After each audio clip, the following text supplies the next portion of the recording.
Tantor Audio, a division of Recorded Books, presents Bigfoot Hunters by R. Gualtieri, narrated by Stephen Dexter. Prologue. Gil Mercer loved camping.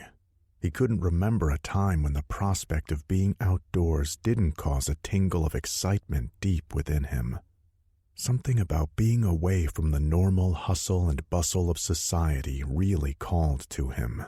He couldn't imagine a better place to be, a man in his mid-30s experiencing the joy of birds chirping and deer dashing through the underbrush. He took a deep breath. The air smelled clean. It smelled right. Having spent his youth growing up in Detroit, one wouldn't have expected him to have such a love of the outdoors. Most of the year, Gil had been a typical city boy, enjoying the occasional after-school game of b-ball with his friends, watching TV, and causing the usual mischief of a kid his age. Gil's mother, however, had insisted on a different course of action during the summer.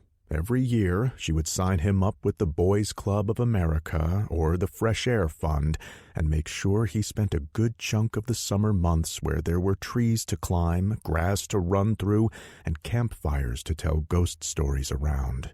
She had claimed it would broaden Gil's horizons, show him there was a world beyond the asphalt and scarred building facades of their neighborhood. Gil wasn't stupid, though. He knew it was mostly to make sure that he didn't fall in with a bad crowd. While school was in, his studies had kept him fairly busy. His mother would accept no less. However, once school ended, idle hands could easily become the devil's playthings. Gil had seen his fair share of friends get themselves into increasingly more serious levels of trouble from year to year. He'd come back at the end of each summer to find that some of them were in trouble with the law, some had become addicts, and occasionally one would just be gone, never to be spoken of again. Some of the other kids from the inner cities had been bitter about being sent to camp. They'd complained endlessly of being stuck out in the boonies and do their best to find a way to be kicked out of the program. Not Gil, though. From the moment he had stepped off a bus and gotten his first taste of nature, he had been hooked. No matter how great the preceding winter had been, come June, Gil would be itching again for the outdoors. It was a love that had never left him. It didn't matter even when there weren't others to share his enthusiasm. By his junior year in college, he had saved enough to purchase some decent gear of his own. That way, whenever there was a long weekend that didn't require him to go back home, he was ready. He'd pack up his gear in the old clunker of a car he had bought from his uncle and pick a direction. Any would do, so long as no skyscrapers marred the view ahead. The wilderness was like a sort of soulmate to him. Girlfriends had come and gone, friends had moved away, jobs had changed, but the outdoors were the one constant in Gil's life. It was, he thought, his rock, for lack of a better term. That thought caused him to chuckle as he walked upstream toward his little camp. He had spent the morning fishing in a spot he'd found during some cursory exploring. He had bagged a few keepers, but in the end had set them all free. Gil wasn't much of a cook, and his wife Maria would have sooner filleted him than gut a bunch of fish. He frowned ever so slightly as his thoughts turned toward his family. He loved them with all his heart, make no mistake. His wife was a lawyer for a global energy syndicate. She was the smartest, prettiest, and funniest person he had ever met. Sure, that last one typically only appeared after a good number of cocktails, but it didn't matter. For Gil, it had been love at first sight. After 3 years of trying to win her over, it had finally been love at about the 1,000th sight for her. Shortly thereafter, they were married in the suburbs of Chicago. Gil had argued in favor of a honeymoon at Yellowstone, but had been overruled almost immediately. They instead had spent a week on a beach down in Barbados. If Gil had any regrets about marrying Maria, it was that she did not share his love of the outdoors. During the course of their 9 years of wedded bliss, he had made absolutely no progress with regards to changing her mind. Her idea of roughing it was a weekend of being pampered at a spa. To her, the woods were an insufferable hell of biting bugs, poisonous snakes, and all sorts of things that wouldn't bat an eye at eating her alive. So, too, had it been with Carl. The birth of their only child had been nearly mind-blowing for Gil. Not only was he now a father, but his child was a boy to carry on in his footsteps and share in his interests. Sadly, it had not come to pass. Carl was a great kid in almost all aspects. He earned good grades, was popular, and was even polite, a rare thing in children these days. He was everything that any parent could hope for. Unfortunately, he also shared his mother's disdain toward Gil's passion. Sure, he could convince his son to come on the occasional weekend layover, but the boy usually grew bored within an hour of setting up their tent. To him, Mother Nature had nothing to offer that could compete against his PSP. Thus, Gil was forced to compromise, usually in their favor. He'd get a weekend here or there, and he'd always reserve at least 3 days out of his yearly vacation for a getaway. However, these were typically lone outings. Family trips almost always went in Maria's favor, especially since she was usually smart enough to plan them close to either a theme park or fairground. In doing so, she knew Carl was always sure to side with her. Gil had to admit it was hard to plan a good camping trip within walking distance of a killer roller coaster. Plenty of those places had dedicated campgrounds. However, they were often so congested and filthy that he would have preferred a week sleeping in his mother-in-law's backyard. This year was different, though. For the first time ever, Gil had won the argument over the family vacation. He had offered his wife a compromise of 2 days in San Francisco in return for driving east through the Rockies and taking a week-long camping trip deep in the backwoods of Colorado. Neither Maria nor Carl had been happy about it, but even they had to admit that fair was fair. Both had promised to keep an open mind and try to enjoy things. Gil, in return, had assured them that if the campout was a disaster, next year they could have their beaches and amusement parks with nary a peep from him. Unfortunately, 3 days in, it was looking like Gil might be forced to live up to his word. No matter what sights he showed them, his family had been unceasingly miserable. Truth be told, he was glad they had slept in today. His little fishing excursion was the first real enjoyment he had gotten so far on this trip. The loud snap of a stick he stepped on brought Gil out of his reverie. It was silly, but it seemed to have nearly the same report as a gun going off. No wonder, Gil realized a few moments later. All had become silent around him. The chirps and chatter of creatures scurrying through the underbrush had disappeared. He stopped walking and looked around, suddenly glad he hadn't kept any of the fish he had caught. Silence like this usually meant a predator was near. Gil was no fool. Loving the woods had meant learning about them, too. He'd heard similar silences before. Still, he wasn't particularly worried. A black bear would typically give a wide berth.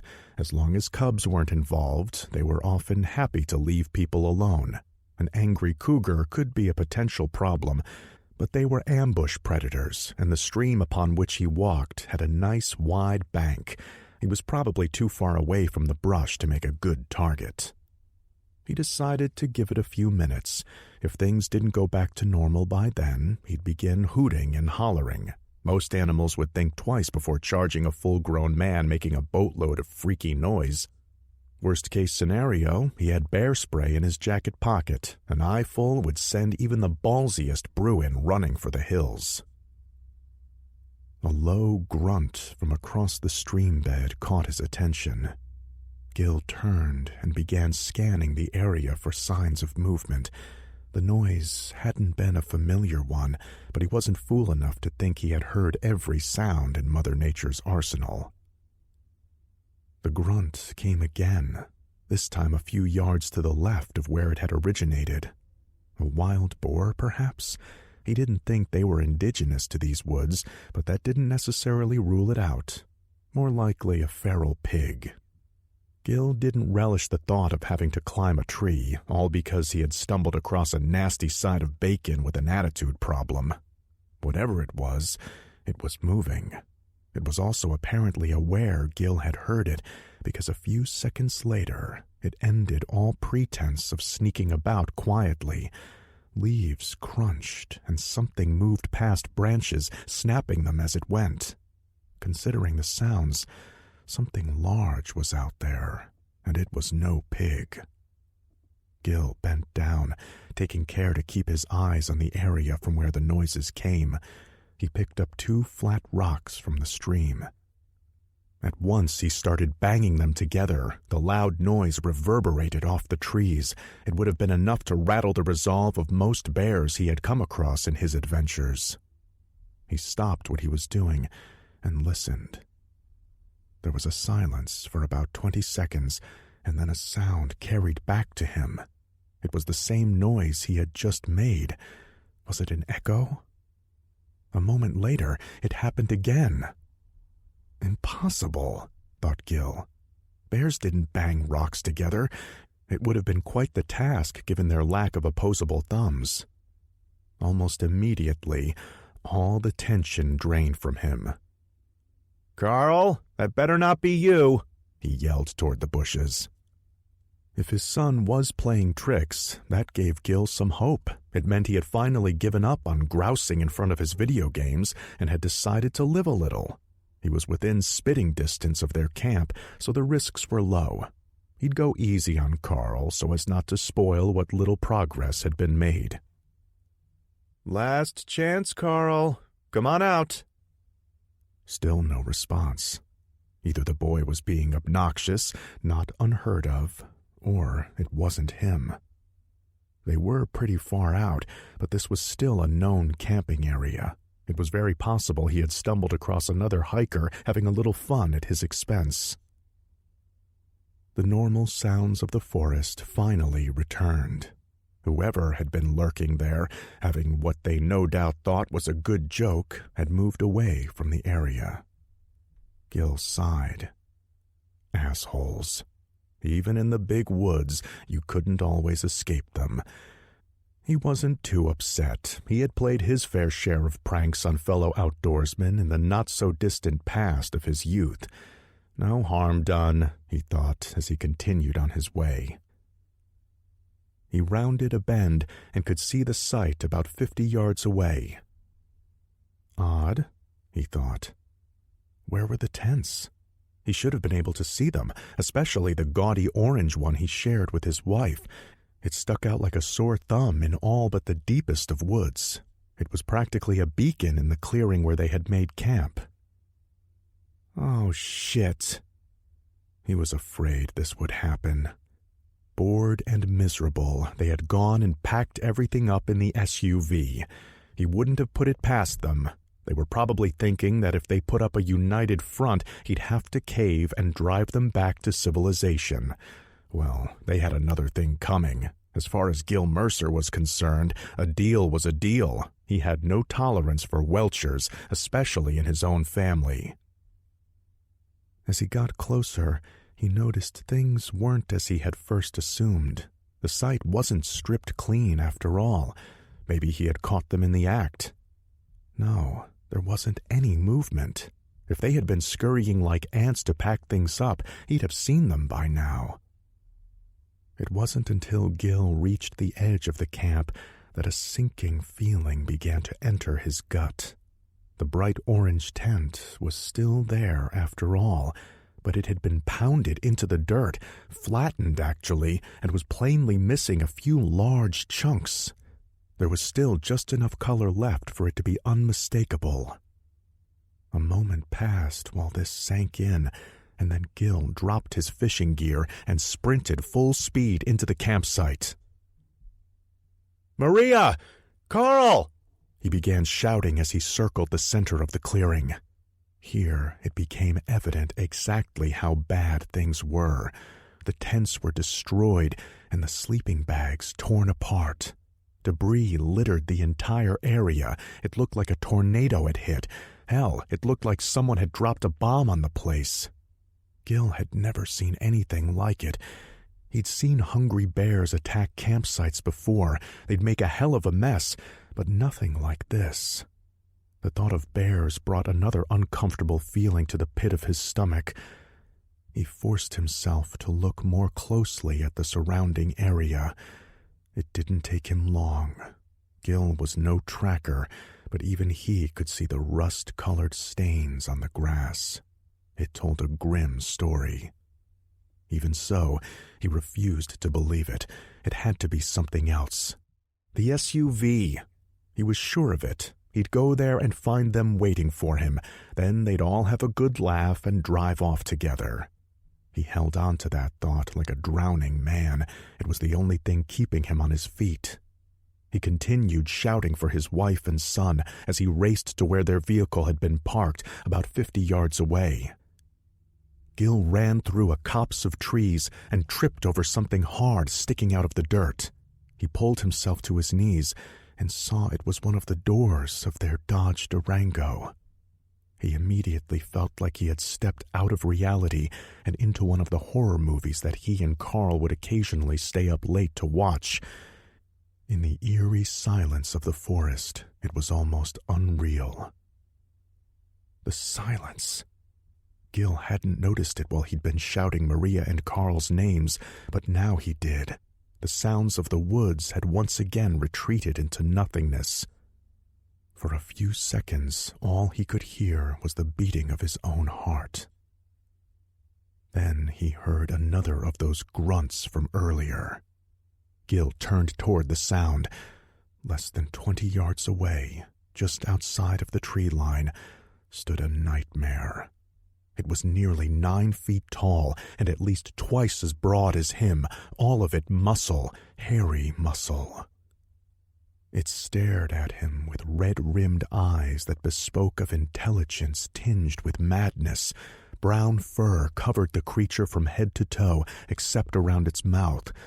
There, the fur was stained the same rust color as the grass in the campsite. The creature opened its mouth wide and let loose a roar that sounded as if it had escaped from the gates of hell itself. Gil's bladder emptied as the beast charged him. The next 2 minutes were both the longest and last of his life. Much of what came out of his throat, while he could still make noise, was little more than inarticulate screams. However, one thing was certain. During those few minutes, Gil Mercer loved camping a whole lot less than he usually did. Part 1. Chapter 1. Since man first walked the earth, people have seen the unexplainable. Lights in the sky, ghosts from the past, monsters in the mist. Do they exist, or are they just our imagination? Science has scoffed at these stories, until now. My name is Dr. Derek Jenner, and I dare to believe. Together with my team, I will find what is out there. The truth cannot hide from me. I am the Crypto Hunter. "Oh, for Christ's sake, turn off that crap," Harrison said. "You're supposed to be packing." "I like this show," Rob, his roommate, protested. "And we're not leaving until this afternoon anyway. Besides, who cares if we're late? Last I checked, they don't shut the forest down if you're not on time, so stop being so fricking anal." He turned back toward the TV. "Fine, have it your way. If you forget anything, you're not borrowing it from me," Harrison said, resuming his own packing. "I don't know why you watch that stupid show anyway. It's not like they ever find anything." Despite his argumentative tone, he didn't feel any real annoyance toward his friend and frat brother. It was just part of the normal bickering they did on a day-to-day basis. Harrison Kent and Rob Alieri were both juniors at Alamosa University. Harrison was a business major. However, he spent the majority of his time with either the lacrosse team or the myriad clubs of which he was a member.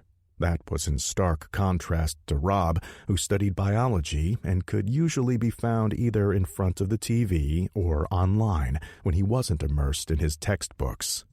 Harrison often joked Rob seemed intent on rotting his brain during those few moments when he wasn't busy trying to build it up. "Don't be a hater. They find some cool stuff, sometimes," Rob replied, still facing the TV. "Oh yeah, I forgot about all the blurry photographs and redneck witnesses. Yeah, real cool." Harrison sniffed as he started rolling his sleeping bag, feeling a bit of regret that he wouldn't be sharing it with anyone for the next week. Things had been rocky between him and his girlfriend Amy for a while. That she had flat out refused to even consider the camping trip told Harrison maybe the writing was on the wall for their relationship. He had tried not to let it get him down. They'd only been dating for a few months. If they were done, so be it. It wasn't like there weren't at least a few other potential prospects in his crosshairs either. He had a naturally athletic build and an outgoing personality, both virtues that meant he'd spent few Friday nights of his college career alone. "These things take time. Besides, all they need is one good piece of evidence and then, bam, the scientific world would be on its ear. I mean, seriously, wouldn't it be great if even one of them wasn't total BS? What if they found an actual thunderbird? Or what if that dinosaur in Africa turned out to be real?" "What if my aunt had a mustache? She'd be my uncle," Harrison countered. "Knowing your family, she'd also be your mother and your cousin." Harrison couldn't help but chuckle. Rob had his own running jokes at Harrison's expense, his family tree being one of them. He couldn't argue against it either. He had at least a few cousins back east that he wouldn't be too surprised to learn had married their sisters. "Besides," Rob continued, "did you know they had an episode of The Crypto Hunter last year that wasn't too far from where we're going?" "Really? Well, let me guess. We're all going to be anally probed by aliens before the week is out." "Nope. It was about Bigfoot." "Seriously?" "Yep," replied Rob. "They found tracks and hair." "Tracks and hair?" cried Harrison with mock enthusiasm. "Oh, well, that settles it then. There couldn't be anything else out in the woods responsible for that." "Dude, keep an open mind. Besides, it might make for some good campfire stories." "Planning on scaring Paula's panties off her?" Harrison joked. Rob turned and gave him the stink eye. Unlike Harrison, he didn't exactly have his share of co-eds to choose from. He was average-looking at best, skinny, and somewhat introverted.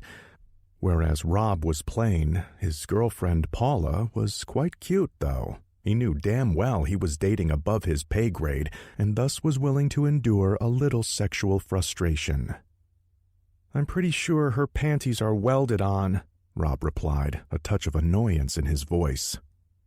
Paula came from a devout Catholic family and was firmly in the saving herself for marriage camp, something she had made clear to Rob almost immediately after they had met at one of Chi Beta Pi's many yearly mixers.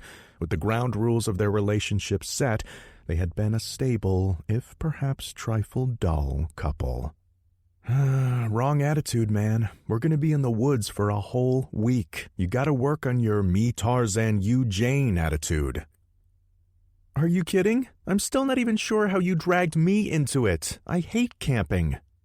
"It'll be fun. Until we get mauled by bears." "I thought it was Bigfoot," Harrison replied as Rob flipped him the bird. "Besides, don't be such a pussy. Think of it as a rite of passage, a chance to get away from it all for a while. No books, no studying, nothing but good times with good company." "Didn't Friday the 13th start off with a speech like that?" "Yes, and until they got all chopped up by Jason, it was one big sex party in the woods. I could live with that." I'm pretty sure you won't be in too much of a sex party mood with your sister around. Or is there something else about your family you haven't told me?" Harrison laughed. Though he himself had spent most of his life in the Denver suburbs, his parents were originally from West Virginia, where they still had family. His had always been a close-knit clan, so reunions were held regularly. Though he was fond of his eastern cousins, even he had to admit they had a Hatfield-McCoy vibe about them. The funny thing was that his sister Daniela seemed to be taking after them. She was a freshman attending school in South Dakota, studying to be a forest ranger, of all things. It was she who had originally suggested the trip.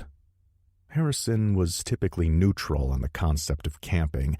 He had done a stint in the Boy Scouts and had gone rock climbing on more than one occasion, but that was about it.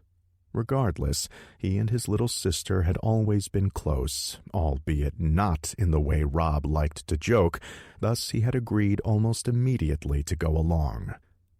That Harrison was also a little overprotective of Danny and didn't like the idea of leaving her alone out in the woods, especially those as dense as where they were going, was also a factor in his decision.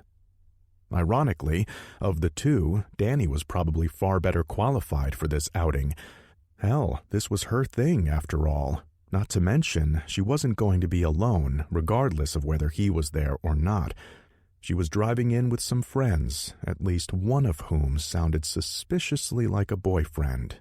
Harrison didn't like the idea of her being out there by herself, but he also found he wasn't particularly keen on her being with a guy, especially one who might wish to get back to nature with her. Thus, it had been he who had suggested they make it a group outing. As Harrison continued to pack, he couldn't help but overhear the idiocy in which his roommate was engrossed. This episode was apparently set somewhere in South Carolina where they were searching for lizard men. He rolled his eyes at the concept. Christ, the shit that some people would watch. As far as he was concerned, so-called reality TV was a vast wasteland. He could think of dozens of better ways to spend his time than watching a bunch of clowns shout "monster" every time they heard a twig snap. A quick check of his watch confirmed there was still plenty of time before they needed to be ready, so he decided he could let Rob finish his silly show before pestering him again. He was still somewhat amazed his roommate had even agreed to go. The guy wasn't exactly a survivalist on his best days. Harrison suspected it all had to do with Paula. He had discussed the trip with them while sitting together in the campus dining hall, and she had been surprisingly enthusiastic about the idea. As such, Rob couldn't exactly say no without losing points with her. In the end, he had agreed to it, albeit not without a good deal of bitching, at least whenever Paula wasn't within earshot. Unfortunately, with spring break looming, Harrison hadn't had much luck with regards to getting others to join in their little adventure. Most of his friends were either going skiing or heading toward warmer climates. His only other recruit had been another frat buddy, Greg, although Harrison suspected he was only coming to get stoned in a place far from the eyes of the cops that prowled most spring break hangouts. On the upside, a small group might not be a bad thing. His sister had rented a car for the drive down, and Harrison had his old beat-up Wrangler. Few cars in their caravan meant a better chance of getting where they were going without someone getting stuck once they were off-road. All in all, it was probably for the best. Now if he could only get Rob to shut off the goddamned TV and get packed. Chapter 2. 2.5 hours later, the foursome loaded their supplies, including a cooler full of refreshments, into the back of Harrison's Jeep when they looked up to see a blue Nissan Xterra pull into the campus lot. Harrison spotted his sister in the passenger seat thanks to her mop of unruly blonde hair. Even if he hadn't, the arm hanging out the window and waving in his direction was a giveaway. Harrison was impressed. She was actually early. Assuming her group didn't require much more than a pit stop to use the facilities, they could all be on the road within the hour. That gave them an excellent chance at making it to their destination before dark.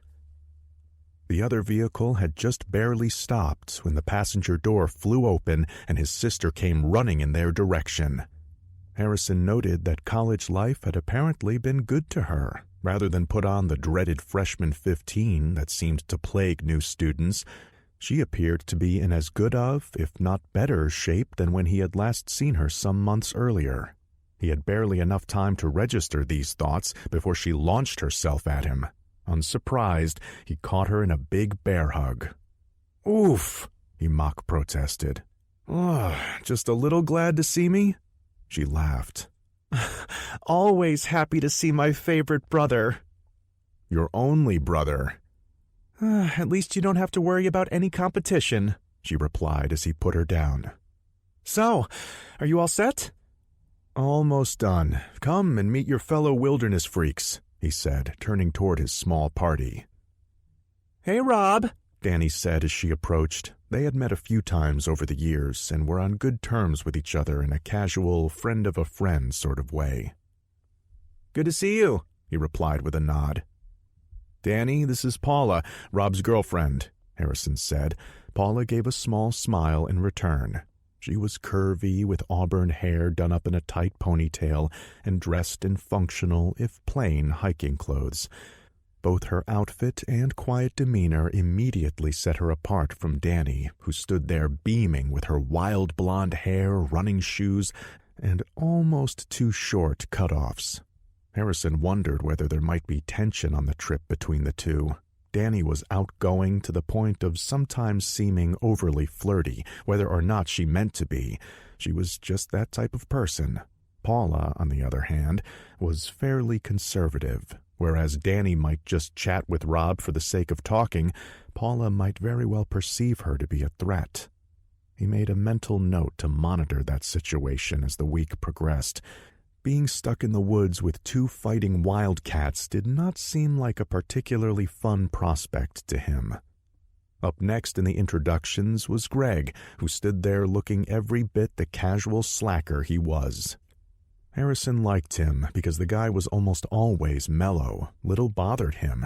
At the end of the day, he was the perfect person to go on vacation with because he just went with the flow.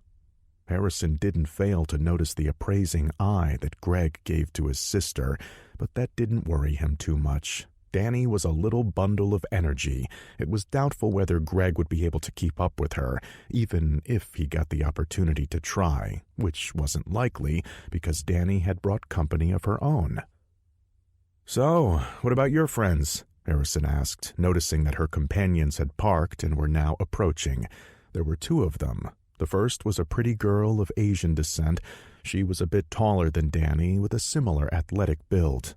As she got closer, Harrison couldn't help but notice several appreciative glances she was giving the third member of their group. Harrison turned and found a similar look on his sister's face as they approached. So this is the guy Danny mentioned. His first impression was of a man who had watched one too many westerns as a child. He had deeply tanned skin, almost mocha in color, and wore faded jeans, moccasins, and a fringed deerskin jacket. He rounded out the look with long black hair tied in what looked to be, yes, it was actually a feather. Harrison wasn't usually the judgmental type, but something about this guy's appearance seemed to scream that he was trying too hard, although, he conceded internally, he might be slightly biased due to the longing gaze his sister wore plainly on her face. "I want you to meet my friends," Danny said, peeling her eyes off the male half of her contingent long enough to make introductions. "This is Allison Chan." "Hey guys," Allison replied with a big smile. She seemed friendly enough to Harrison. It didn't hurt that she was a looker, too. If not for the fact that she seemed to be enamored of the guy in their group, he might have considered the possibility of getting to know her a little better. Oh yeah, if those thoughts were flitting through his head, his time with Amy was definitely coming to a close. "And this," continued Danny, indicating her male companion, "is Wildfeather." "Wildfeather?" Greg quipped with a slight chuckle. A slow, even voice replied, "It is the name given to me by my people." Your people? Harrison asked, a bit more skepticism in his tone than he had intended. Wildfeather is a Comanche, Danny said with a touch of defensiveness. He's Native American. I know who the Comanche are, sniffed Harrison, struggling to control the eye roll he wanted to give her. He stepped forward and offered his outstretched hand. Nice to meet you. Wildfeather reached out and grabbed Harrison's forearm instead. It is a pleasure to meet the brother of the fawn. I look forward to us communing with the Great Spirit during this journey. Harrison couldn't believe it. This guy was piling on the bullshit in layers, and his sister, not to mention her friend, seemed to be swallowing it hook, line, and sinker. Even Paula seemed to be giving this guy a much friendlier smile than she had offered Danny. Harrison was thinking his earlier instincts about being overprotective were spot on. If he left his sister alone with this guy, they'd be having an orgy under the moonlight by the end of the first day. A nagging voice in his head reminded him that Danny was an adult and could therefore have as many orgies with as many people as she damn well pleased. But he ignored it. He decided to make it a point to keep an eye on Wildfeather. If he accidentally happened to do any cock-blocking along the way, well, that would just be a damn shame. He momentarily considered unpacking the cooler from his car. The less liquid courage around for this guy, the better. On the other hand, ruining everyone's fun wasn't a particularly great way to start this trip. Besides, he had little doubt that Danny and her group had packed their own libations for the weekend. She was still underage, but Harrison wasn't an idiot. Such things hadn't stopped him from drinking when he had first started college. Danny was every bit his equal in terms of resourcefulness. The fact that she was an attractive female, something Harrison had a little trouble admitting, considering her relation to him, probably made it all the more easy for her. Okay, that settled it. The cooler would stay. No way was he going to play the buzzkill for this getaway. He'd just have to keep his eyes open and make sure there were plenty of tents to go around. Besides, if she had really wanted a romantic weekend alone with Geronimo here, she wouldn't have invited her brother, not to mention her friend Allison, along. Unless, that is, his sister was now into some freaky stuff. A thought which Harrison really wished hadn't popped into his head. Allison broke the potential awkwardness of the moment by asking, "You guys need a hand loading up?" Cute and friendly. Yeah, he would definitely not mind getting to know her better. Still, best not to look a gift horse in the mouth. With the extra hands helping out, they were finished packing within 15 minutes. A final check of their gear sent Rob running back for a few missed items. Harrison was tempted to give him an "I told you so" for his troubles, but managed to refrain. It gave the rest of them a chance to hover over the hood of Danny's rental and go over the map. They'd be using GPS for the majority of the trip, but considering their destination was a bit nebulous, they all agreed it was probably a good idea to have a non-technical backup. Besides, as good as a GPS was, Harrison had seen them fail on more than one occasion, usually just at the point where he had absolutely no idea where he was. They'd take Route 160 the majority of the way. It would take them west into the Rio Grande Forest Reserve. From there, they'd turn north onto a narrow logging road for at least another hour. Their last taste of civilization for the week would be a remote little town called Bonanza Creek. Assuming it was even still there. Harrison had never heard of it. Hell, the GPS wouldn't even acknowledge it as a destination. However, it was on the old Rand McNally map laid out before them, little more than a speck in the deep woods, but there nevertheless. It was probably not much more than a dirt road with a few buildings, but it would give them a chance to stretch their feet and maybe grab a bite to eat before four-wheeling it the rest of the way. "Why this place, Dan?" Harrison had asked when she first mentioned it. She had replied with barely contained enthusiasm. "A friend of mine went hiking around there for a few days last year. It's supposed to be beautiful. She said it's like stepping back in time to another era." And what? there's obviously more, he had pointed out. His sister wasn't particularly good at hiding things when she was excited. Okay, fine. My friend said there's an abandoned ranger station out there. If we can find it, it'll be like exploring a haunted house. How awesome would that be? Harrison had to admit that it sounded potentially cool. Despite his active life at school, a little adventure seemed like a good thing. He could feel a glimmer of excitement at the possibility of doing some exploring in a place where they were highly unlikely to run into other people. They agreed upon their route and then on the passenger split. Due to its roomier capacity, Greg would ride in the Xterra with Danny and her group.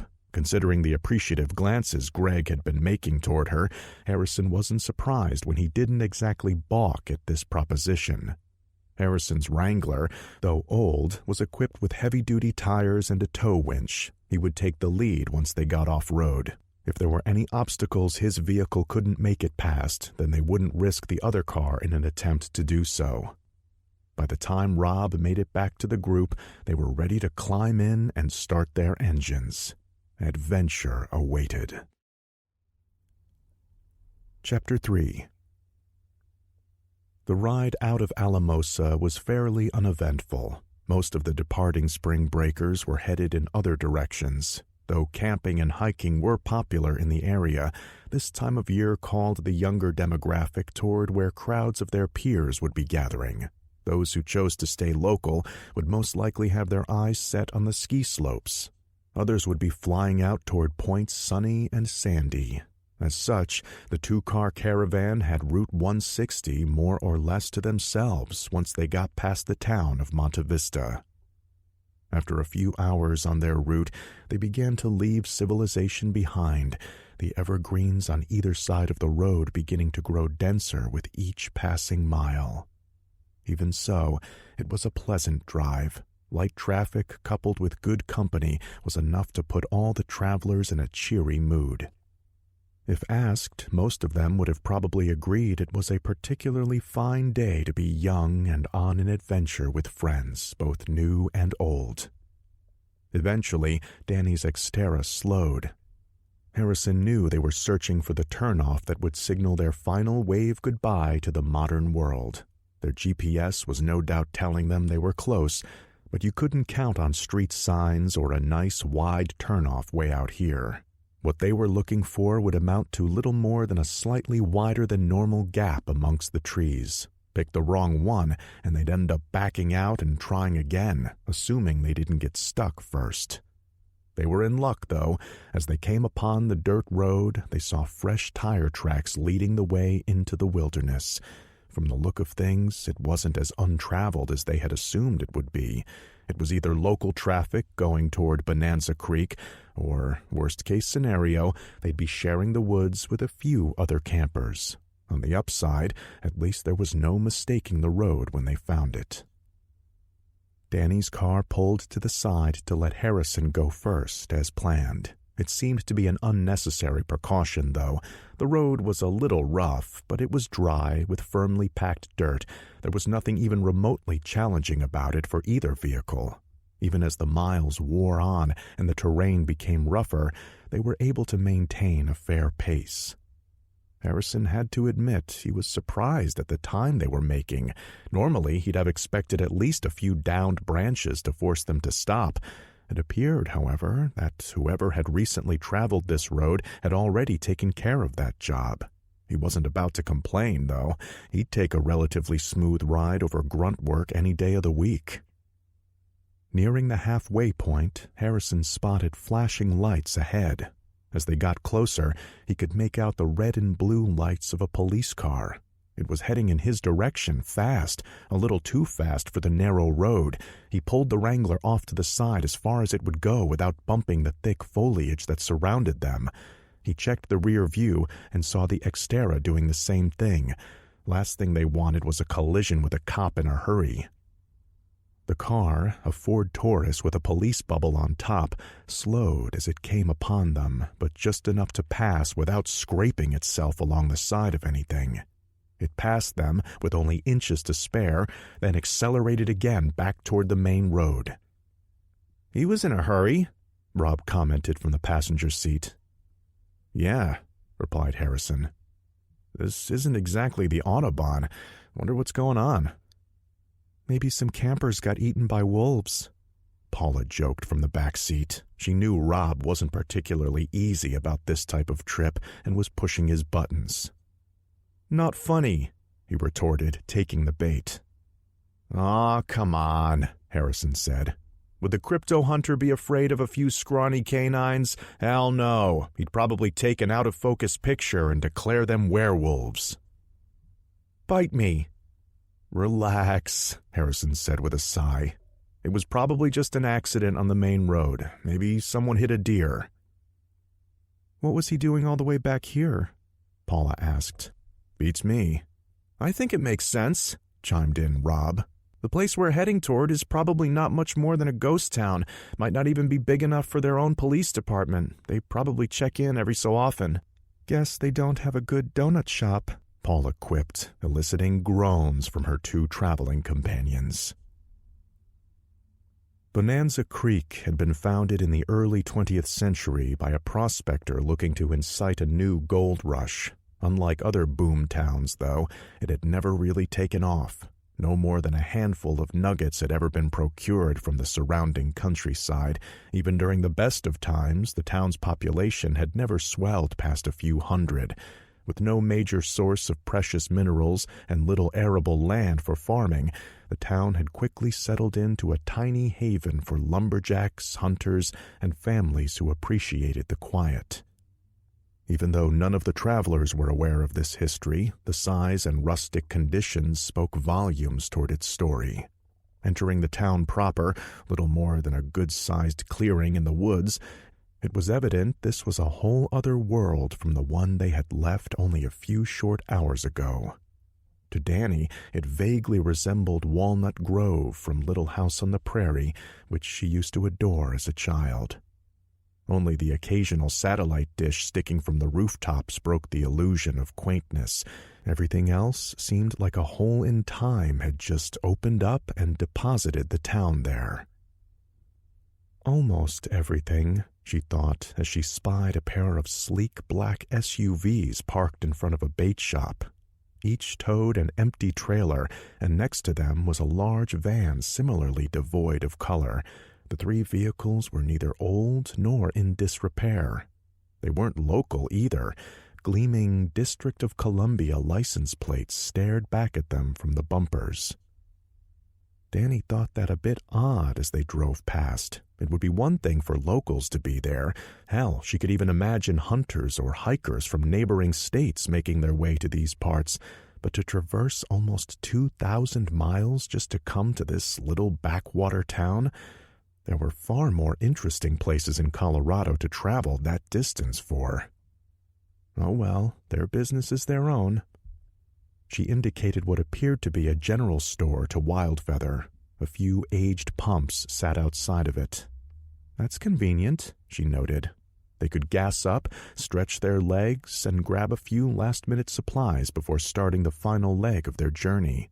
From what her friend had told her, the logging road ran through the town and would get them a few more miles into the woods before they'd need to park and head off on foot. From there, they'd be on their own. The prospect excited her. Perhaps for more than one reason, she mused as she glanced at Wildfeather from the corner of her eye. Both cars pulled in and their occupants disembarked. A sign instructed them to pump their own gas, then pay inside. Greg volunteered for gas duty as the remainder of the group met up outside the doors to the store. "So, should we see if Ma and Pa Olson are tending shop?" Danny asked in a playful manner. When she got nothing but confused stares back, she sighed. "Never mind," she said, and walked inside, silently lamenting how culturally bereft her companions were. The interior of the shop wasn't quite as quaint as the outside. Half of it resembled a modern-day 7-Eleven, complete with a slushie maker. The other half appeared to be a mishmash of general goods. There were camping supplies, a rifle rack, gardening equipment, and even a small shelf full of video games. It was no Walmart, Danny considered, but for a town of this size, it would probably suffice. Speaking of nicely sufficing, she noticed her brother immediately perk up as a shapely female stepped out from behind the counter. She was tall, at least 5'8", wearing close-fitting jeans and a loose blouse. Her hair was a medium shade of brown and done up in a functional ponytail. She wore no makeup, but she didn't really need to. Judging by her appearance, Danny put her at late 20s, maybe early 30s.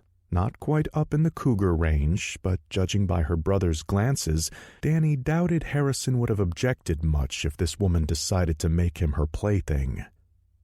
"Well, aren't we turning into the little tourist trap?" the woman mused, approaching them. Seeing the confused expression on their faces, her tone changed. "Sorry, it's just been busier here these past few days than it usually is. Welcome to Bonanza Creek." There were murmured thanks from the group as a whole, except for Wildfeather, who did some hand gesture and a nod of his head. To Harrison, it looked vaguely like something he had seen in a kung fu movie. He mentally chided himself upon that thought. He really needed to get over it. If his sister was into this guy, then that was her business. They weren't in junior high anymore. He didn't need to watch out for her. Besides, at the moment, he had more interesting things to watch. He turned to their shapely host. "Thanks, we're just passing through. Some gas and maybe a few bags of chips, and we'll be on our way." She shrugged. "Passing through? You're a bit far from the highway."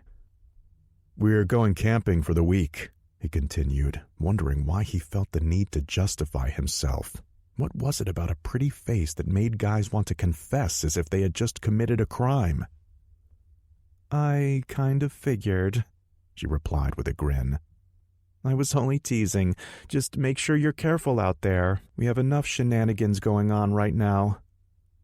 "What do you mean?" Danny asked. "A couple of hikers got lost, again. That's why it's been busier here than usual. The state troopers and some of the locals have been combing the woods looking for them. Been keeping everyone on their toes." "Again?" "Yeah, it usually happens at least once or twice a year. Some idiots head out with no map, compass, or common sense, probably thinking they'll get cell service out there if they get lost. But this is the third time in 2 months. We seem to be attracting the stupid ones lately. Must be a leap year," she joked. "Well, if we see anyone, we'll help if we can," Harrison replied. "Just make sure you don't wind up with them. People are starting to get a little testy about it." "Don't worry, we're all geared up," Danny said, pulling an old analog compass out of her pocket. "Besides," she added with another glance toward Wildfeather, "I think we have an ace in the hole with us." Wildfeather again just nodded and replied in that same slow tone he kept using. "Yes, I have walked the path of my forefathers many times. The spirits have never failed me." Danny and Allison practically swooned in their shoes as he spoke. Hell, even Paula seemed to be making doe eyes at him. In fact, the only female present whose facial expression wore the same dubious look as Harrison's was the shopkeeper. That cemented her coolness in his book. "Yeah, okay," she replied in a doubtful tone. "Well, spirits aside, I have just about everything you'd need to survive out there. Sleeping bags, bear spray, trail rations, you name it. If I were you kids, I'd double-check my gear before heading out. Pick up anything you think you might need. Trust me, it'll be cheaper than the bill the state will hit you up with if we need to come out and save your butts." That last part was said with a smile, but Harrison had little doubt there was truth behind it. It was one thing for accidents to happen, but the authorities tended to take a dim view on people getting lost on account of their own stupidity. He'd heard of hikers being hit with heavy fines when such things had happened. Truth be told, he didn't really see an issue with it. Sometimes an idiot tax needed to be levied. He just preferred it not be on him. "I think we're good," he replied. "Although it probably wouldn't hurt to stick around for a little bit and do one last inventory. I don't suppose you'd like to help make some suggestions for anything we might have missed?" Even as he said that last part, he regretted it. It probably sounded like one of the lamest pickup lines ever. No doubt he'd be hearing about it later from Rob, and probably Danny, too. The shopkeeper appeared to consider this for a moment. If she had a snide comment to make, she kept it to herself. Finally, she answered, "Okay, just be warned, I might go a little nuts on my suggestions. I do have a business to run, after all." Inwardly, Harrison breathed a sigh of relief. He was normally a pretty cool character with the ladies. It was unlike him to sputter like an idiot. It was definitely time for him to move on. No point in delaying the inevitable. He'd break it off with Amy the second he got back to school. He had known couples to break up via text message or Facebook, but that struck him as excessively tacky. Even in this modern world, there were some things that needed to be done in person to maintain one's integrity. But that was for later. For now, he got to spend some time with a helpful stranger who just so happened to be easy on the eyes. He decided he might as well enjoy it, although perhaps he'd try to keep the lame come-ons in check while doing so. No point in embarrassing himself further, otherwise it could wind up being a long week for him. Chapter 4. 1 half hour, 2 full gas tanks, and maybe $100 worth of extra supplies later, they were making final preparations to get back on the road. Kate, the shopkeeper, had been fairly impressed by their overall preparedness. She had told them that over the years she had seen far too many campers heading out with barely a sleeping bag to their names. Nevertheless, she had given them some decent suggestions to add to their already sufficient gear, and maybe a few non-essential ones too. Business tended to be slow in Bonanza Creek. They had loaded up on extra rations, a second water purification kit, a hand axe, and a machete. Harrison wasn't quite convinced on that last one. After all, they weren't going on an expedition through the Amazon. However, in the end, it could prove useful. Maybe. Besides, Kate's smile was pretty intoxicating. If she had wanted to, she could have probably taken him to the cleaners as long as she kept batting her eyelashes. "We about ready to go, or do you want to stare at the counter girl's ass some more?" Rob finally asked. "Robert!" Paula exclaimed. "What? Don't tell me you didn't notice. Jeez, I thought he was practically getting ready to propose to her." "Asshole," Harrison huffed with a grin. He didn't think he would be getting out of this without at least one shot in his direction. He was just surprised his sister didn't get a dig in as well before climbing back into the Xterra with Allison, Greg, and Wildfeather. Actually, upon thinking about it, it made perfect sense. Considering the way her eyes were practically glued to him, Harrison could have taken a piss right in the middle of the store, and Danny might not have noticed. Speaking of the devil, Harrison could see Wildfeather sitting in the driver's seat of the Xterra. No doubt he was busy filling Danny's ears with some bullshit about how he wished it were a horse instead. Why was she unable to see through all of his crap? He was very obviously playing her. Of course, on the flip side, why was he so busy harping on it? Harrison sighed and once again reminded himself that she was an adult. "Are we going, or are we just going to sit here all day staring out the window?" Rob asked, breaking him out of his reverie. He's right, Harrison mused. Plenty of time to mull it over once they had set up camp. He was putting them at risk of not making it in before dark. If that happened, then he'd really have to hear about it. He gave a wave toward the other vehicle and started his engine. He pulled out, and it quickly fell in line behind him. From there, it was only a few minutes to find the far end of the town and the beginning of the logging road as it led into the increasingly dense forest. Once they started down it, Harrison actually felt a sense of relief. Concentrating on the trail ahead required more than enough effort so that he was able to put images of his sister and Wildfeather communing with nature out of his head. Whereas the drive into Bonanza Creek had been relatively free of issues, the road, if it could even be called that, on the far side of the little town proved to be somewhat less friendly. They went no more than a mile before they came across their first obstacle, a downed branch. It wound up being small enough so that both vehicles could drive over it with no problem. Unfortunately, it was just a precursor for what awaited them as they journeyed further into the wilderness. A short time later, they rounded a bend, and Harrison immediately hit the brakes. "What the hell happened here?" Rob wondered out loud. Harrison couldn't help but agree with the sentiment. For dozens of yards in front of them, large branches and, in some instances, whole trees lay strewn across the trail. It looked as if either a bomb or a small localized tornado had hit the place. Harrison shut off the Wrangler and got out. He heard the Xterra stop behind them and its doors being opened, but he didn't pay it any mind. He stepped over to where the first tree, not really much more than a sapling, lay and examined it. The tree appeared to have been bent down until it had broken. Looking further down the path of destruction, he could see similar markings on many of the other downed trees. That made no sense. The damage seemed to come from both sides of the road, and if it had been a tornado, it would have snapped them all in the opposite direction back toward the forest. This seemed more deliberate.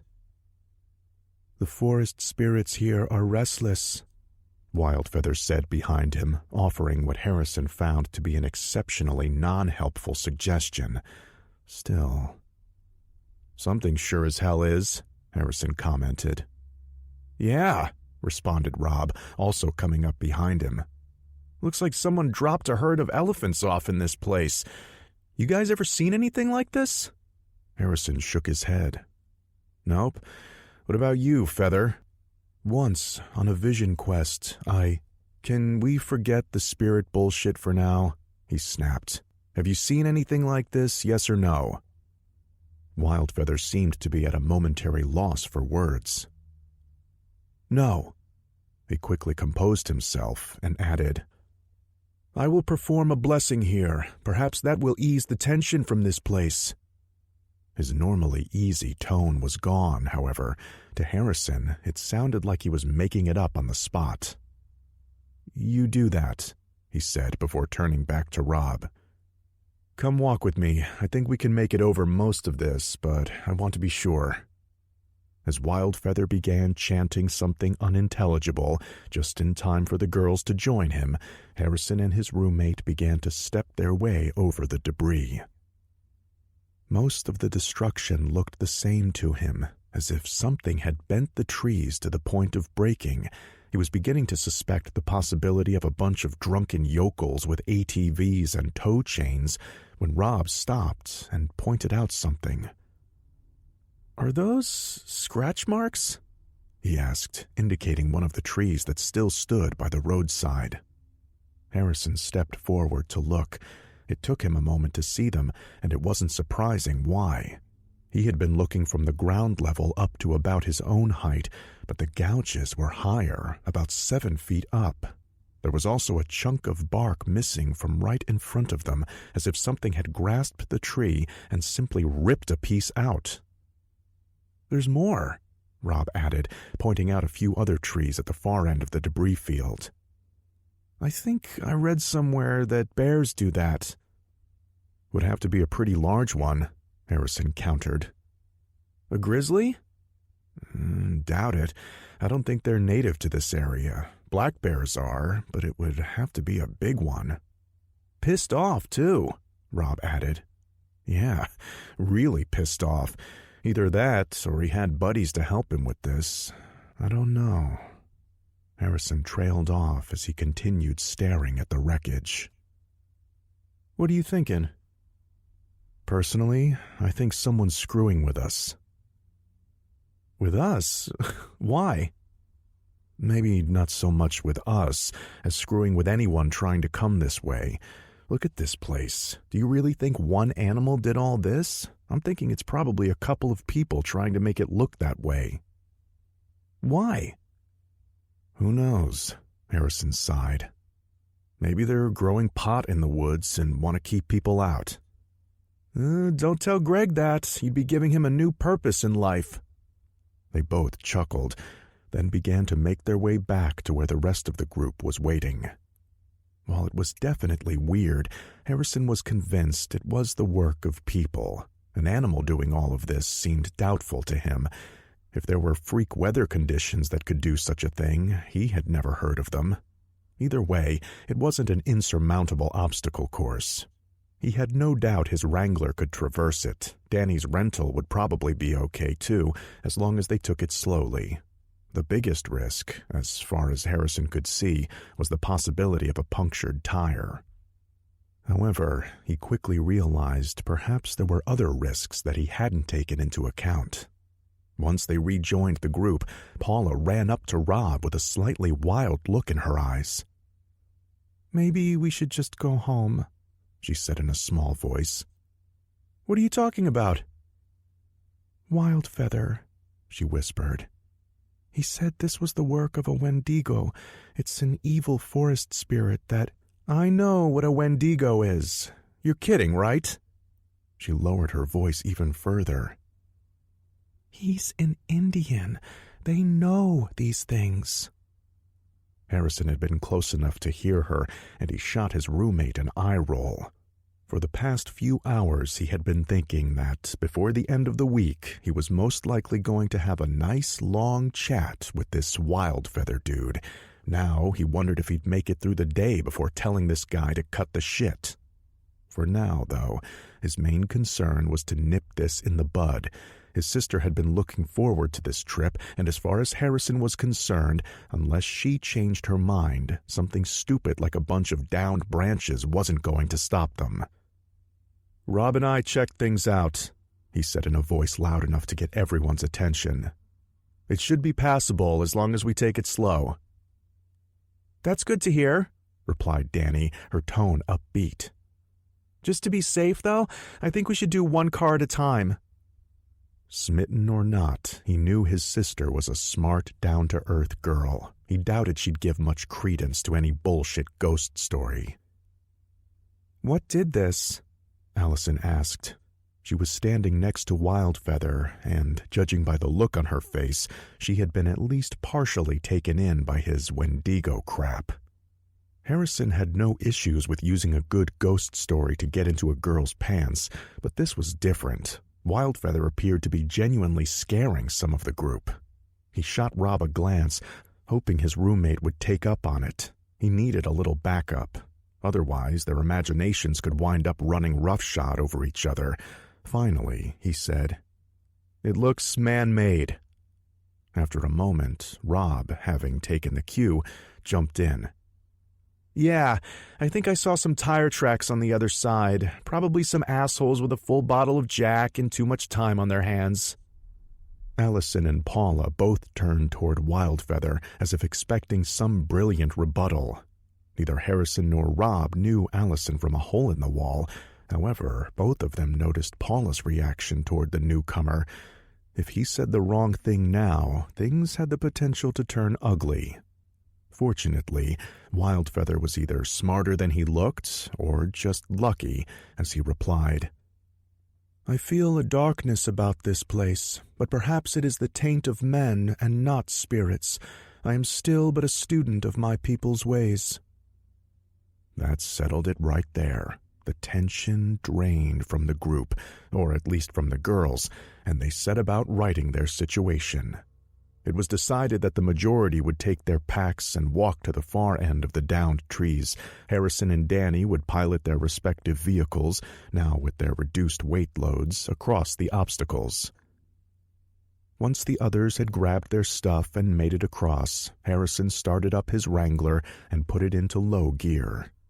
It was slow going as he tried to make sure he didn't shred his tires on any sharp branches or protruding rocks, but 15 minutes later his wheels touched down onto the dirt at the far side. Then it was Danny's turn. The Xterra was almost as capable off-road as Harrison's vehicle, except it was outfitted with stock tires made more for the highway than for hard trails. She took it even more slowly than her brother. About 3/4 of the way through, one of her back tires got caught between two logs and lost traction. For a moment, it appeared the rest of the group would need to come back and give her a push, but then the other 3 wheels caught and she powered over the obstacle. A few minutes later, they were all loading themselves back up into their respective rides. They were no worse for the wear, but Harrison noticed with some regret that they had eaten into their remaining daylight. Whatever cushion of time they had started off with was now greatly reduced. If they came across any further delays, they'd be hiking to their destination in the dark. He wasn't particularly frightened of that notion, and he knew Danny wouldn't be either. He wasn't sure about the others, though, especially if Wildfeather started in with his spirit crap again. If that happened, they might wind up camping out in the vehicles and starting again at daybreak. Chapter 5. Rage. He couldn't remember when he had felt anything other than a seething hatred for all things. Perhaps he had always felt this way. It seemed as if he might. Yes, it was likely so. Rage consumed his being now, as it had always done. The only way to quench it was to unleash it upon anything he came across. He had torn apart countless of the 4-legged things. They were timid and cautious, but they were stupid too. They died bleeding in fear as they were ripped to shreds. So too had some of the small chattering things in the trees been far too curious for their own good. They had come down to investigate, only to be torn in half and eaten even as they still twitched. The meat didn't quell the rage, but he felt a need for it regardless. A small part of his fevered brain seemed to remember feasting upon roots and berries, but those memories must have been a lie. There had always been the rage, and it demanded that flesh and blood be his sole sustenance. He walked through the woods aimlessly, with no direction, no purpose. In that, too, there was only rage. He vaguely remembered a territory he had once kept with others of his kind, but that was no more. He had eventually savaged them with teeth and nails in response to their worried grunts. Now he was alone. His only companion was the anger that seethed within. He slashed at a tree trunk as he lumbered past. He seemed to recall that this had once been a way to mark his passing. Not too long ago, he had done the same thing in a long, narrow clearing. Instinct had momentarily overcome the rage in his mind, and he had started marking trees to denote his domain. Then the rage had descended again, stronger than ever. The trees themselves seemed to mock him. He had killed a great many of them before the bloodlust abated. It had not been satisfying, though. Trees did not bleed.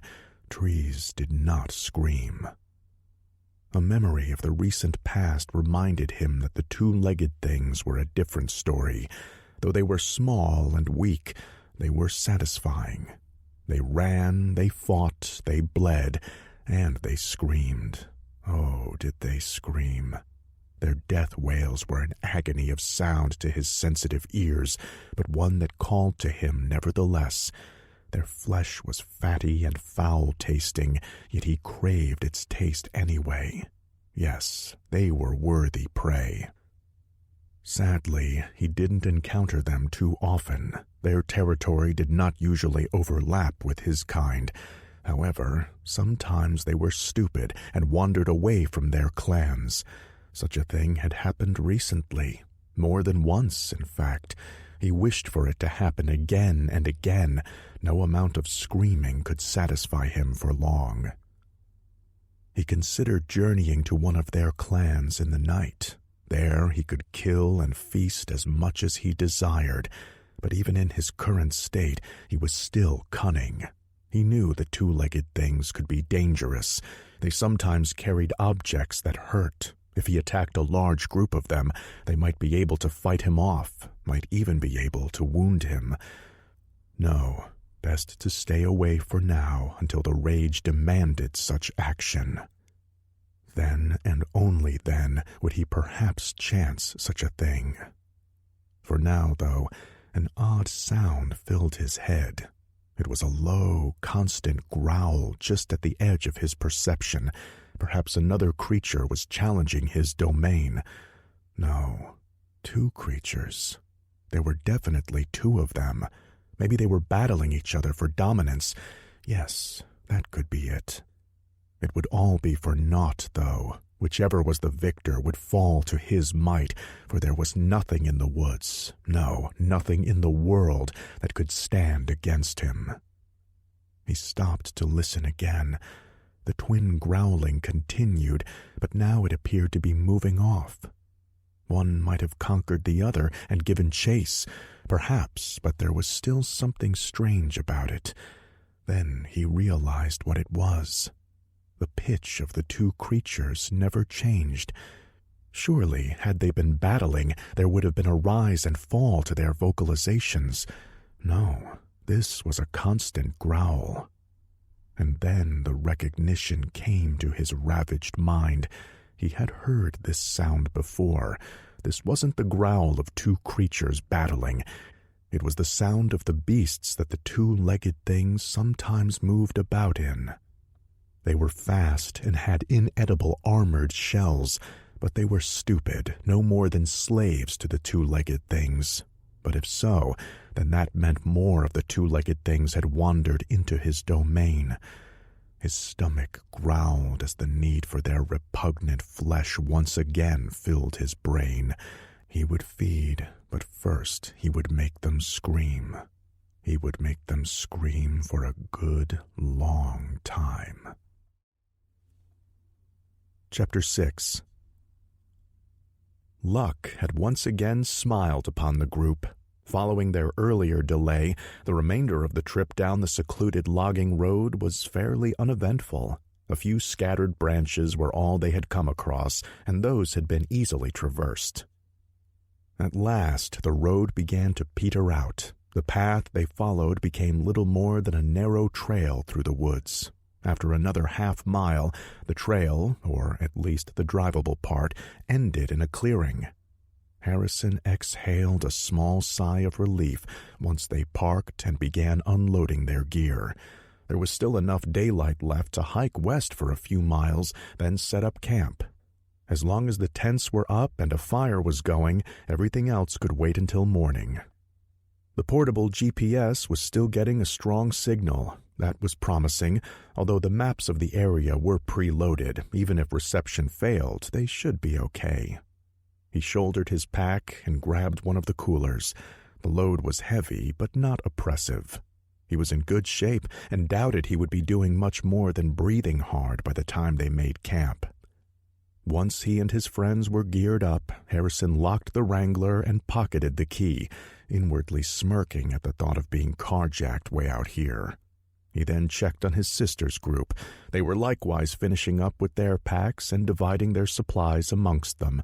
With a bit of smug satisfaction, Harrison noted that Wildfeather's gear was surprisingly modern-looking, despite his constant spirit mutterings.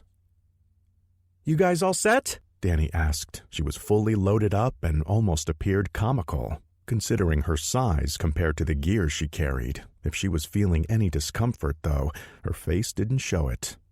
There were nods all around. Everyone looked ready for the adventure ahead, and despite their earlier mishap, they seemed in high spirits.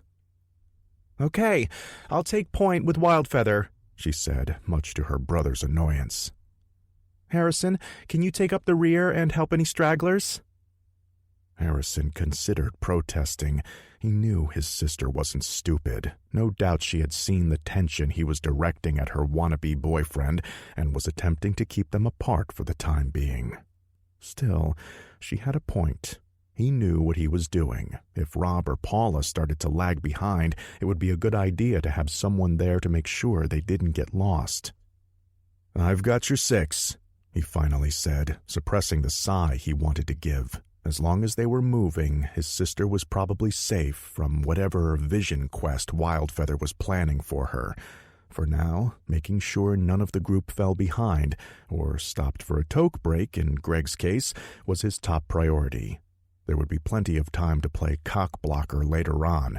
Of that he had no doubt. As the sun began to set, the temperature started to drop. The exertion of walking was keeping them all warm so far. Soon enough, though, it was going to start getting chilly. They were in no danger this time of year, but if they didn't get a fire started, it was going to be a long, uncomfortable night, even for those who had the benefit of a little body heat to be shared. Harrison chuckled a bit at that thought. The first people who came to mind were Paula and Rob, being the only official couple on the trip. Unfortunately for his friend, Paula wasn't likely to be sharing any heat anytime soon, at least not until there was a ring on her finger. Harrison personally hoped Rob wasn't prepared to go down that route yet. There was nothing wrong with Paula, per se. He liked her well enough, their clashing beliefs aside. He just didn't particularly favor the concept of anyone tying themselves down before they really had a chance to live. This brought to mind his own soon-to-be single status, and he actually felt relieved at the concept. While Harrison had no qualms about settling down one day, he planned on giving himself a few good years of fun first. The group stopped up ahead, pulling him from his thoughts. Catching up, he saw they had entered a small clearing. It wasn't much, maybe 20 feet by another 40, but it was definitely enough for all of their tents and a good fire. "We here?" he asked to nobody in particular. Danny answered. "I think so. Coordinates line up with what my friend gave me. Wildfeather likes it too." "I bet he does." As if in answer to Harrison's thoughts, Wildfeather replied, "The ground here is wholesome. There is harmony with the spirits in this place." "Well, let's get with the harmony then," Allison replied with a giggle. "I'm getting cold." Amongst them, they had brought 4 tents. For the sake of speed, though, they decided to set up only 3 for the night. Danny and Allison would share one, Paula and Rob would take another, and the 3 remaining guys would share the largest. Considering Paula's stance on things, that more or less guaranteed that nobody needed to worry about any excess nocturnal activities over the course of that first night. Danny, Harrison, and Greg set up the tents. Paula and Rob began to collect firewood from the edge of the clearing, an easy task as it had been a fairly dry week. Wildfeather and Allison worked on the rest of their supplies, hanging up the food just in case any bears happened to be in the area, then starting to cobble together dinner for the group. Working diligently, within an hour they were more or less good to go. The tents were up with the sleeping bags inside, a fire was going, and a modest meal was heating up over the flames. As darkness descended, they lit a few Coleman lamps at the edges of the clearing to provide some extra light. That done, the campers began to gather around the fire both for warmth and a little relaxation. All in all, there was a content mood amongst them, their earlier trouble along the logging route completely forgotten. "Well, we made it," Allison said, her pretty eyes twinkling in the firelight. "I don't know about the rest of you, but I think this calls for a toast." "Just one?" Danny asked. "Well, maybe 2 or 3, she laughed and walked to the nearest cooler, pulling out 2 six-packs. "Any takers?" she asked, receiving nods from all around the campsite. As Danny took hers, Harrison said, "I'm afraid I'm going to need to see some ID, miss." She flipped him the finger and casually replied, "ID this, big brother," eliciting laughs from around the fire. After the bottles had been cracked open and several long pulls taken, Wildfeather spoke up. "This reminds me of the old days. The braves of my tribe would sit around the fire as brothers." "What would they do?" Allison asked, undressing him with her eyes. Many things. Most nights they would tell tales of the spirits. Sometimes they would make a war council. Other times they would pass the peace pipe around the circle. I think I can help with that last one, Greg said. Unsurprisingly, at least to Harrison and Rob, he pulled 2 blunts from his jacket pocket and held them up to the group. Who's for a little peace pipe action? Under normal circumstances, Harrison might have joined in with the peace offering. He knew Rob probably would have done so too, but tonight they both had personal demons to deal with. For Rob, it was obviously the presence of his girlfriend. While she wasn't a 100% stick in the mud, they had never known her to go for much more than a drink or two, much less any chemical enhancements. Harrison, on the other hand, had a desire to remain mostly sober so as to keep an eye on Wildfeather. He just didn't trust that guy around Danny. He knew a player when he saw one, and he also knew a bullshit artist too. He wasn't enamored of his sister becoming another notch on this guy's teepee. In the end, only Allison and Wildfeather accepted Greg's offer. Harrison wasn't sure if Danny declined because she wasn't into it or because he was around. Either way, that was fine by him. If she kept a clear head, she'd be less likely to fall for any mystical bullshit tossed her way. Also, as one of the more experienced campers in the group, it was likewise probably a good idea to keep her wits about her until they became more comfortable with the area. Thus, they sat around the campfire. They talked, they drank, and some of them smoked. The conversation was amiable enough, and, Harrison's misgivings aside, even he found himself beginning to relax, although a part of him was pretty sure it was a mild contact high from the marijuana smoke wafting around the group.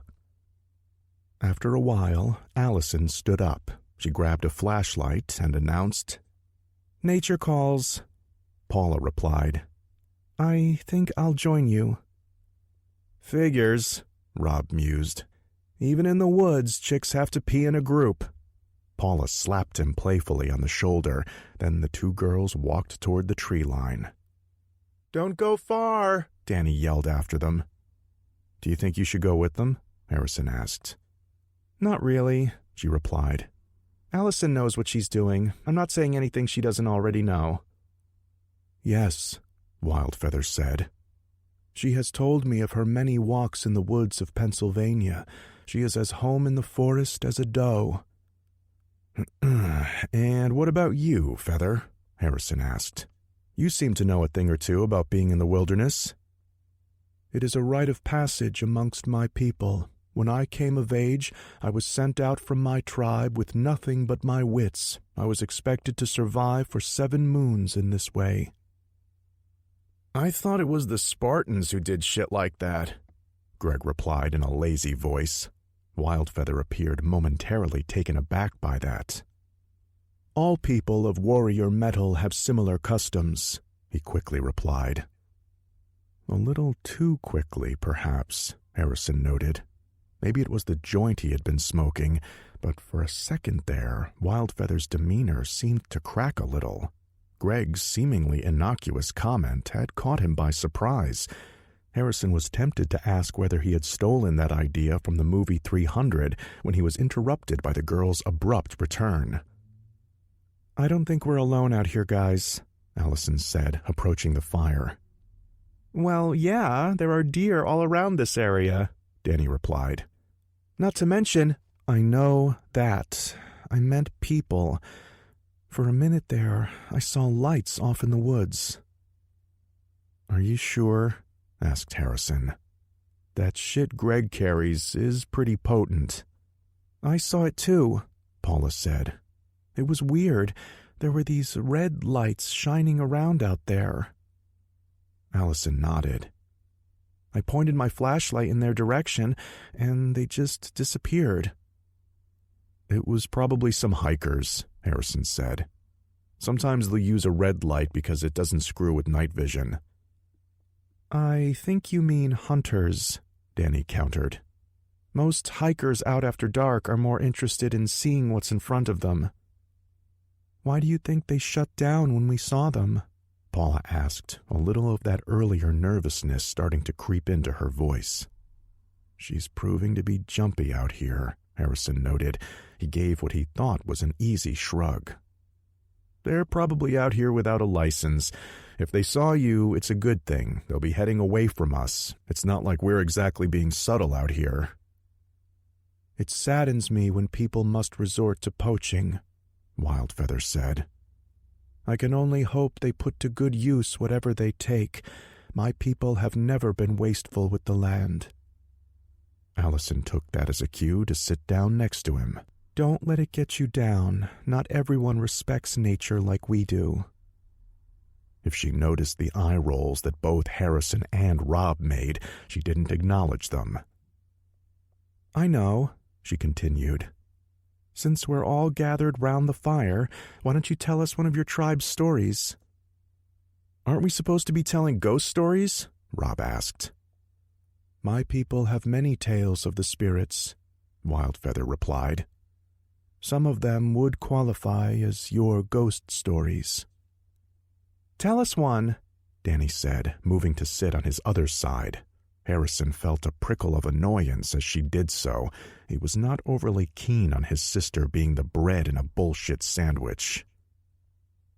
I have an appropriate one. It is the tale of the wild man of the woods, what my people call Sasquatch. Many moons ago. Hold it, Rob interrupted. What your people call Sasquatch? I heard that the word Sasquatch was just a made-up bastardization by some guy in the 70s. No Native Americans ever called it that. Way to go, Rob, Harrison commented, with perhaps a bit more glee in his voice than warranted. Who'd have thought that stupid crypto hunter show would pay off? You watch that crap? Allison asked. What? It's a good show. It's always the same, she complained. They never find shit at the end of it. It doesn't matter. At least they keep an open mind. I think it's cool that someone is out there looking into this stuff, Rob replied a bit defensively. Besides, how would you know they never find anything if you don't watch it? It was hard to tell in the firelight, but Allison's face appeared to flush a little. Fine, you got me. The guy who hosts it is kind of cute. Danny raised an eyebrow in her friend's direction. What? He is. Oh, who cares about that dumb show? Come on, Wildfeather, tell us the story. He appeared to hesitate for a few seconds, or at least to Harrison it seemed that way. Perhaps he hadn't anticipated Rob's challenge. Finally, though, he said, The truth is, my people have many names for the hairy men of the woods. Most are difficult to pronounce, but they all speak of the same thing, a forest spirit made flesh, a creature that protects the land and those who live in harmony with it. However, this spirit can be wrathful to those who would seek to defile the balance. My great-grandfather used to tell of one such defiler as we sat around the fire, much like we all do today. Harrison looked around at the collective faces. All of the women, Paula included, were giving Wildfeather their rapt attention. Rob was listening too, although probably for another chance to jump in and question his authority on this subject. As for Greg, judging by the glazed look in his eyes as he peered into the fire, he was in his happy place. What happened? Paula asked as Wildfeather continued with his dramatic pause. Once, long ago, before the coming of the white man, when the buffalo were still plentiful on the plain, he began, there was a man in the tribe. He was a powerful warrior, one of their fiercest braves, but he was also prideful. After many victories in battle and countless successful hunts, this man began to boast that he had no equal. He could defeat any man and take his wives and horses. He could kill any beast and claim its flesh and hide. He laughed that the spirits were but smoke to him, and he had made far too many fires to be fearful of smoke. I know what you mean, brother, Greg chuckled, taking another toke. The elders of the tribe chastised the warrior. They said his pride would be his downfall, that he should give offerings to the spirit world so they might forgive his arrogance. But the man just laughed at their entreaties. He told them that he had earned all of his possessions by the strength of his own arms, so why should he owe the spirits anything? After the shaman's warning, his pride grew, and he decided that perhaps the spirits owed him. Thus, he set out to take what was theirs. He began to chop more wood than his fire needed. When he hunted, he would kill more than his family could eat, then leave the rest for the birds. In all things, he grew wasteful. The elders, seeing what he was becoming, began to pray for him behind his back. They knew that the spirits were getting angry at the man's umbrage. Wildfeather paused again, making eye contact with all three girls, one after the other. Finally, the Great Spirit sent one of the hairy men down from the mountains. The beast was already fearsome, but the spirits imbued it further. They made it swift so that not even the deer could outrun it. They made it strong so that not even the bear could stand against it. They made it powerful so that no arrow could pierce its hide. Its cries could be heard in the village when it was still many moons away. The tribe grew fearful as the beast approached, its howls of vengeance growing louder with every passing day. Finally, the elders came to the prideful man and pointed at him. "This is your fault," they said. "The spirits are punishing us all for your wickedness." But the man laughed and told them, "It is just another animal. I have slain the buffalo, I have slain the bear. I will take my bow and arrow and slay too this beast, so that I might bring back its fur to warm me by the fire." The next day, the prideful man packed up his weapons and set off into the woods to meet the creature face to face. At that, he stopped telling the story and just stared into the fire. After a few moments of this, the girls chimed in with squeals of, "What happened next?" Finally, after another pause, overly dramatic in Harrison's opinion, he continued, "None know. Some say the creature overtook him and carried him off to hell, where the spirits continue to punish him for his arrogance. Others claim the man slew the beast, then set off to challenge the spirits themselves. They say that he still walks the woods to this very day, such is his wrath. It was never truly known. All anyone in the tribe knew was that the beast's screams ceased, and the prideful man never returned." "And then Jason and Michael Myers walked out and slaughtered the campers," Greg added, laughing at his own joke. Paula, ignoring him, gave Wildfeather a wide-eyed look. "So, do you believe the story?" Before answering, he fed another branch into the fire, causing embers to rise up in the air. "My people have a great many stories. Some are told to frighten children, but others serve as a warning to men. When I became a man, I went on a vision quest, as all of my ancestors did. In it, I saw many things that give me reason to not doubt my elders." "What kind of things?" Harrison asked. "They are not meant to be spoken of. Each vision quest is for the brave who sees it, and him alone." He then turned back to Paula and spoke in a low voice. "But I have seen enough to believe. I think the hairy men are out there. I can sense them. They watch us. Perhaps they watch us even now." Paula shivered. Rob put his arm around her, most likely as much a defensive gesture as to keep her warm. As he did so, Harrison could have sworn he saw her pull away from him ever so slightly. Rob seemed to notice it too, no doubt beginning to question the wisdom of coming along on this trip. Harrison decided that enough was enough for now. "Well then, let them watch us sleep. I'm tired, and we have a lot of walking to do tomorrow." He stood and stretched. "Unless anyone else has any tales they'd like to freak us out with, I'd suggest we all try getting some rest." Danny stood up as well. "Harrison's right. Things will be easier with the camp set up, but we still have a lot of hiking ahead of us this week. We can save the hangovers for another day." One by one, the group acknowledged their logic. They all cleaned up, even Greg, despite being a bit wobbly on his feet, then retired to their respective tents. Little did they know, Wildfeather was not too far off the mark.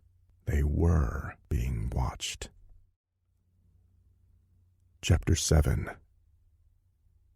Greg was asleep almost instantly. He climbed into his sleeping bag, giggled for a few moments, then started snoring. Harrison smiled when he saw how quickly his friend had passed out. Greg liked his weed, but the dude had no tolerance whatsoever. Harrison bedded down on one side of him, while Wildfeather did the same on the opposite end.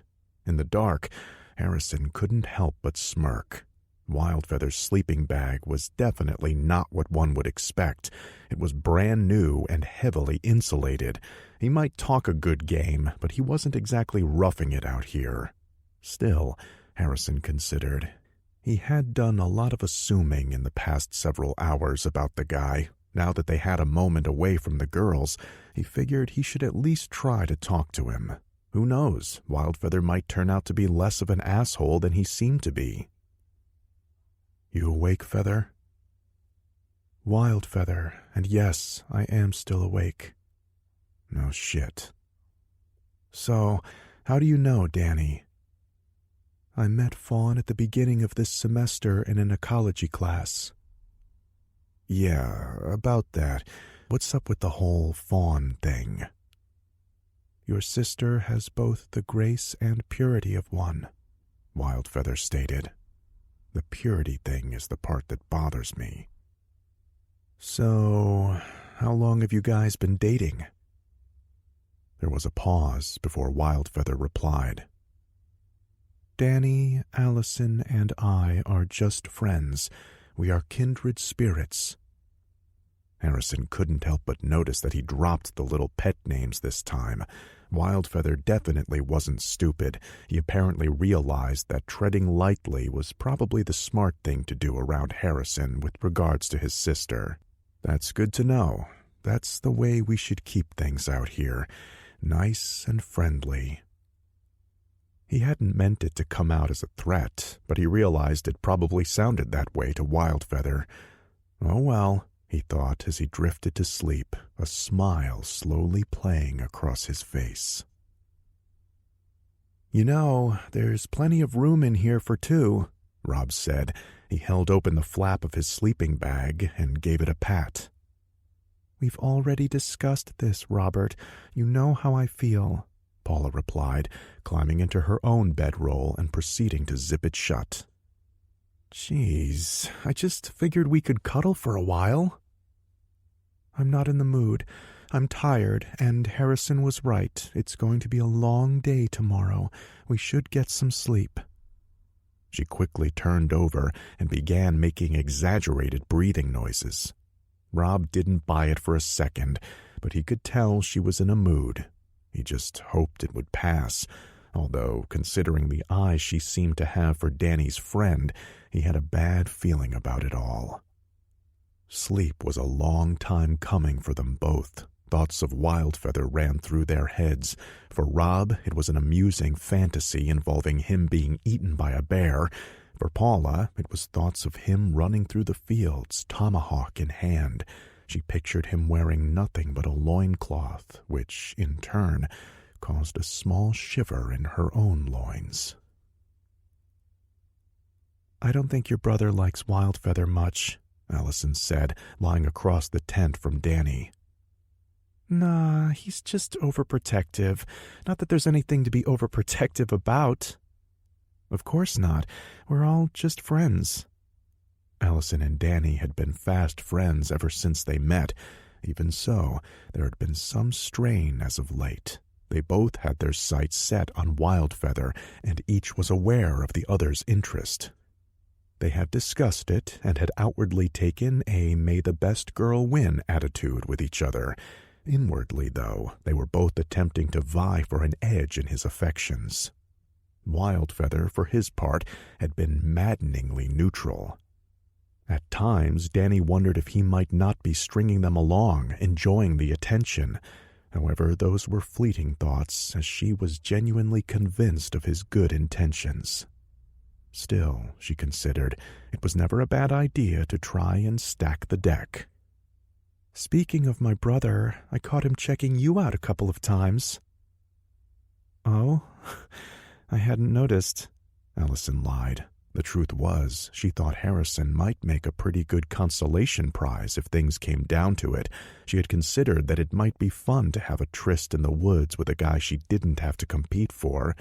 Still, she had her eyes set on Wildfeather, and until such time as he made his decision, she wasn't about to be distracted.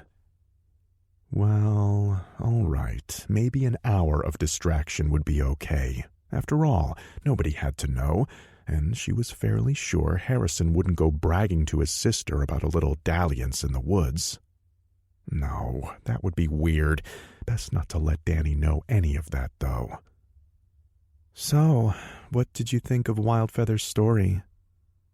Danny couldn't have cared less about the story itself. She no more believed in Bigfoot than she did trolls or fairies. It was the storyteller who was important to her, as well as the way he told it. There was such passion and conviction in his voice that Danny couldn't help but get goosebumps during his telling of it. However, she answered with a casual, "It was okay." "Yeah, I thought so too," Allison said before turning over. They both drifted off, thinking the other was a bad liar. Several pairs of curious eyeballs viewed the campsite from just outside of the clearing. They continued to watch as the conversation in the tents died down and the fire outside slowly gave way to cooling embers. Chapter 8. "Slow down, Danny!" Rob yelled. Despite the coolness of the morning, he was already sweating hard. She hadn't been kidding last night. Even with most of their gear back at camp, the pace was quickly getting to the less athletically inclined amongst them. "Seconded!" cried Greg. He was in better shape than Rob, but was still suffering the after-effects of his indulgence the night before. "This is supposed to be a vacation, you know, not boot camp." "Fine," Danny called out from 10 yards ahead. "Be a bunch of wusses." She, Harrison, and Allison stopped and waited for the rest to catch up. While they did, Danny uncorked her canteen and took a sip of water. Even she was a little winded, although she wasn't about to admit it. She had woken early, light barely peeking over the horizon, and had roused the rest of the group. She couldn't help it. This was their first full day out in the woods, and she had no intention of wasting a second of it. To her surprise, Allison, normally an early riser, had been the first to grouse about it, complaining of sleeping like crap. "I felt like we were being watched all night," she had said. "Well, yeah, we do have 4 boys along with us," Danny had joked as she packed up her sleeping bag. "It's not that. Things just didn't feel right. Who knows, maybe Wildfeather's story freaked me out more than I thought." That's a bit odd, Danny had thought. Allison was no stranger to camping. Being creeped out wasn't her usual forte. Still, between her sighting of those poachers and the story, maybe she had been spooked. The generous toke she'd taken the previous night had probably not helped in the paranoia department either. Despite that, within the hour she had somehow gotten them all ready. They had a quick breakfast, secured some supplies, then marked the coordinates of their camp on both GPS and map. Following that, Danny had led them in the direction of the old ranger station she meant to explore. 5 miles later, they neared the coordinates her friend had given her. Unfortunately, some of them were starting to lag badly. Relax, Harrison said, bringing Danny out of her reverie.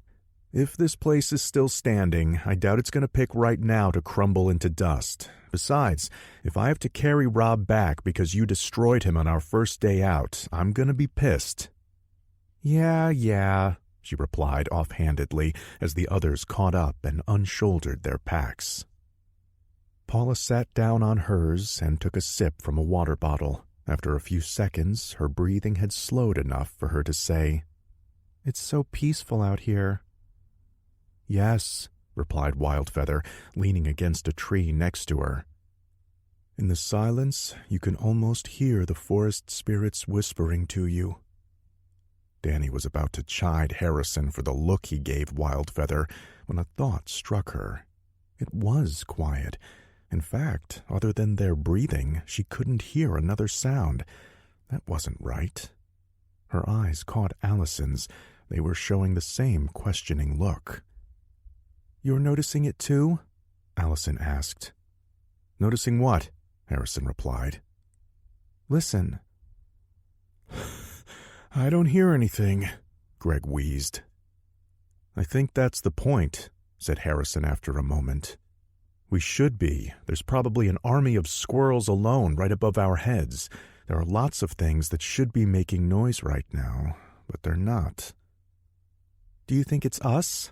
Allison asked, purposely looking toward Greg and Rob as she did so. "We haven't exactly been subtle." "Maybe," Danny replied warily. "Let's keep still for a few and see. If so, things should start up again fairly quickly." She grabbed her pack and started rooting through it. "But just in case..." She pulled out a can of bear spray. Both Paula's and Wildfeather's eyes went wide, and they immediately began rummaging through their own packs. While they did so, Harrison bent down and picked up a sturdy stick. "What are you going to do with that?" Rob asked. "Scare it off." He raised the branch and smacked it onto a nearby tree. It made a sharp report in the quiet forest. "I can do better than that," Allison said. She pulled an air horn from her backpack just as there was a loud crack off to their left. The brush was too dense to see, but it sounded as if it were about a dozen yards off. Harrison turned toward where the noise had come from. "Don't wait for my invitation." "Hold your ears. This is going to be loud." She raised it and pulled the trigger, causing an ear-splitting bellow to blare out across the woods. As it subsided, she said, "There. That should scare off any..." An ungodly roar, even louder than the horn, shattered the stillness around them. It was followed by a splintering crash. It didn't take a genius to realize that a tree had just come down. "What the fuck?" Greg yelled as another crash came. The look in all of their eyes told the same story. There was something out there, and they had just pissed it off. "Follow me and stick together," Danny ordered, quickly shouldering her pack. The rest of the group didn't need to be told twice. She checked her GPS and strode off into the woods, the others following closely behind. "I don't think that was a bear," Allison gasped, following Danny's lead. "No shit, Sherlock," Wildfeather snapped, all traces of calm gone from his voice. If he had ever known such rage before, it was lost to memory. He had approached the two-legged things silently, as he knew he could. They were stupid things with poor instincts and couldn't sense his movement. He had planned to take one and scatter the rest. It did not matter. They could be hunted down easily enough. However, he had not expected to be challenged. As he neared them, a battle cry unlike any other rose up to meet him. The noise had stopped him in his tracks and shot waves of pain through his head. It was like another of his kind had bitten clean into his skull. So much was the agony. Regardless, the challenge could not go unanswered. To do so would be a show of weakness. Others might challenge his dominance, and that could not be allowed. He had answered the challenge with a cry of his own. Then the rage had taken over. So incensed was he that he unleashed his fury at everything around him. Branches snapped, trees were felled, dirt and rocks were thrown. It was minutes before he realized that he was once again alone. The two-legged things had moved off. Their challenge had been a bluff. They were weak after all. He had planned to savor the hunt, to enjoy their screams. Now he would make them all scream at once as he rent them limb from limb. But first he would salt their meat with fear. He began to lumber in the direction of their scent, giving up all pretense of stealth. Danny checked the GPS again. They were headed in the right direction. As they fled away from the source of the whatever it had been, Harrison dropped back to make sure there were no stragglers. Danny wanted to protest, but her brother was more than capable. Thus, she was surprised when he caught up to her again. "How are we doing?" he asked with obvious false calm. "Maybe another quarter of a mile. Why?" "You don't want to know," he answered in a low voice she could barely hear. He was right. She really didn't want to know. Unfortunately, she was long past that state of blissful ignorance. Whatever they were running from was coming after them. "How bad?" "It's making a lot of noise, but doesn't seem to be gaining on us yet." As if in response to his statement, another roar split the air behind them. It sounded hundreds of yards away, but if it had snuck up on them once, it was probably capable of doing so again. "Don't let anyone run off," she said. He nodded and again fell back, but he needn't have bothered. After that last cry, the rest of the group were crowded so close that Danny could have practically piggybacked them all had she been strong enough. Something was not right. He stopped and sniffed the air. For just a moment, the breeze had stilled, and he thought he had smelled another scent from behind. Had one of the two-legged things broken off from its clan and tried to flee? He sniffed again. The scent was gone. Whatever it had been faint, just barely there. Now that the breeze started up again, he could once again smell the two-legged things he was pursuing. He could smell their bodies, but best of all, he could smell their fear. They knew he was coming. They knew that they were being hunted. If he could have understood the concept of a smile, he might have allowed himself one at that thought. As it was, he screamed again and once more began to stalk his prey. "We are so screwed." "You got that right, brother," Greg replied to Wildfeather as they fled. "Shouldn't we be trying to head out of the woods, not deeper into them?" Paula wheezed. She sounded out of breath, but at least the effort was keeping her from settling into a full-blown panic attack, Danny noted. If they stopped, she was sure that would change. "The cars are back in the direction of that thing," Danny replied. "And there's 50 miles of forest in every other direction. Trust me, this is our best bet." I hope, she thought. She was trying to keep a positive attitude. Wildfeather had already lost it, and Allison was keeping unusually quiet. If either she or Harrison freaked out now, that would be it. The rest would scatter like doves. Fortunately, her big brother seemed to be doing his part. The least she could do was follow suit. "Just another 100 yards, she said, before adding another silent, "I hope." She quickly checked her GPS again and trudged onward. Near the back of their close-knit group, Harrison was making sure he didn't lose anyone. It was one hell of an effort on his part. Every instinct he had was telling him to cut loose and make a run for it. Inside of his head, the old hunting joke that ended with, "I don't need to run faster than the bear, I just need to run faster than you," kept replaying itself. Suddenly, it didn't seem so funny. Still, he couldn't live with himself if something happened to one of his friends because of his selfishness. He had been raised better than that. "How are you holding up?" he asked Rob, who had begun to fall back a bit. Not good," his friend stammered. "You might have to drag me the rest of the way." "Don't worry, I would," Harrison reassured him before looking back over his shoulder. He could still hear it coming. Whatever it wasn't making any attempts at stealth anymore. It also didn't appear to be catching up to them yet. It was the yet part that worried him, though. Harrison wasn't a betting man, but if he had been, he would have put money on it being able to overtake them any time it damn well pleased. "What the hell is it?" Paula asked, lagging but still doing better than Rob. "Has to be a grizzly," answered Harrison. Rob coughed. I didn't think they were around these parts." "Neither did I, but have you got a better answer?" "I might," Rob said with a small, tired grin.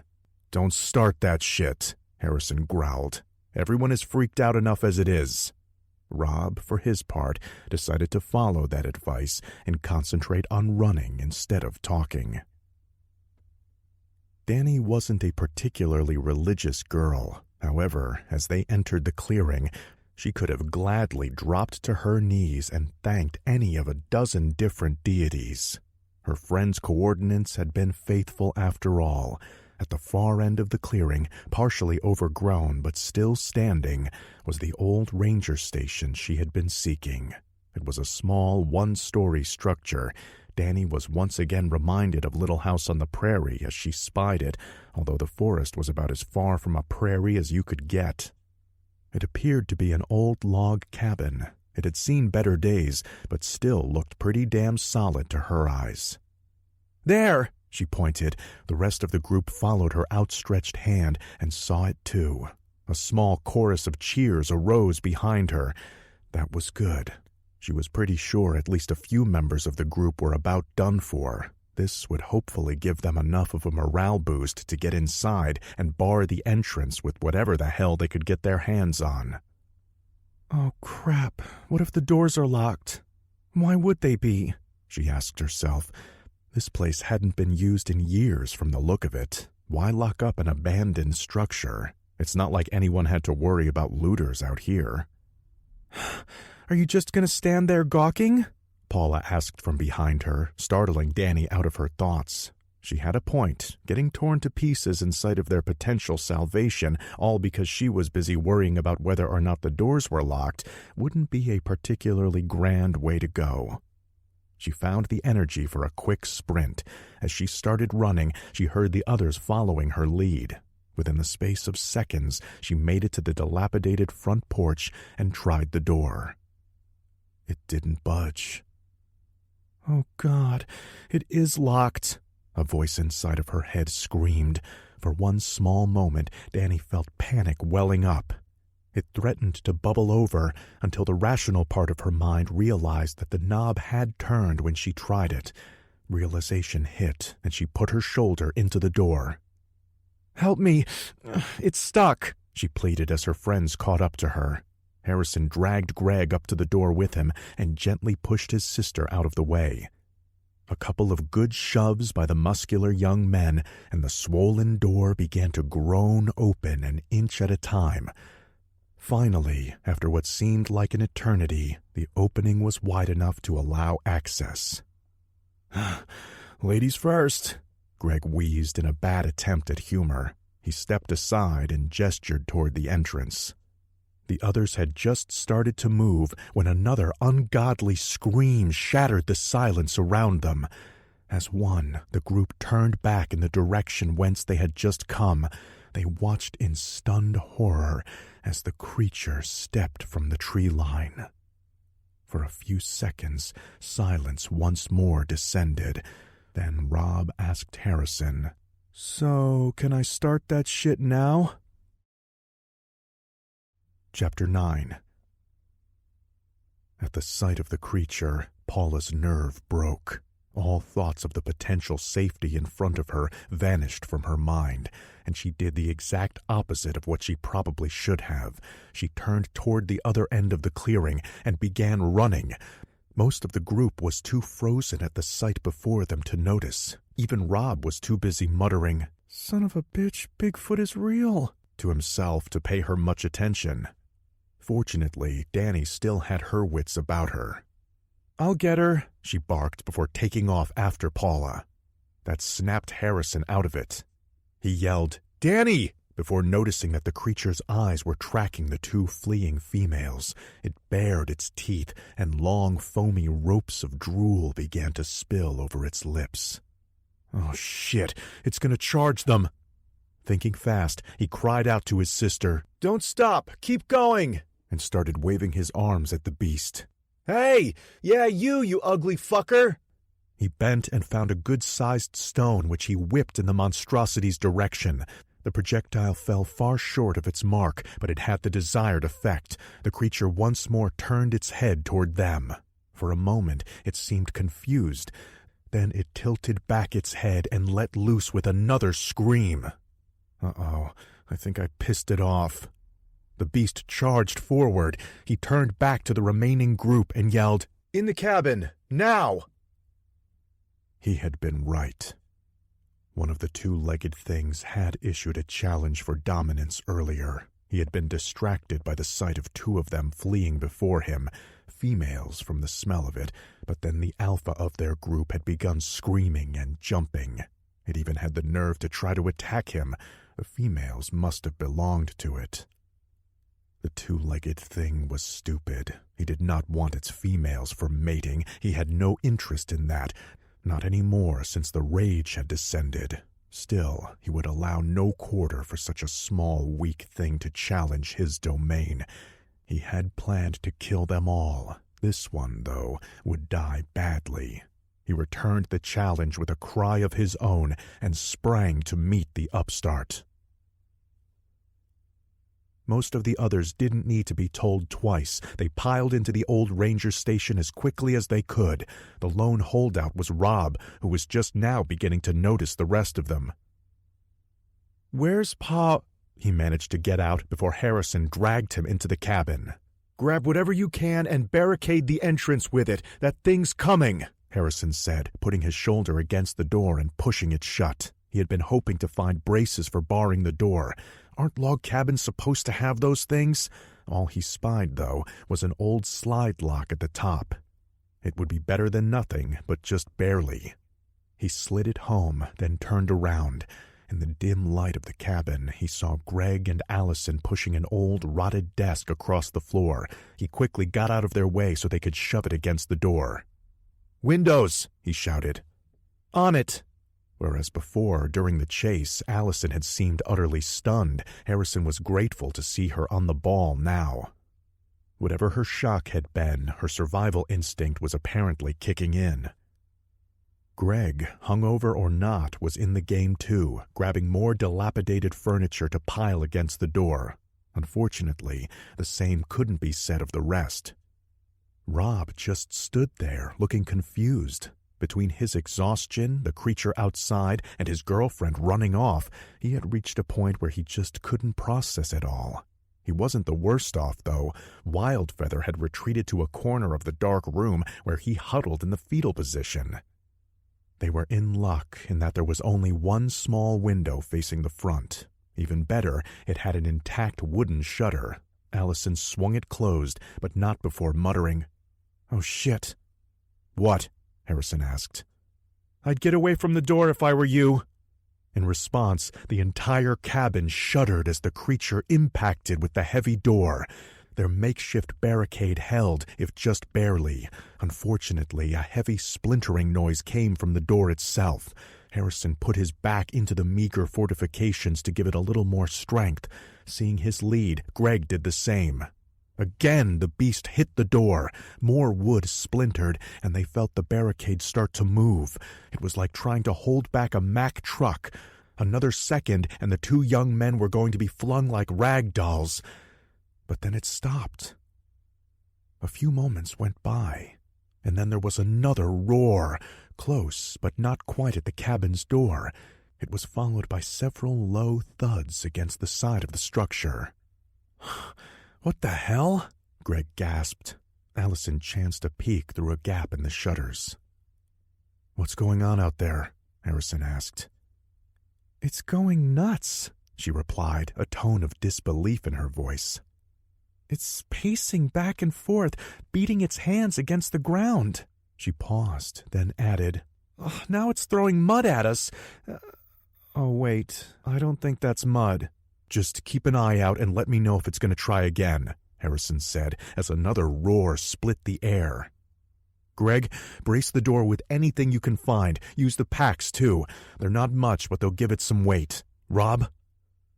Paul is out there, Rob replied in a dazed voice.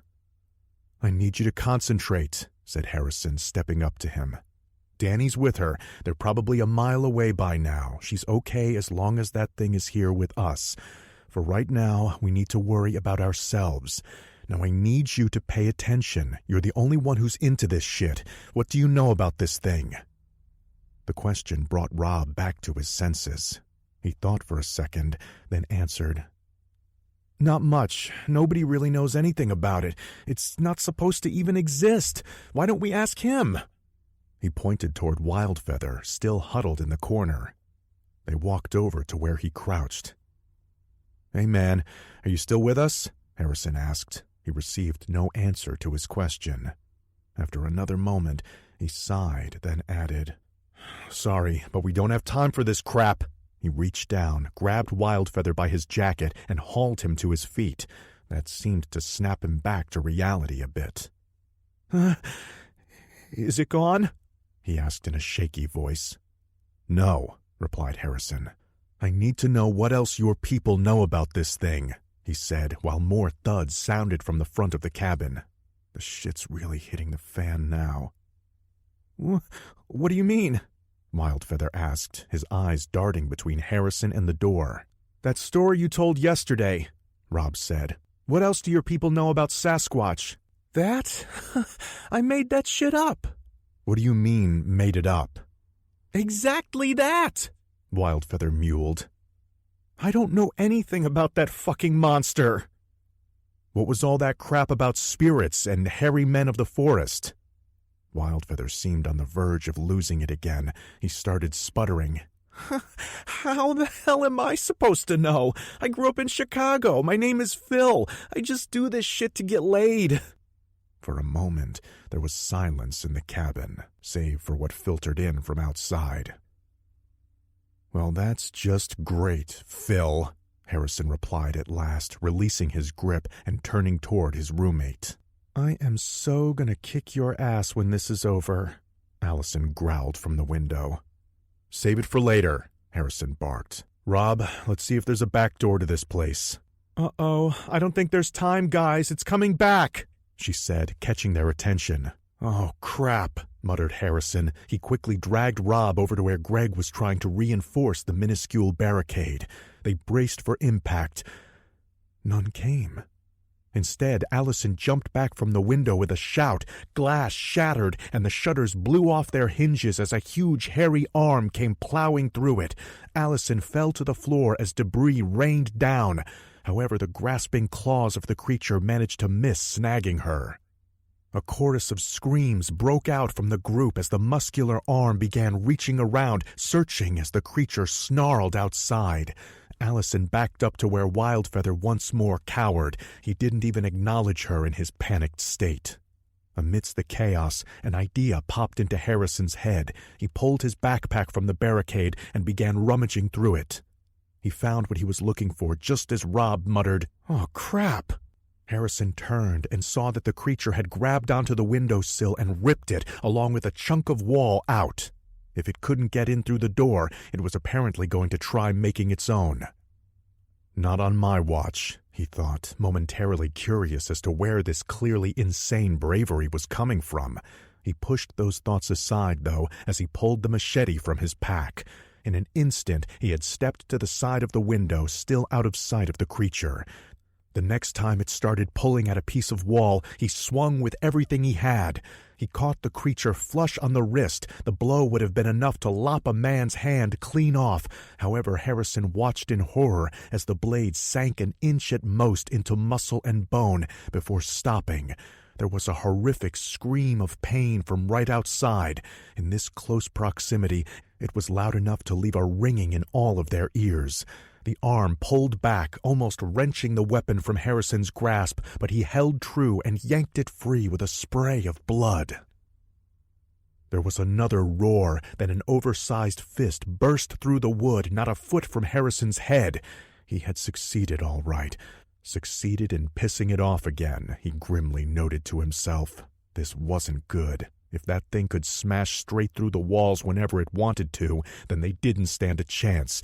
Their barricade at the door was little more than a joke. "Allison!" he yelled, ducking out of reach of the grasping hand. "Find a back door. Now!" To her credit, she only hesitated for a moment before running toward the rear of the cabin. Harrison wished her luck. Unlike the monstrous ape at the front door, they had little chance of knocking down a wall. If it turned out there was no other exit from this building, it might very well become their tomb. Chapter 10. Taking Harrison's lead, Greg left his place and began searching through another of the backpacks. This left Rob as the sole person bracing the front door. "I might as well open up and let it in for all the good I'm going to do here," he thought, watching Greg heft the axe they had purchased back in Bonanza Creek. "Great, that'll probably be just slightly more effective than thinking bad thoughts at it, but any port in a storm," he mused as Greg took up a defensive post on the opposite side of the window as Harrison. "There's no back door," Allison cried out to them. "Of course not," Harrison muttered with a sigh as he waited to see what the creature would do next. "Greg, don't get too close to the window." Sadly, he was a second too slow in his warning. The beast's still bleeding arm shot through again. Greg managed to sink the axe into its massive bicep, but not before its grasping hand closed on his shoulder. Before he could do much more than open his mouth to scream, the arm pulled back. The window wasn't originally designed to be wide enough to accommodate a person of Greg's size. However, with the wood around it already heavily damaged, he was roughly pulled off his feet and through the portal, widening it even further. Harrison made a mad scramble to grab for his friend, but the creature was both faster and stronger. He peered through the ruined window in time to see Greg thrown some 15 feet out into the clearing. He landed in the high grass and flipped end over end before disappearing from view. The creature was at the edge of the porch, looking toward where it had flung him. It took one slow step in that direction. "Oh, shit!" Rob noticed from his vantage point at the barrier, Harrison appeared to be tensing up his body. He realized his friend was actually considering what was sure to be a suicidal plan of action. Before he could make a move, though, Allison called out again. "There's a cellar!" "What?" Harrison asked. "There's a trapdoor in the back room. Looks like it leads down to a root cellar," she replied, joining them in the front again. "Where's Greg?" "Get everyone down there and lock yourself in as best you can." "But—" "Do it!" They could all hear the tone of finality in his voice. Tears sprang to Allison's eyes, but she nodded anyway. She started toward Wildfeather, then stopped. Turning back to Harrison, she said, "Here, take this." She pulled a can of bear spray from her pocket and tossed it to him. "It's not much, but—" "Thanks," he replied, then added with a smirk. "Maybe I can use it on myself so I don't see it coming." "Wait a second," Rob said, leaving his place at the barricade. "What the hell are you—" But he didn't get a chance to finish. Harrison had already climbed out the window. The creature was almost to where Harrison had seen his friend land. It appeared to be actually savoring the moment. This didn't seem the behavior of a dumb animal to him. In many ways, that made it even more frightening. Stepping off the porch, he got his first good look at the beast. It was even larger than he'd thought. Covered in matted brown fur, it was nearly 9 feet tall. He couldn't begin to guess at its weight, but it had to be several 100 pounds, most of it dense muscle by the look of things. "Am I really going to do this?" he pondered right before springing into action. He had planned to run up behind it and swing the machete at its neck before it knew what was happening. As he got closer, though, he noticed that the creature didn't seem to have much of a neck to swing at. Its head appeared to sit almost directly upon its massive shoulders. He was contemplating another target, maybe the back of its leg. when the creature turned to face him. The thing might have had the appearance of a large humanoid, but, as Harrison grimly noted, it definitely had the superior senses of a wild animal. He stood there, not 10 feet from the monster, feeling a little foolish as he brandished his meager weapons at it. The creature looked at him with red-rimmed, watery eyes. Harrison met its gaze. For a moment, it was a standoff between man and monster. A memory from several years earlier flashed through his mind. It was of a trip to the zoo he had taken with his family. As they stood there watching the gorillas, his father had told him how, in the wild, staring down a silverback was the exact opposite thing to do if you wanted to keep living. "Oh, crap," he muttered before being drowned out by a roar of such primal fury that his knees began to buckle. He didn't think human emotions applied to this thing, but if they did, it sounded angry. Very angry. It raised its club-like arms and charged. "Be safe, Danny," he thought as death rushed at him. Just then, a sound like thunder resounded in the air around him. A moment later, a splash of something warm sprayed across his face. At first, Harrison thought it must be his own blood as the creature tore him limb from limb. Then realization hit. He was still in one piece. The creature had stopped less than 2 feet from him. Harrison immediately noticed 2 things: a bewildered look on its face and a gaping wound in its right shoulder, about 3 inches in diameter. "Holy shit, I think someone just shot it." That thought was followed by a less hopeful realization. He was no hunter. Hell, he had never even fired a gun before. Nevertheless, he was certain that as ugly as the wound was, it wouldn't even come close to being fatal to the beast. Thus, before any thoughts as to the insanity of what he was about to do could slow him down, Harrison raised his left arm and unloaded the bear spray right into the creature's eyes. The result was immediate. Whereas the surprise of being shot had momentarily stunned the creature, the spray caused it to go completely wild. It screamed again as it brought its hands up to its face. In that same instant, it took off running. Unfortunately for Harrison, he was close enough to be shouldered aside as the monster ran blindly for the tree line. If he had ever wondered what it would be like to be the tackling dummy for the Denver Broncos' entire defensive line, he now knew. He flew back and landed on the ground, the wind completely knocked out of him. All he could see was the sky, but he could hear the screams of the monster as it crashed through the brush, soon drowned out by another loud gunshot. Several seconds passed until he felt he could breathe again. He gingerly started to sit up, feeling as if every inch of him was bruised. He may have felt like a truck had run him over, but he was also aware that he was still alive. Harrison had just gotten to a sitting position when he saw a hand in front of him. He took it and was pulled to his feet. He stood and found himself staring at a well-built man in his mid-30s. There was something oddly familiar about his face. It took Harrison maybe a second to pull the memory up, and then he said, "Hey, you're that guy from TV." "Yep, and you're that asshole who just ruined my shot." Chapter 11. "Greg," Harrison gasped, finally steadying himself on his feet. "Relax, we're checking on your friend." It was then that Harrison realized the newcomer wasn't alone. 3 other men, each heavily armed and carrying a variety of gear, milled about. 2 of them were crouched approximately where Greg had landed. "I don't know whether you're brave, stupid, or both," said the man who had helped him up. "Spraying an angry Squatch in the face. Haven't seen that one before." "Squatch?" "Short for Sasquatch." The man held out his hand. Derek Jenner." Harrison was still somewhat stunned, though whether from the hit he had taken or the sudden appearance of his apparent savior, he wasn't sure.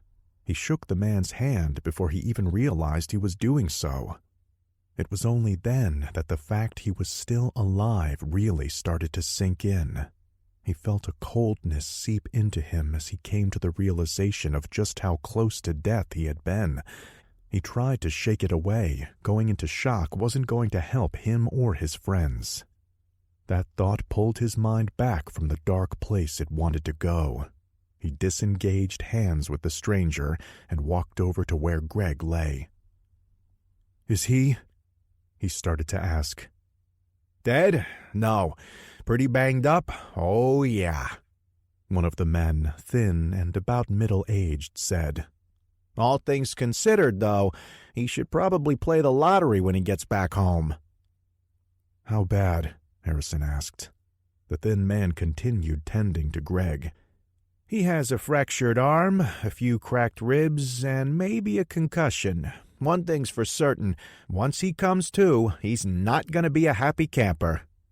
He unshouldered a pack and started pulling medical supplies from it. As he did, he spoke to the second man, a burly, bearded fellow who resembled a stereotypical lumberjack. "Help me set the arm before he wakes up." Seeing that his friend was being cared for, Harrison's thoughts returned to the others still in the cabin. They hadn't come out, which meant they had probably taken his advice about the root cellar. He started walking back in that direction. "Where are you going?" Derek asked, catching up to him. "I have some more friends inside." He moved to the window. "Doors barricaded." "I would hope so," Derek responded, giving him a boost. Harrison landed with a grunt, and the other man hopped in after him. "That's one way to renovate the place," Derek remarked, surveying the damaged wall. Harrison walked toward the rear of the cabin. He scanned the room in the dim light, then spotted what he was looking for. In the middle of the floor was an outline in the wood with a recessed handle in the center. He walked over, reached down, and gave it a pull. It didn't budge. "Locked?" "Seems that way," he replied. "Smart." Harrison knelt over the trap door. He banged on it a few times, then yelled, "Open up, guys. It's gone." After a moment, there was a sliding sound. Then the door began to inch up. "Don't! It could be a trick," Wildfeather said in a panicked voice from below. "Yeah, Phil," he replied. "It's me, Bigfoot, doing my best Harrison impersonation." That elicited a sharp retort of laughter from Derek. The trap door swung open, and Allison's head appeared. Harrison helped her out, and she immediately threw her arms around him. The gesture caught him by surprise at first, but then he hugged her back, glad for her warmth. "Get a room, you two," said Rob next up the ladder. He had just made it out when he spotted the other man in the room. His jaw immediately dropped wide open. "Holy shit! You're Derek Jenner!" He turned to Harrison. "Dude, it's the Crypto Hunter!" "Yeah, I kinda gathered that already." "You're the Crypto Hunter!" he repeated. "Yes, indeed. Dr. Derek Jenner at your service." Harrison ignored the exchange and yelled down into the darkness. "Coming, Phil? Is it safe? Just get up here, unless you'd prefer we leave you behind." Within moments, the faux Native American was scrambling up the ladder. Once he was out, Derek surveyed the group and asked, "Is that everyone?" "Yes," Rob started to say. No. My girlfriend is still out there." Harrison could have smacked himself upside the head. In all the confusion, he had forgotten about Danny and Paula. "My sister, too. They ran when that thing came after us." "We have to go after them," Rob said, starting toward the door. Before he could get more than 2 steps, Derek caught him by the arm. "Not so fast," he said. "None of you are going anywhere at the moment. For the time being, consider yourselves detained under my authority." "Detained?" Harrison, Allison, and Rob asked as one. "Yes, you heard me. Until we have a chance to sort things out, you're all officially in my custody." "No offense, dude," Harrison replied. But last I checked, being on a low-budget cable show didn't come with that kind of power." Derek smiled, showing off his straight white teeth. "Just for the record, that low-budget show has been the highest-rated thing on the Adventure Channel for the past 3 seasons. But you're right, even pay cable doesn't come with that many perks. On the other hand," he said, fishing something out of his pocket, then showing it to the group. It was a badge. "The U.S. government is more than capable of delegating that kind of authority. Any questions?" "No way. Let me see that," Rob said. "As you wish, citizen," Derek replied, handing the ID over to the group for inspection. He was enjoying this part. He always did. "U.S. Forest Service, Department of Cryptid Containment," Harrison read. "No offense, but there's no such thing." "Yeah, I'm pretty sure it's a crime to impersonate a federal officer," Allison commented. "Indeed it is," Derek said. "However, I think you'll find that if you call in my badge number there, it checks out just fine. Unfortunately, we're a bit out of cell range. Regardless, I can assure you," he continued, looking them all in the eye, a dead serious tone in his voice, "that if you do anything to step out of line, you'll be looking at time in a federal prison." Harrison opened his mouth to protest, but Derek interrupted him. "Besides which, we have guns. Do you?" There was a stunned silence from the group. Then he added, "That wasn't meant to be a threat, just a fact. Do any of you really want to go running around out there unarmed now that you know what's waiting?" Again he was met with silence. "I didn't think so. Now, let's go gather ourselves together. You can tell me about your friends, and then we'll go take care of this business." Derek helped them dismantle the barricade. The campers retrieved their packs and followed him out into the clearing. The 2 other men Harrison spoke with had managed to get Greg back to his feet. His arm was splinted and his head was bandaged, but he was alive. The 3rd man from the group was nowhere to be seen. "How's the patient?" Derek asked the thin man as he walked over. "He'll need a hospital eventually, but I think he'll be good to go for now. What about the rest? Anyone else need patching up?" "The one in the deerskin jacket is going all basket case on us," he quietly said, motioning toward Phil, who stood silent and wide-eyed. The rest seemed to be handling things okay. "Got it." He proceeded to pull a syringe from his well-organized pack. He walked over to Phil and put a hand on his shoulder, causing the younger man to flinch. "It's okay," the thin man said. "This will help calm you down." "Very mild sedative," explained Derek to the group. "We'll mellow him out, but not knock him out." Harrison nodded, then said in as calm of a voice as he could, "That's all fine and good. Now, about my sister. We're taking care of it. One of my men is trying to pick up their trail. Once we have it, we'll go after them, but we'll do it my way. If any of you go running off blindly, there's probably going to be a bunch of dead bodies in these woods by the end of the day. That thing isn't playing around. You understand?" There were nods all around, except from Rob, who asked, "Is it woodchuck?" "Huh?" Harrison grunted. Derek, on the other hand, smiled. "I see we have a fan." He turned to the others and explained. "Chuck Woodchuck Wayans is my tracker. Good man, formerly with the U.S. Army before signing on with us. Trust me, if it's out there, he can find it. Word of advice, though, don't call him Woodchuck to his face, unless, that is, you like spitting out your own teeth." Rob looked confused. "But I thought that was his nickname." "No, he can't stand it. The network gave it to him, said it made him more approachable. Trust me, it's only for the cameras." Derek then gestured toward the other 2 men from his group, but Rob was 1 step ahead of him. "That's Mitchell, the team medic." he said excitedly, pointing toward the thin man, the perils of his friends momentarily forgotten. "And that big guy is Francis, their cameraman." "Interesting camera," Allison commented, noting the large rifle he was holding. "Yeah, about that," Harrison said. "I can't help but notice the lack of a show being filmed here. I don't suppose you're about to tell me I've been punked." "We can discuss that later." Derek pointed toward the tree line. As he did, a short, powerfully built African-American dressed in camouflage fatigues stepped out of the brush and walked toward them. As he came closer, the group wrinkled their noses at an odor that hung about him. "Game sent," explained Derek, noticing their expressions. "Speaking of which, Mitch, once you get that kid fixed up, everyone needs to be scented." The medic gave a thumbs up, at which point Derek directed the campers in his direction.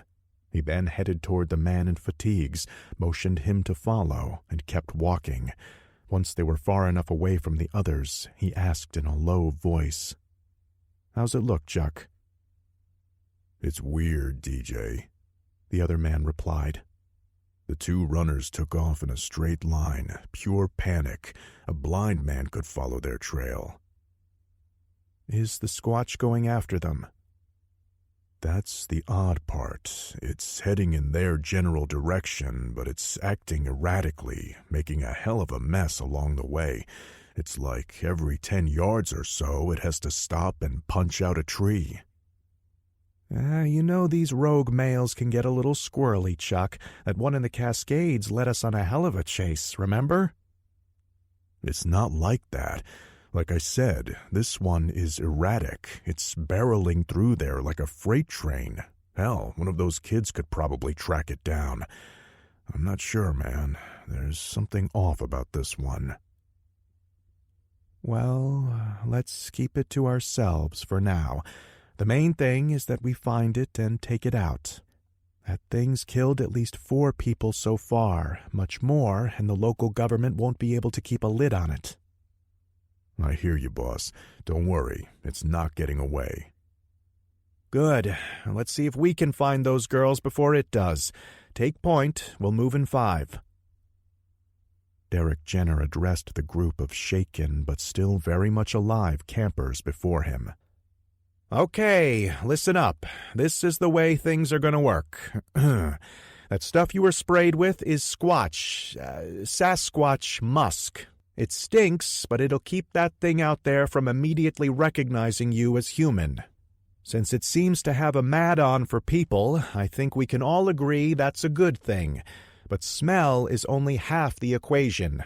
I need you all to be quiet. You move when we move. You talk only when we say it's okay to talk. You follow those directions, and we'll all stay alive." "What about—" Derek cut Harrison off. "Your sister and friend are our #1 priority right now. We have their trail. Running through the woods, hollering our heads off isn't going to help them. It's only going to bring 800 pounds of angry ape down on our heads. We'll find them as quickly as we can. Okay?" Harrison nodded, hoping it would be quickly enough. Rob seemed to still be enamored at meeting his TV hero, but it would be only a matter of time before panic for Paula bubbled back up to the surface. "Good. Chuck and I will take point. You, Harrison, right? I want you behind me. Mitch will walk with the rest of you, and Frank will have our 6. That's the way we go. For now, quiet conversation is fine. When I give the signal, though, that means zip it." Derek spent a couple minutes going over some hand signals with the group. They seemed like fairly smart kids to him, especially the one that had gone toe-to-toe with the Squatch. If he could do that armed with just a knife and some pepper spray, then he was probably reliable. It was the rest Derek was worried about, especially the kid dressed like Sitting Bull. Even with the sedative, he looked like he was ready to bolt for the hills. He mentally noted that Frank would probably need to pull double duty, guarding their rear and keeping an eye on that one. "Are we all set?" There was assent from all, save one. How about you, Tonto? Ready for a hike? The purposely insulting question had the desired effect. Phil glared hard at Derek for a second, but then simply nodded. Harrison tried, albeit not too hard, to suppress a smirk. Derek and his trackers set off. The rest of the group followed. As they started walking, Harrison turned to his friends to assess them. This Jenner guy had pretty thoroughly taken charge of the situation, and he was glad to let him keep it. However, this trip had been partially his idea, and he felt responsibility for his friends. "How are you guys holding up?" he asked them as a whole. "I feel like hammered shit," Greg replied, his arm in a sling and the contents of his pack spread out amongst the others. "But I have to tell you, the doc here has some good shit in that bag of his." He hooked a thumb toward Mitchell. "We should definitely party with this guy sometime." Everyone chuckled, including the medic. Harrison was glad to hear his friend was in good spirits, although he could tell by the look on his face it was an effort on his part. "Physically, I think we're pretty good," chimed in Allison. "Mentally, I know what you mean," replied Harrison grimly. She walked up next to him and placed a hand on his shoulder. "Don't worry, we'll find them." "I know," he responded, before silently adding to himself, "I just hope we find them first." Chapter 12. Danny finally caught up with Paula. Fright and adrenaline had given the scared girl a boost of energy, much like it would a gazelle fleeing a lion. At first, Danny had attempted to keep up with her as she fled through the woods, but Paula had refused to listen to or even acknowledge her. Eventually, she had let her own pace slacken to conserve energy. Danny wasn't exactly a tracker, but she had spent her fair share of time in the woods and knew what to look for. Besides, Paula had been making absolutely no effort at anything other than running. She ran straight and true, so Danny had been able to follow her with little problem. Broken branches here, footprints there, a swatch of torn clothing every once in a while, all of it finally led her to Paula. Her reserves spent, she had collapsed against a tree, where she remained, eyes closed and breathing heavily. Danny approached quietly. She simultaneously put one hand on Paula's shoulder and the other over her mouth. She didn't think the creature had followed them, but there was no point in taking the risk. As expected, Paula's eyes opened wide and she attempted to let out a shriek, muffled against Danny's palm. "It's okay. It's just me," Danny said in a soothing voice. She herself was tired and scared, but since there was nobody else to fall back on, she would have to be the calm, collected one for now. Eventually, Paula's eyes focused, and she nodded. Danny removed her hand and sat down next to her. She pulled out her canteen and took a swallow of water, then offered it to the other girl, who drank with no hesitation.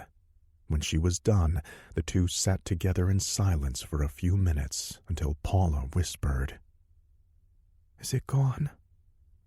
"I think so." "Did the others follow?" Without warning, she broke into sobs.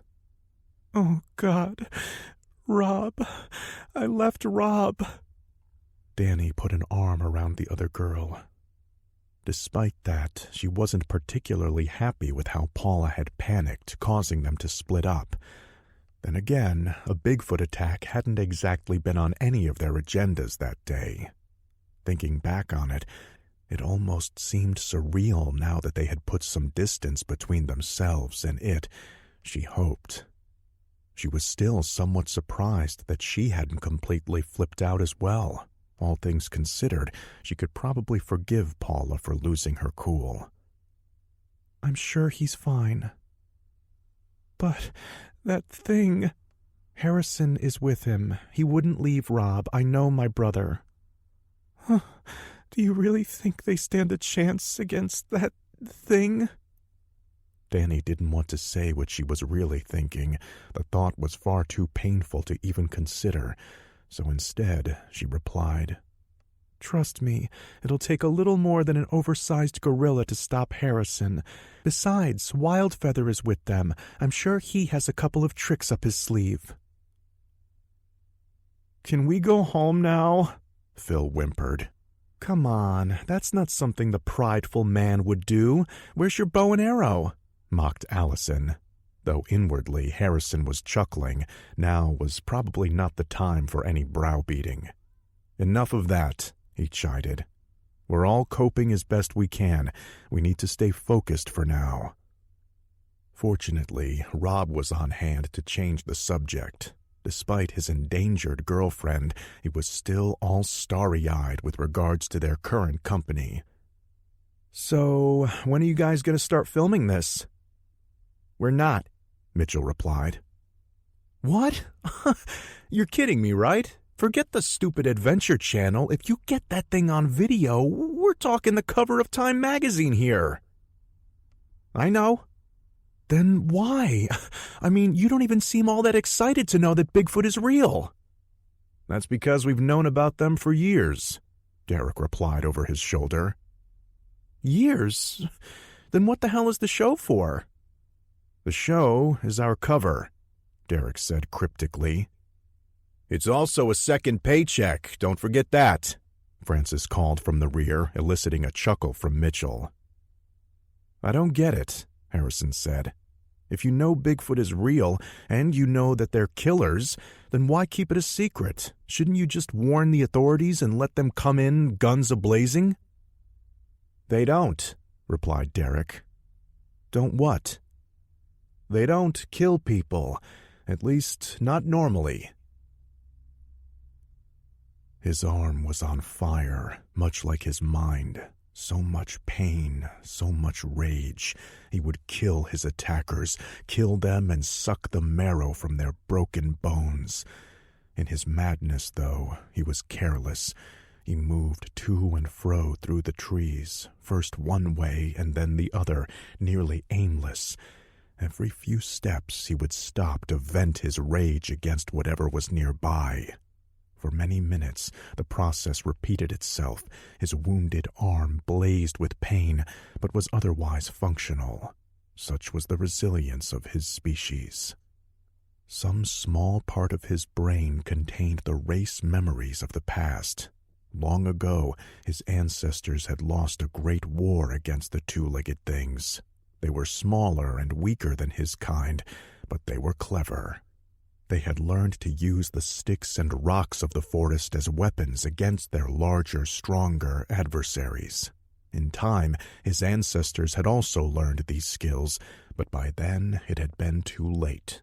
They were too few by that point, and thus they had retreated deep into the forests where the two-legged things did not go. They became scattered and reclusive, but their exile had also caused them to grow strong. As time passed, they became larger and more durable, better suited to their harsh conditions.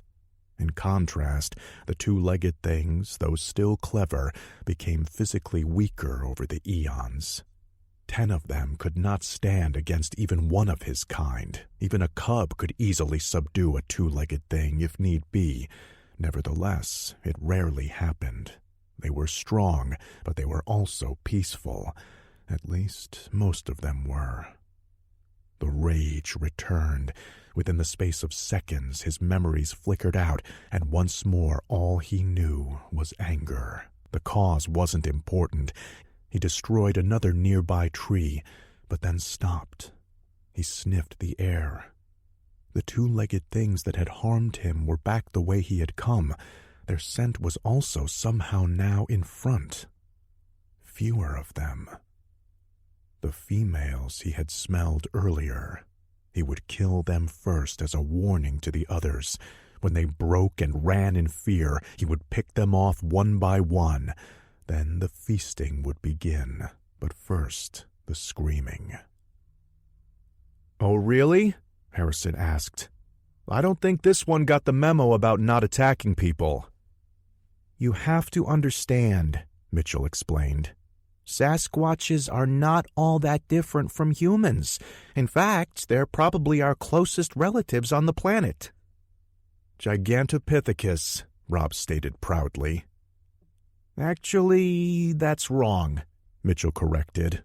Just sensationalist claptrap, really.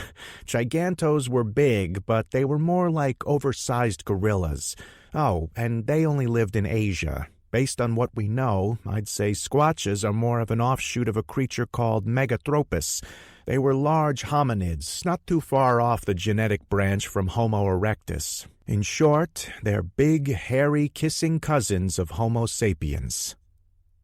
They could be the Jolly Green Giant for all I care, Allison interrupted.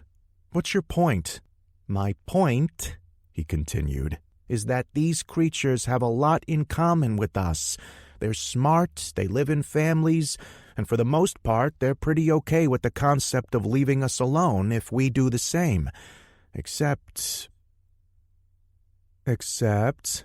asked Rob. Except that, like people, sometimes you get a bad egg in the bunch.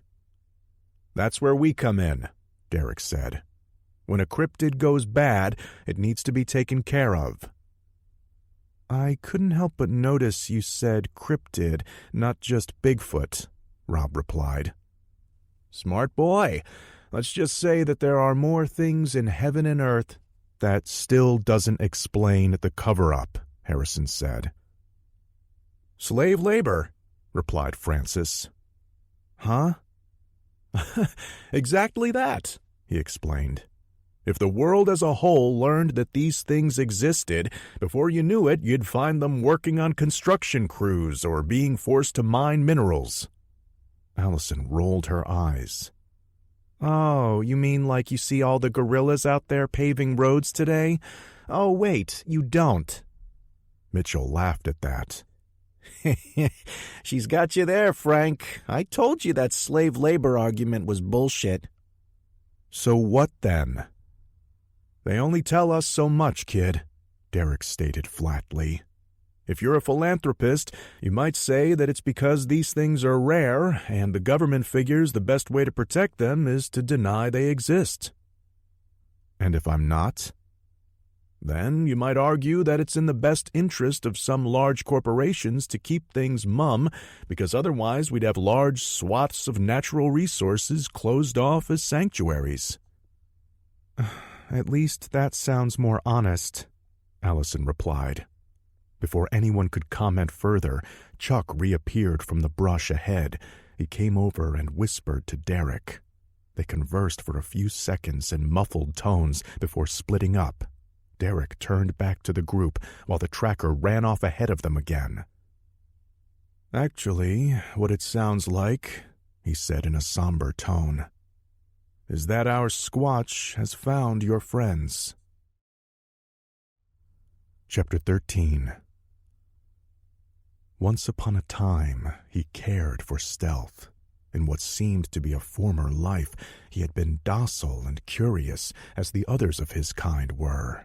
He had been more than capable of sneaking right to the edge of a campsite unseen, observing the occupants for as long as he pleased, then stealing away into the woods without the two-legged things being any wiser. Then the rage had come. For a time he was able to push it aside in favor of caution. There had even been moments of clarity when he had once again merely been curious. That was all over now. The last few scraps of sanity had fled his tortured mind when he had been shot. The pain of it, combined with the seemingly endless fire burning in his head, had made certain of that. All that remained was the rage, and the rage commanded that he abandon all caution. Only the killing was important now. The faint whispers in the back of his head that had been telling him to sneak up on his prey, take them quietly, then retreat to the mountains to lick his wounds, had gone silent. The fever had finally claimed that part of his brain. Danny noticed that Paula had been dozing off. The poor girl had finally reached her limit when an ungodly scream erupted from the forest. It was the creature, And it was close, too close. The noise brought Paula back to full consciousness, and before Danny could clamp a hand over her mouth again, she screamed with everything she had. "It's coming for us!" she yelled, that wild-eyed panic setting in again. "It is now," Danny thought ruefully as she pulled Paula to her feet. "Can you run?" "I don't know." "Well, I guess we're gonna find out." She was every bit as scared as Paula, but she knew deep down that if they both succumbed to panic, it was as good as over. She quickly unshouldered her backpack, taking just enough time to grab a bottle of water and a knife. "Fat lot of good it'll probably do me," she thought, before tossing the rest of it aside. She regretted leaving it behind. If they got lost with no supplies, they might be as good as dead. Another bellowing roar sounded. On the other hand, if they didn't move fast, they'd definitely be dead. She likewise pulled Paula's pack from her shoulders, then looked her in the eye. "Do you want to live?" she asked the other girl. Paula gave a small nod in return. She was a frightened rabbit, but she was still in there somewhere. "Good. Then we move fast, but we do it my way. If you run off, I can't help you. Do you understand? If you don't do what I say, then that thing is going to catch you and kill you." Paula whimpered pitifully, but then nodded again. Danny hated herself for saying it, but in Paula's current state of mind, the only way to reach her was to scare her even worse. She had little doubt the creature could find them wherever they fled, but she had no intention of making things easy for it.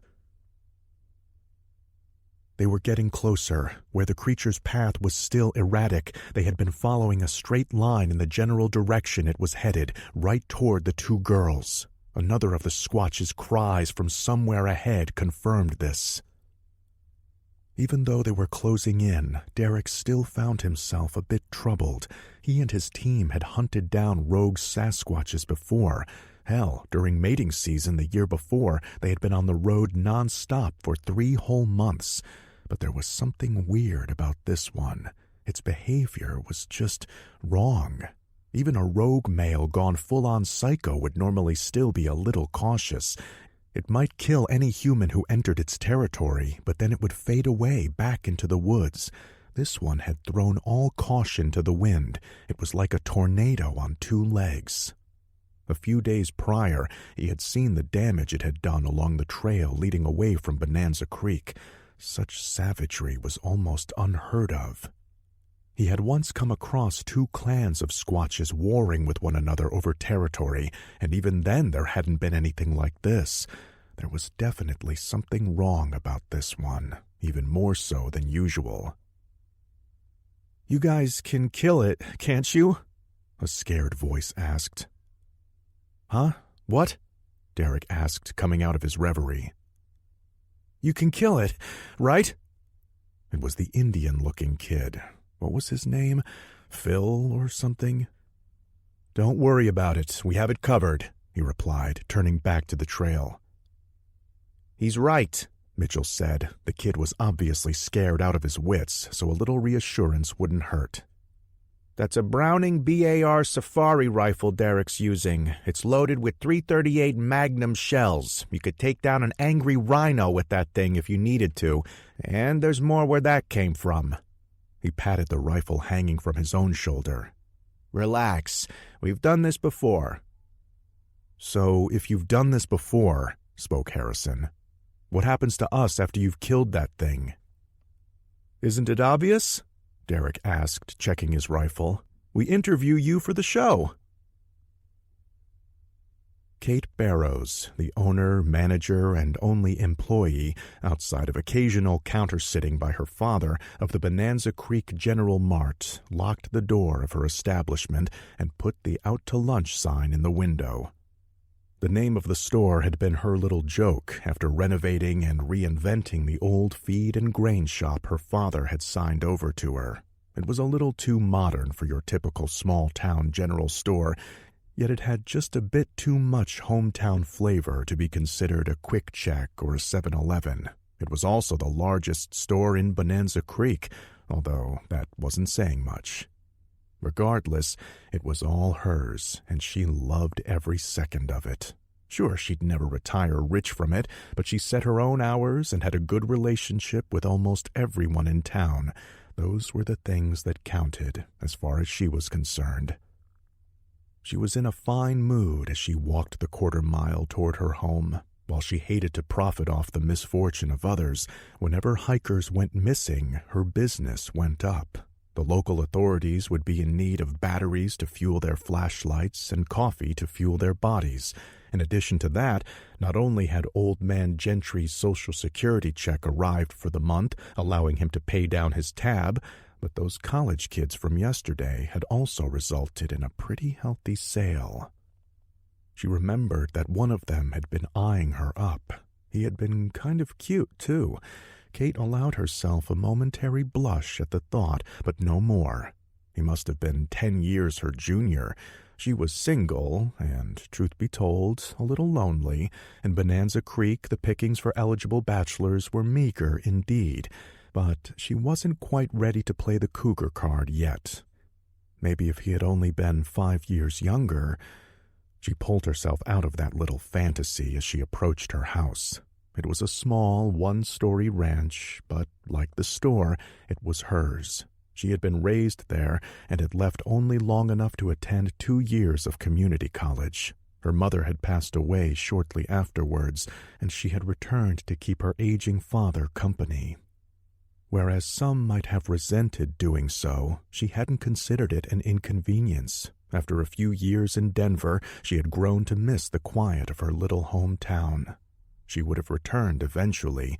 Her mother's passing had just hastened an inevitable decision. A few years later, her father had decided to retire. Shortly thereafter, he signed over everything to his daughter, including the family home. As he had told her, part of it was trusting that his little girl would do right by him. The other part was a desire to screw the bastards in the state capitol out of their slice of the pie when he passed from this mortal coil. Since then, he had seemed content to spend his days fishing or sitting out back, smoking his pipe. He often told her it was like being a kid again, but better. He had no responsibilities and also no parents to tell him when to go to bed. As Kate neared her front porch, she realized something was wrong. She was almost always greeted by her blue-tick coonhound, Gus. Whereas her father might be out casting flies at one of the many streams in the area, Gus was a homebody. He never strayed far. "That's because he knows where the food is kept," her father would always joke. For now, though, the dog was nowhere to be seen, nor did she hear his distinctive baying off in the distance. Oh well, maybe he's found a squirrel to chase. She stepped onto the porch. It was only as she was pulling the keys from her pocket that she noticed the blood on the wood beneath her feet. The two-legged things were close. He had made certain they knew he was coming for them. The stupid things might actually believe they stood a chance. He could take them whenever he wished. He would tear them asunder. He would feast on their flesh and their fear. Perhaps he would even take his time, maybe cripple one and let it watch while he ripped the life from the other. The thought almost brought joy to his mind as he began to focus on the anticipated kill. "Interview us?" Harrison asked incredulously. That was not quite the answer he had been expecting. "Later," Derek turned and said. "We're getting close now. From here on in, I want silence until we bag this big boy."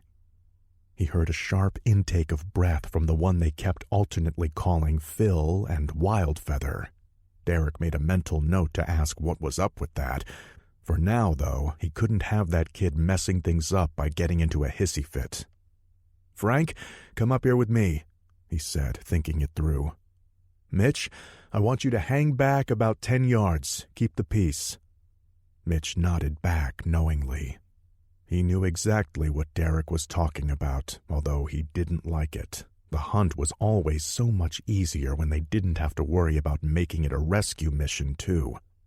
Armed or not, none of them liked the idea of going after this thing one man short. Physically, these creatures were the apex hominids of the world, possessing the strength of an adult gorilla combined with near-human-like intelligence.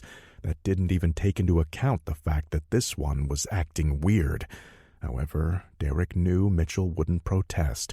These kids, especially the twitchy one, needed a set of eyeballs on them. Francis came up from the rear and joined him. Together, the two of them doubled their pace and began to put some distance between themselves and the group Mitch was now tasked with babysitting. Within a few paces, they were lost from sight in the dense forest. Derek pulled a Bluetooth earbud from his vest pocket and put it on. The others would be doing the same. Once he gave the signal, things would move quickly, though whether for good or bad remained to be seen.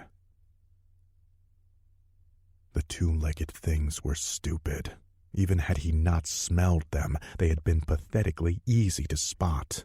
Though he had no names for color in his guttural tongue, he knew that the two-legged things were often adorned in patterns and shades that were alien to his home. These two were no different. His eyes, well attuned to picking out anything that didn't belong in his domain, spotted them as they attempted to cower in the brush. The red haze of rage descended upon him. Any thoughts of savoring the kill emptied from his stricken mind. He mustered all of his considerable speed and leaped upon where they hid. Everything else ceased to be of importance as he began to tear them asunder. The fabric of their meager coverings tore with ease. He began to claw, to rip, to rend, eager to hear their screams. Kate's mind was in a panic. At first she thought that perhaps Gus had caught a possum, but there had been too much blood for that. And then there were the footprints. Barefoot tracks in the blood led off the porch where they appeared to head around back. Kate followed them. Had her father injured himself somehow, then wandered off in a daze? That had to be the case. If so, she needed to find him quickly. In her haste, she failed to realize that the prints were far too large to belong to her father. Something was wrong. The two-legged things had not struggled. There had been no blood. Worst of all, there was no screaming. The rage subsided just enough for him to realize his error.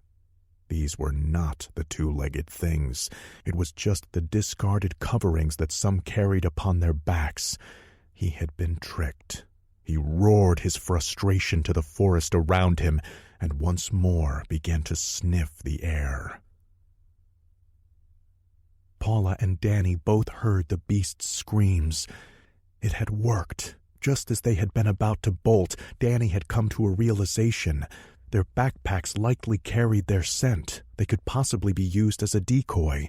She had hidden them in some bushes and instructed Paula to drop to the ground and roll in the dirt. She had done the same. It wouldn't be much, but it might obscure their scent just enough to draw it to the packs, allowing them to put some more distance between it and them. She just hoped it would be enough. He roared again in frustration and confusion. He had not realized how dull his senses were growing. He was having trouble picking up a scent. He exhaled, blowing out a wad of thick mucus from his nostrils. He was only able to gain a few clear breaths before his sinuses again became obscured by the viscous fluid. However, even muted, his senses were still keener than the two-legged things. He sniffed and listened. Finally, he caught something. It was small, no more than a branch breaking, but he heard it. Somehow the stupid things had gotten behind him. They would pay for their trickery. Those are a couple of smart girls, thought Chuck Wayans. He didn't have a clean shot, but he could see enough to know that the girls had left their backpacks behind for the Squatch to find. Still, something about it bothered him. Squatches were smart, very smart. There's no way it should have fallen for the ruse. There was also no reason for it to waste time destroying the packs when the girls were obviously on the move. Chuck was beginning to question whether this particular Squatch might be a tad retarded when he saw it turn in the direction where he was hiding. Although he was sure the 9-foot creature hadn't seen him, he reflexively took a single step back. He heard the crackle beneath his foot even as he tried to stop himself.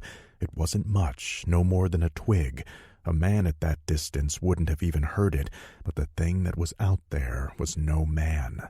The unearthly silence of the creature's presence was broken as it let out a bellow and charged. "Sit down and don't make any noise," Mitchell commanded the group. He had heard the creature screaming, then Derek's voice had blared in his earpiece. "It's going for Chuck!" It had seen them. It was an effort for Mitchell not to bolt in the direction of his team. He knew, though, he'd help them best by doing the job he'd been tasked with. As for the others, Greg didn't need much convincing from Mitchell. He slumped against a tree, panting heavily and in obvious discomfort. Rob and the cute Asian girl likewise did as they were told. Mitchell was pleasantly surprised to see the other hiker, Harrison, put a hand on Phil's shoulder and guide him down. That one was keeping his wits about him surprisingly well. Clever, too, he noted. In appearing to give comfort, he was also making sure the other kid wouldn't have a chance to run.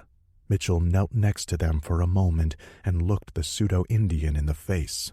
"Whatever you do, don't make a sound. You don't want that thing to find us, do you?" It was reverse psychology at its finest. The kid was scared to death and probably ready to bolt at a moment's notice. So instead of trying to downplay that, which would have only resulted in a lot of running and screaming, Mitchell used the fear to push him past that and into a place where he'd hopefully want to do nothing more than curl up into a little ball, a quiet one at that. Harrison, seeing what the medic was doing, gave him a small smile of gratitude. Despite their status as prisoners, he began to feel hopeful. Now all they had to do was keep from getting killed. He was just beginning to think that that might actually be possible when the shooting started. Chapter 14. Derek and Francis heard the commotion ahead. It sounded like all hell had broken loose. First there was the bellowing of the creature, then the angry growl as it abruptly reversed direction. Derek had barely enough time to yell a warning into the radio before he heard the shot. It was Chuck's bolt-action rifle. As the thunderous noise died down, he expected to hear quiet return to the forest. Instead, he heard screaming, human screaming. Without hesitation, he and Francis brought their guns to bear and raced forward. The shot had only come from a few dozen yards ahead at most. Derek silently cursed himself as he ran. This situation was rapidly turning into a giant furry clusterfuck. The second that thing had started acting all squirrely, he should have pulled back his team and done some more recon. Instead, they had charged blindly ahead, confident in their knowledge of a creature that nobody on Earth really had all that much knowledge about. He had hoped to come out into a clearing and line up a clean shot at the Squatch. It was wishful thinking, and he knew it. Instead, they both pushed their way past a thick bramble of bushes and ran almost straight into the arms of the enraged beast. Up this close, it was massive, a hairy locomotive on legs. Both parties were surprised. Derek and Francis dove to the side, losing any possible shot they might have had. The creature, in turn, clumsily swung one of its massive arms at the two men, just barely missing them. Derek managed to land in a dive roll to put some distance between himself and the creature. Francis, however, was not so lucky. As he landed, his legs became tangled in the underbrush. He skidded to a halt, still within reach of the monster. Derek saw the creature in full as it turned toward his cameraman. "My God, what's wrong with it?" he asked himself as it reached a bloody claw toward his friend. Derek hated to waste ammo, but he didn't have time both to save Francis and line up a clean kill. Still on the ground, he raised his rifle in the creature's direction and squeezed the trigger. He got lucky. A spray of blood erupted from the beast's side. It grunted in pain and backed up a step. Derek had a moment to hope he had gotten a lung, but then he saw a flash of white from the bullet wound. Damn it! He had done little more than graze a rib. All he had done was tick it off.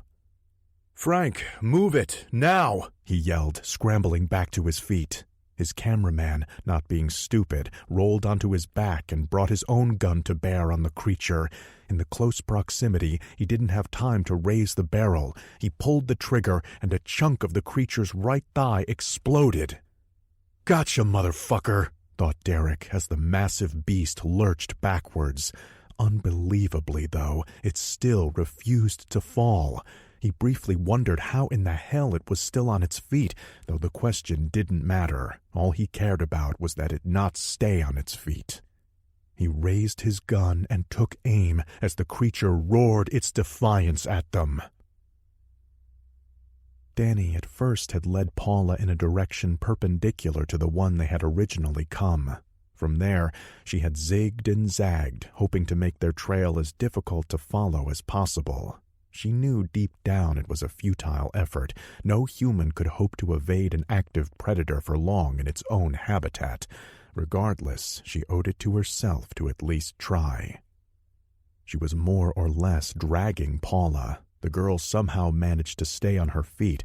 She was too tired to do much more than pant and let out the occasional whimper of fear, but Danny considered that a small blessing. Less noise was a good thing for them. She had begun to think it might be working. The creature's cries hadn't sounded any closer, and, if anything, seemed as if it might have turned in a different direction. Nevertheless, that seemed like false hope to her. Their best bet was to keep running and hope for a break, maybe some rocks they could climb or a stream where they could further dilute their scent. Danny was still weighing options in her mind when she heard the first shot. She stopped, and Paula nearly bowled her over. "We have to keep," she panted, near hysteria. "Shh," Danny commanded. "Quiet. Don't you hear that?" Earlier, while running, she thought she had heard gunfire, but she had convinced herself that it was just wishful thinking. Now, there it was again. She didn't dare to hope that maybe someone was shooting at that thing. Still, Allison thought she had seen poachers the night before. If there were people with guns out here and they could find them, their chances might improve dramatically. "I don't hear anything. Danny, we need to keep running before that—" Another shot filled the air, no mistaking it. Someone was shooting at something. It was hard to tell with the way sound bounced around in the forest, but Danny would have bet it had come from the direction they had run from. "That's gunfire," she said to Paula. It took a second for it to sink in, but then, for the first time since the creature had appeared, something other than panic shone on the frightened girl's face. "Wildfeather and Harrison?" Paula asked hopefully. "Not unless they were secretly packing heat. No, there's someone else out here with us. Since they have bullets and we don't, maybe we should try to find them." "No! It sounded like they were coming from where that monster is." "I know, I don't like it either," Danny replied. "But if we keep running this way, we're going to lead it away from the hunters. I don't know about you, but I can't keep this pace up forever. If that thing is going to catch us, I'd prefer it happen when we're surrounded by plenty of hot lead."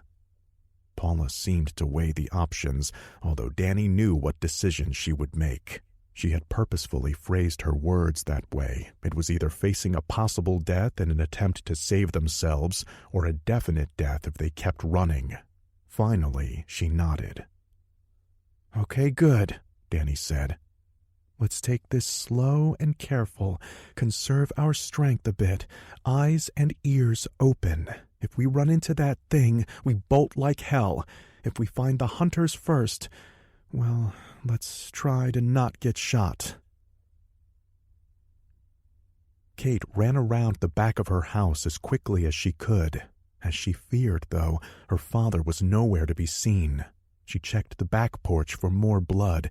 Not seeing any, she let herself into the house. "Dad?" she yelled. There was no response. A wave of panic began to spread inside of her as the silence stretched out. Again she screamed for him, louder this time. She was considering where next to look when the door to his bedroom flew open and he stepped out. "What the hell are you yelling about, Katie?" Richard Barrows asked in a grumpy voice. Kate breathed a sigh of relief, then flung her arms around her father. Oh, Dad, I was so worried. Why didn't you answer? Can't a guy take a nap without everyone thinking he's gone and dropped dead? He joked as he disengaged from her and rubbed his eyes. What's the matter? It's not like you to go around hollering and screaming like that. Kate forced herself to take a few deep breaths. Now that the excitement was over, she needed to think rationally again. Sorry, Dad. There's blood all over the front porch. I saw some footprints. I thought maybe you had hurt yourself. Blood? Oh, that mutt of yours probably just caught himself a rabbit, he said, turning toward the front of the house. She followed as he made his way through the living room. That's the thing, Dad. I don't know where Gus is. I wouldn't worry. He'll be around soon as he gets hungry, he replied, opening the door to investigate. He stepped outside and took a look around as Kate joined him. Holy Christ. Make that a lot of rabbits. Looks like a slaughterhouse out here, Katie. I know, Dad. You piss off anybody down at the store? What? You deny credit to someone? Maybe one of those Bachowski boys? Those Polacks are all a little off in the head. That's not nice, Dad. And no, I haven't denied credit to anyone. It's been a good week. Not that good. He looked around, then spotted the bloody footprints. Who the hell made these? I don't know. I thought they were yours. What would I be doing walking around barefoot, girl? Not to mention, he said, putting one of his booted feet down next to a print. Last I checked, I wasn't wearing size 20s. Pain flared everywhere, in his brain, his shoulder, and now in his side. That was nothing, though, compared to the fury that erupted from his leg. Back before the fever had taken his mind, he had known about the fire sticks. He did not have a name for them, but his race was well aware of the dangerous tools the two-legged things often used. Two-legged things that carried these fire sticks were to be avoided at all costs. Whatever they were capable of killing without touching. One of his own could easily snap the neck of any animal it caught, but the two-legged things didn't need to catch their prey. They could bring death from far away, even further than one of his kind could hurl a stone. But that was before. The part of his mind that used to remember those things had begun to liquefy. Now all he knew was that his leg was in agony, and he could no longer put his full weight on it. The two-legged things had wounded him badly, crippled him even. How could this be? Did they not realize this was his forest, that here he was supreme? He might be laid low from his wounds, might even eventually die from them. However, he would tear the two-legged things apart before he let that happen. There was a second shot, and then, a few minutes after, a third, followed by a tremendous bellowing scream. The group all looked at one another for a few moments. None of them needed to be psychic to know what the others were thinking. With the first few shots, they had all been hoping that it was over. Now, with the advent of the roaring, they were all wondering just how badly they were screwed. Even Mitchell was feeling a bit worried. 3 shots and it still wasn't down? That was very unusual. The battle was momentarily forgotten, though, as all of their attention was drawn to Phil.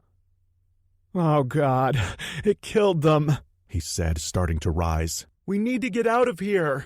"Jesus Christ, dude," Rob started, but Harrison held up a hand to silence him. He put his other on Phil's shoulder to try to calm him down again, but this time Phil swatted it off. He stood up and looked ready to bolt. "Easy there, son," Mitchell said, stepping in. "Screw that!" Phil barked, his voice rising in both volume and pitch. "I'm not sticking around and waiting for that fucking thing to kill us all." "Listen, kid," Mitchell replied, moving to block his potential escape. Unfortunately, Phil had reached his breaking point and was beyond reason. He shoved Mitchell away. It wasn't particularly forceful, but it caught the medic by surprise. He stumbled and went down. It apparently surprised Phil, too. He stared at the downed man for a second before turning to run. Before he could bring his foot down for the first step, though, he was tackled from behind. His hesitation proved to be his undoing. Harrison was at least 20 pounds heavier, and thus the smaller boy hit the ground. Unfortunately, Phil was in the grip of panic and proved difficult to subdue.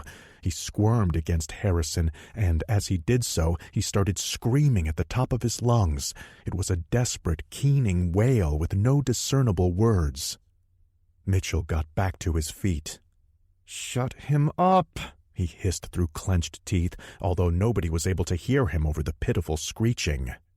Finally, Harrison had enough. He let his frustration boil over. All thoughts of Phil's deceit as Wildfeather, and, even worse, his entreaties to get into Danny's pants were concentrated into one swift, savage action. He drove his fist into Phil's jaw with everything he had. The other boy's eyes rolled into the back of his head, and he at last fell silent.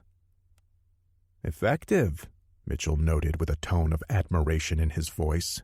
He started to thank Harrison before he was again drowned out, this time by something much louder than Phil. Derek took aim with his Browning rifle while Frank struggled to his feet. The creature had backed up into a tree and was using it for support. "Come on, let's make this one count," he said. He aimed for the creature's right eye, exhaled, and slowly pulled the trigger. Just as the necessary force to fire the gun was applied, a manic screeching filled the forest. Derek was an experienced outdoorsman, but he was still human. The sound, a high-pitched scream like a scared teenaged girl might make, caught his attention and threw his aim off just enough. The bullet grazed the creature's head and sent a shower of bark flying as it impacted with a tree behind it. "Frank!" he yelled as the creature lurched in their direction, using the nearby foliage to keep itself from falling. Damn, these things are smart. Too smart. It began to close the gap between them.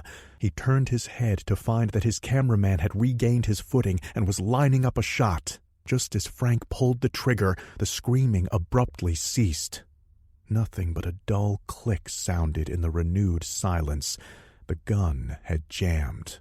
Oh yeah, that fucking figures. There was no time left for a proper sighting. Derek brought up his rifle again and aimed as best he could at the creature's center mass. It was nearly upon them when he started to squeeze the trigger again. Chapter 15. 3 shots rang out in quick succession. As their echoes faded, silence descended once more. Mitchell stood up from where he had been checking on Phil.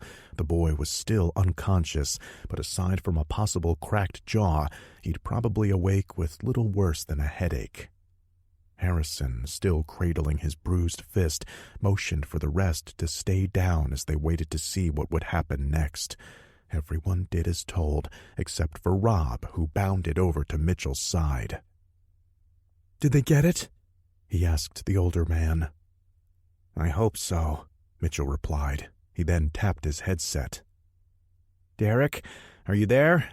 Come in." No reply came, so he tried again.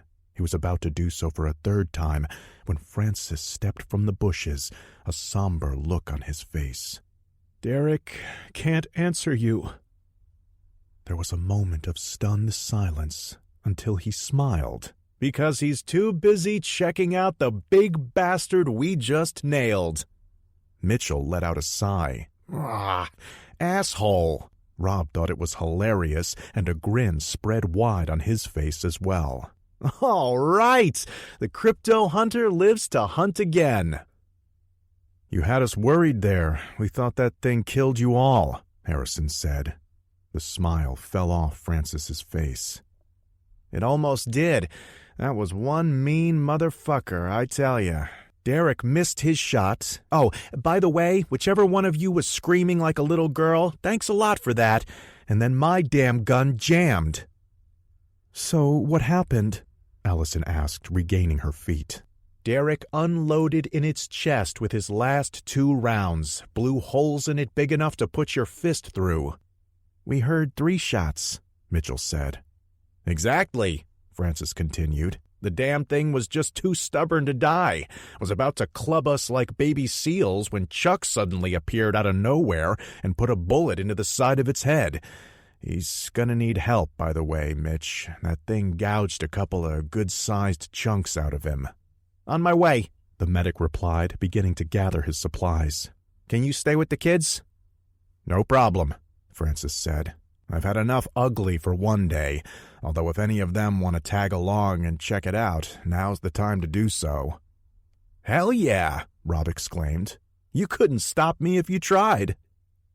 "I'll go too," Harrison said, stepping next to his friend. He wanted to see for himself that the thing was dead. If so, that meant his sister and Paula were out of immediate danger. They were still lost in the woods, but oddly enough, that seemed like a minor inconvenience compared to what they had just experienced.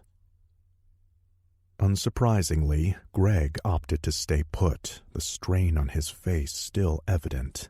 Allison decided to join Harrison and Rob, although she had no desire to see the creature that would surely haunt her nightmares for years to come. She had even less of a desire to be around Wildfeather. Phil, she mentally corrected herself. No way was she falling for his crap again. She couldn't believe that she would have gladly slept with him up until only a short while ago. It disgusted her to no end that it was apparently part of his plan all along. Guys can be such pricks, she thought, following the other two. As she walked, though, she found her eyes drifting down toward Harrison's ass. It wasn't all bad, she mused. Where Phil had turned out to be a major disappointment, Danny's brother had stepped up to the plate like a true hero. He was cute, too, which definitely didn't hurt. She had been so enamored of Phil's bullshit that she hadn't even given it much consideration. Now she began to entertain those thoughts, a smile crossing her face. Maybe I should give him a hero's reward. The trio followed Mitchell through the forest. Within a few short steps, the party members they had left behind were out of sight. They only needed to walk a couple dozen yards, but in the dense woods, 100 feet might as well be another planet. A few minutes later, they stepped past some trees and caught sight of Derek. He waved them over. The scene looked like something out of a bizarre CSI Tales from the Crypt crossover. Blood and viscera were everywhere. A massive body lay on the forest floor, gaping wounds covering its legs, torso, and head. A few feet away, Chuck sat propped against a tree. He was breathing heavily and holding a bloodied hand over his midsection. Mitchell immediately unslung his bag and went to check on his companion. He bent down and slowly pried Chuck's hand away from the still dripping wound. He examined it briefly, then began cutting away the tattered material around it. "How bad?" the wounded man asked. "It's ugly, but I think you'll live. What happened?" Mitch asked. "I got sloppy. Fucking monster heard me and charged." He gasped. "Missed my shot like a noob fresh out of basic training, and then Frankenstein over there caught me a good one in the gut." "I'd say you got lucky," Mitch replied as he began cleaning the wound. "I don't think you'll be impressing the ladies with your washboard abs anytime soon, but it doesn't look like you got anything major." Derek pointed the 3 campers toward the body. "Look, but don't touch." He turned back to Mitchell. "How's Chuck?" The medic glanced up from his work. "He'll need to be stitched up properly once we get back to town. I can field dress him for now, though. I guess we won't be able to get rid of him just yet." Chuck laughed and then winced. "Screw you, man." Derek chuckled too, but then lowered his voice. Mitch, when you're done, I need you to check out the Squatch." "Looks like he's dead to me," Mitchell responded in a glib tone. "No shit. Seriously, though, there's something majorly wrong with it. Never seen one act the way it did." "What do you mean?" Derek hesitated. "If I didn't know better, I'd say the damn thing was insane." "Insane?" Mitchell asked, keeping his tone low so the others wouldn't overhear. "Are we playing Sasquatch psychoanalyst now?" "Fine then, maybe it was sick or poisoned," Derek countered. "All I know is that something was definitely not right with it." "Doubtful. We've never even seen one of these things with so much as a case of the sniffles. Then there was that report in the archives. You remember that?" "The one from that crazy defector?" "Yeah, well, according to him, the Russians caught one of these things in Siberia about 30 years back. Supposedly, they tested the crap out of it. Smallpox, malaria, all sorts of nasty stuff. Found that it had an immune system like a battleship." Anecdotal evidence at best," Derek replied. "Besides, the rest of his account read like a cheap horror novel. They really should have double-checked that cage." "Tell me about it," Derek said, then lightened his tone. "I don't know. Maybe I'm just getting paranoid in my old age." "I'll check it out anyway, just to be sure. Get some blood samples and a brain biopsy, assuming all of it isn't splattered against the trees," Mitchell replied, kneeling so as to continue tending to Chuck. Derek turned back toward the three campers. No doubt they'd have lots of questions. He might as well field them now before he had to silence them all under a mountain of non-disclosures. They'd all know the truth, but wouldn't be able to do anything with it. Even if they decided to talk, it's not like they'd be believed. That was part of what the show was about. "Ugly bastard, isn't it?" Derek asked, stepping up next to the body. Harrison and the girl, Allison, were staring at it in awe. The geeky kid, Rob, seemed like he practically wanted to jump onto the corpse and hug it. "Ah, our core demographic," thought Derek. "It's freaking amazing!" Rob exclaimed. "You hear stories about how big they are, but damn, this thing makes Andre the Giant look like a midget." "I'm just glad it's dead," Allison said, a look of disgust on her face. "Don't be," Derek replied. "I'm not entirely sure it was his fault." "His?" "Well, yeah." He gestured toward the creature's groin. "Oh." A blush rose in her cheeks. "What do you mean that it's not his fault?" Harrison asked. Derek shrugged. "We're not sure yet. We need to run a few tests." "Who cares what was wrong with it?" Allison commented. "Like I said, I'm just happy that it's dead and that there aren't any more of them around." Derek raised an eyebrow in bemusement. "I agree that this one needed to be put down, but I wouldn't be too sure about that second part." "What do you mean?" she asked, her eyes opening wide. "It's nothing to worry about," he said. "These creatures are social animals, much like gorillas, or even humans." Rob asked, "You think there's a pack of them out there?" "Considering how close they are to us, we tend to think of them more as tribes or clans. But yeah, I don't doubt there's a small population in the area." "Oh, God," Allison gasped. "As I said, don't worry about it. These things are mostly peaceful. They want to avoid us as much as we want to avoid them." "This one sure didn't." "It was an aberration. Now that it's gone, the woods will quiet down again." The sound of movement off in the brush interrupted them. Branches broke and leaves crunched as something approached. All of their heads snapped toward the direction of the disturbance. "You call that quieting down?" Allison asked, her eyes wide with fear. "I hear voices," Danny whispered as they made their way through the foliage. That cemented in her mind the outcome of the battle, for a battle it surely must have been. After the first volley of gunfire, she had managed to convince Paula to follow her. It was a calculated risk, a very large one, a potentially very large, hairy one. Nonetheless, she felt their chances of survival were still better than continuing to lead the monster on a merry chase through the woods, a chase that they would eventually lose. At first, she had been nearly as petrified as Paula. The thought of turning around and walking straight into that thing was utterly terrifying. Every fiber of her being screamed at her to keep running. Then the shooting had begun in earnest, followed by the thing's enraged cries. That erased any doubt about it. The hunters had come across the monster. The only question was, who would win? She desperately prayed it was the guys with the guns. If not, she hoped that they were at least able to badly wound the beast before going down. If that didn't happen, she and Paula were toast.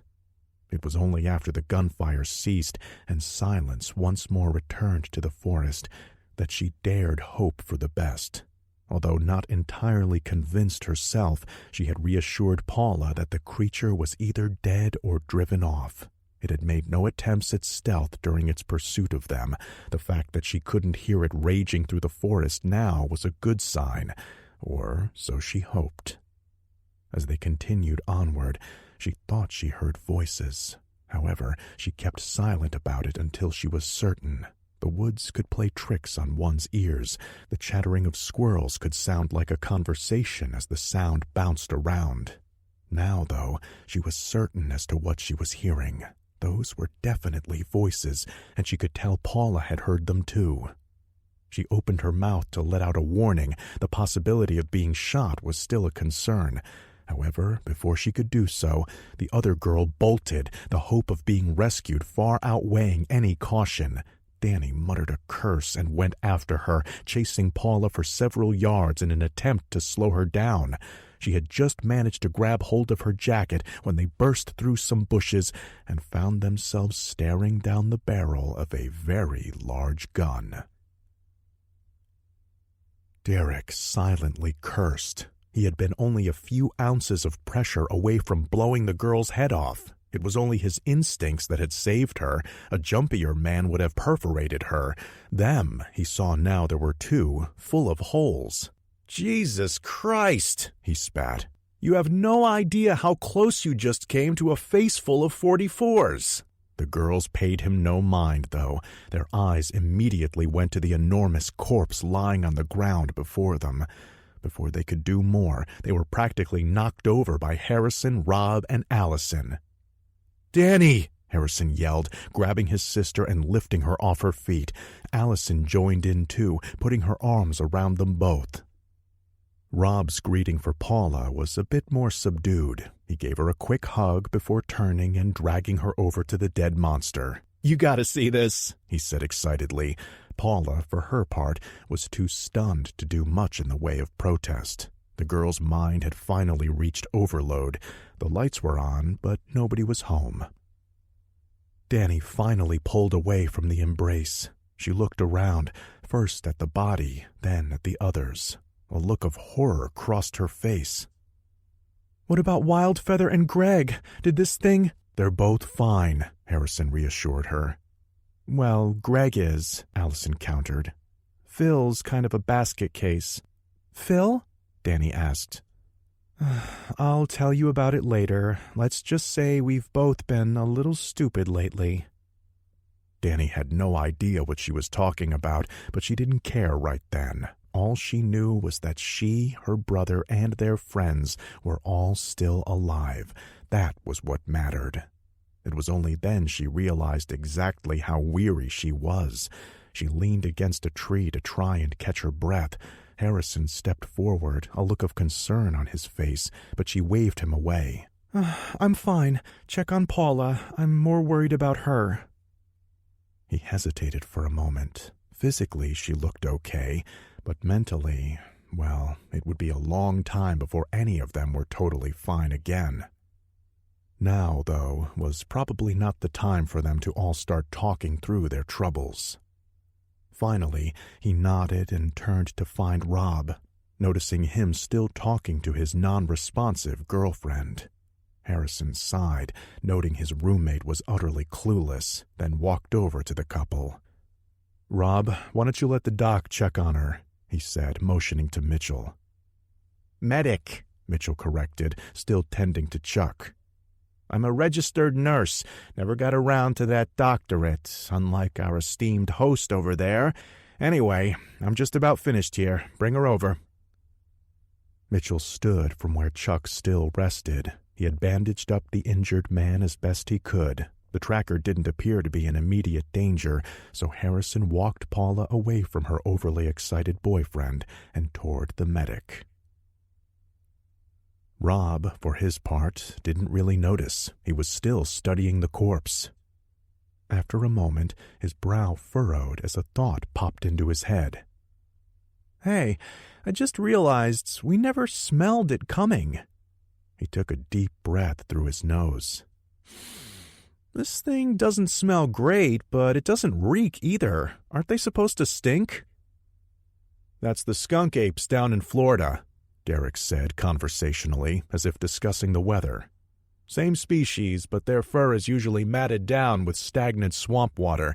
Makes them smell like month-old rotten eggs."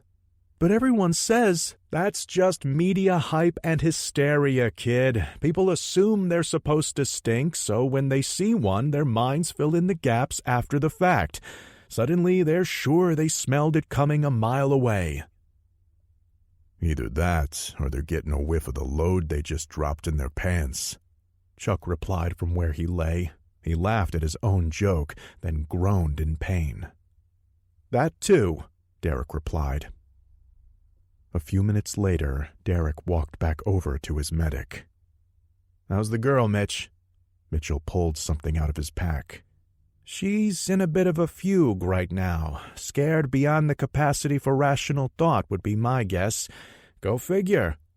He turned his head and shouted, "Hey, kid, you might want to drag yourself away from the Squatch and get your butt over here." Then to the rest he announced, "Everybody, hold your ears. This could get loud." Rob walked over, a sheepish look on his face, and put an arm around Paula. Mitchell cracked open the smelling salts and waved them under her nose. For a few seconds there was no reaction, then her eyes began blinking rapidly. A moment later, a high-pitched scream of "Oh, God!" came bubbling out of her throat. Despite Rob's efforts to comfort her, several more shrieks escaped her lips before she finally broke down in pitiful sobbing. Sound can carry far in the woods if it bounces just right, especially if things were as deathly quiet as they currently were. Paula's screams echoed through the forest for quite some distance. Eventually, they reverberated through a small hollow, within which was a crude bed of leaves and moss. Something stirred within as the sound hit its newly sensitive ears. The fever had gripped it only hours earlier. It had lain down to sleep, hoping the bad feeling would pass. It hadn't. It had instead worked its way further into the creature's brain, slowly eating away at its peaceful nature. Its eyes opened. The noise was causing it pain. For some reason it couldn't understand. The only thing it wanted to do was find the source of the sound and kill it. Part 2. Chapter 16. Derek instructed Chuck to take the kids to where they had left Francis and the others. He wanted them all back together, no stragglers this time. Chuck, unsurprisingly, balked when Harrison tried to help him up for the journey. He still had an army mentality and didn't like the thought of relying on civilians, despite being one ever since retiring from active duty. However, that mindset also meant that Derek, as his commanding officer, was easily able to overrule him. Derek and Mitchell hung back, crouched over the corpse, examining it. It was the unglamorous part of the job, one that others were usually surprised to see him doing. Whenever Derek introduced himself in conjunction with the show, People usually assumed he had some bogus mail-order PhD in cryptozoology. The truth, though, was somewhat more mundane, if still a bit surprising to some. Derek had a doctorate in zoology and had begun his career as a researcher studying the habit of endangered howler monkeys in the Amazon. His aspirations hadn't been any more grandiose than finding a way to save a harmless creature whose home was slowly being destroyed. Ironically, he was now tasked with killing other endangered, albeit far less harmless, species. Funny what fate and a chance 1 in a million meeting can do to a person's life, he often thought. Now was not the time for a stroll down memory lane, however. He shook his head and got back to the task at hand. "What do you think, Mitch?" "The big fellow was definitely not feeling at the top of his game." "That's probably a good thing." "Not arguing. I'm telling you, though, it looked sick to me." "I know that, Derek. We've already been over this. Great apes can get a lot of the same diseases that humans do. You know that." "Yes, and if this were a gorilla, I'd be all over that theory, but it's not." "I'm well aware. Trust me, I'd enjoy facing down a pissed-off gorilla a lot more. But still, the question remains, what the hell was wrong with it?" Mitchell stood up and stretched. He retrieved his pack and started pulling equipment from it. "Beats me. As I said before, maybe it ate something." Derek started to open his mouth, but Mitchell held up a hand. "But I'm going to find out for certain." "How long do you think it'll take?" "I can use the mobile lab in the van to run most of the tests." Derek shot him a smirk at the mention of it. Mitchell had argued against the van when it was first offered to them some months back.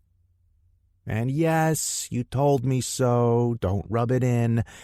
Anyway, the CDC has an office in Denver. I can link up with their computers and probably have some answers in 3 or 4 hours." "It'll take us at least 6 just to get back to it. We left it in that town." "Fine, then we'll have answers in about 9 hours. Now, do you want to waste more time arguing about it, or do you want to hand me my drill?" They stepped from the bushes. For a moment, there was nothing but silence. Then the knowledge that their group was whole again, that they had all survived, began to sink in.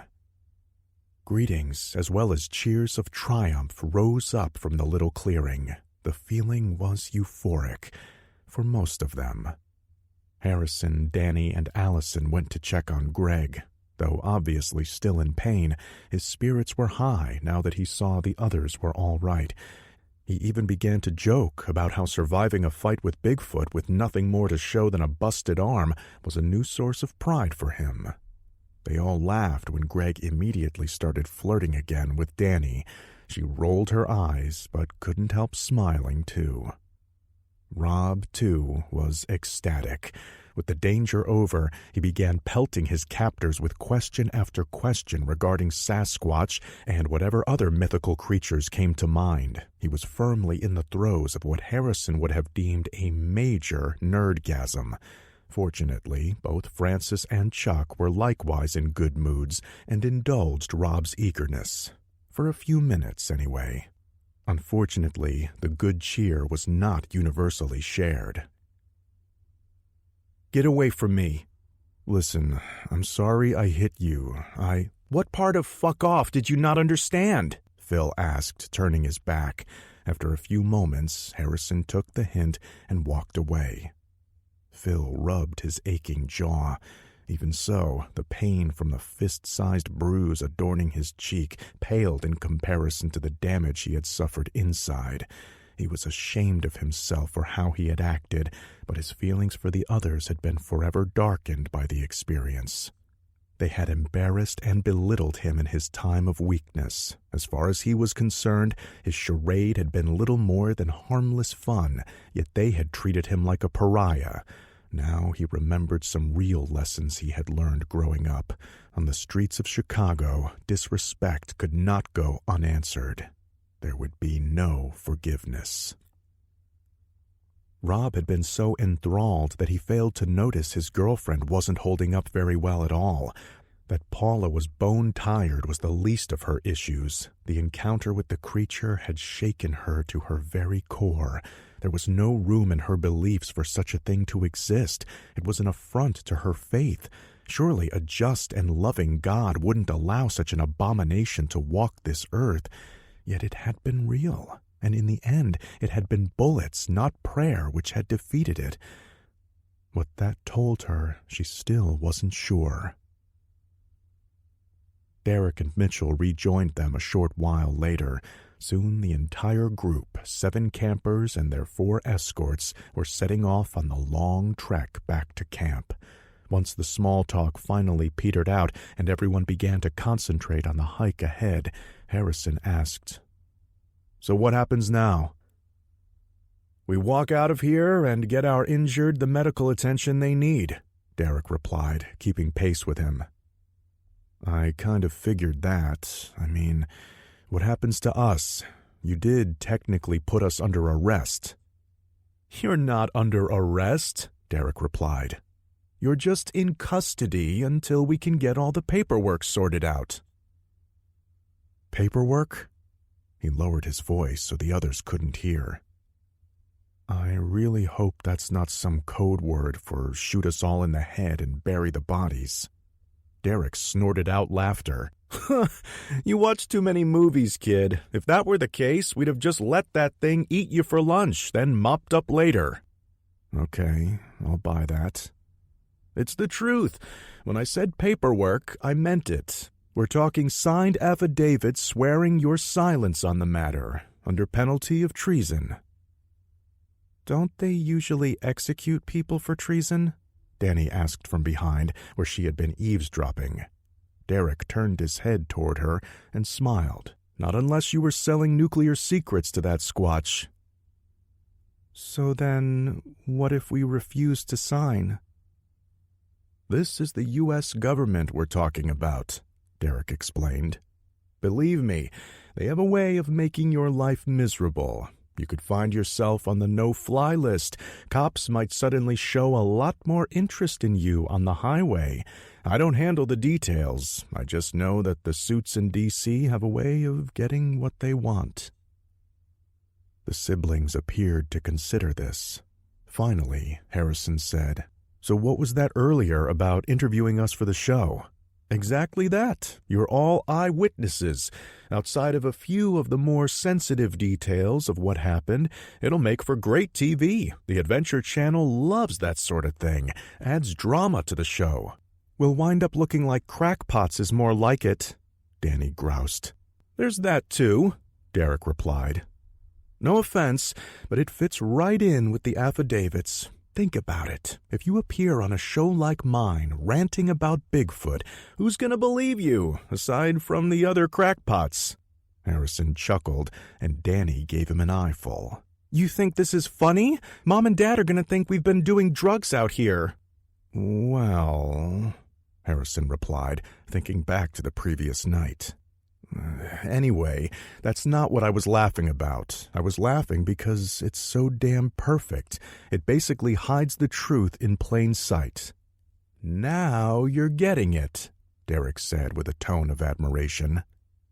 He was finding this Harrison character to be likable. The kid was smart and kept his cool. If they ever needed an intern for the show, he'd have to give him some consideration. Phil continued to sulk alone near the rear of the group. He kept back from the rest as far as their chaperones would allow. He had no desire to be amongst them anymore. He kept his eyes down and his mouth shut. His darkening thoughts were only interrupted by a female voice saying, "Hey." He looked up to find that Paula had joined him.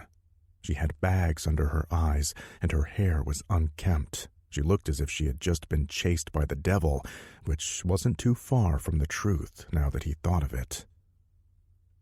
"Hey," he answered back sullenly. "Are you okay?" she asked in a listless voice. "No." "Neither am I." "Why don't you ask your boyfriend for some comfort?" She sniffed. I'm finding myself not liking him too much right now. He just doesn't get it. Yeah, I'm pretty sure he'd have married that thing if given the opportunity. To his surprise, she actually smiled. He managed a quick grin in return before he resumed trudging along. After a few moments, Paula spoke again. I don't believe them, you know. Believe what? What they were saying about you. What's not to believe? He said, then spat on the ground. Them, she said. It doesn't take a genius to see they've been jealous of you since we met up yesterday, Wildfeather. I don't think they're jealous anymore. Sure they are. I bet they were just looking for an excuse to take you down a peg, and the fact that Harrison cheap-shotted you like he did was just an asshole thing to do, she said, raising a hand and putting it on Phil's bruised cheek. He was momentarily taken aback by this, but then he smiled and replied, Thanks. No problem. Hey, it's a long walk back. Do you have any more stories for me? I'm starting to like this great spirit of yours. Chapter 17. The group split up after returning to the campsite. Derek and Francis needed to pack up their own base camp, which was, coincidentally, only about a mile further north. Mitchell and Chuck stayed behind to help the rest get back to Bonanza Creek. This served the dual purpose of acting as escort while also ensuring the wounded were treated in a timely manner. While they packed their gear, Harrison began to notice the oddness between Phil and Paula. The cold shoulder from the faux Native American wasn't surprising. After all, Harrison wasn't too sure he'd be all that chummy either with someone who had slugged him. The rest of the group, though, hadn't been overly harsh to him during the walk back. Regardless, he had pointedly stayed away from almost all of them. Paula's behavior, however, concerned him more. She seemed to be on better terms than ever with Phil. Though they appeared to be casual, he could see the little looks and smiles they had been passing each other. Normally, he'd say it wasn't his place to interfere, but Rob was his friend. He was also acting hopelessly clueless about the whole thing. Not surprising, considering the circumstances, but not good either. How's it going? Allison asked from behind him. Harrison muttered as the question began to register. Oh, sorry, you caught me daydreaming. Anything good? No, not really. Just thinking how much of a bust this trip has been, and now we have house arrest to look forward to. Not turning out to be quite the spring break I had imagined. She smiled. It hasn't been all bad. Harrison raised a quizzical eyebrow. Okay, it's been mostly bad, but look on the bright side. Nobody got killed, we got to meet a minor celebrity, and we learned that Bigfoot is real. A little too real, he said. True, and I also got to meet you. Oh yeah, me, the guy who almost got us eaten by that thing. Don't sell yourself short. First of all, this wasn't entirely your idea. Danny picked the place, and no, I'm not blaming her, but you should be proud. You kept it together. In fact, you're the only reason I didn't completely break down and cry myself out. What I'm trying to say is, thank you. You were a real hero out there. She leaned over and planted a kiss on Harrison's cheek. Before he could respond, she gave him a wink, then turned around to finish packing. All thoughts of his roommate's wayward girlfriend evaporated from his mind as he watched her walk away. His eyes strayed a little further south than they should have, as a smile found its way onto his lips. Perhaps the trip hadn't been such a bust after all. The exchange didn't go unnoticed. Phil quickly and chaotically stuffed his gear into his pack. He didn't care if it was neat or not by that point. Once finished, he had sat down against a tree and kept out of everyone's way. However, he wasn't blind. He saw how Allison spoke to Harrison and how the asshole had responded. He probably planned this, wanted what was mine, and did whatever he could to embarrass me and take her away. Phil then glanced in Danny's direction. He regretted not betting her when he had the chance. If he had acted, he could have had them both several times over by now. Instead, he had enjoyed playing them against each other, teasing things out until it became too much for either of them. Now it was over. He'd be lucky if either of them ever spoke to him again. I don't care, bunch of filthy twats. I wouldn't piss on them if they begged me. His thoughts turned to Paula. He had no real feelings for her. He wasn't sure he had feelings left for anyone at that point. He felt dried up inside, like a husk. It was like that creature had literally scared everything out of him.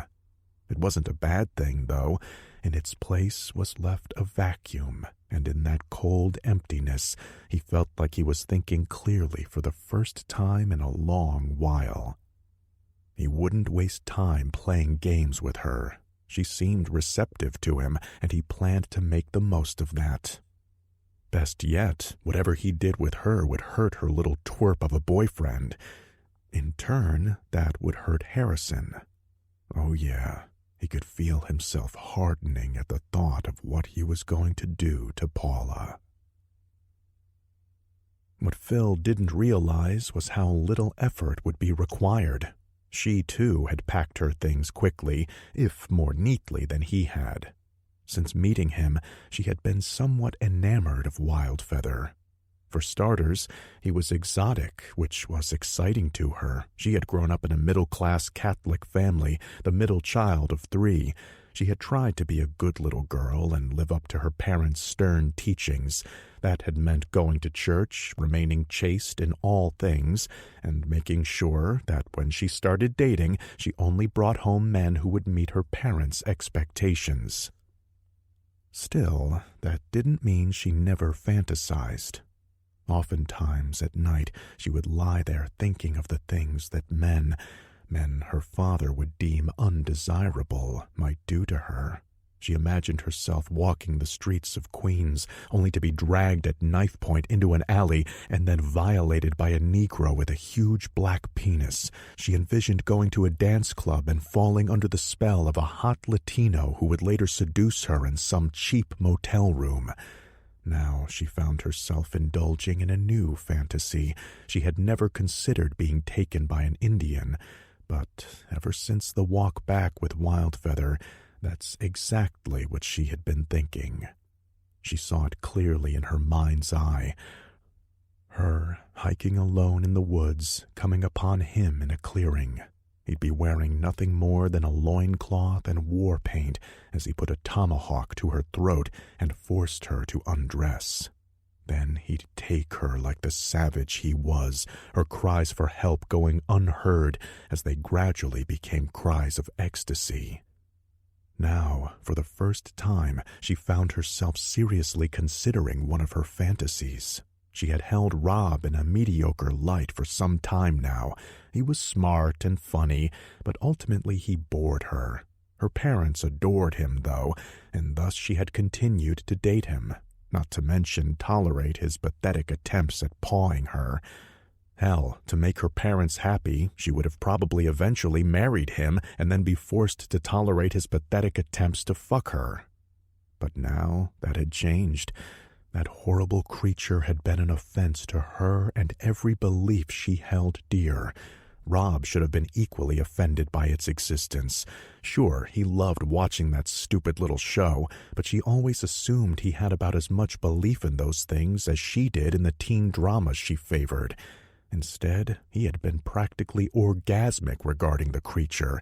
It was like a slap in the face. How dare he show more attention to that thing than to her?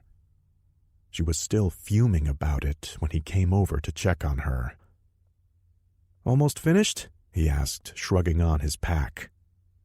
"Oh, I think I'm quite finished," she replied emotionlessly, before once more turning her thoughts toward Wildfeather and his loincloth. Once Danny had finished packing her equipment, she went over to check on the injured men. Greg and Chuck were sitting off together, both resting against the same tree. Her concern for them quickly dissipated, though, as she approached and caught the end of a dirty joke Chuck had been telling. The two guffawed at it, but quickly stopped when they saw her approaching. 2 peas in a pod, she thought, not unkindly. If they were well enough to laugh, that was a good sign. This trip had been mostly her idea. Now that the excitement was settling down, she could feel a massive thunderstorm of guilt threatening to roll in. She knew it was silly. Everyone here was an adult. They'd all come of their own accord. Still, she couldn't help but think that people had gotten hurt because of her. Craig and this other man had been injured physically. She was also well aware there were probably deeper scars starting to form in a few of them, particularly Paula. She tried to remind herself that it might all very well just be in her head. She and Allison had been on better terms in the past few hours than they had been in weeks, especially in light of how they had both been played by Phil. Then there was her big brother. If he had come down on her with a guilt trip, she didn't know what she would have done. Though she wouldn't admit it, even under torture, she had always idolized him. Fortunately, he hadn't thrown even a smidgen of blame at her. If anything, he seemed to have come through this stronger than ever. As for the rest, it was obvious that Rob was having the time of his life. Phil, well, she wasn't sure what to think there. She was still sorting those feelings out. Regardless, she was pretty sure that whatever might have been there was gone now. She could handle him being scared. His deception, which Allison had brought her up to speed on, was a bit too much to handle, though. Still, there was plenty of time to sort that one out later. For now, there were more important matters to take stock of. "Something funny?" she asked the 2 men. "Nothing," Greg replied, leaning against the tree with his good arm. "The Chuckster here was just telling me a joke." "Chuckster, huh?" The other man seemed to consider. "Okay, guess I can live with that. Better than that woodchuck bullshit. God, I tell you, Derek has us do those stupid comic book conventions a few times a year. Says it's for the fans. Then I have to sit there all day listening to geeks ask me, 'Hey, Woodchuck, can I get a picture?' Fuck that." For some reason, Greg found that uproariously funny. Danny wasn't sure why. Then she took a breath through her nose, smelling a familiar herbal scent in the air. "Greg!" she scolded. "Don't be mad at him, little miss," Chuck said with a smile. "He was just sharing some happiness. For medicinal purposes only, of course. Kill the pain a bit." Greg looked up at her and tried to make puppy dog eyes, but he wasn't quite able to keep the grin off his face. Eventually, he dissolved into giggles. Danny put her hands on her hips and tried to look disapproving. Deep down, though, she was relieved. If these two were over here sharing a joint while laughing at dick jokes, then perhaps that was a hopeful sign. Despite everything, she actually felt a smile forming on her lips. They were aware of the intruders in their territory. They were always aware when such things happened. In the past, they would go out of their way to avoid the 2-legged things. Something in their memories told them it was a wise thing to do. Occasionally, they would be seen when their innate curiosity got the better of them. Even rarer, one of the young males might chase them out of their territory during rutting season. For the most part, though, their existence was one of avoidance and stealth where the 2-legged things were concerned. Then the fever had come. At first, it had only affected the young male. Little by little, he had become erratic. Finally, he had begun to violently lash out at the others of the clan. They were mostly a tolerant species, and it wasn't until many of them bore wounds that the alpha had acted and driven him away. By then, it was too late. Most of them had been infected, and as the violence inside of them began to awaken, the rest soon followed. The rage claimed the entire clan, the sole exception having been a cub savagely beaten to death by his mother after he nipped her too hard while nursing. While most were not so far gone yet as the young male had been, a few had since wandered away in a daze. They had not been seen for at least a day. Those that remained, however, still understood order within the clan. They still followed the Alpha. Thus, when the Alpha began to lead them toward the intruders, they did not disobey. They were still curious, but their curiosity was now tinged with madness. They would observe the two-legged things, but when they acted, it would not be to drive them away. The two-legged things would never be allowed to leave their territory. "Are you sure it was a good idea to leave the body out there?" Francis asked, hoisting his camera. They had returned to their own camp to pack up. Without Mitchell or Chuck, their load was heavier than usual. Fortunately, they didn't have far to go. It would slow them down a bit, but it wouldn't be oppressive. Derek shrugged. "What else were we going to do with it? I sure as hell wasn't going to carry it back to town, and we didn't have all day to bury it. Besides, within a few days, nobody will ever know it was even there. Scavengers will take care of it." "But I thought you said it was sick." "Might be sick. Mitch disagrees. He thinks it could just be food poisoning." Francis laughed. "Oh, please. I had some bad Chinese food last month. Gave me the Hershey squirts, but I didn't go around killing campers because of it."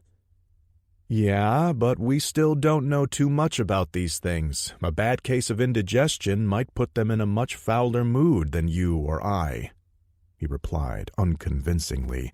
He was trying really hard to make himself believe in that theory, but it just didn't sit well. He had worked with animals for far too long. He was certain it had been sick, and Mitchell had humored him by taking the tissue samples. Derek just hoped he was wrong. "So, what if it was sick?" Francis asked, echoing Derek's thoughts. Probably no matter," he answered distractedly. "The big predators won't touch a squatch, not even a dead one. Beetles and maggots will take care of most of it, and I'm not too worried about them." "What if it wasn't the only one infected?" There it was, a question that Derek had been desperately trying not to think about. He didn't even want to consider it. They could handle a rogue squatch or two, but a whole clan of them? It was a bad thought. Even though he had seen creatures that few other men had, there were still some things that frightened him. "I wouldn't worry," he finally replied to Francis, forcing a smile. "There's almost no chance of that happening. So, are you up for getting some filler footage as we bug out of here?" "Always, Chief." As the camera switched on, the lens panned across the canopy. "What about the trap cams?" "Leave them for now. We can come back in a few days and grab them. Oh, and don't call me Chief." "Good point. I'll save it for that Indian wannabe we saved," Francis said with a chuckle before concentrating on his filming. As they walked, Derek began reading some pre-written dialogue for the camera. It would need to be redubbed later during editing, but it kept his mind from wandering back toward questions he didn't want to think about. Chapter 18. Kate Barrows was performing inventory in the back of her shop. It was mindless work, and for the most part unnecessary, considering her clientele was small enough that she was well aware of who bought what from her store. However, it kept her mind busy and away from thoughts of the blood on her front porch. Her father had volunteered to mop it up. He didn't seem particularly perturbed by it, being of the mindset that the perpetrator was probably Joel Bean. Joel was a large man, a former lumberjack who had retired once he had lost a few too many fingers. Since then, he had a tendency to spend his days drunk and his nights passed out wherever he lay down. Her father figured he had probably cut his foot while drunkenly stumbling about, and then somehow had made his way to their place. What if he's badly hurt? I wouldn't worry, her father had said. It'd take a lot more than a bleeding foot to put that lummox down. There's so much whiskey in his blood that he probably doesn't need to worry about infection either. Still, Kate was worried. Not so much for Joel, but her dog Gus was still missing. What if her father had been partially right? What if Joel had come over to her place in a drunken stupor and Gus had bitten him? He wasn't a vicious animal, but any dog could be a little protective of its territory. What if Joel had fought back and hurt Gus? She didn't think that scenario likely. He wasn't known for being violent, whether drunk or sober, but still, she hated not knowing. It was causing her mind to start making things up. Fortunately, she wasn't given the opportunity for further wool gathering, as just then she heard the front door open. She peeked out from the back and saw Grace Clemens walk into the shop. Grace and her husband Byron lived at the far end of town, although, considering the size of Bonanza Creek, that was still easily within walking distance of the store. "Afternoon, Grace," said Kate as she walked out. She was on fairly good terms with the Clemens family. Grace and her husband mostly kept to themselves, but they were usually friendly enough, and they always paid up front. None of that mattered much to Kate at the moment, though.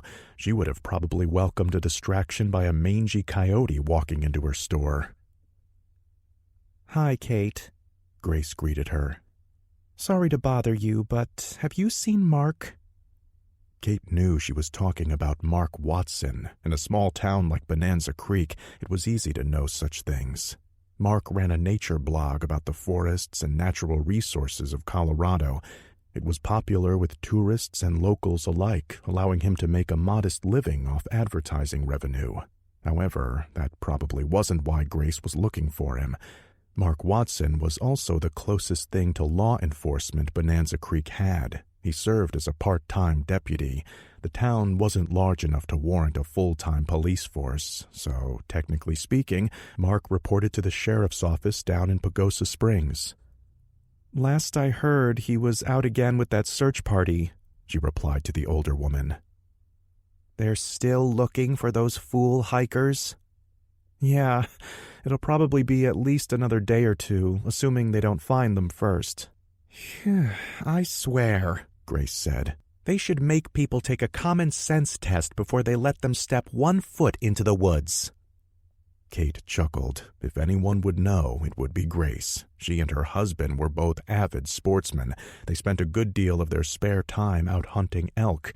Over the years, Kate had heard other stories about the two.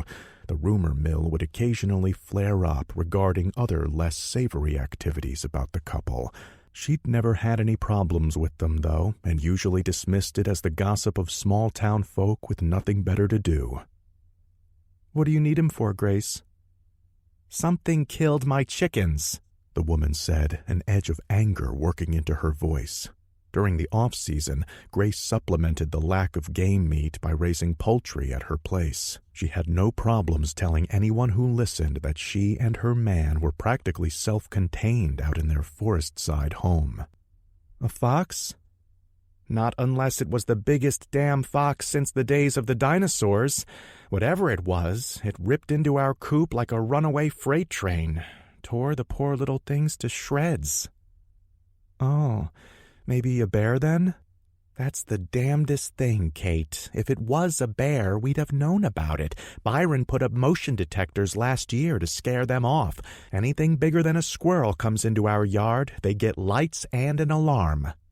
"So, when it went off—" "It didn't. That's why I'm here now instead of first thing this morning.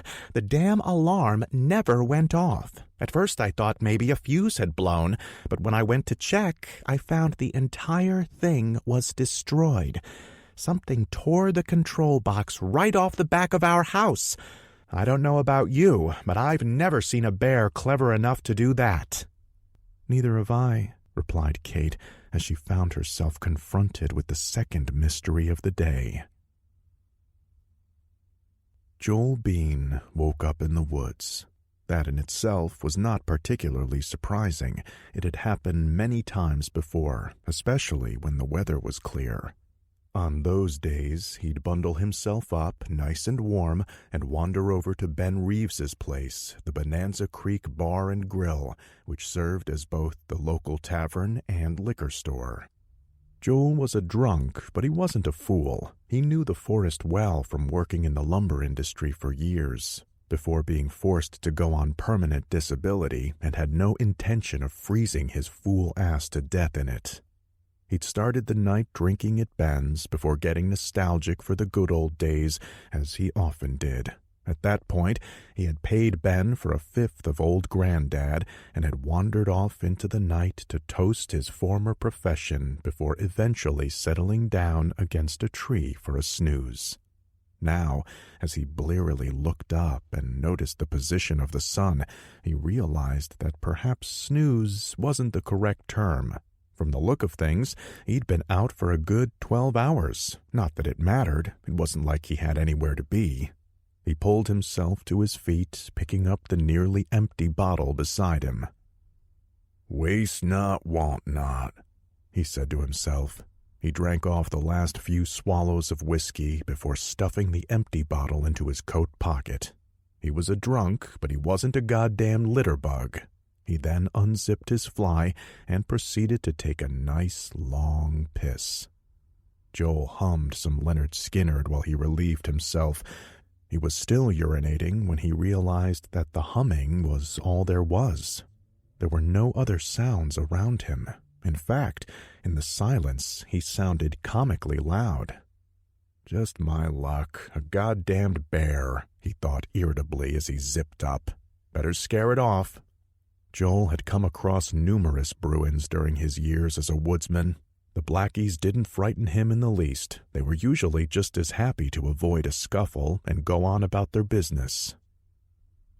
"Yaw!" he yelled at the top of his lungs, waving his meaty arms above his head as he did so. Joel was a big man, almost 6.5 feet tall and well north of 250 pounds. By waving and hollering, he knew he made himself seem like far too much of a hassle for any but the most desperate Blackie to tangle with. "Yah! Get on out of here!" he shouted. He figured if that thing was anywhere near, it'd most likely be pulling up stakes and getting out of Dodge after that display. What he didn't count on was the screaming roar that answered him.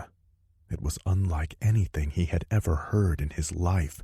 It made his yelling seem like little more than a peep in comparison. Whatever it was big, and it was close. A goddamned grizzly. Sweat broke out on his brow despite the coolness of the weather. They weren't supposed to be down this far south. It must be all that global warming everyone kept hollering about on TV. There came the sound of wood being splintered as something moved in his direction. Joel quickly sobered up and considered his options. There was no use in running from a mad grizzly. You might as well try to outrun a car with 6-inch claws. No way was he getting his ass up a tree anytime soon either. He wasn't in that kind of shape anymore. Since his yelling and screaming had apparently pissed it off, that left only one option. Joel had never tried to play dead for a bear before, but there was a first time for everything. He quickly lay on his stomach and put his hands behind his head to protect his neck. With any luck, it would just sniff him and be off. He was well aware of how ripe he probably smelled, thus he was fairly confident there weren't too many things that would consider him a good meal. He was wrong. He squinted through partially closed eyes in the direction of the commotion. What stepped from the bushes was no bear. Large feet, only 2 of them, Joel's confused mind registered, supported by massively muscled legs, entered his field of vision. Before he could begin to comprehend what was happening, he was grabbed by the back of his coat and hoisted into the air. Whatever had a hold of him was insanely strong. Joel was little more than a rag doll to it. He had just enough time to notice the glassy red eyes and foam-encrusted mouth before he was slammed face first into a nearby tree. He hit with enough force to shatter his skull like an overripe pumpkin. He died instantly, his alcohol-soaked brain forced from his head like toothpaste from a tube. All things considered, it was a merciful fate compared to what the creature did to his body next. Elmer Gentry was sitting on his back porch enjoying a cigar when he heard the roar. His eyesight hadn't been so great for the past couple of years, necessitating the use of what he thought of as Coke bottles to be able to read his mail or watch the TV. However, his ears were just as sharp as ever. They had never let him down, not while he was lying in a trench in France during the big one, not when he had pulled a tour of duty in Korea, and not in the many intervening years since. Old Man Gentry, as the kids called him, they didn't realize he could hear them talking. Idiots always assumed old meant deaf. Looked up when the sound came, a frown furrowing his brow. It had been a long time since he had heard anything like it, but even if his mind wasn't still as sharp as his ears, his 88 years of life hadn't left him senile or stupid either. He had spent a portion of the 70s living in a commune on the border of the Cascade Mountains in Oregon. He had never given two shits about the hippie lifestyle, but had been newly divorced at the time and had decided to take a stab at the whole free love thing that had been all the rage. When he wasn't busy getting tail from the potheads, he would often be up in the mountains hunting. If those hippies had known he kept his Winchester stored in his tent, they'd have given him the boot. But they were often so stoned he could have probably fired it off in the middle of the place without too many of them noticing. It was during one such hunting excursion that he'd heard a sound not unlike that which reached his ears now. Curiosity had gotten the better of him, and he had decided to check it out. What he had seen that day convinced him to never again go hunting without plenty of extra ammo. He hadn't personally been threatened, but he knew animals. If ever something like that decided to turn on him, he'd best have enough bullets to put down a small platoon, or, if that failed, keep at least one in reserve for himself. Those thoughts all flitted through his wrinkled head before the cry's echoes had even died down. Elmer's ears were sharp. The sound was familiar to the one from all those years ago, but the pitch was different. He had heard enough animal cries to know when something was angry. This sounded that way, angry and mean. It was a good ways off, but that didn't mean anything. Elmer had no intention of sitting there like a jackass with a stogie in his mouth while that thing came waltzing in his direction. He grabbed his cane and hobbled into the house. When he got in, he barred the door.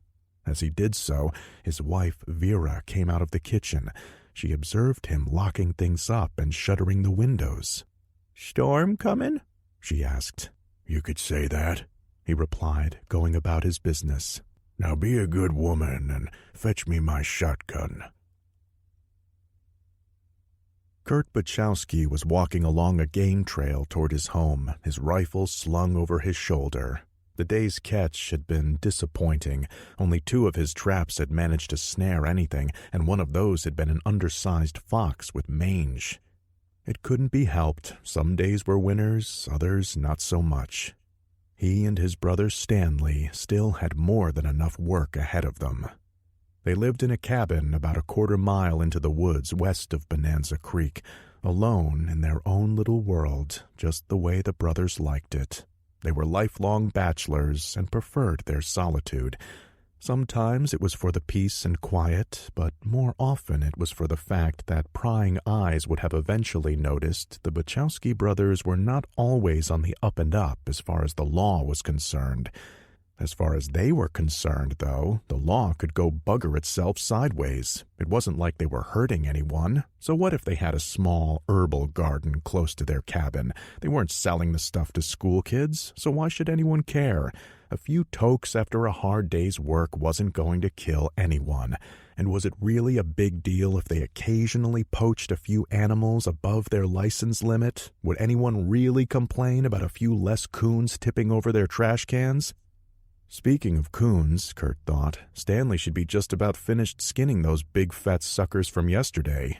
They sold the pelts to a local furrier, then shipped the skulls out to souvenir shops along the highway. It wasn't big money, but it kept their fridge stocked with beer. As far as Kurt was concerned, it was a good, honest living. They kept to themselves, didn't bother anybody, and minded their own damn business. If only everyone lived by that credo, he often considered, there'd be a lot less trouble in the world. He entered the clearing where their cabin stood. It appeared somewhat ramshackle on the outside, but was sturdy and warm inside. It was a solid dwelling, more than enough for the brothers. As the cabin came into view, Kurt stopped. He didn't see anything coming from the chimney of their smokehouse out back. Stanley should have been boiling those coons' skulls by then. "Goddamn lazy son of a bitch," he thought, continuing toward his home. He wouldn't put it past his brother to have drunk in their last six-pack and then gone off for a nap. Kurt loved his younger brother, but sometimes Stanley needed a boot in the ass to remind him that work wasn't going to take care of itself. Kurt walked up to their cabin, and then, seeing no sign of his brother, decided to go around back just to give him the benefit of the doubt before assuming he was loafing off again. He was halfway to the smokehouse when he spotted the remains of fur and flesh on the ground. He went over to investigate. It was one of the raccoons they had caught, or at least he thought it was. It had been ripped to shreds, like someone had tossed the thing into a wood chipper. Forget skinning it, there wasn't enough left to wrap around a toothpick. That in itself was odd. It hadn't been eaten, just torn apart. Most wild animals wouldn't do that. A pet was another story, though. Kurt considered that maybe some fool's dog had gotten away.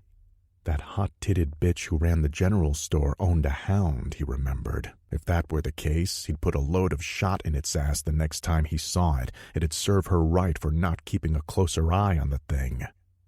Though he had never married and never planned to, what's the useless piece of skin around a pussy? A woman was his favorite joke. He was still a man. The thought of the store clerk brought a nice stirring to his crotch. After he found his brother and chewed him a new asshole, he might have to go sit back and rub one out in her name. All thoughts of masturbation fled his mind, though, as he spied the mess lying in the grass about 10 yards away. As he got closer, he saw blood and entrails strewn about. It was like something had stepped on a landmine. This was no raccoon. Hell, he noted, you'd need to gut 5 raccoons to make this mess. That was when he saw the hand, the letters S-T-A-N tattooed across the knuckles. It had been Stanley's joke. He had seen it in some stupid movie years back and gotten it done. It had irked him to no end when Kurt refused to do the same. Holy shit, he managed to sputter right before his breakfast came bubbling up out of his mouth. He doubled over and emptied his stomach's contents. When the realization hit that he was vomiting onto parts of what used to be his brother, he began retching again. He backed away from Stan's remains and fell to his knees, still coughing up bile. Soon, all he was left with were dry heaves, and in a few moments even those ceased. Finally, he was able to rise, still shaky, but at least his knees didn't buckle. He slowly walked back over to his brother's remains. Kurt was usually not squeamish, nor was he a particularly sensitive man. His pa had beaten that out of him and Stan at an early age. No tears came to his eyes. He reacted the only way he knew how. He began to inspect the carnage, the woodsman in him coming to the forefront, looking for signs of what had done this. There would be time to get shit-faced to his brother's memory later, the only form of grieving Kurt Bachowski understood. For now, there was work to be done. He examined the offal, then began looking for tracks of whatever had done this to Stan. Surely it had been some animal. As much as it looked like his brother had simply exploded, he knew that wasn't the case. They kept plenty of ammo in the house, some of it fairly heavy caliber, but nothing that would have done this to a man. Besides which, there were no scorch marks on the ground. As for a person, it would have taken far more than one to do this. Even then, the ground would have shown signs of a struggle of that magnitude. That left a predator, a big one. The only question was, what? The damage didn't seem consistent with anything he had ever seen before. It was too much violence for a cougar. A wolf pack could have done it, but they didn't kill what they didn't eat. And while he couldn't say for certain that his brother hadn't been gnawed on, there was far too much flesh remaining for that to seem plausible. That was when he saw the footprint. How he had missed it before, he had no idea, probably the shock of finding his brother like this. Under normal circumstances, he would have found it with his eyes closed. Now that he did see it, though, he noticed others, too. They were huge. His first thought was a bear, but he didn't see the telltale claw marks. No, these looked human. Almost, anyway. They were broader than a man's and a lot deeper, too. Whatever made these must have weighed hundreds of pounds. Studying the prints, he began to get an idea of what had happened. Whatever made these tracks had emerged from the woods behind the smokehouse. From the look of things, it had first gone after the coon. His brother had most likely hung it up, then gone back into the house for a skinning knife. As Kurt viewed the scene, Stan's fate began to take shape in his mind. His brother had come out to find something tearing into the dead raccoon. Either he had been too stunned by what he saw, or the dumb son of a bitch had decided to stand his ground. Stan could be stupidly stubborn when he wanted to. Either way, the thing had come for him. Judging by the length of the stride, it had been fast, too. His brother never stood a chance. The thing had been on him within seconds. He examined the area where he believed his brother had stopped upon first seeing the intruder. Sure enough, lying a few feet away in the tall grass was one of their knives. He picked it up. There was a thin smear of blood on the blade. His brother had only enough time for one slash before being disarmed, literally. There were no more of Stan's prints between there and his final resting spot, only the creature's. Perhaps it had picked him up and carried him there, or maybe it had thrown him. Either way, it had been hell-bent on finishing the job. As much as it pained Kurt to do so, the tracker in him began to piece together what happened next.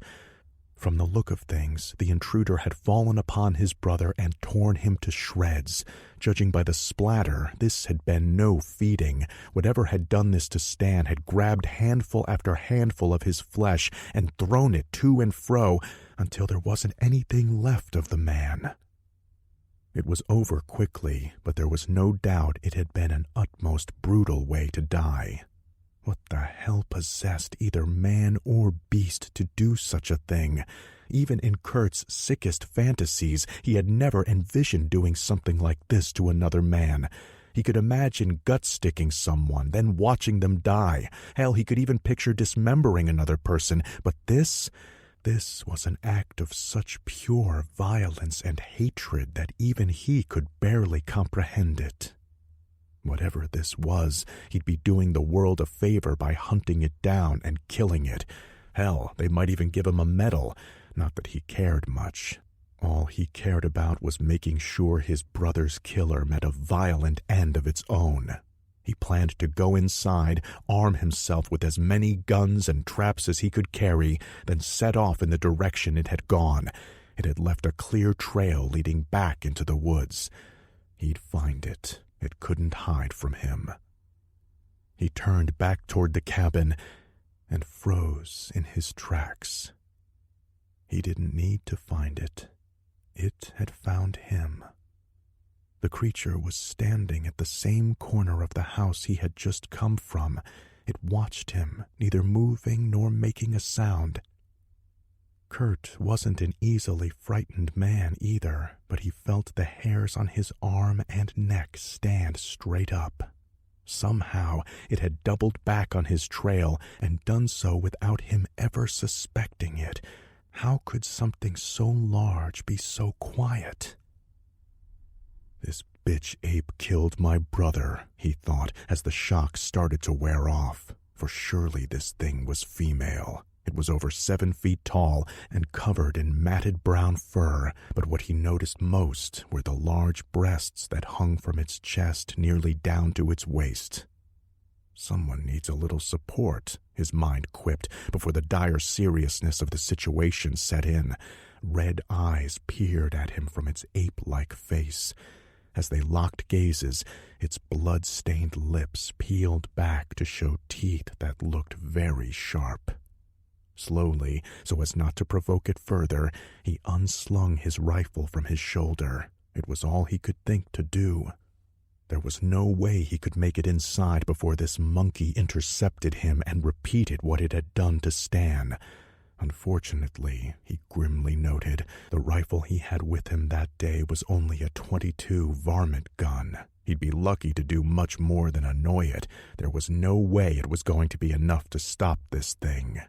The beast watched him shoulder the rifle, then let out a howl. My God, it knows what I'm doing. The monstrosity charged forward. Before it got to him, he pulled the trigger. He was right. It wasn't enough. Chapter 19. "There are the cars," Harrison said, pointing toward a break in the trees. "It's about time," Mitchell replied, eager to get back to town, if one could even call it that. He wanted to make sure the injured got off their feet, but just as important, he also wanted to get to their van and start running tests on the samples. He had been dismissive to Derek earlier regarding his thoughts of illness. However, the Squatch's behavior had been so far out of normal that there had to be something wrong with it. He intended to find out what that something was. With our luck, that Squatch got to the rides first," Chuck joked, hobbling up alongside of them. "Don't jinx us, man," Harrison said. "I'd like to think we've had our fill of bad luck today. Any more, and I'll start to wonder whether I pissed off someone important in a previous life." "Maybe you angered the Great Spirit," Paula said from Phil's side. Harrison and Rob both rolled their eyes at her. They assumed she was joking. She wasn't. They found the vehicles sitting just off the logging trail, right where they'd left them. Both were thankfully untouched. As they reached the cars, Danny said, "Don't forget we have 2 extra people to fit." "And 2 injured bodies," added Greg, his face pale from exertion. Danny put a hand on his good shoulder. He gave her a tired smile in return. Then she continued. "I'm thinking Greg and Chuck get the back of my car. We'll tie as much as we can to the roof rack to free up some space." "Good idea," Harrison said. "Allison, Phil, why don't you guys join me? If you all smush yourselves, I think we can fit 3 across in the back." "Are you sure?" asked Danny. "I can probably hold 1 more." "I'll go with her," Rob replied with almost no hesitation. "I have a few more questions for Mitch." Mitchell, for his part, managed to not sigh. The kid had been talking non-stop since they had started walking. He was all for enthusiasm, but this was getting crazy. Oh well, he thought. No matter what way you put it, the accommodations aren't exactly going to be ideal for the next hour or so. "Do you mind, hun?" Rob quickly asked Paula. She gave him a grin in return and shook her head. He turned back to the others so quickly he didn't register that the smile never reached her eyes. They finished loading up as quickly as possible in the fading light of the afternoon. Though it was unspoken amongst them, none of the campers were particularly eager to still be out in the woods come nightfall. They had seen enough adventure for one day. Danny got behind the wheel of the Xterra while Mitchell took shotgun. Chuck and Greg took up the majority of the back, while Rob managed to wedge himself into a corner. Over in the Wrangler, Paula suggested Allison take the front with Harrison. She had agreed, and everyone took their respective seats. As they started to drive, neither of the two up front noticed Paula's hand slide across the back seat to entwine with Phil's. They were too late. Their sense of purpose, of clan, had been dulled by the fever. It had taken far longer to intercept the two-legged things than it might otherwise have. They were still hundreds of yards away when the growl of the two-legged thing's beasts filled their ears. To the Alpha's now overly sensitive hearing, it was like something sharp had been speared into his brain. He growled in frustration, then turned and swiped his claws at a female who had wandered too close. She fell back with a hiss, blood welling up from her freshly ruined eye socket. Finally, the noise of the beasts diminished.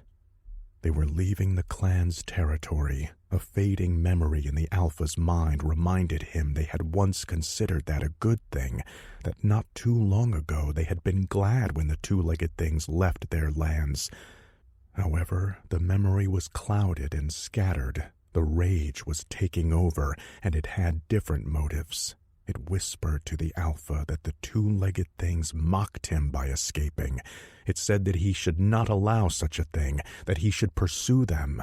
The existence of the two-legged things had been tolerated for long enough. He would tolerate it no longer.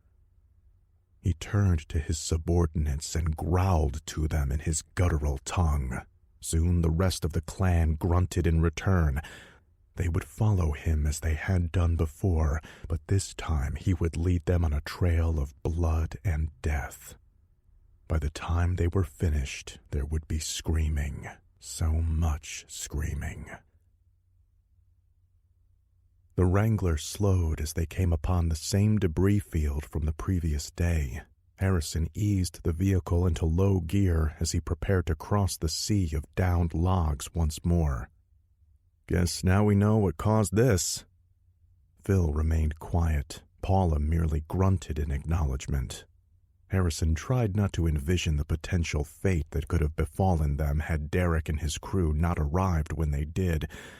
Maybe Rob had a point after all. Once they got back to school, he might even make an effort to try and watch that crappy show. Maybe. "Hard to believe one creature did all of this," Allison answered. "We got off real lucky back there." "Depends on what you mean by lucky," Paula responded in a small voice. It was the first word she had spoken in a while. Allison gave Harrison a worried glance out of the corner of her eye. She was concerned Paula had been more deeply traumatized by the experience than she was letting on. Despite her anger at Phil, she wondered the same about him, too. Regardless, their continued silence was starting to creep her out. She needed a break from them. "Why don't I get out and spot you?" she said to Harrison. "Good idea. It'd be just our luck to get a flat on the way out." She opened the door. "Once you're across, I'll do the same for Danny. Just don't leave without me." She quickly found a comparatively smooth path and started to wave them on. He nodded and gave the Jeep some gas. The ride across the logs was slow and bumpy. Harrison's full concentration was required to keep things slow and steady while following Allison's directions. The Jeep bounced with each tree it crossed. As they were passing over one, Phil decided to take a gamble. While the car rocked up and down, he slowly took his hand from Paula's and moved it over her crotch. She glanced down at it, then back at him, but did nothing to remove it. While they waited for the Wrangler to cross the debris field, Rob asked, "So, do you think the Squatch did this all by itself?" Mitchell grinned at his adoption of their nickname for the creatures. He was nerdy and a little annoying, but despite his earlier thoughts, Mitchell found himself warming to the boy. He didn't normally see enthusiasm like his in this field, so he decided it shouldn't be squashed. I'd say so. Sasquatches are closer to humans than gorillas, but they still exhibit ape-like behaviors. They'll break branches and knock down small trees to mark their territory during mating season and sometimes to show off to rivals. This guy must have had lots of rivals, Danny commented as she once more surveyed the destruction. I'll admit, this is a bit extreme. Upon looking into the rearview mirror and seeing Chuck glare at him, he added, Well, okay, a lot extreme. They don't normally act like this, do they? Rob asked. This kid definitely isn't stupid. As I said, Squatches are closer to people than apes. In a lot of ways, they act like people, too. For the most part, they want to just mind their own business. If you leave them alone, they'll leave you alone. But just like people. Some are assholes, Greg offered. Not how I'd normally put it, but essentially correct. These creatures are smart and have distinct personalities. Unfortunately, that means sometimes you wind up with one with a mental disorder. And when that happens? Danny asked. When that happens, we get called in. Rob asked, Just you guys, or the rest of the Department of Cryptid Containment? Chuck started laughing. He continued until his hands clutched his stomach. Then he began coughing instead. Easy there, Mitchell said in a warning tone. Only hurts when I laugh, he weakly replied. Sorry, Mitch. That one always gets me. That stupid name DJ made up. What do you mean, made up? Danny asked, an edge working into her voice. Are you saying all that stuff about you guys being feds is bullshit? No, Mitchell replied in an even voice. That's all true. We're duly appointed deputies of the U.S. Forest Service. As for that other part, there aren't any other members of the Department of Cryptid Containment. We're the whole shebang. I'm not sure I'm following you. I am, Rob said excitedly.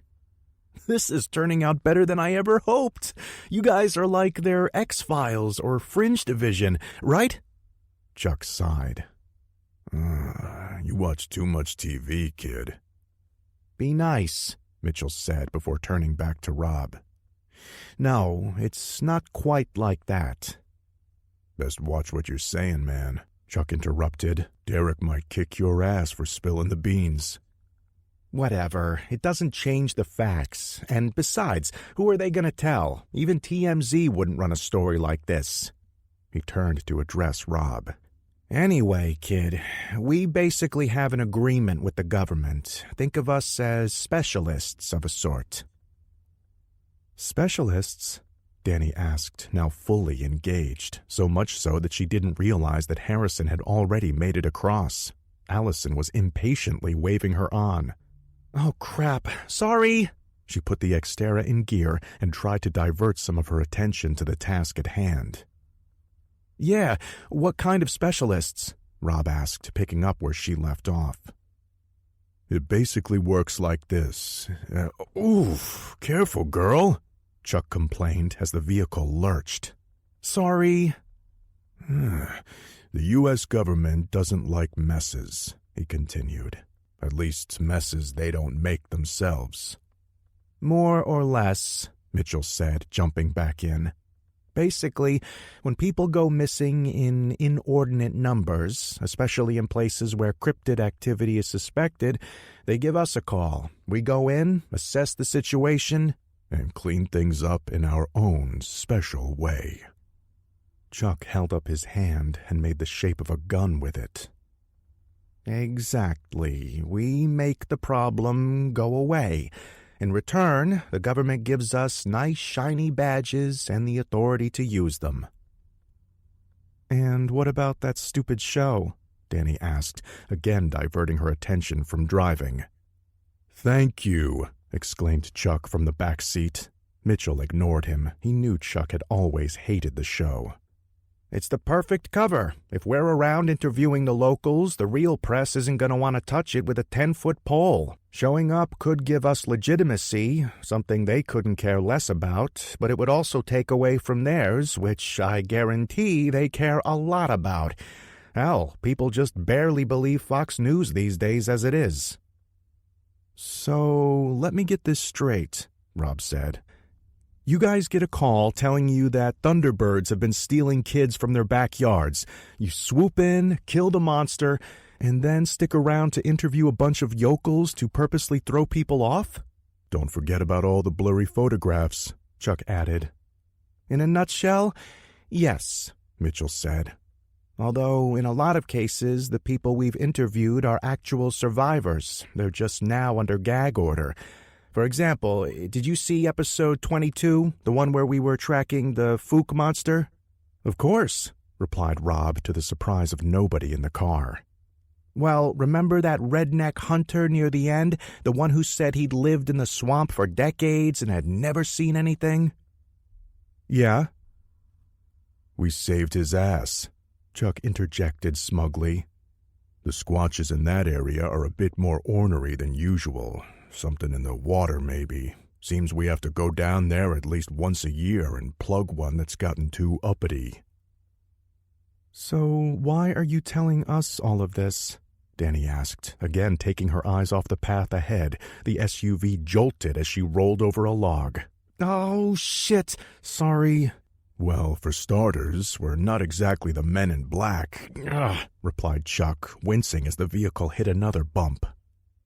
Besides, think about it, Mitchell continued. If someone told you that the hosts of some dinky reality show were actually part of a government cover-up to hide the fact that monsters are real, what would you think? Danny mused on that for a second. She'd never given much quarter to the conspiracy nuts before. The only ones who did were usually other conspiracy nuts. It really was quite clever. Point taken, she said as she navigated over the last of the debris. Unfortunately, they had all been too distracted by the conversation to notice the scraping noise coming from beneath them a few moments prior. As Danny's vehicle once more drove onto solid ground, Allison climbed back into the Wrangler. Within minutes, they were once again headed toward Bonanza Creek, a thin stream of hydraulic fluid trailing the Xterra in their wake. A short time later, the sounds of the forest ceased. For many minutes, nothing but the wind could be heard. A pin drop would have been like a shotgun blast in such oppressive quiet. Finally, a twig snapped, followed by another. Soon, several large figures strode from the tree line and stood upon the old logging road. They observed the carnage that one of their own had done not too long ago. They could smell the lingering traces of the male. He had been the first to succumb to the rage. Before that, he had been both young and strong. If things had been different, perhaps one day he might have even made a successful challenge to become the new alpha. Instead, he had been driven off, an outcast, to find new territories for himself. Whatever his fate had been, his scent was vanishing from the woods now. He might have wandered away, or he might be dead. The clan did not know, nor did they care. Any outsider they met, whether it be one of their own kind or not, would be savaged on sight. The rage was now too strong to fight. There was no sign of the two-legged things. Despite their attempts to catch them, they had once again missed their chance. The alpha growled at their failure.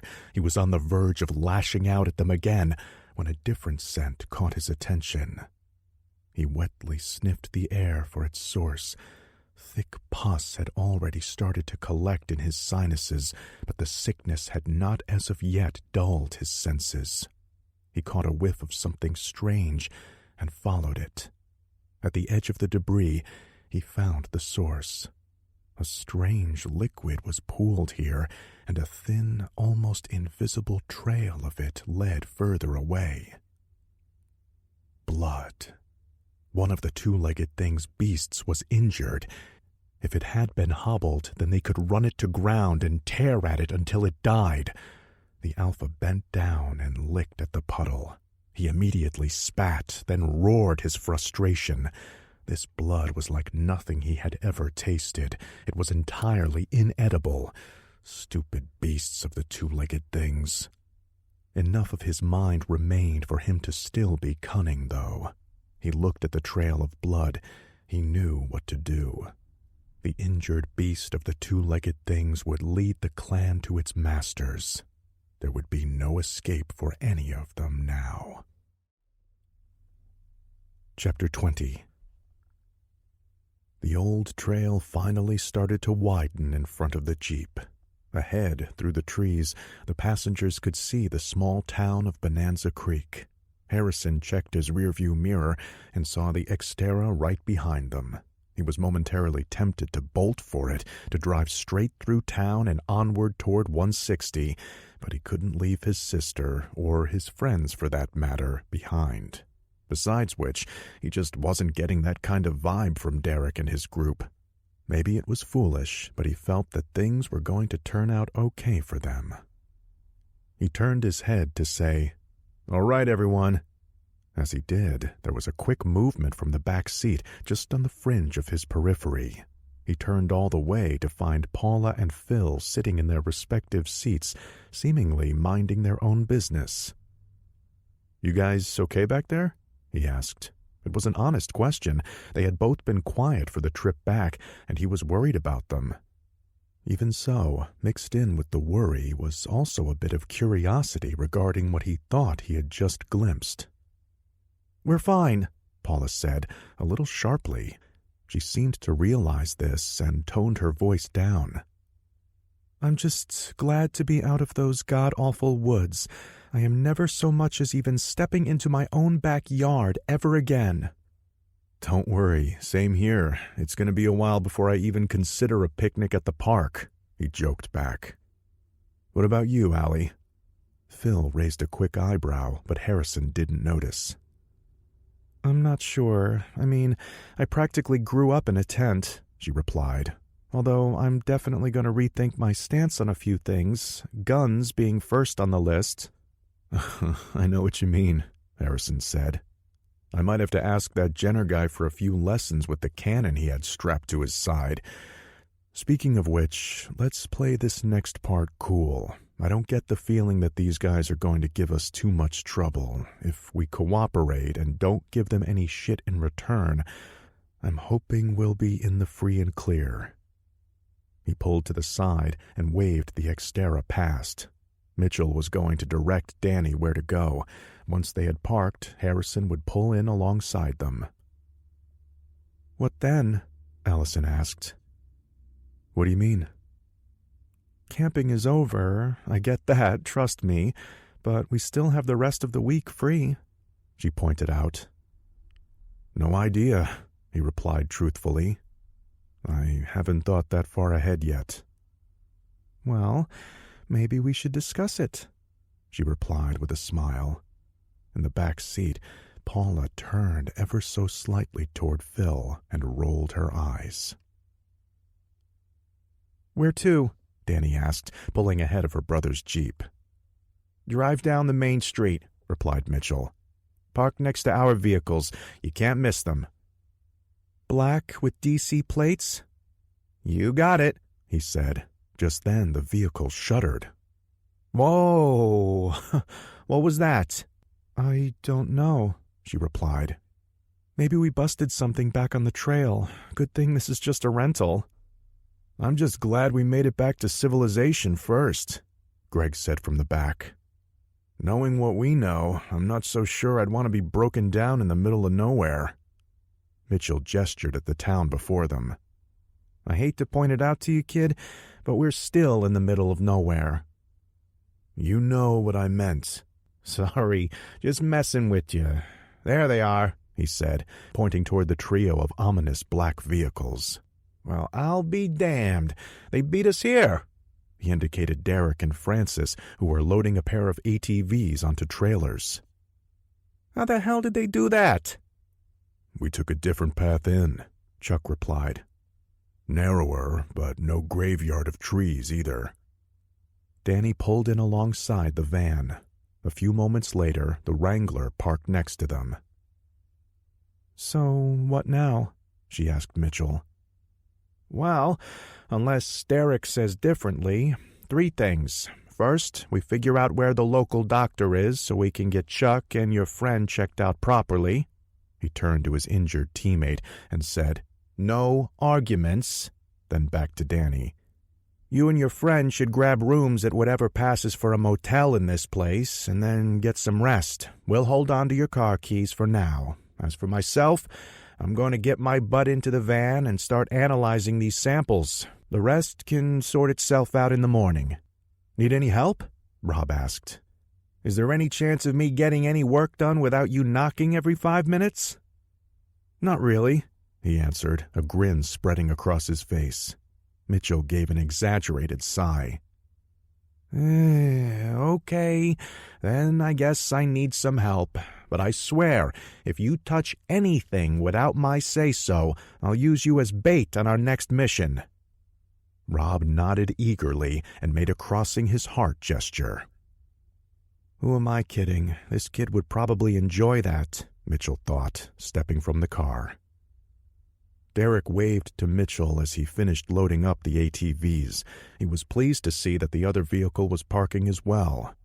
That was a small relief. Sometimes his crew would rescue someone, only to have them go all paranoid and make a run for it.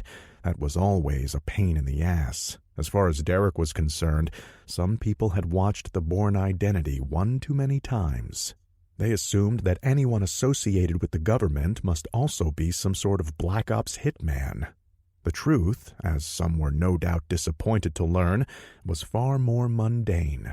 There was lots of paperwork, signatures in triplicate, and then a few veiled warnings about loose lips sinking ships. That was it. The most exciting part was usually the interviews for the Crypto Hunters show that took place afterwards.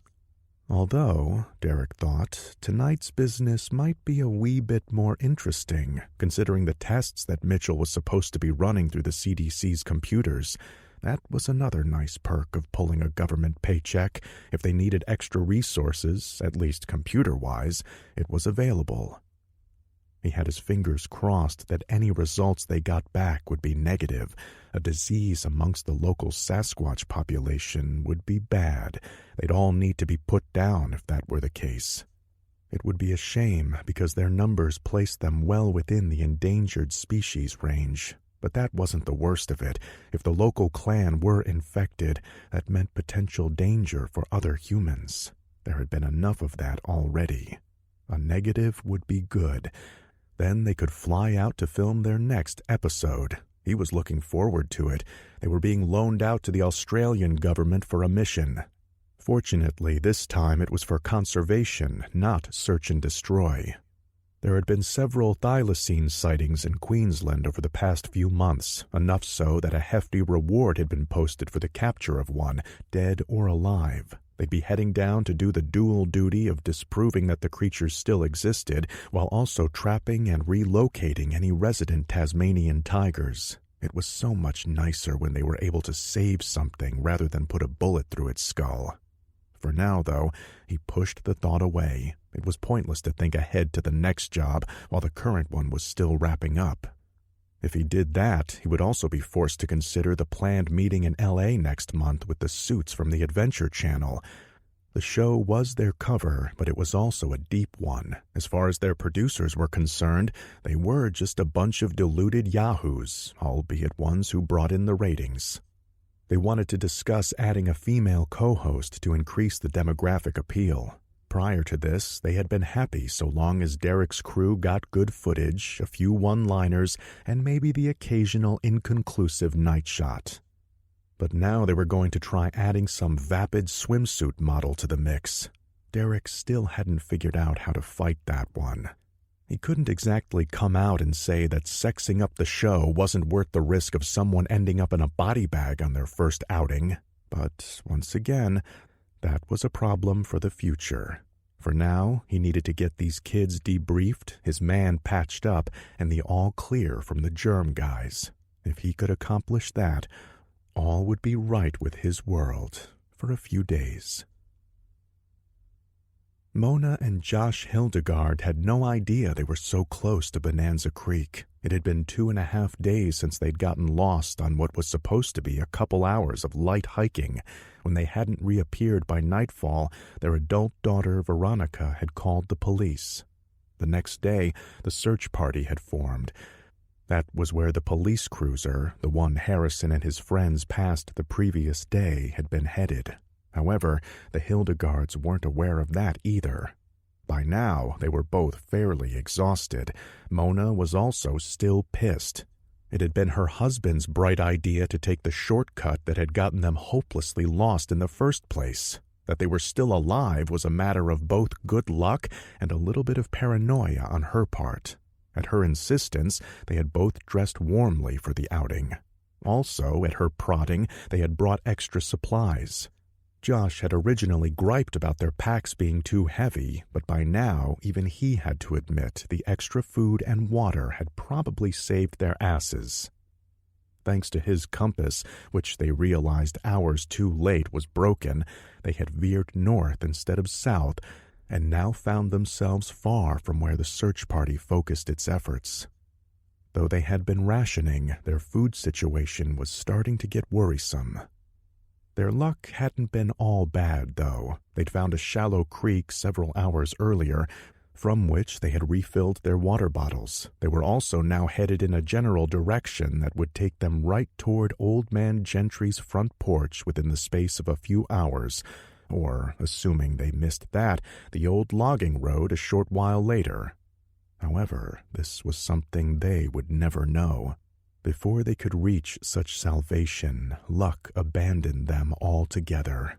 Mona was too busy bitching Josh out for the 1,000th time to notice how silent the forest had grown. By the time she realized it, it had been too late. Within seconds, the attack began. Their screams echoed for some distance before cutting off abruptly. It would still be another 2 days before the search for them was called off. By then, between their attackers and the scavengers that came later, there wasn't much left to find.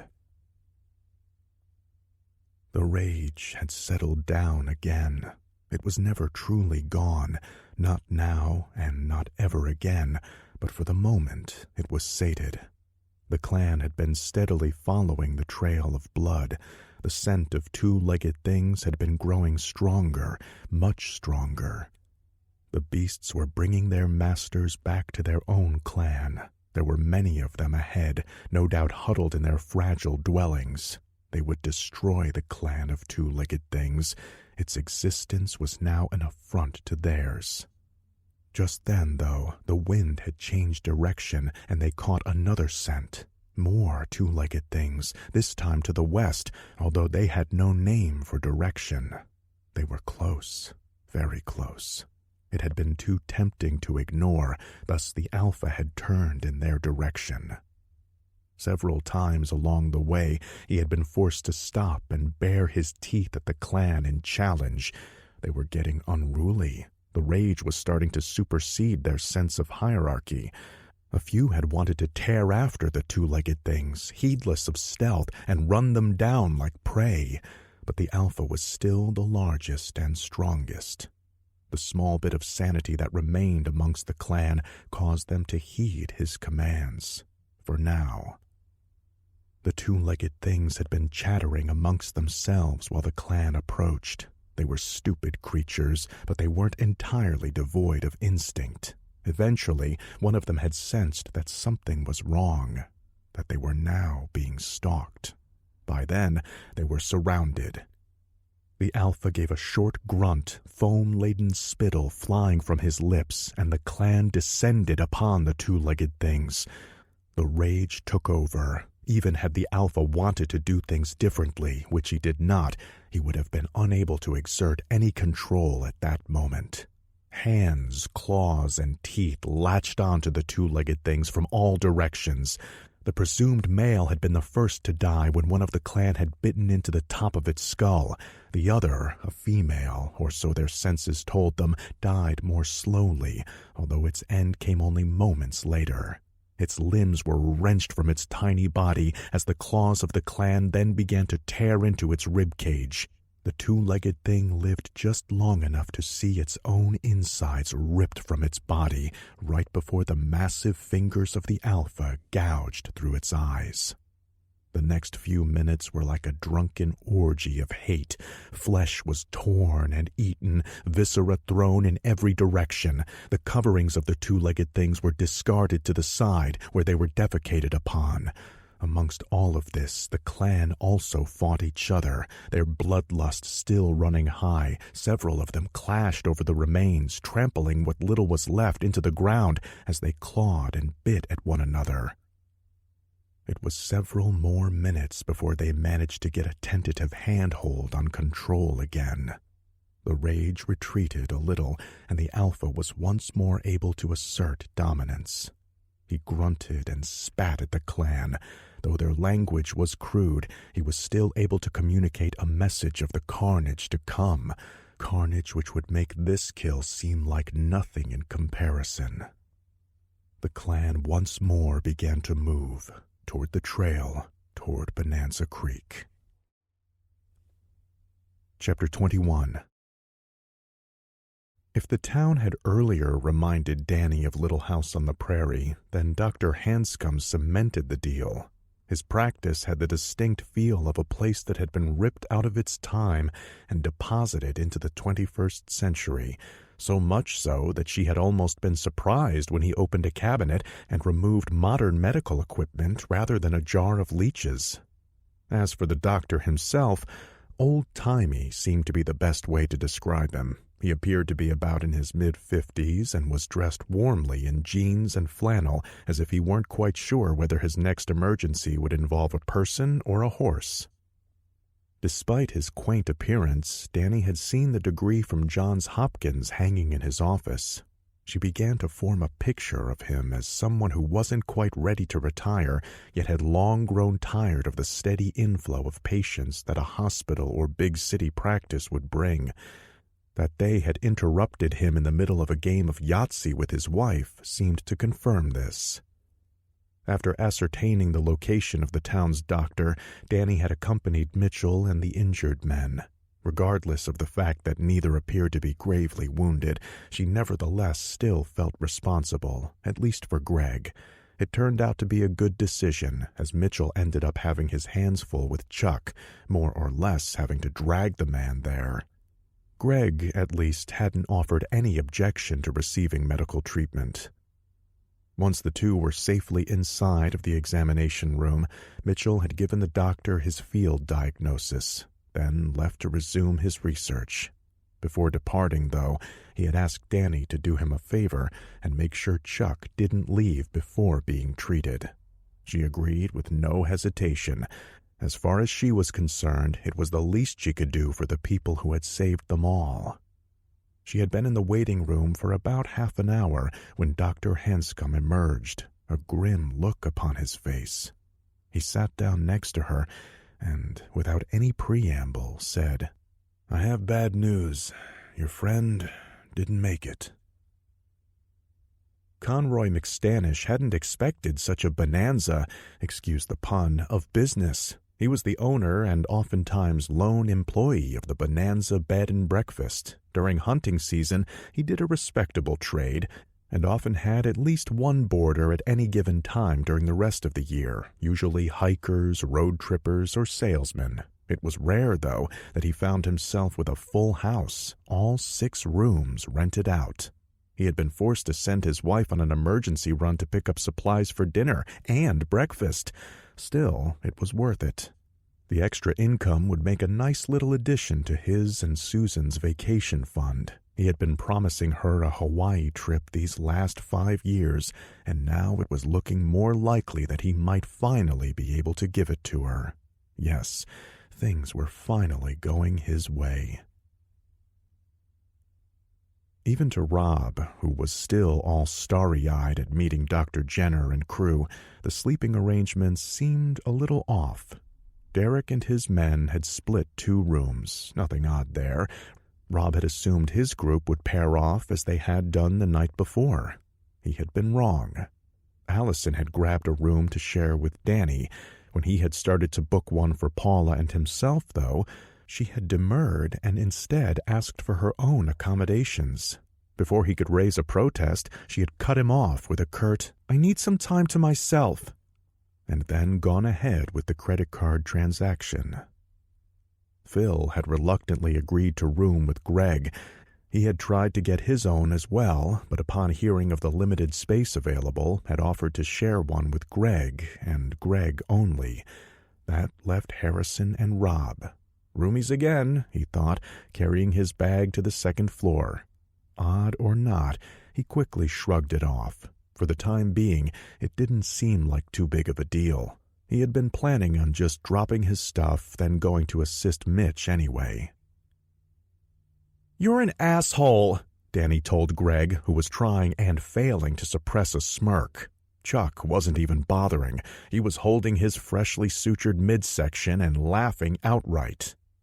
"What?" Greg replied. "It was just a joke. I figured you could use one. You've been a little mopey since we started the drive back." "It wasn't funny," she said, poking a finger into his chest. "And if I've been mopey, it's because maybe I've been worried about you 2 idiots being hurt." "If anyone should be sorry, it's me," Dr. Hanscom interrupted. "I normally wouldn't go for a tasteless gag like that, but your friends assured me you'd be up for it." She rounded on him. "Yeah, well, I wasn't." "But you should be," said Chuck, getting the laughter under control. "Seriously, little lady, you should be the happiest person on the planet. Think about it. You and your friends just danced with the devil, and all you got in return were a few bumps and bruises. Not everyone is that lucky." She considered that and was about to reply when the doctor again interjected. "Danced with the devil? I thought you said you startled a bear and her cubs."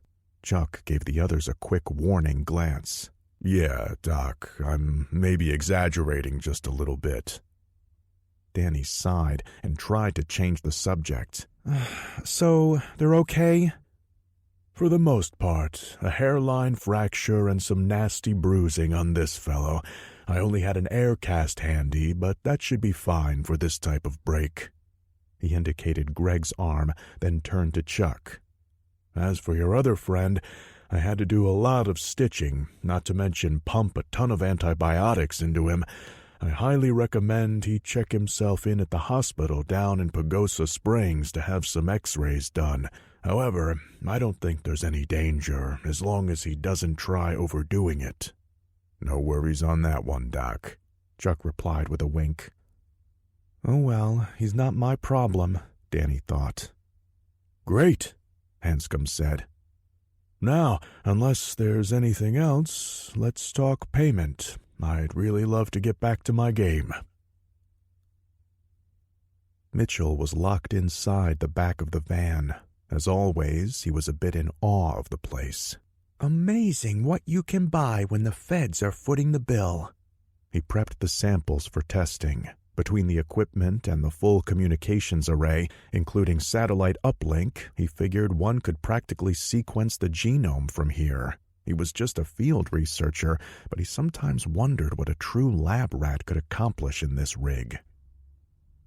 He had just finished separating the samples onto slides when there was a knock at the back. He sighed. Sure, he knew the kid was coming.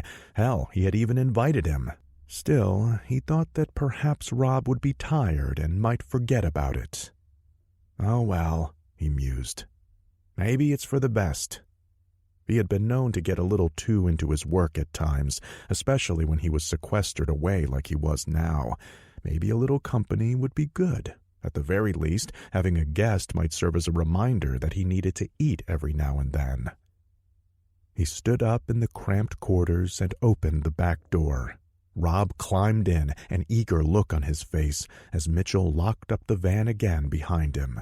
"You sure you're up for this? This stuff is going to get a bit dense." "You bet," Rob said. "Let's see what makes this sucker tick." The curtain of the first-floor window moved ever so slightly as the hand pulled away from it. Paula had been keeping an eye out ever since locking herself in her room. Sure enough, just as she knew he would, Rob had emerged from the front door and walked directly toward the van. He'd probably be in there for hours, maybe even all night, a nerd to the very end. She gave a small sigh, then walked away from the window and lay down on the bed. She let her thoughts drift away. The thought of cuddling next to him in the little room turned her off more than ever. Even using the word boyfriend to describe him had begun to feel a little icky as of the last several hours. No, she had better things to occupy herself with for the time being. The others would probably be grabbing some dinner right about now. She had no interest in joining them. Her appetite for food was non-existent, and she definitely had no desire to reminisce about the events of the day. Even the barest recollection of that monster sent shudders of revulsion through her. She had other things to distract her, though. What she had in mind might make her shudder too, but in a much more pleasant way. As she let her thoughts drift toward clearings, loincloths, and savage cries in the wilderness, she slowly moved her hand down her body. She was well adept at the use of her own fingers. She had done so quite often while in the grip of one of her fantasies. Today had been the first time she had let someone else touch her down there. She remembered the long ride back to town and began to imagine it was his hand that was slowly unbuckling her pants. Almost as if in response to her carnal thoughts, there came a soft knock on the door. She smiled, expecting that too. If it was who she hoped, perhaps there would be no need for further fantasizing. Harrison entered the pub just as darkness fully enveloped Bonanza Creek. It wasn't much, just a small bar and a few tables, but it would do. Frat boy or not, he usually wasn't a heavy drinker. Sure, he had attended his fair share of parties and had even woken up once or twice face down in a toilet, but typically those moments were rare. Right now, though, he figured he had earned himself a couple beers. Although they had escaped mostly unscathed, physically at least, there were probably deeper scars that would need mending.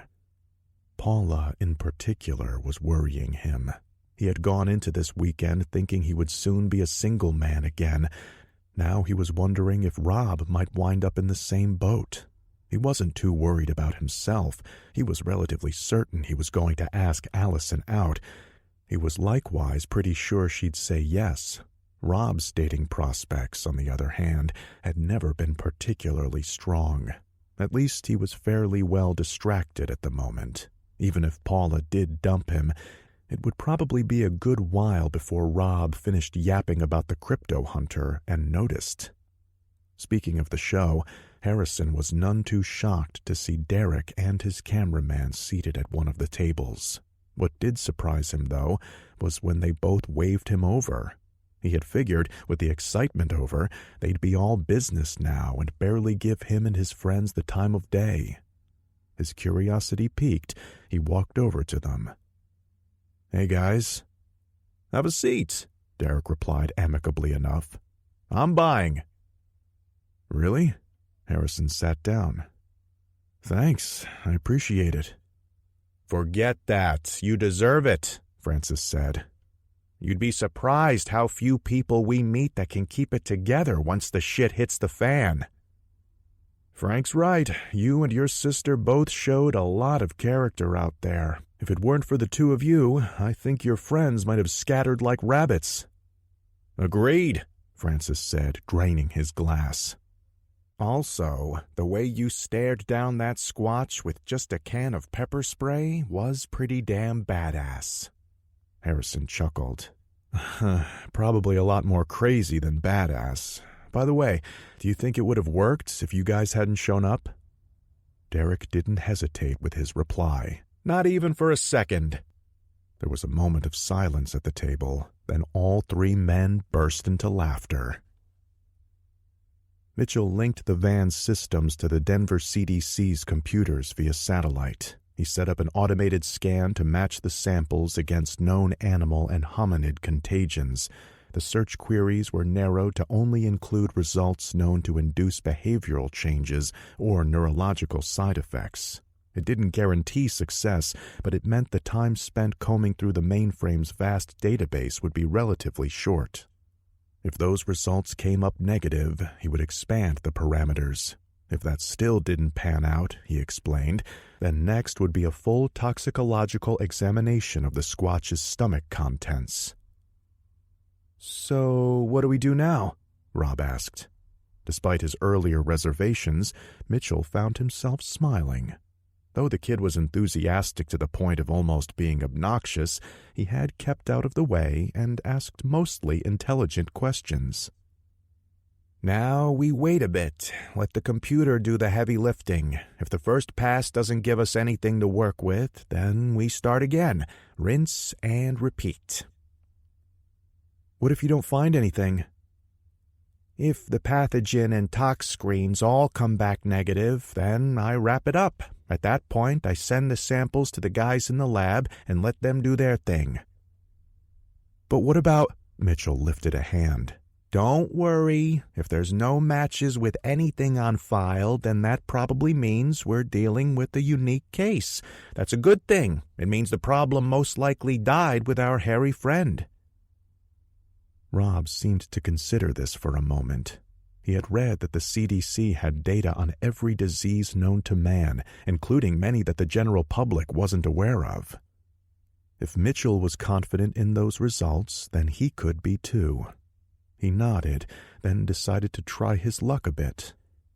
"So, while we're waiting—" "Yes?" "What does the rest of this stuff do?" His eyes swept over one of the many control panels in the small space. "I know a thing or two about computers. Maybe it's just me, but some of this equipment doesn't seem like it'd really be at home in a lab." "You have sharp eyes. This here van is a Frankenstein's monster if there ever was one. Before we got it, the Bureau had this baby all decked out for undercover surveillance. We added all the medical stuff, but Derek had us keep some of the older equipment just in case it came in handy." "Like what?" "Well, for starters, did you notice how low the ceiling in here is?" Rob raised his eyebrows. "Now that you mention it, exactly. It's a false roof. There's about a foot of space above us, literally packed with cameras and sensors." "Cool. Like what?" "Well, okay, since we have time." Mitchell spun in his chair and began hitting buttons. Monitors came to life, and static began to hiss from hidden speakers. He indicated one of the monitors. "Check it out. Thermal night scope." He then grabbed a control stick and panned the video. "Full 360 degrees of freedom." "Awesome!" "That's not even the best part. There's a full acoustic array. Pretty advanced stuff. We could hear a bear shit in the woods from a mile away if we wanted to. What's really wild, though, is that these systems can piggyback off each other. It's really not much use out in the forest, but if we were to point this at a building, we'd be able to hear the conversations going on and even see movement through the walls." "Seriously?" "Yep, and this isn't even top of the line anymore. Makes you wonder what toys the real spooks have at their disposal." "Show me." Mitchell appeared to consider this for a moment. Then he smiled and said, "Well, these things aren't toys. But what the hell?" He started punching buttons and turning dials. "Derek mentioned something about going to that bar down the block. Let's see what he's up to." The hiss of static coming through the speakers gradually gave way to garbled voices. He turned a few more knobs, and they became intelligible. They listened in for a few seconds before Mitchell said, Sounds like Derek and Frank are chatting with your buddy. They're wasting their time. Harrison doesn't even like your show. Let's see what else is going on in this town. Sure thing. What did you have in mind? Everyone else is at the B&B, Rob said with a big grin. I know. Let's check out Paula's room, see if she's talking smack about me. Paula let out a gasp as Wildfeather slid his full length into her. Pleasure, pain, and desire simultaneously flooded her senses. Mingled in with it all was a slight sense of disbelief. She couldn't believe she was letting this savage use her like this. So this is what it's like to be taken, to be tamed like an animal. She arched her back and bit into his shoulder. He grunted in return and began to thrust even more furiously into her. She gasped again and began to move her hips to match his. A smile crossed her lips as another thought struck her. How disappointed would her parents be if they knew what she was doing right now?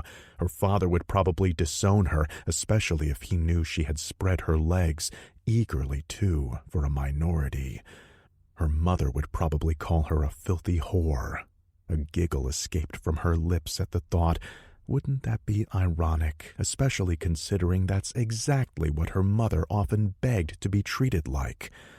Their house was old, and the ductwork carried sound quite well. Late at night, when her parents assumed she and her brothers were asleep, her mother's breathless cries would carry up to Paula's room, often followed by the crack of her father's belt. I can see the appeal, Mom, she thought, before turning her full attention back to Wildfeather, his naked body continuing to slide against hers. Harder, she moaned. Fuck me harder, mighty warrior. Phil couldn't believe how well things had worked out. His roommate still hadn't gotten back by the time he left for Paula's room. He was probably playing things up for Danny. To his surprise, he found himself actually rooting for Greg. Hopefully the fucking pothead knocked her up or gave her the clap. Maybe both. Assholes. Either way, it was probably for the best that he was gone. Less questions that way. Not that it was any of their fucking business what he was up to. He decided to make his move while Paula's dweeb boyfriend was still nerding it up with his heroes. He had thought to take her on a moonlit walk so he could start putting the moves on her with more of his great spirit bullshit. She had shown herself to be receptive. Better yet, she seemed determined to believe in his Indian charade. It was pretty hilarious, considering his mother was Colombian while his father was a salesman of Dominican descent. He was about as Native American as Paula was. Still, it wouldn't hurt to play that up. He spent a little extra time in the mirror putting a feather back into his hair and donning his fake deerskin jacket. What he hadn't expected, though, was the condition he had found her in. He had no more than said hi before she had dragged him into the room and locked the door behind them. She pushed him onto the bed, and it was only then that he realized her pants were already half off. Had she really been waiting for him? It seemed so, and he was more than happy to oblige her. Within minutes, their clothes were strewn on the floor. Considering the hunger with which she attacked him, he never had even a moment's consideration that she might still be a virgin. Had he suspected, he would have enjoyed it even more. Although he was greatly enjoying it, as it were. It was as if he were figuratively fucking her boyfriend and that asshole Harrison by literally fucking her. The only downside was her loud animalistic grunting amidst continual cries for him to take her like a savage. That part was weirding him out a little. Inside the van, there was a stunned silence for many moments. Finally, Mitchell reached over and muted the audio. I don't suppose there's any chance we accidentally tuned into Cinemax, is there? Rob asked numbly. I'm so sorry, kid. Rob was a cluster of confused emotions. There was definitely anger and hurt, a lot of that. There was also a sickening sense of resignation.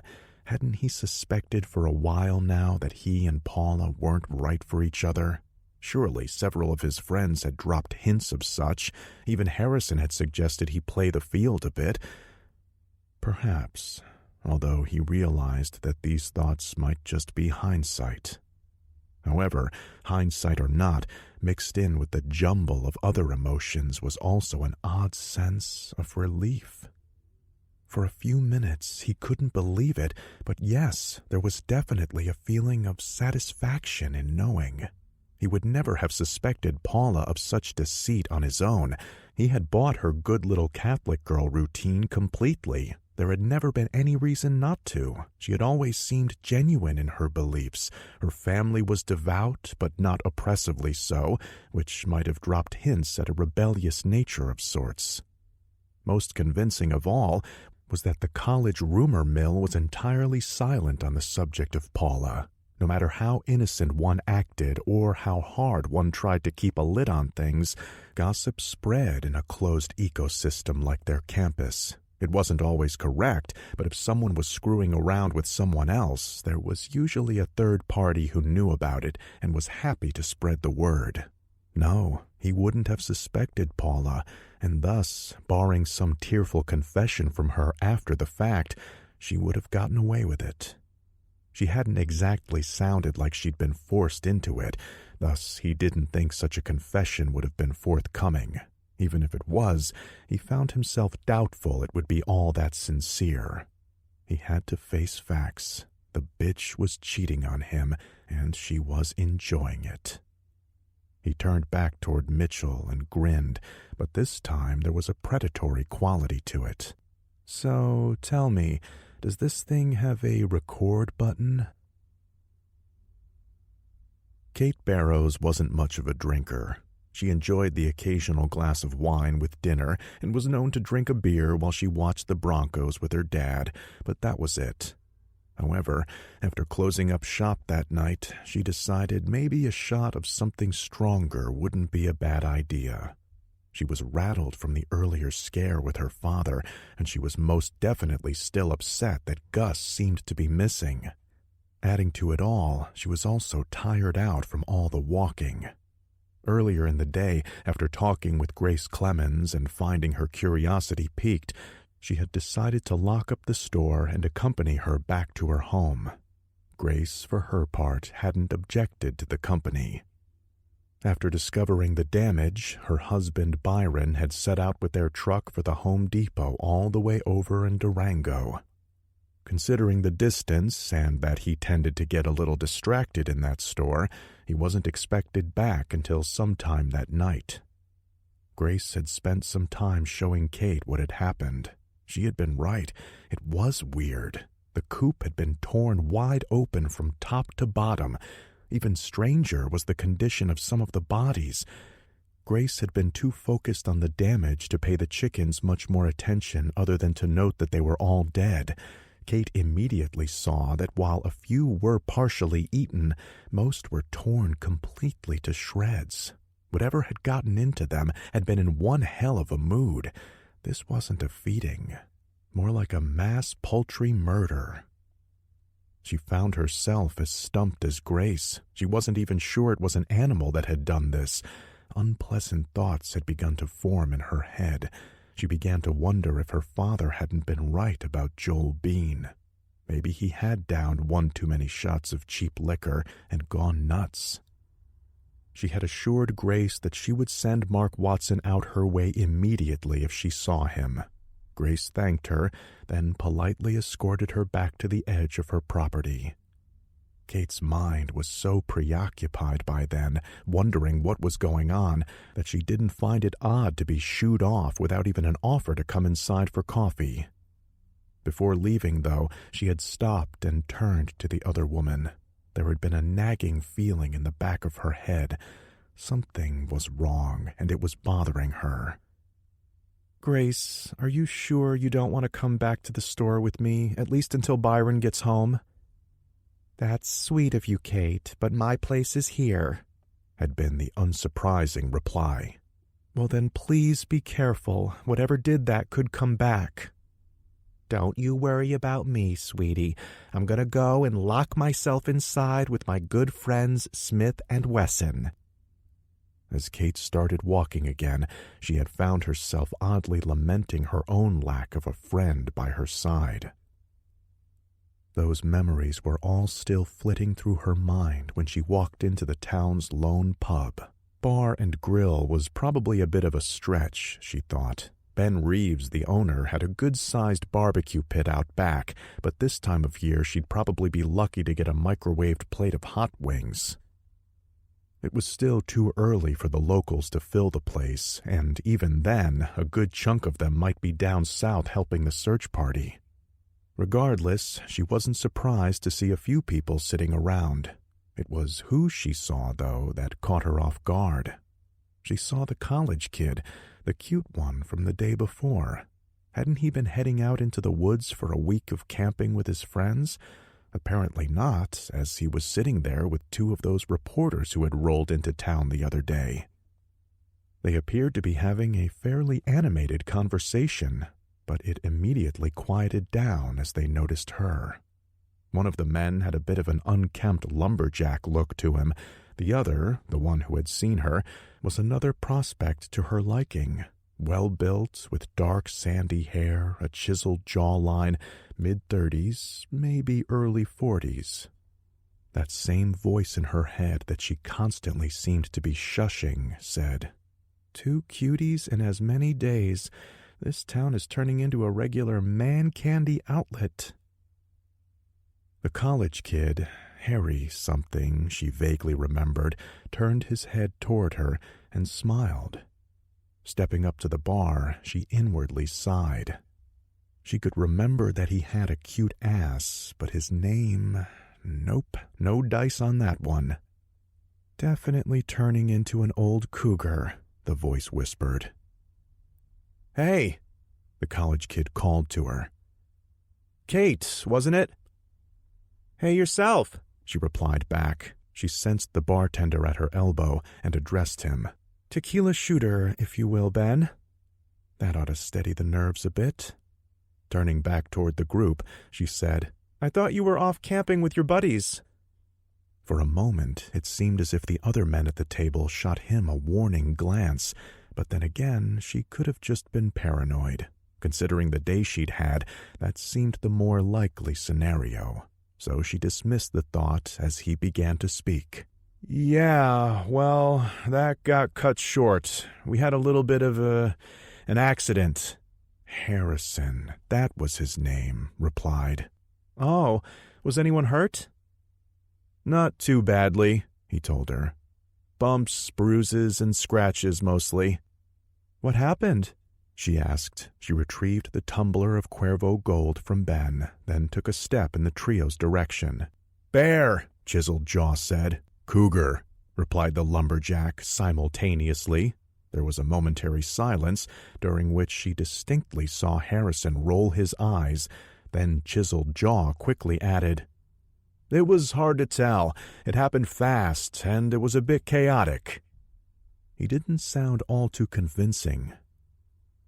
"And you are?" she asked.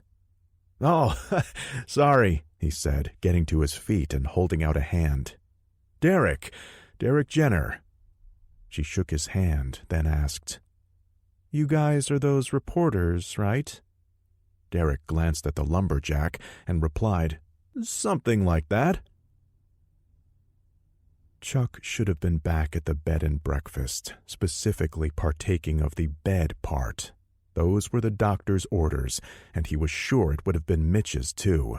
Too bad neither of them was around to say it to his face.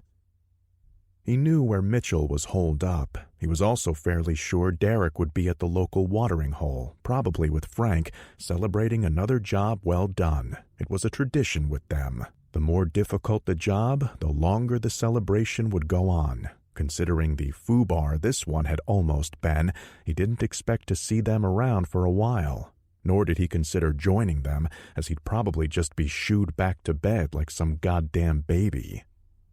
Well, he wasn't about to let a few little scratches stop him. He'd seen far worse in the service. Hell, he'd almost gotten his damn leg blown off in Iraq. As far as he was concerned, the best thing was to walk it off before his muscles started stiffening up. He decided a few circuits of the tiny town would do the job without the worry of pulling any stitches. If he had to go slinking back to the dock and the others found out, he wouldn't hear the end of it for a long time. To be on the safe side, he had veered off the main road and taken a little side street, not much more than a dirt trail itself. Here, the houses were spaced out amongst the trees. There were no street lights, and he had to navigate via his night vision, a task he didn't mind at all. He was nearing what he thought might be the city limits when he stopped. His body might be banged up, but his senses weren't. He wasn't sure what it was, but some instinct was telling him things weren't right. The air was still and quiet, a little too quiet. He stopped and listened. Chuck didn't have a gun on him, but he never went anywhere without his combat knife. His hand slowly closed around the handle of the 6-inch blade, and that was when the silence broke. A loud crack came from the direction he'd come. It sounded as if a tree had been knocked down. It was followed moments later by another. What the hell? A scant second later, Chuck heard movement behind him. He turned, but his injuries had slowed him. He was a second too late as something large barreled into him. Rob and Mitchell were busy arguing. The medic had reluctantly tuned the van's microphones back to Paula's room. He had been on the receiving end of a few cheating girlfriends in his day and could understand. However, he regretted doing so almost immediately and began trying to talk Rob down. Think about what you're doing. What I'm doing? I don't think I should be worrying about what, or more precisely who, I'm doing, Rob countered. Seriously, what are you hoping to accomplish? The older man shot back. Rob was in the middle of opening his mouth to reply when a beeping noise diverted both of their attentions. Hold that thought, Mitchell said, turning to find one of the monitors rapidly filling up with data. He pressed a button and sheets of paper began flowing out of a laser printer bolted to the wall. What's going on? Asked Rob, momentarily distracted from thoughts of petty revenge against his soon-to-be ex-girlfriend. CDC. Looks like their computer found a match. What is it? Hold on a minute, Mitchell replied, collecting the pages. Give me a second to read through it. Unfortunately, this thing doesn't just spit out one-line answers. He tried his best to be patient while Mitchell paged through the results. As he neared the end of the stack, though, Rob became aware that the other man was frowning. By the time he had finished, a thin sheen of perspiration had appeared on Mitchell's forehead. What's wrong? Rob asked. I think we're in deep shit. The lab was powered by its own generator, thus neither was aware that, at that exact moment, all the lights in Bonanza Creek had just gone out. Chapter 22. It's debatable whether any of the occupants of Bonanza Creek that night, human or otherwise, would have appreciated that they were about to reenact one of the pivotal moments in human evolution, an occurrence that had, in essence, set the stage for the world as we know it. It's doubtful the humans would have appreciated it. Though we as a people pride ourselves on our rich texts full of histories, we are a forgetful species. Our few millennia of written knowledge pale in comparison to the 10,000 years of oral history that have been forgotten. Even that is a minor blip compared to the race memories we all share but have long since repressed in our minds, save perhaps for when we dream. What has largely been forgotten by man is that 30,000 years ago, the battle for dominance amongst this planet's hominids hadn't yet been decided. Our ancestors, Cro-Magnon man, had waged a bloody, centuries-long war of genocide against their closest competitors. Science assumes this much, but has gotten many of the details wrong. For instance, despite our arrogance in assuming that our superior brains made our rise inevitable, for a long time the scales were tipped quite evenly amongst those vying for the top of the food chain. The second mistake is in assuming that this was strictly a war between us and the Neanderthals. It was not. There were more players on the board, the Megathropy chief amongst them. There had originally been more combatants in this battle for species dominance, and their remnants still existed, but they were no longer true threats. Homo erectus had all but been rendered extinct by then. As for the diminutive Homo floresiensis, even they had been scrambling for the relative safety that island living provided. All throughout Europe, Asia, and eventually North America, by way of the Siberian land bridge, a three-way war had been waged. Primitive tools, clothing, dwellings, and even the basics of agriculture had been known to all three species. What did it matter if the spear of a human was slightly sharper, if the arm of a Neanderthal could throw his twice as far? As such, each race brought its own unique strengths to the table. Had events played out just slightly different, our world would be a greatly changed place today. The humans were smart and cunning, but they were physically weak. If caught alone with no weapons, there were few animals that could not take them. They were clever enough to realize this, though, and were thus heavily social creatures. Where there was one human, there were many. They also had the advantage of being a warlike race. Peace with them never lasted for long. The Megathropy were large, strong, and swift, not as physically imposing as they would eventually evolve to be, but more than enough to take any three humans in unarmed combat.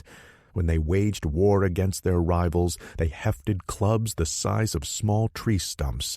However, they weren't wrathful by nature and only fought when provoked. The Neanderthals were an intermediary species. Though they embodied many of the best physical characteristics of the other two races, what doomed them was that they also embodied the worst as well. They could not compete against the Megathropy in power, and they could not best the humans with cunning. They were also a solitary people, preferring small, nomadic families. When another species decided to do battle against them, there were often not enough in any one area to mount an effective defense. In the end, it had been the humans' social nature and their eagerness for battle that had decided the fate of the planet. They decimated the Neanderthals in Europe and slowly drove back the Megathropy through aggressiveness and sheer force of numbers. The Neanderthal tribes were eventually destroyed and their remnants absorbed into the human population. As for the Megathropy, they became a fractured people. They were driven into the deepest forests and the highest mountains. It was only in these places that the humans' greater numbers could be countered and they were able to make a stand. Eventually, mankind grew disinterested in these inhospitable territories and retreated back to the prime lands they had won. In time, they forgot.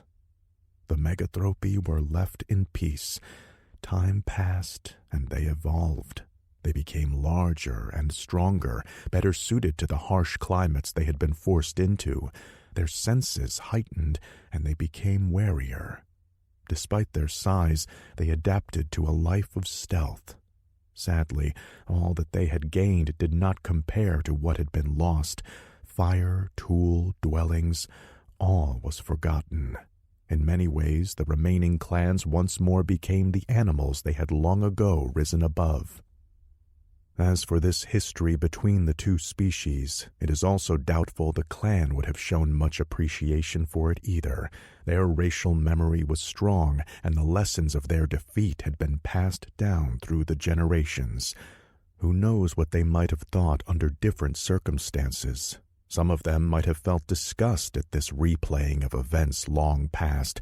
Others might have had vague feelings of vindication. However, none of this mattered to them in the slightest. By the time the lights had gone out at Bonanza Creek, each and every one of them was quite insane. Chapter 23. Are you a fucking retard? Chuck screamed at the dirty man he just shoved off him. I almost gutted you. Wouldn't, the man gasped as he rose back to his feet, looking exhausted. Be the first time I almost got gutted today. Chuck had no idea what he was talking about. All he knew was that it still didn't feel right. If he had been a few hundred yards further back in the direction he had come, his suspicions would have been confirmed. He would have seen nothing but darkness where the town of Bonanza Creek should have been. "Can you walk?" he asked, vaguely aware of the throbbing in his own gut. The collision hadn't done his wound any good. He could walk, but at the moment he wasn't sure he could do much more. Walking doesn't concern me so much as running. The man eyed the knife that Chuck was still holding. Don't suppose you got anything bigger than that pig sticker on you? Not with me. Why? Chuck asked, hoping the answer wasn't going to further ruin his already shitty day. You ain't gonna believe this, replied Kurt Bachowski. But there's a big-ass ape out there, and it's gonna be up both our shitters if we don't get moving. The blackout was just the excuse Phil had been looking for. He hadn't expected Paula to be such an animal, and a freaky one at that. They had just finished up their second go at it, and he was breathing hard.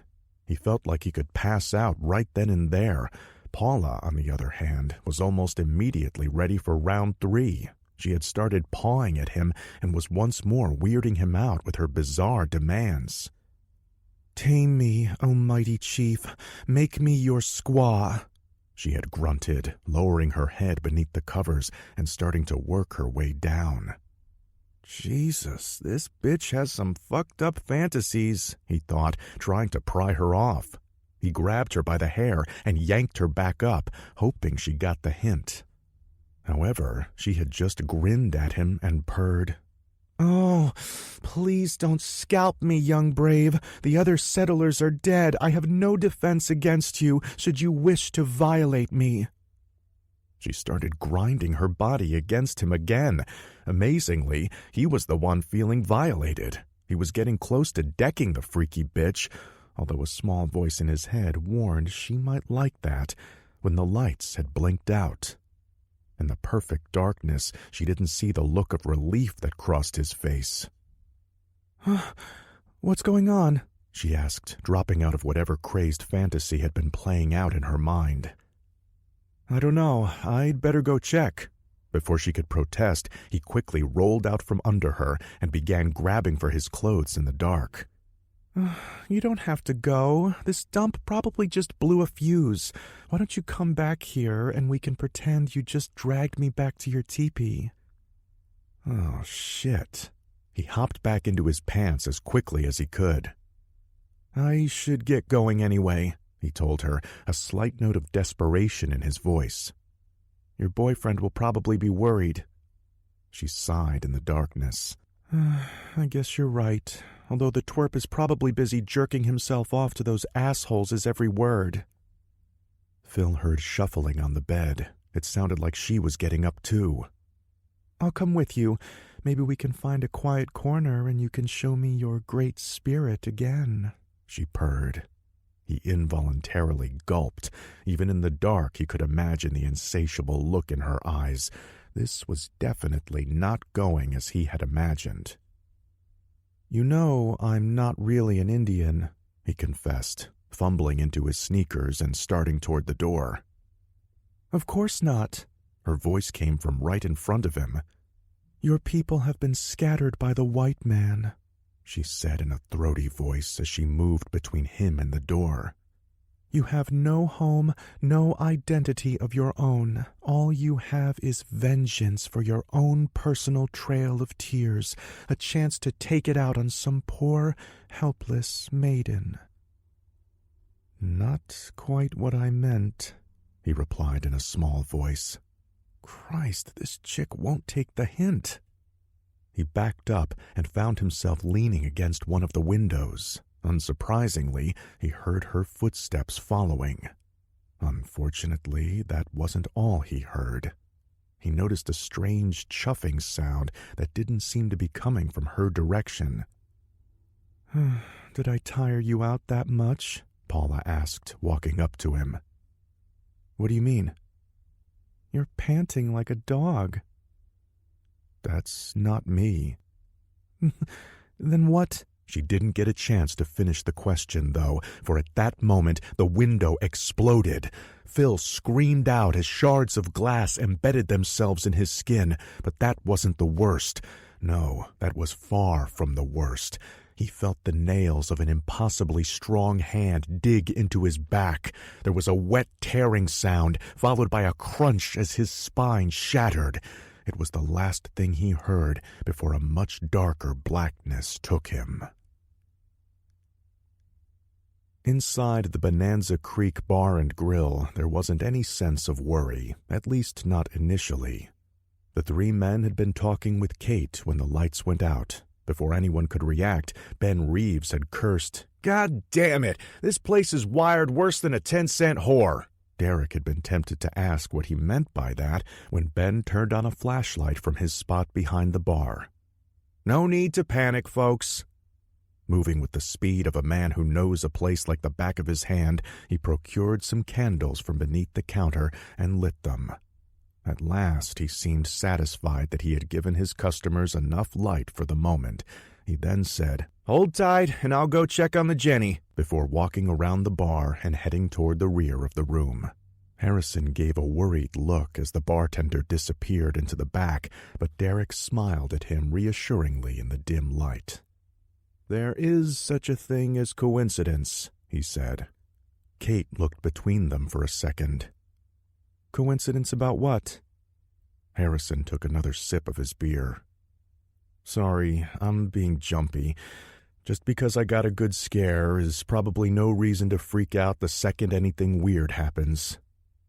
"I'll say," she replied. "And trust me, there's been a lot of weird going on the last day or two." "How so?" Derek asked, his interest piqued. "Those hikers that got lost?" Harrison offered. "No, it has nothing to do with them or the search party. I'm probably all worked up because my dog's gone missing." Derek and Francis exchanged a quick glance. "When did this happen?" "I don't know," she replied. "I haven't seen him since I left the house this morning. It's not like him. He's usually a lazy bugger.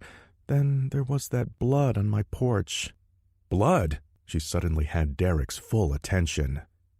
"Yeah, a whole puddle of it. My dad thought one of the locals got drunk, then maybe stepped on some broken glass. I don't know, though. It was a lot of blood for that. Whoever they were, I just hope they got themselves over to Doc Hanscom's place." Harrison's eyes went wide. Derek was about to tell him to calm down and not jump to conclusions, but the younger man spoke first. "What do you mean by stepped on glass?" "Well, there were bloody footprints, big ones, too, and the damnedest thing was they were barefoot, just like it was the middle of summer." Derek held up a hand to Harrison. "I'm sure it's just a—" Just then, there was a loud thump from the back room. All heads turned in that direction. Ben could be heard yelling, "Use the front door, ya!" But his shout was interrupted by the sound of splintering wood. The entire building shuddered as if from an impact. Then the screaming started. "Let me guess, just another coincidence?" Harrison asked. Derek looked between them all. "I've been known to be wrong on occasion." "What's wrong?" asked Rob. "What does the report say?" Even in the glow of the monitors, Mitchell's face appeared to have taken on an ashen sheen. "It says that I'm a goddamned fool." "I'm not following you." "The results," he said, holding up the printouts. "The biopsy samples came back with a match." "For what?" "Rabies," Mitchell replied. "The goddamn thing was rabid." Okay, don't panic," Rob said, trying to calm the other man down. This wasn't his area of expertise, but he was a quick thinker and wanted to make sure they weren't jumping the gun on anything. "Are you sure the sample was okay? Maybe they made a mistake. Maybe it got corrupted." Mitchell rolled his eyes at the younger man. Don't you think I thought of that? I sent over multiple samples, all prepared separately. All of them came back with similar results.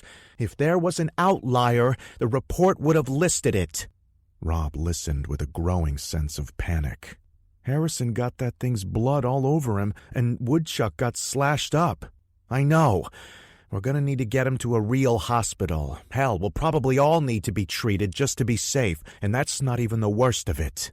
How is that not the worst? Remember what Derek said? There's probably a whole clan of them in the area. What if that thing was a kind of Typhoid Mary? Now it was Rob's turn to look ill. He stood up and grabbed the printouts. "We need to tell him about this now." He stepped toward the rear of the van. Suddenly, the entire vehicle lurched as if it had been broadsided. He fell to the floor, and Mitchell landed beside him. "Ugh, what the hell?" Mitchell barked. Just as he did, there came a second impact. If the first had rocked the heavy vehicle, this one was enough to finish the job. The van tumbled onto its side. The sensitive communications array on top was smashed in the impact. Inside, equipment sparked, warning lights flashed, and then, after a few seconds of chaos, it all went dark. Danny jolted awake in bed, disoriented in the unfamiliar surroundings. After escorting Greg back to his room, she had retired to her own. She had found Allison already out cold, still fully dressed, lying across one of the beds. Upon seeing her, Danny had realized how good a little bit of sleep sounded. Everything else could wait until morning. She had covered her friend with a blanket before climbing into the other bed and doing the same. She initially wasn't sure if she'd be able to sleep, despite the weariness of her body. She needn't have worried, though. She was snoring within 3 minutes of hitting the pillow. Though it was already starting to fade from memory, she knew she had been reliving the day's events in a dream. In it, she had been alone as the creature pursued her through the woods. It had been even larger than life, more like being run down by a dinosaur. With each monstrous stride, it gained on her. With each step it took, the ground beneath her feet shook a little more. Finally, she had looked back and realized it was right on top of her. The creature let out an earth-shattering scream, and that was when she had awoken. It had seemed so real. "Danny?" A voice called from the darkness. She realized, after a second or two, it was Allison. She reached over and flicked the switch on the lamp next to her bed. Nothing happened. "Danny, are you awake?" "Yeah. You heard it too, huh?" That got her attention. "Heard what?" "I don't know. It sounded like someone screamed. I thought I was dreaming, but then I heard you sit up." A dull feeling of unease shot up Danny's spine. "Turn on your light, okay? Mine's not working." There was a shuffling noise as her friend got up, followed by a dull click. The darkness remained, though. "Power's out," Allison said, a bit of wariness creeping into her voice. "I'm sure it's nothing to—" Her words trailed off as something started hammering on their door. Both girls let out a cry of surprise. The pounding ceased just as quickly as it began, and then a panicked voice on the other side of the door yelled, "Let me in!" Danny swallowed the lump in her throat. She felt a bit foolish and was kind of glad that Allison couldn't see her. Judging by the deep breath that came from the other girl's direction, she was probably thinking the same thing. "Is that Paula?" "Sounds like it," Allison replied. "Can you get the door and see what she wants? I'll find my flashlight."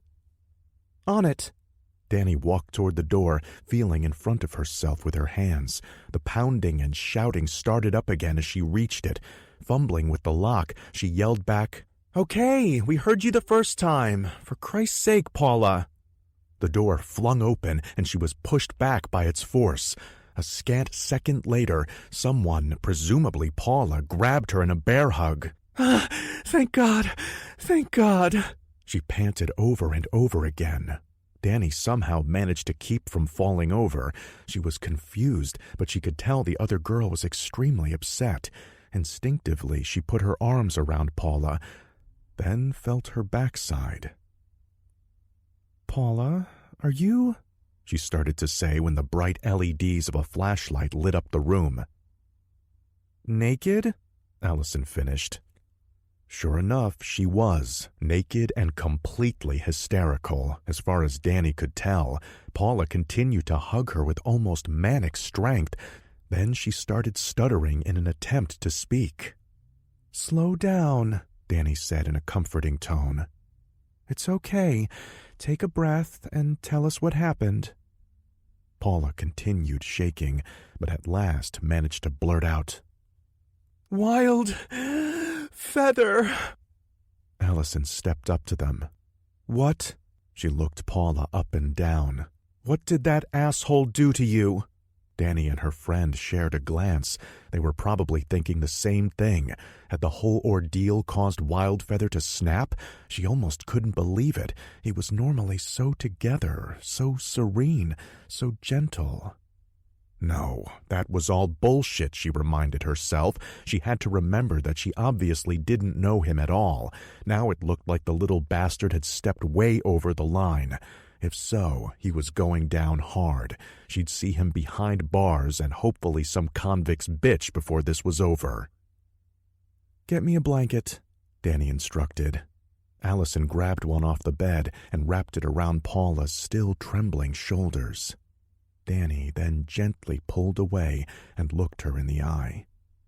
"It's okay. He can't hurt you." The other girl trembled. "Tell us, what did he do?" Finally, something seemed to snap in Paula. She grabbed Danny's arms in a manic grip and stared back at her, her pupils wide despite Allison's light. "Dead!" she finally screamed. "He's dead!" The two other girls once again exchanged confused glances. "What do you mean he's dead?" Even as Danny asked the question, she realized how stupid it sounded. It was a bad line straight out of a Law and Order episode. Paula didn't seem to notice, though. She was far beyond that.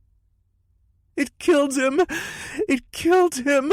And now it's coming for us!"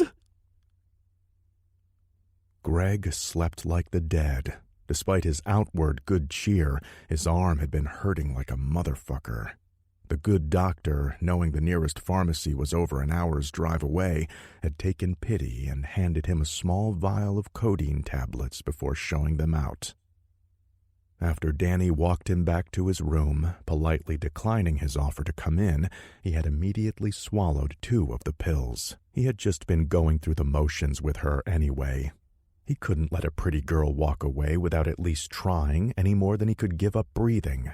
The truth was, he hadn't been particularly miffed by her refusal. In fact, he was pretty fine with it.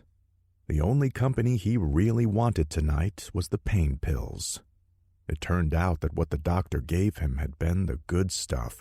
Within a few minutes, he either didn't feel the pain anymore or didn't care. He wasn't sure which. He decided that his last joint would be the perfect chaser. By the time he had finished it, he had been high as a kite. Hell, someone could have sawed off his good arm with a dull butter knife and he would have been absolutely cool with it. He had been lying on his bed, watching the room swirl around him when the lights went out. "But I don't want to go to bed yet, Dad," he had giggled to nobody in particular before completely passing out. His room was directly above Paula's, yet he didn't hear the crash as the creature came through the window, nor did he hear the wet tearing of meat followed by her piteous screams. He was completely oblivious when Conroy McStanish came walking down the hall to investigate. Conroy's grunts of irritation would have been far too low for Greg to have heard, even had he been awake. But he would have probably noticed the man's surprised yelp as Paula came tearing bare-assed out of the room and past him. He would almost certainly have heard the sound of her door being torn off its hinges just moments later. He likewise missed Conroy McStanish's last moments on Earth. Had he been awake, he most likely would not have heard the man's surprised gasp of, "Dear Mother in Heaven!" as a beast straight out of his worst nightmares strode down the hall toward him. The floors of Bonanza Bed and Breakfast were not quite solid enough to mute the sound of Conroy's collarbones shattering as the creature slammed both its fists down onto the unlucky man. Even if they had been, Greg surely would have heard the high-pitched squeal that the bed and breakfast owner made as his head was ripped from his shoulders. The only indication that Greg noticed anything at all was the rippling fart that he let loose as the now headless body of Conroy McStanish slammed into the wall hard enough to splatter like a crushed insect. It wasn't much of a eulogy to mark the end of a life, but it was more than most in Bonanza Creek received that night. His tribute to the late Mr. McStanish done, Greg grunted in his sleep and turned over. He missed the sound of Paula begging to be let into Danny's room. He missed her weeping cries as they tried to comfort her. He even missed the heavy footsteps that came plodding up the stairs and past his room. Chapter 24. There was no longer any order within the clan. The very last act they performed as social creatures had been to bring darkness to the two-legged things. For creatures with night vision, even a small place such as Bonanza Creek stood out like a beacon. For the clan, whose eyes and ears had grown overly sensitive in the grip of the fever, it was a source of pain as well. The light bore into their dilated pupils as they approached, causing them to cry out. That might have been the end of the attack. The lights of the small town may very well have been enough to turn them away and send them mewling back into the depths of the forest. If so, things would have ended differently. Some of the clan would have scattered, others would have turned on each other. The survivors would have eventually succumbed to the sickness.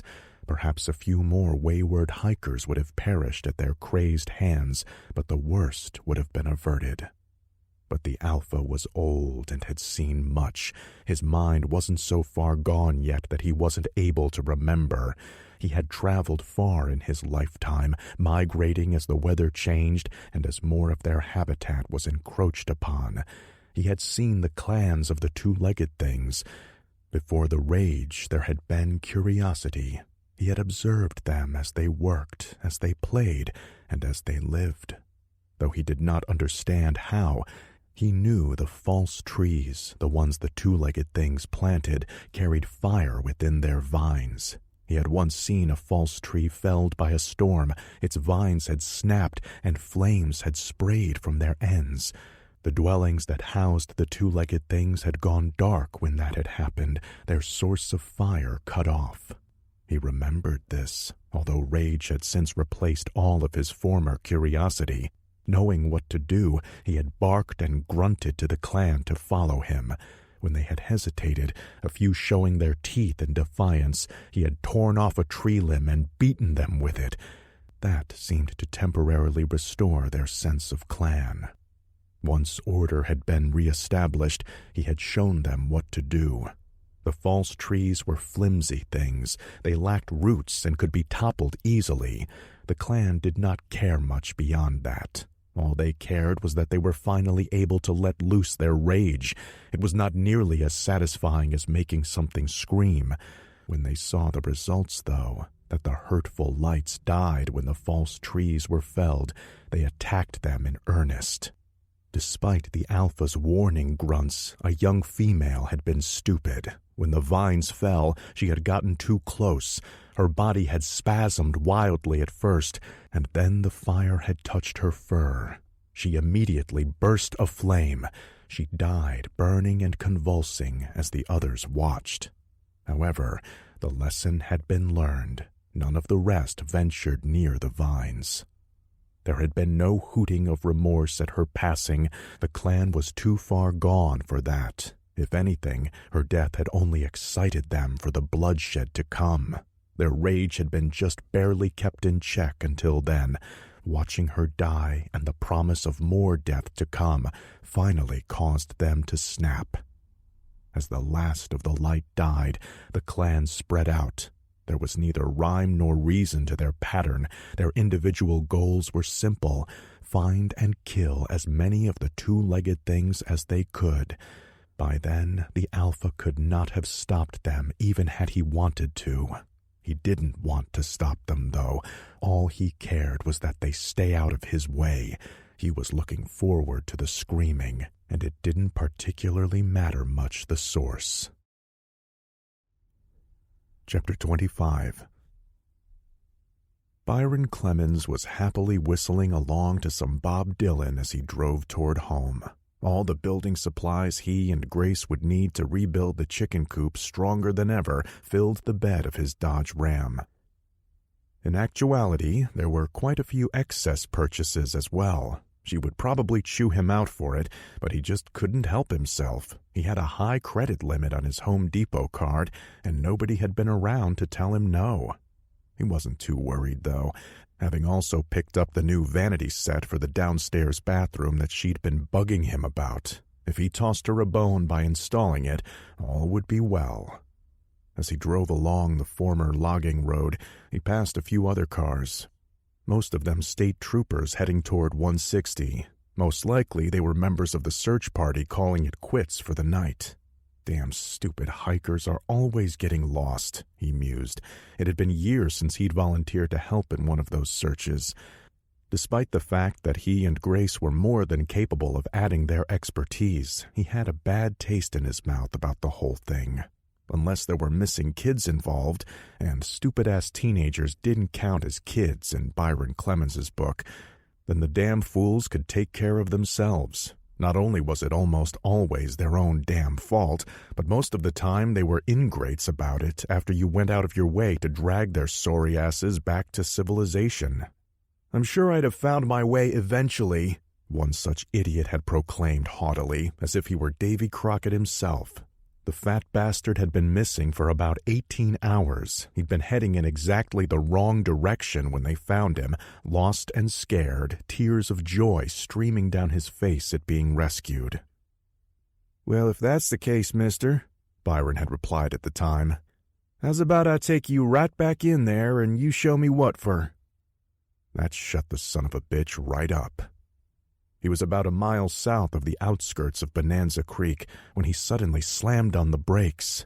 Byron was usually a careful driver, but he had been caught up in his reverie. A stopped car loomed in his headlights, causing him to jam his foot on the brake pedal. Fortunately, his truck was kept in good repair. He managed to skid to a halt with plenty of room to spare. He sat there for a few moments, breathing hard and cursing himself for not paying better attention. When he had himself under control, he took a good look through the windshield at the other vehicle. There was no mistaking it. It was wholly unremarkable for the most part, a gray Ford Taurus a couple years old. The bubble light stuck to the top, though, identified it immediately as Mark Watson's car. Putting his truck in park, he remembered that Grace had been planning on tracking Mark down on account of their chickens. It was doubtful she had caught up to him, though. The part-time deputy had obviously been on his way back from a day of combing the woods. "He's probably off taking a piss in the bushes," Byron thought, getting out of his truck. He left the lights on. No point in wandering around blind. He decided to go and wait by Mark's car for his return. If he could chat with him about their chickens right now, it'd save Grace the effort of doing so tomorrow. It wasn't until he had walked around the Taurus that he realized it wasn't just parked. The front of the car was badly dented and partially crumpled. Stepping closer, he could see there were streaks of blood on the hood and grille. "Unlucky bastard probably hit a buck. Big one by the looks of things." It wasn't uncommon around these parts, especially after dark. Deer were everywhere, and they almost seemed to love jumping out in front of cars. "The stupid things must have a death wish," he had told Grace one night after stopping just in time as a small herd leapt from the surrounding forest. He leaned against the side of the car and began looking toward the woods. If Mark hadn't walked too far, Byron figured he'd be able to pick out the beam from his cop mag light pretty easily. It's not like there were a lot of other light sources out there.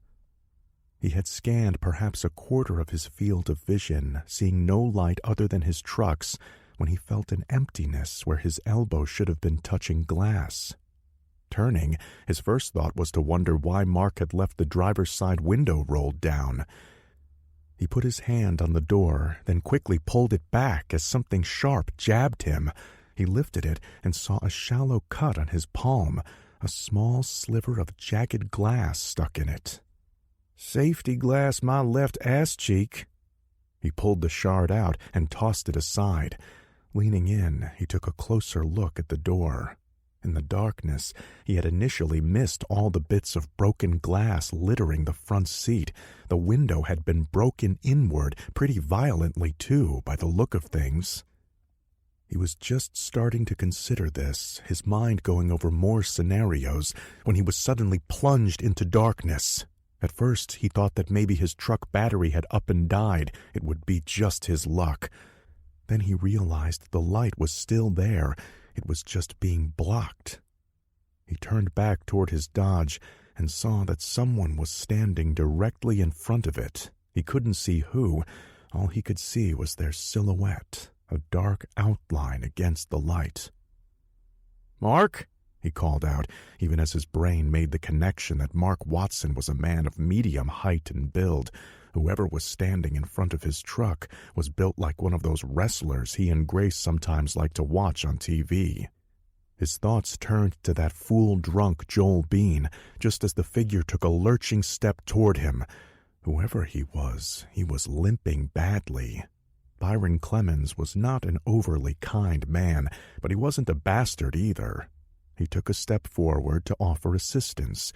As the figure neared him, Byron held out a helping hand and touched what felt like slick fur. Before his mind could process this, a hand much larger than his own reached back toward him. It was fast and strong, far stronger than Byron would have been able to imagine had he been given time. Sadly, he wasn't. The hand grasped the front of his face, and its jagged nails dug into his scalp. He barely had time for a muffled scream before the fingers cracked through the bone of his skull and pulled. The front of Byron's head, face, eyes, bone, and muscle, was peeled like a ripe banana. The creature leaned forward toward the raw, bleeding cavern that had been Byron Clemens's face. Its mouth closed around the gaping wound. For the next few minutes, the only sound that penetrated the dark woods was a thick slurping as it gorged itself. Grace Clemens wasn't psychic, nor did she even believe in such silliness. She had a cousin from Nebraska, Natalie, who claimed to have the sight. After a few drinks, she could always be counted on to pull out her tarot cards and give grand proclamations of love, money, or both. As far as Grace was concerned, though, she was full of shit up to her beady brown eyes. If pressed for an answer to the strange feeling in her gut, Grace would have claimed woman's intuition. Or perhaps the simple knowing that develops when couples had been together as long as she'd been with Byron. Regardless of how or why, though, she felt something was wrong. She had been feeling it all day. First, there was the incident with the chickens. Later on, their hunting dog Zeke had nosed around near the coop. Without any warning, he had then scampered down into the basement, tail between his legs, and huddled in a corner, whimpering. Since then, he had refused to budge from down there. Finally, the lights had gone out, although that wasn't really an issue. Their generator had kicked in almost immediately, but something still didn't feel quite right. There had been plenty of outages before. Tree branches were always coming down on a power line somewhere, but even with the low hum of the Jenny out back, something still felt wrong. She and Byron had always laughed at those silly TV shows about haunted houses, especially when people claimed to feel like they were being watched. Now she understood. It was like a prickling sensation at the back of her neck. It was an odd feeling, something she had never felt before, not even during the many hunting excursions she'd taken with her husband. "That must be it." She was spooked because Byron had been gone all day. If it had just been that, then maybe there wouldn't have been an issue. But all of the strangeness of the day, coupled with his being out, must be having a cumulative effect on her. "That's me, getting old and jumpy," she mused out loud with a laugh that didn't sound all that convincing to her. "Oh, this is stupid," Grace thought, disgusted with herself. "Best to nip this in the bud before I wind up in the basement cowering with that fool dog." She decided to do a quick perimeter sweep of her property. The generator kept the lights on in the house, but the external system was still off due to the earlier damage. However, the darkness itself didn't bother her. She knew the area around her house like the back of her hand. She debated reaching for her .30-06, but then dismissed it as being overly paranoid. Still, she had no intention of being stupid about it either. She opted to strap on the holster holding her 9mm semi-automatic. It didn't have much stopping power, not that she was expecting to need it, but it was light, fast, and quick to reload. She tossed on her jacket and grabbed the 3-cell flashlight that hung near the back door, checking first to make sure the batteries were fresh. She turned it on, then stepped out into the cool night. It would be the last time she ever walked out of her house. Had she known, she might have stopped to take one last look around. It was a comfortable home, and she had been happy there. She had never been blessed with children, but that had been fine because she and Byron had been good company to each other. It had been enough for her. Grace walked straight toward the tree line at the back edge of her property. If there were any threats to be found, she reasoned that was where they would likely be. Had she gone the opposite way, or even made a circuit of her house first, she might have heard the footsteps approaching from the direction of town, along with the wet, snuffling sounds as the ape-like creature breathed through its increasingly congested nostrils. She was a full 50 yards away when it came around the house and spotted her. She was facing away from it, her flashlight beam lancing out toward the trees. Once more, if there had been just a slight change in the events that followed, Grace Clemens might have lived to see another day. Unfortunately, luck was not with her that night. In fact, had her cousin been there with her tarot cards, she might have told Grace her luck had plain old skedaddled out of town. The creature let loose with an ear-splitting roar as it began to race toward her. Grace, already on frayed nerves, jumped at the sound and lost her grip on the flashlight. It fell to the ground and rolled a few feet away. It was here that she made her final mistake of the night. Rather than pull her gun and unload it in the creature's direction, she bent down to retrieve the light. Maybe it was nerves or an instinctive need to see the source of her torment. Whatever it was a mistake that cost Grace Clemens her life. She did manage to retrieve the flashlight first, though, bringing it up just as the beast was upon her. She was given a momentary glimpse of fur, dripping mouth, and red eyes before being plunged into darkness again. A hand, easily 3 times the size of her own, tore the light away along with the rest of Grace's arm. Clutching at the ragged stump, she fell with a cry. She hit the cold ground, and the beast brought its foot down onto her torso. Her ribcage gave way as if it had been made of balsa wood. Bone fragments shredded whatever organs of hers weren't outright crushed on impact. With her last thoughts, she considered that maybe there had been something to the feeling of dread that had been building all day. All at once, she realized what it meant. Her husband was dead, and she was going to join him. "See you soon, hon."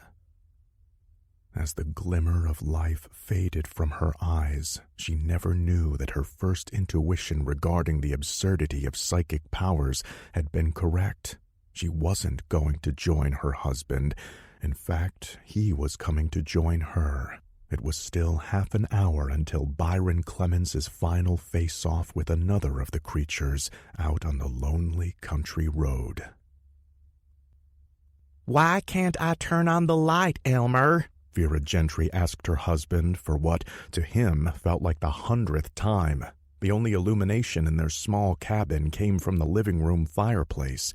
He would have preferred it pitch dark so as to make it look like nothing was alive in the place. Sadly, their old oil furnace hadn't kicked over for some reason. He'd made the concession to get a fire going, not keen on freezing his ass off while he kept listen for whatever was screaming like a banshee out in the woods. "No lights. I already told you, woman." He spat from his favorite chair. He had moved it to the center of the room where he now sat, a loaded double-barreled shotgun resting on his lap. Next to Elmer, on the tray table where he normally kept the TV remote, sat a full box of ammo.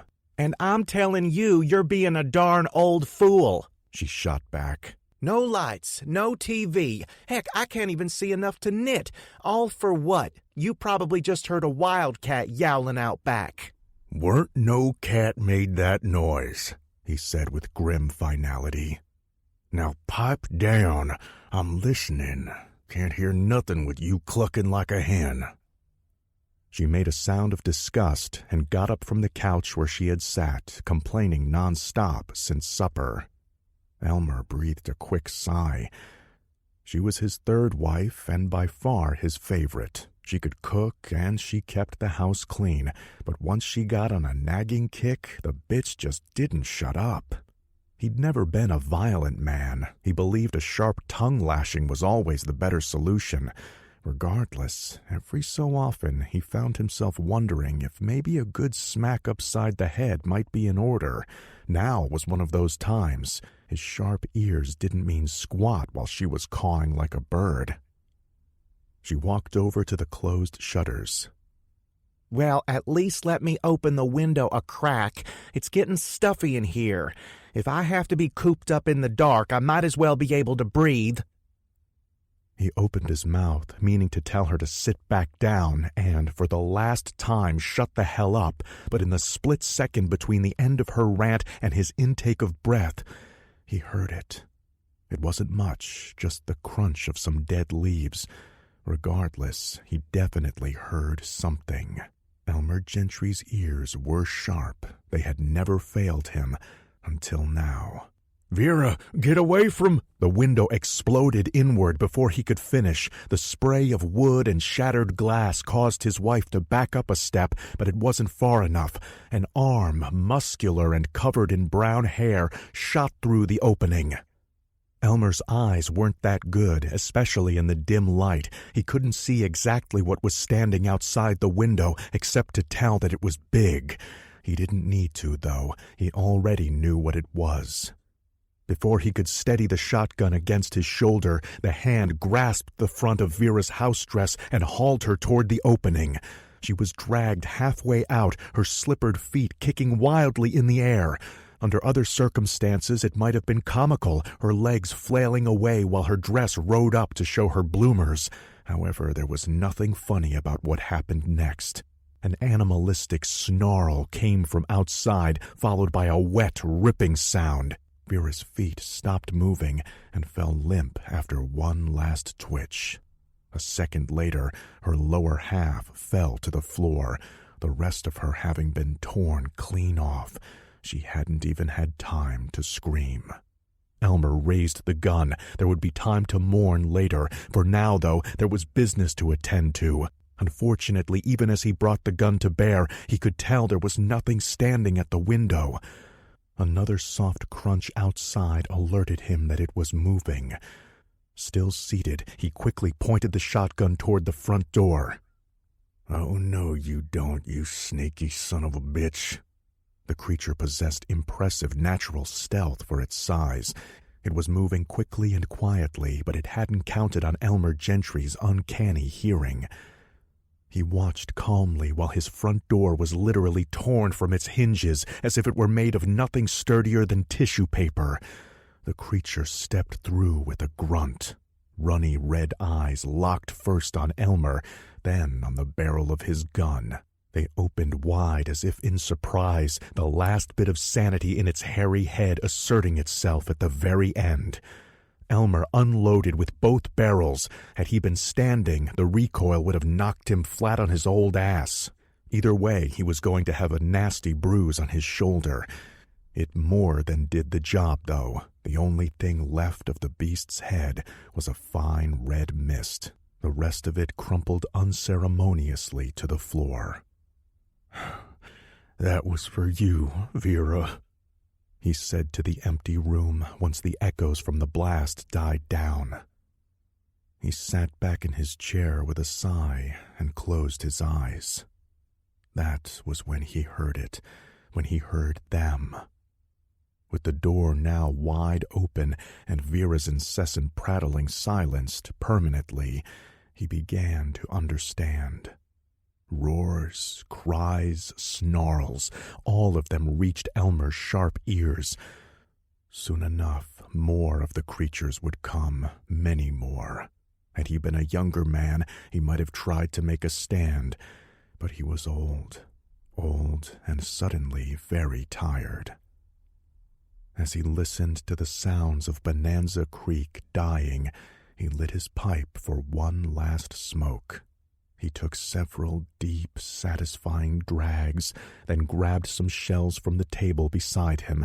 He calmly reloaded his shotgun, his wrinkled hands steady, moving as if he had all the time in the world. He took one last puff from his pipe before setting it down. He kicked the loafer from his right foot, noting with some amusement that it landed on the body of the slain beast. "Kicked your ass all the way to hell," he thought with a grin. Elmer placed the barrel of the loaded gun under his chin, then positioned his big toe on the trigger. His had been a good life. He found he had no regrets. If anything, the anticipation of seeing Vera again so soon gave him one last smile. Moments later, another thunderous blast shook the house. Then all was quiet. This time for good. Some might have called it the coward's way out, while to others it would have been a good death. Regardless, Elmer Gentry checked out on his own terms. He was the only one in Bonanza Creek that night who could make such a claim. Many such events played out across the small town that night. People, both young and old, died. Some went quickly, others weren't granted that mercy. A few died knowing what had come for them, but more went to the grave with no understanding of what had killed them. A handful of lucky souls even managed to fight back before being laid low. Regardless of how its occupants died, though, as the night wore on, Bonanza Creek became less of a town and more a graveyard. Chapter 26. Kurt Buchowski didn't like being yelled at. He didn't like being yelled at by women. He really didn't like being yelled at by foreigners, and he especially didn't like being yelled at by those fucking people. That he was being bawled out by one now was just icing on the cake as far as he was concerned. The disappointing hunt that morning had been just the start of a big dump that life decided to take on his head. His brother's death had been awful, but that seemed like almost a lifetime ago now. The bitch ape that killed Stan had charged him, and he'd emptied his rifle at it. Had he been given time, he might have been able to put one through its eye and end it right there. He hadn't been nearly so lucky, though. All of the low-caliber bullets had struck home, but they'd barely slowed the thing down. But barely was better than not at all. The creature had paused to put a hand over one of the small bullet wounds in its stomach, and Kurt had used the opportunity to throw the now empty rifle at it, hitting it in the face with a satisfying thud. He then turned tail and ran like hell. It had been close. The damn thing was fast, and it apparently knew the woods as well as he did, maybe better. At one point, he'd practically felt it breathing down his neck. He had turned his head and looked straight into the hellish red eyes. He was sure he was a goner, but then the creature had made a mad lunge for him and stumbled over a tree root instead. It went down, and he hadn't waited around for it to get back up. Since then, Kurt had been trying every trick he knew to make sure it didn't pick up his trail again, all while making his way toward town. Though he and his brother kept plenty of firepower in their cabin, his cabin now, he mentally corrected himself, he didn't want to risk doubling back. Animal or not, the thing was smart, and that made it all the more dangerous. As if all that wasn't bad enough, he had come within inches of being gutted by the loud-mouthed spook in front of him. Now the son of a bitch was barking orders like this was the goddamned military. "When did you see the Squatch?" Kurt spat on the ground. I don't know what the hell a Squatch is. All I know is that there's a fucking gorilla loose out there, a goddamned big one. Not a gorilla. Sasquatch. What? Sasquatch. You know, Bigfoot. When did you see it? Under normal circumstances, Kurt would have laughed at that shit and continued walking. Under slightly less than normal circumstances, he might have decked the asshole for getting in his face. Unfortunately, the circumstances were so far from normal right now as to be in a whole other state. Kurt considered this for a moment. Left my Rolex in my other suit, he answered snidely, but I guess it started chasing me a couple hours ago. The man grabbed him by the shoulders. Are you sure? Kurt shoved him away. He didn't like being touched either. Yeah, I'm sure. The bastard pulled out his knife again. Kurt eyed him warily, but the man started scanning the area instead. Damn, he said to himself. More than one. More than one? Kurt asked. You mean there are others? It would seem so. I think we should get back to town. There are people who need to know this. Kurt spat again. Shit, that's the first sensible thing you've said. If the screaming hadn't told the group that something was wrong, then the primal roar coming from the rear of the structure certainly did. Derek didn't hesitate for more than a moment. He stood and turned to his cameraman. Stay with them, Frank. He then strode toward the back room as the bartender had done. Francis started to address the others. Okay, let's all stay calm. He knows what he's... Derek returned just as quickly as he'd left. Scratch that. Get them out of here.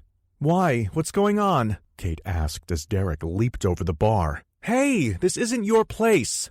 Derek spoke while grabbing bottles from the back shelf. Somehow, I don't think the owner is going to mind.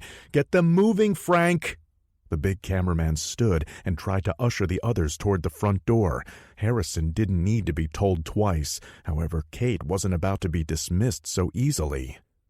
Ben's back there. If he's hurt, we have to help him. Without turning to face her, Derek replied, He's beyond our help right now. He threw the bottles toward the rear of the room, shattering them against the doorframe. What the hell are you doing? Having a fire sale, he answered, tossing one of the lit candles from the bar. Within seconds, the back of the room was engulfed in flames. He hopped back over the bar and joined the group. Grabbing Kate by the arm, he began to drag her toward the front door. She struggled against him. We can't leave Ben! Harrison turned to face her, unable to believe she could be so thick. He's dead, lady. Get the hint. He didn't like being so blunt, but he was at the end of his rope. The creature's roar a few seconds earlier had gone a long way toward unnerving him. All right, enough, Derek barked. Outside now. There's a lot of alcohol in this place, and we really don't want to be here when the fire reaches it. Do you think that'll stop it? Francis asked, pushing the front door open. Not really. Derek stepped out into the night air, the rest following him. He took no more than 3 steps before stopping dead in his tracks. What is it? Asked Harrison, although as the sounds reached his ears, he understood. The darkness around them was anything but quiet. Roars, screams, and hoots filled the air. They seemed to be coming from everywhere at once. Offhand, said Derek with a sigh, I'd say this job just got a bit more complicated. Mitch! Mitchell! Rob called out. With all of the equipment that had been packed into it, the van had barely enough extra room for the two of them. In the dark, though, the toppled space seemed nearly cavernous. He took a deep breath and calmed himself. He was lying on his back against something smooth. It felt like a monitor. Reaching out to either side, he began feeling around.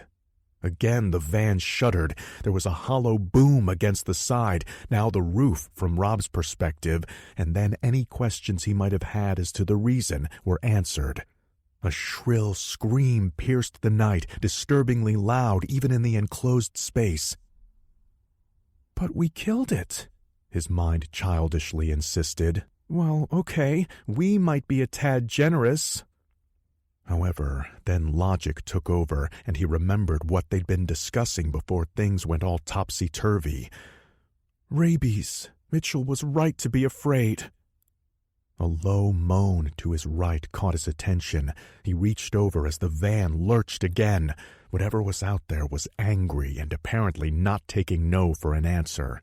A part of Rob wanted to curl up into a little ball, but then he remembered who he was in town with. Would the crypto hunter crawl into a corner and cry? Of course not, and neither would he.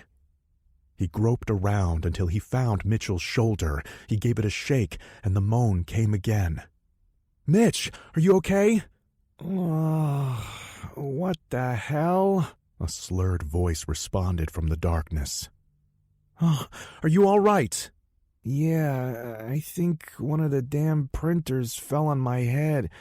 Hurts like hell, but I'll live. You?" "I'm as okay as I can probably be right now." "What happened?" "I'm thinking that you were right about the rabies," Rob answered. The entire vehicle shook. In the small, confined space, it felt like an earthquake. Metal began to groan, and the equipment that was now above them sparked. In the intermittent light, they saw that the side of the van was starting to cave in, as if a great weight were standing on it. Upon consideration, Rob realized that was exactly what was happening. Neither Danny nor Allison needed any further answers from Paula. Not that she had any left to give. The loud growl coming from the hallway told them everything they needed to know. Before either of the other two girls could react, though, Paula let loose with a frightened squeal and bolted for the bathroom. She closed the door, and Danny heard a click from the inside. She ran over and tried turning the knob. Locked. Paula, open the door!" she said in a voice that she hoped was loud enough to be heard, but low enough so as not to alert the thing that was outside the room. All she heard in reply was a whimper. "Paula, come on, open the door. You're not safe in there." "Danny," Allison said, "I don't think there's time for that." She turned back toward her friend. In the glow of the flashlight, she could see Allison backing away from the door. Then she heard it. Heavy footsteps that stopped right outside. They were followed by a snuffling sound. There was a moment of silence, then Allison said, "Come on." She dashed to the opposite end of the room and threw open the window, the flashlight tumbling from her hands in the process. "We can't leave Paula," Danny pleaded, even as she followed her friend. "I don't think we have a choice." Allison looked out of the second-floor window in the direction of their cars. There was only a quarter-crescent moon that night, but it cast just enough light for her to know there was nothing out there to improve her mood. From her vantage point, it appeared as if all the vehicles had been beaten to hell, but the van was by far the worst. It was now on its side, and she could see another of those things leaping up and down upon it, trying to get in. Even from where she stood, the beast looked huge. She turned and spoke quickly. "We jump and hit the ground running. Turn left and just go. Trust me on this." Danny shook her head. "But Paula—" Whatever she had started to say, though, was answered by the door splintering into pieces as if someone had driven a truck through it. A large shape growled at them from just inside the now open portal. Neither girl said anything. They didn't need to. Allison was the first through the window. Danny followed less than a second later. Through some minor miracle, neither of them broke or sprained anything in the landing. By the time the creature reached the window, they were both running at an all-out sprint. Paula didn't hear it come through the door. She had huddled in the bathtub and closed the curtain as if it were some magic talisman instead of just a cheap shower liner. She curled herself into as small of a ball as she could and began to make a low, keening noise. Outside, Danny and Allison made their escape. Furniture was overturned and glass broke, all combined with the creature's guttural snarls, but none of this registered in her mind. She was too far gone by then. Though she looked fine on the outside, the pursuit through the woods earlier in the day had damaged her mind. Her grasp on reality had been tenuous at best for the past several hours. Given time, she might have mended. Perhaps she might have even been able to eventually patch things up with Rob and move on. Sadly, her mind wasn't equipped to handle two such events in such a short time. This last one had been even worse. She had been in high emotion when the attack came. She hadn't seen all of what had happened to Wildfeather, but she'd heard everything with excruciating clarity. She had heard his screams, followed by the awful sounds of his bones breaking and flesh tearing. Somehow that had made it worse than actually seeing because it forced her mind to fill in the blanks, which it did with painful detail. Even had she been able to help him, she wouldn't have.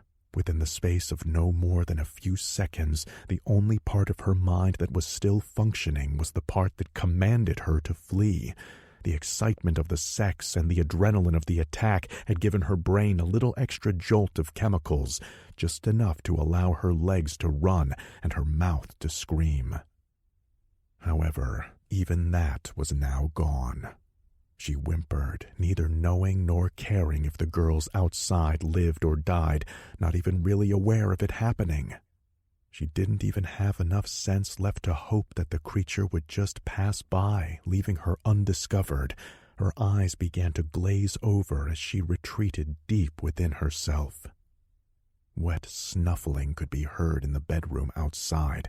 She didn't know, nor was she capable of understanding at that point, that the creature that had killed her lover was a male in the prime of its life. Under different circumstances, it might have passed by the locked door without even noticing her. However, Paula had just been recently deflowered. She smelled of blood and absolutely reeked of sex. Within moments, the sniffing noises took on an earnest, almost excited quality. She didn't notice this either, for she was locked away in a safe fantasy. She was 6, and her parents had taken her and her brothers on a picnic one Sunday following church. What a fine day that had been, sunny with just enough breeze to keep the bugs at bay. As the flimsy bathroom door was torn from its frame, she was in the middle of a game of badminton, her and her mother on one side, her brothers on the other, while Father cheered them all on. Her brothers had eventually won the game, but it had been close. Afterwards, they had all laughed and hugged. As the creature advanced on her, its breathing turning to frenzied grunts, she was enjoying a sandwich and a glass of her mother's wonderful home-brewed tea. Paula died badly. However, fate paid her one small kindness in that. By the time she drew her last breath, she was too far gone to notice. The Alpha's screams conveyed both triumph and frustration. He had killed one of the two-legged thing's stupid beasts, had toppled it, and was now attempting to get at the two-legged things that were still inside. That was proving to be infuriatingly difficult. He smashed it with his massive fists, leapt upon it, and even bit it, gouging the armored sides of the beast, but painfully chipping his teeth in the process. Though he had damaged it greatly, its shell proved to be formidable. Driven into a rage by his inability to tear into the two-legged thing's inside, he redoubled his efforts. He climbed onto the beast's side and began to pound and jump, bringing all of his size and strength to bear. The beast's shell groaned in protest.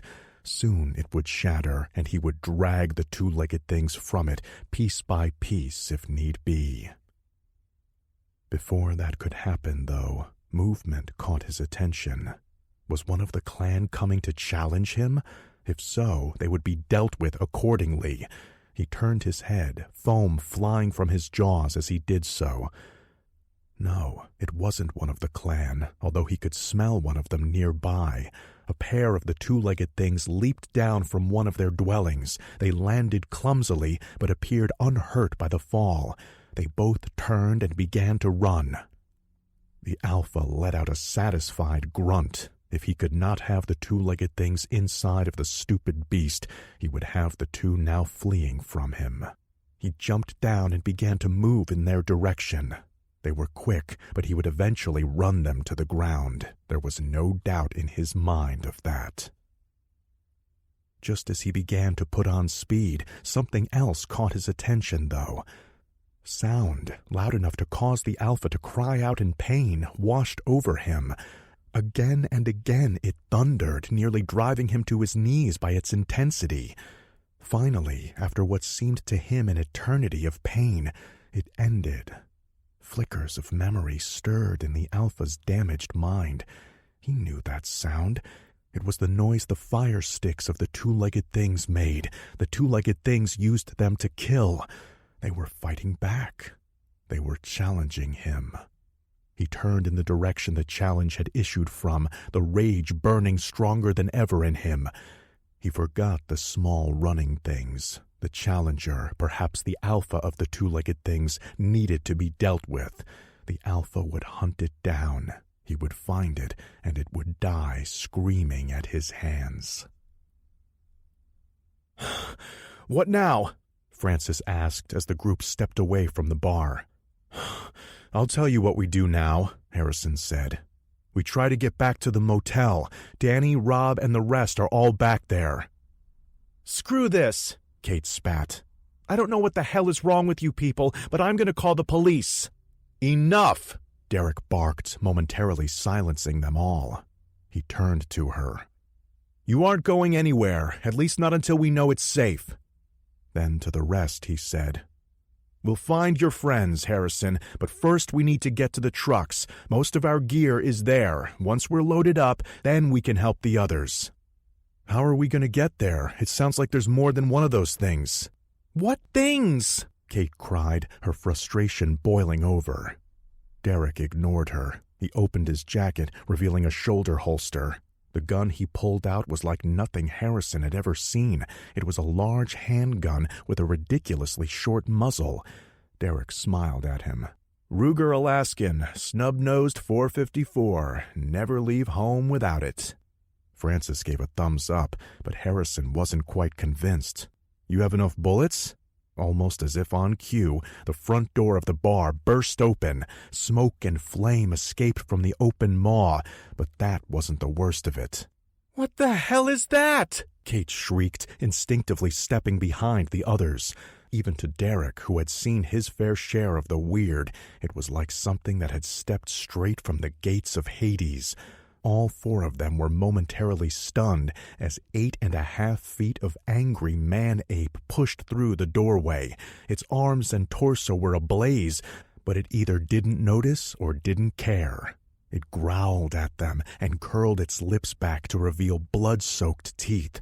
Foamy drool dripped from its mouth and began to sizzle as it made contact with the flames. Red eyes widened as it took them in. Derek usually wasn't one to assign human traits to animals, but he could have sworn the look was one of insane glee. The creature screamed and charged them. For something so large it was inhumanly fast. This close up, it was as if a freight train made of fire were advancing upon them. Harrison and Kate both shouted, "Kill it!" as Derek raised the gun. There was no time to aim. He emptied the Ruger point-blank into its torso, pulling the trigger over and over again, not even feeling the recoil as the heavy slugs flew from the barrel and hit home deep in the creature's flesh. The high-caliber bullets met the beast head-on and canceled out its momentum. For a second it seemed to stand still, flames rising from its body and blood dripping from a half-dozen fist-sized holes in its chest.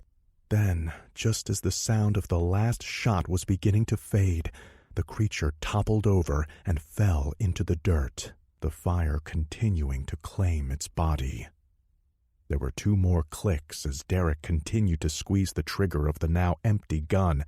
Then he took a deep breath and lowered it. "Holy shit," Francis said.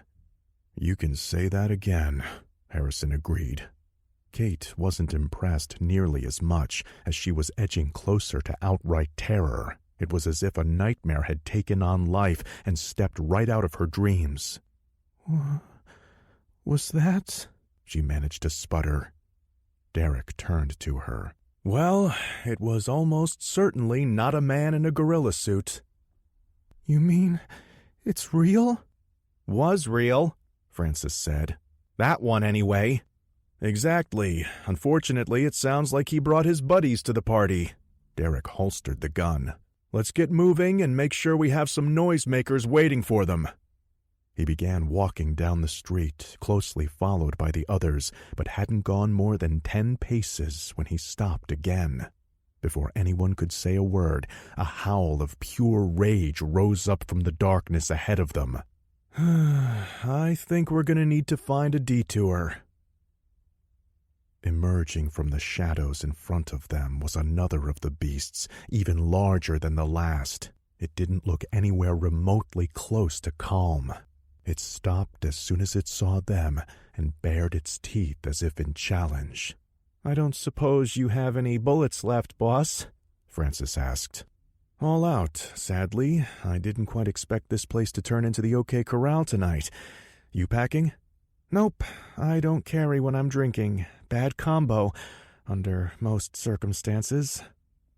Derek sighed as he continued to face the creature. It seemed that they were locked in a Mexican standoff of sorts. "If we can get to my store, I might have some ammo that'll fit your gun," Kate chimed in. The General Mart was about halfway between the bar and the B&B, putting it just slightly beyond where the thing in front of them was standing. "That's a mighty big if," Derek said, eyes still on the creature. The tension appeared to be rising in their battle of wills. He didn't have faith it would last more than a few seconds longer. When it finally broke, he wasn't sure what would. "Just do me a favor and save my sister," Harrison said, a tone of determination in his voice. Before anyone could question what he meant, he broke from the group and sprinted across the street. He started jumping up and down, waving his arms at the creature. "Hey, yeah, you ugly motherfucker!" Both Derek and the beast turned toward him. "Get back here, you stupid!" But his protest was cut short by the angry Sasquatch. It let loose with a high-pitched scream and charged the young man. Harrison stood his ground for a moment longer, then took off down an alleyway. For a second, Derek thought the distraction might be all for naught. The creature paused in its pursuit, as if momentarily at odds as to what to do. It appeared to actually be considering its options. Then it gave one last snarl in his direction, turned, and took off after Harrison. "Oh my God!" gasped Kate. "That thing'll tear him apart!" Derek looked her in the eye. "Not if I have anything to say about it. Come on, that kid gave us a chance and we're going to make good use of it." "What's the plan, boss?" asked Francis. "The plan?" he replied, starting again in the direction of their vehicles. "The plan is to get all the guns we can carry, then kill each and every one of those goddamn things." Chapter 27. The pounding had stopped. "Thank God, too," Mitchell noted, because the sides of the van were damn close to caving in. He and Rob were already wedged in pretty tight. Much more, and they'd be crushed like bugs between the 2 walls of computer equipment. "I think I know how a sandwich feels," Rob said. It was gallows humor, but Mitchell uttered a laugh anyway. Considering the circumstances, it seemed that their choices were either to laugh or scream. He had a sinking sensation that if the screaming started, it wouldn't end until either their tormentor broke in or they were pounded into paste. What do you think it's doing? Rob asked. That's the $64,000 question. I don't hear it anymore, though. Do you think it's maybe waiting to see what we'll do? I don't know. Under normal circumstances, these things are all about stealth, but there was nothing subtle about the way it attacked this van. If I were a betting man, and my bookie in Vegas says I am, I'd say this one was infected too. If that's the case, then it's probably not even remotely sane enough to consider a trap. You're sure it's a different one, right? I mean, you guys are certain you killed it. Trust me, it was dead. Since I'm not quite ready to start believing in zombie Sasquatches, I'd say we have another one on our hands. Amazingly, Rob started laughing. What's so funny? You are. Lake monsters, dinosaurs, giant bats, etc. You guys have no problem believing any of that on the show, but now you're turning your nose up at a zombie Bigfoot? He started laughing again. After a few seconds, the medic joined him. After the laughter, which had a bit of a hysterical quality to it, died down, Mitchell said, Okay, maybe you have a point there. So, how many do you think are out there? Rob asked, serious once more.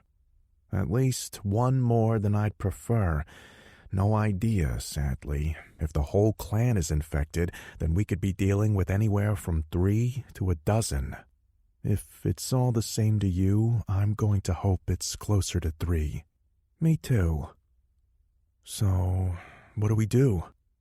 Mitchell had been waiting for that one. He wished he had a good answer for the kid.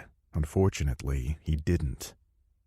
You're not gonna like this, but right now I see 2 choices. Get out and try to run for it, or stay here and get smashed like sardines. I was afraid you were gonna say that. Are there any guns in here? There's a rack with a shotgun behind the driver's seat, but in the darkness, Rob heard movement from the other man's position.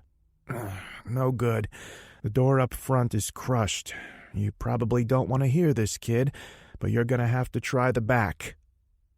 He was right. Rob didn't want to hear that. He could envision the creature standing out there waiting for them. The second he pushed open the double doors, it would reach in and tear him apart. That unpleasant imagery kept him frozen in place for several seconds. Then he remembered who else was out there. He softly whispered to himself. Dr. Jenner wouldn't hesitate. The crypto hunter would go out there and kick some ass. Kid, you okay? Sorry, just thinking out loud. He crawled to the back of the van and grasped for the handle in the dark. Okay, as soon as it's open, you bolt, Mitchell said. Don't worry about me. Just run in whatever direction you don't see a Squatch looking back at you from. Got it, Rob answered. On 3. 1, 2. He turned the handle and shoved. The door moved maybe half an inch, then no more. He pushed again, and this time there was no give. Shit! He cried into the darkness. It's stuck. I was afraid of that, Mitchell replied. They make these damn things bulletproof, but nobody takes into account an attack by a half-ton monster when they're drawing up the blueprints. So what now? Now we sit tight, wait, and hope that Derek gets here before that thing comes back. Slow down, whispered Allison from a few paces back. Though Danny had been the second on the ground, she had quickly passed her friend.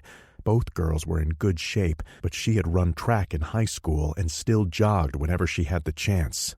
Though every instinct in her body was telling her to push on as fast as she could, she had no intention of leaving yet another friend behind.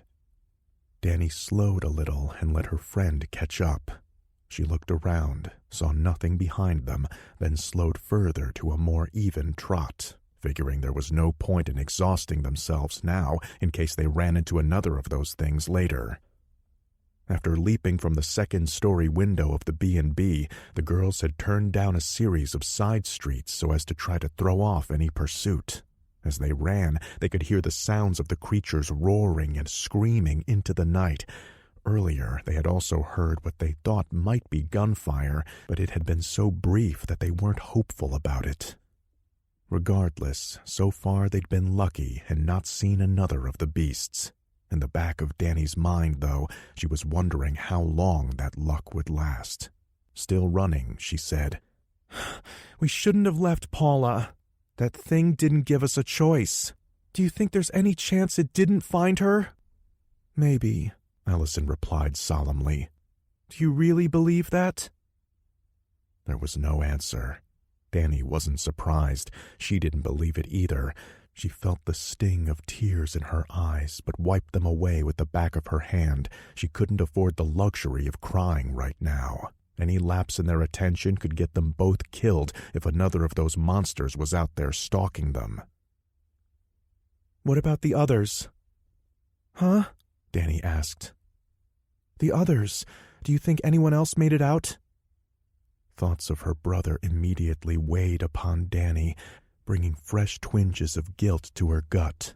She hadn't given him a single thought since they had fled from the creature. God, what a selfish bitch I am. On the other hand, it wasn't like she was equipped to do much to help him.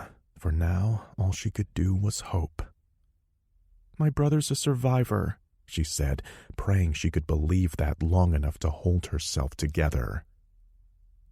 Allison nodded and didn't mention it again. Unfortunately, neither had grabbed their cell phones in the chaos of running for their lives. For all they knew, help could be on its way right now, or they could be the last ones left alive for miles in every direction. They didn't know, and worrying about it wouldn't help their situation. "So, what do we do?" Allison asked. "We can't keep running forever. At least, I can't." Danny thought for a few moments, then replied, "You're right. We need to find some place to hole up until either morning or someone finds us." She left unspoken the possibility of something else finding them first. Before either of them could ponder that latter scenario, a shape began to take form out of the darkness in front of them. It was a small house. "There," said Danny. "Let's take a look and see if anyone's home." "Where the hell are you going?" Chuck asked, following Kurt as he zigged back and forth through the trees. He'd taken an instant dislike to the man. He reminded Chuck of the local rednecks from when he'd been stationed down in Louisiana. Those men had lived all their lives deep in the bayou. If you ever got lost in the swamp, there was no better person to be with, but that was the end of their usefulness. Overall, he found them to be an inbred, ignorant, and intolerant people. The dumb bastard who was leading them through a dense copse of trees could have fit right in with them. Chuck was no stranger to the woods. He was an accomplished tracker and knew how to survive. If his enemy had been human, he would have gladly faded into the brush and lain in wait to take them out. But what was out there wasn't a man. This was its natural habitat. Here, it had every advantage. Unarmed against a creature with near-human intelligence and the superior senses of a wild animal, all the training in the world wouldn't be enough to even the odds. Chuck had seen his fair share of these monsters. His knife might as well be a toothpick for all the good it would do him. Yet here he was, letting this fool lead them deeper into the forest. As he struggled to catch up, he felt wetness at his side. He didn't have to be told what it was. He'd pulled at least some of his stitches. Great, just what I need. "The town's back this way," he protested, trying to push thoughts of his injuries out of his mind. The other man stopped and turned to address him. "No, the road is back that way. You walk along it if you want. If that thing spots you, good luck beating it in a foot race. I'd say you'd last just long enough to piss it off real good." "I have friends back in town." "Well then, you'll get to say hi to your gangbanger buddies because that's where we're headed." Chuck ignored the snide comment. Then why are we— Shortcut. The Barrows' place is just about a quarter-mile straight on. If we turn west about halfway, we'll come out right behind the bar. Doesn't feel short. Well, maybe it ain't, but if that thing's still tracking me, this'll slow it down enough for us to— Get to my friends? If you want. Me, I was gonna bust a window in the general store and see if I could liberate myself a rifle. Chuck smiled back. Think I can do better than that. Kurt eyed him warily. Your friends packing? Oh yeah, and then some. Just then, a bellow came from off in the distance, from the direction they'd been heading. Kurt inclined his head to listen. How in the hell did it get in front of us? Before Chuck could offer an answer, 6 quick shots rang out in the night. Judging from the sound, it was a heavy-caliber handgun. Derek, he thought with a smile. Kurt likewise grinned. Sounds like they started the party without us. Let's get moving before they're finished with things. I got me some payback to take on that bitch. Thank God for lacrosse, Harrison thought, fleeing blindly through the back roads of the little town. Coach Connors, who ran the team at Alamosa University, was a mean old bastard. He often gave his players endless drills until they felt like they were about to fall down dead.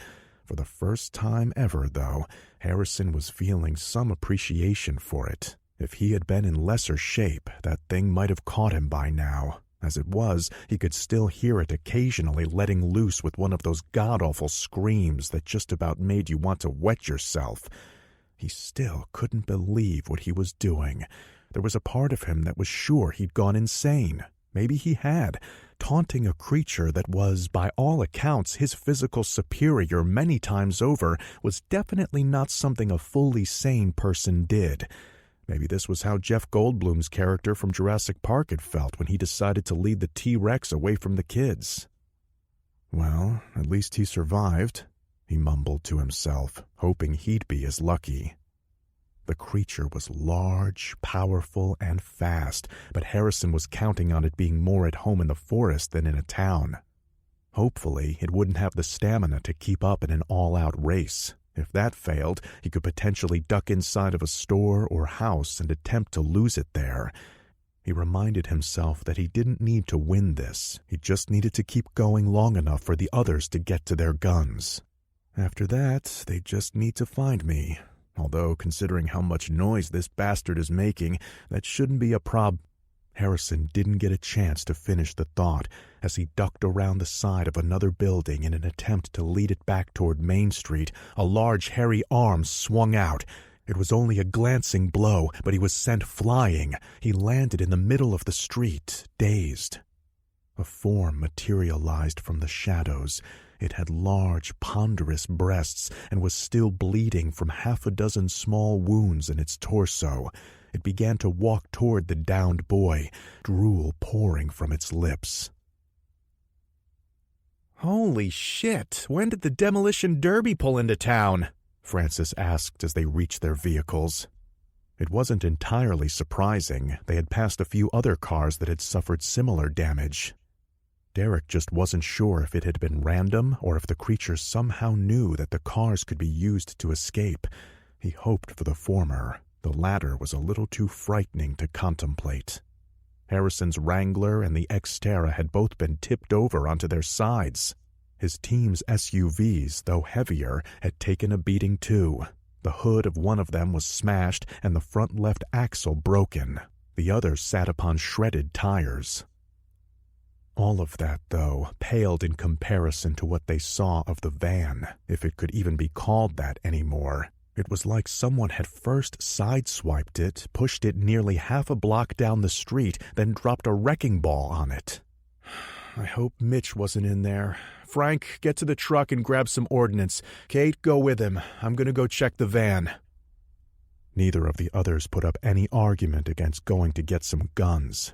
Derek took a quick look around. He didn't see any movement, so he quietly walked over to the remains of the smashed vehicle. He made a full circuit around the wreckage. It was a mess. There was virtually no chance of it ever being drivable again. The auditors are gonna love this one. Walking around back, he gave one of the doors a yank. Unsurprisingly, it was stuck shut. He turned to rejoin the others when he thought he heard a noise. It sounded as if something had shifted inside of the van. He couldn't believe anything could still be alive in there, but he had to be sure it wasn't just his imagination. He banged on the back of the damaged vehicle. In the silence, it sounded terribly loud. Oh well, in for a penny. Hey, anyone in there? He was startled to be met with a reply. A muffled voice called from within. Derek? Is that you? It was Mitchell. Derek grinned, glad that his friend was alive. Hold tight, we'll get you out. We're not going anywhere, a second voice replied. It sounded like that kid Rob. They were both wedged in there? That must be a bit close for comfort, he mused. I'll be right back, Derek said to them, then left to make his way toward where Francis and Kate were hopefully arming themselves. He was too far away to hear the growl that came from the second-story window of the bed and breakfast. Chapter 28. Was it possible there were no limits to the rage? It would seem so. At the sight before him, he felt it swell, doubling itself until he was certain he'd surely burst. The two-legged thing's alpha had fled from him. Its challenge had been nothing more than a ruse. The stupid thing knew it could not best him for dominance. In its panic, it had run, seeking a safe place to hide, but there was no place that was safe from the alpha. He could smell its fear as it ran from him, albeit not nearly as well as he should. He didn't realize that the disease was progressing rapidly now. It was beginning to clog up his nasal passages and eat away at the neurons connected to his optic nerve. Even had he known this, it wouldn't have changed anything. He was still fast and strong. The creature that fled before him had dared mark itself as his equal. However, first it had tried to fool him. It would pay for both affronts. He had come across the small clan of two-legged things as he sought out the source of the noise, the sound that told him the stupid things were attempting to fight back. The one in the lead had dared to lock eyes with him, a challenge to his dominance. Before he moved to kill the insolent creature, though, a scent had caught his nostrils. Smoke.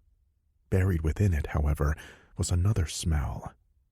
It took longer than usual to identify, bits and pieces of his brain having started to die. At last, he made the connection that the smoke carried on it the faint scent of one of the clan. It was enough information to let the Alpha know that his clan brother was no more, albeit he didn't care. All emotions other than rage were but distant memories to him now.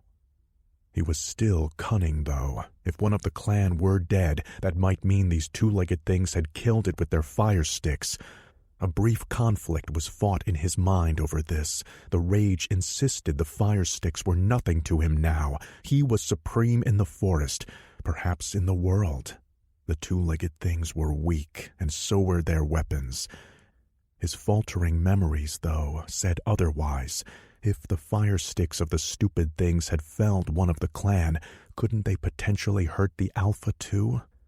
For perhaps the last time in his life, caution won out. He had stopped and observed them, especially the Challenger.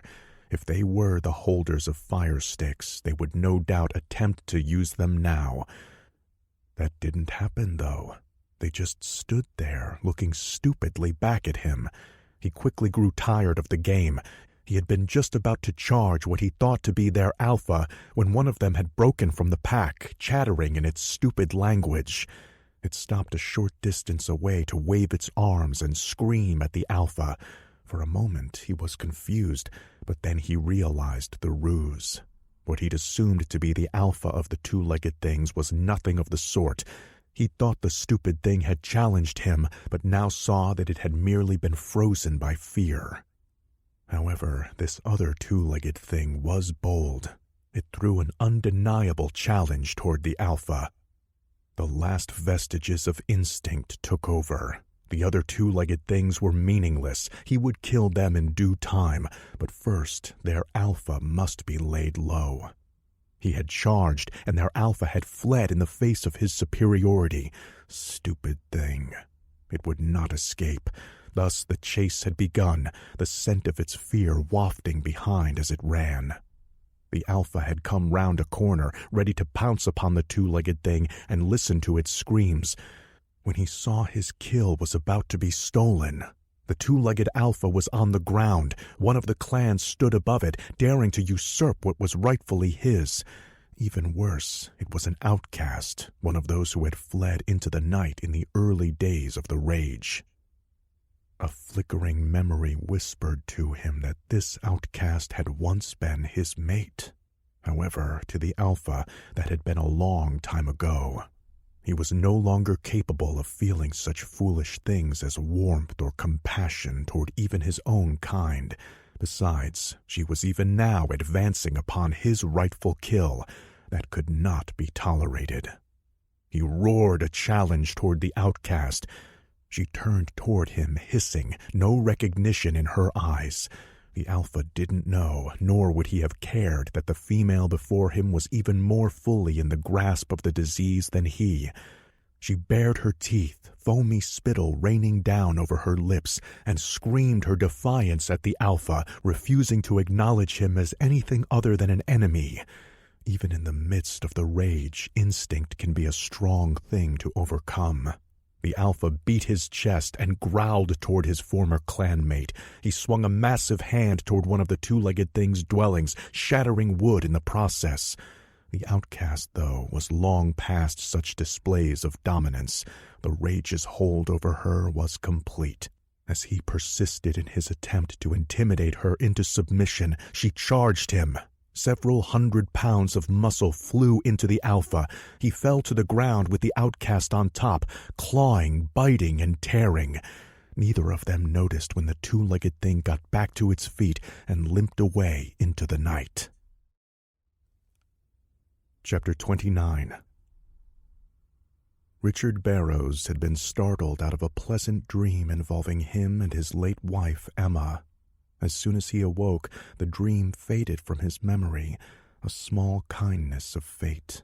It spared him from any undue heartache the lingering memories might have caused. Had he remembered, though, it would have surely struck him as ironic once the circumstances surrounding his awakening became known. In the dream, he and his wife, a dyed-in-the-wool movie buff, had gone to a drive-in theater to see a double feature of King Kong and Mighty Joe Young.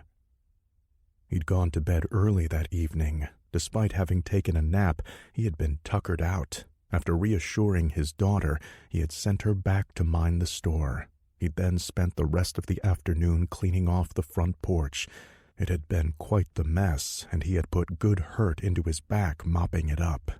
He had been so intent on the task that, as he scrubbed away, he failed to notice a few small tufts of gray-brown fur lying in the blood. Had Kate seen them, she would have surely recognized it as matching the coat of her dog, Gus. Despite Richard Barrows's earlier assertion that the dog would come home when it got hungry, Gus would not be coming home that night, or ever again. He didn't know this as he got up out of bed, though. In fact, he was pretty sure the ruckus that had awoken him was none other than that fool dog pawing at the front door. He let out a cry as he barked his shin against the night table, more a result of being half awake than from the dark. He then uttered a curse after trying the light switch and realizing that the power was out. He briefly considered heading toward the electrical panel at the back of the house. The stupid dog could wait, when he stepped outside of his bedroom and realized that he was wrong to blame Gus. What he had thought was scratching at the door was actually the knob being jiggled. Unless that mutt had grown opposable thumbs, it was unlikely to be the cause. He walked to the front door to investigate, navigating his way through the dark house with an ease born from decades of familiarity. He was more curious than worried. He knew it wouldn't be Kate. Even had she forgotten her keys, she knew where the spare was hidden.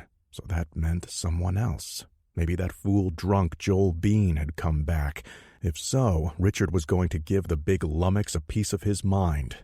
He reached to unlock the door, and the movement of the handle became a little more frantic. He unbolted it and turned the doorknob.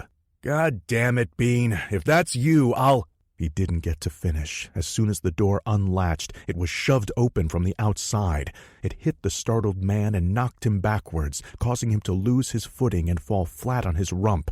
Before he could react, a shadowy figure crossed the threshold and came toward him. "Where are you going?" Francis asked, keeping watch at the door of the General Mart.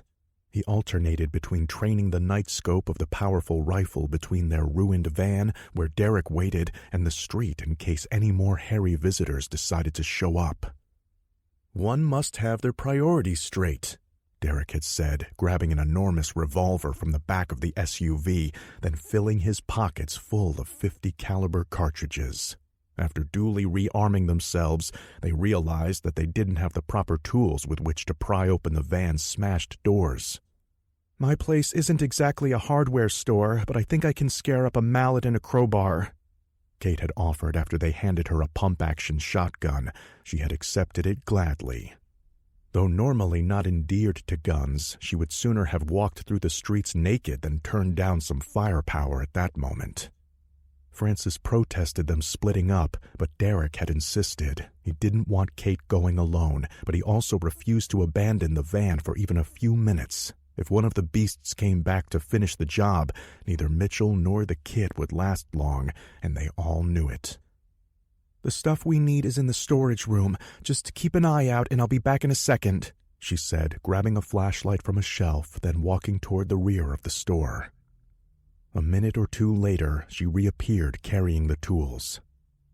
"Take these," she called out to him before once more walking behind the counter. "What are you doing now?" he whispered after her. "Something I should have done the second this started," she replied, rooting through some drawers. Here it is."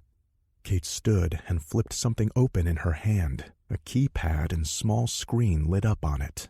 "No offense, lady, but now might not be the best time to check Twitter. Come on, Derek needs this stuff." "One sec," she said, pressing keys. "Once upon a time, people actually used these things to make phone calls, you know." There was a pause, then she slammed it angrily onto the countertop. "No goddamn signal."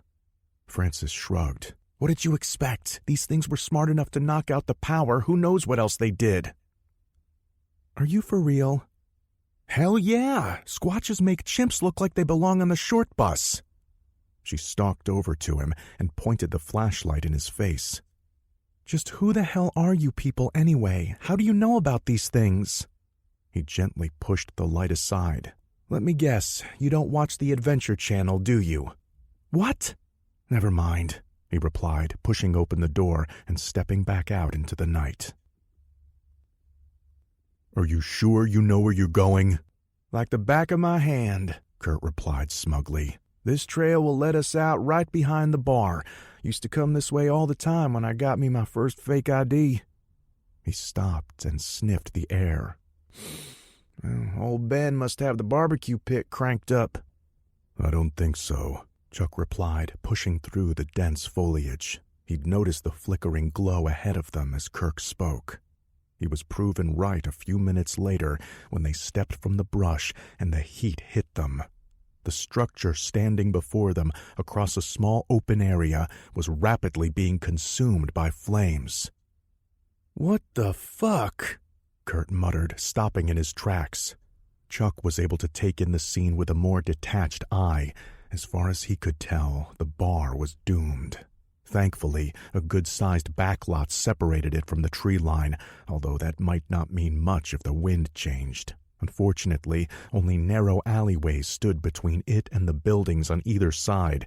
Unless something was done to put it out, there was a decent chance the entire town, hell, maybe even the whole damned forest, would burn to the ground before the night was through. He was considering possible worst-case scenarios when he stopped in mid-thought, a sinking sensation hitting his already sore gut. "Listen." "I don't hear anything," Kurt replied irritably. "I haven't heard a goddamn thing since those shots were fired." Exactly. There's no sirens, no hollering, nothing. Wouldn't someone have noticed this place burning down? It's the only bar in town. Worry began to work its way into his voice. Something like that catches fire, and people typically come running. That's not all. Kurt turned to look at him.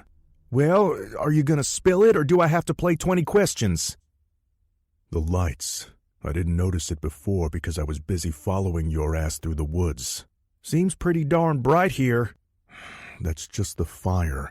Take a look around. There's nothing else. The rest of this place is dark. And quiet as a tomb, Kurt said.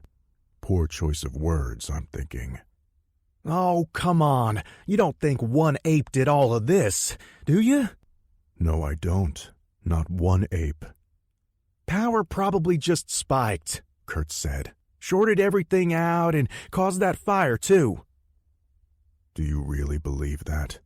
Silence followed. It was all the answer that Chuck needed. Neither do I. Do you think your friends got it? I hope so, he answered. As if to refute him, another screaming bellow pierced the night, this one coming from further in the town. That sounds like a big negative to me, Kurt said before turning back toward the trees.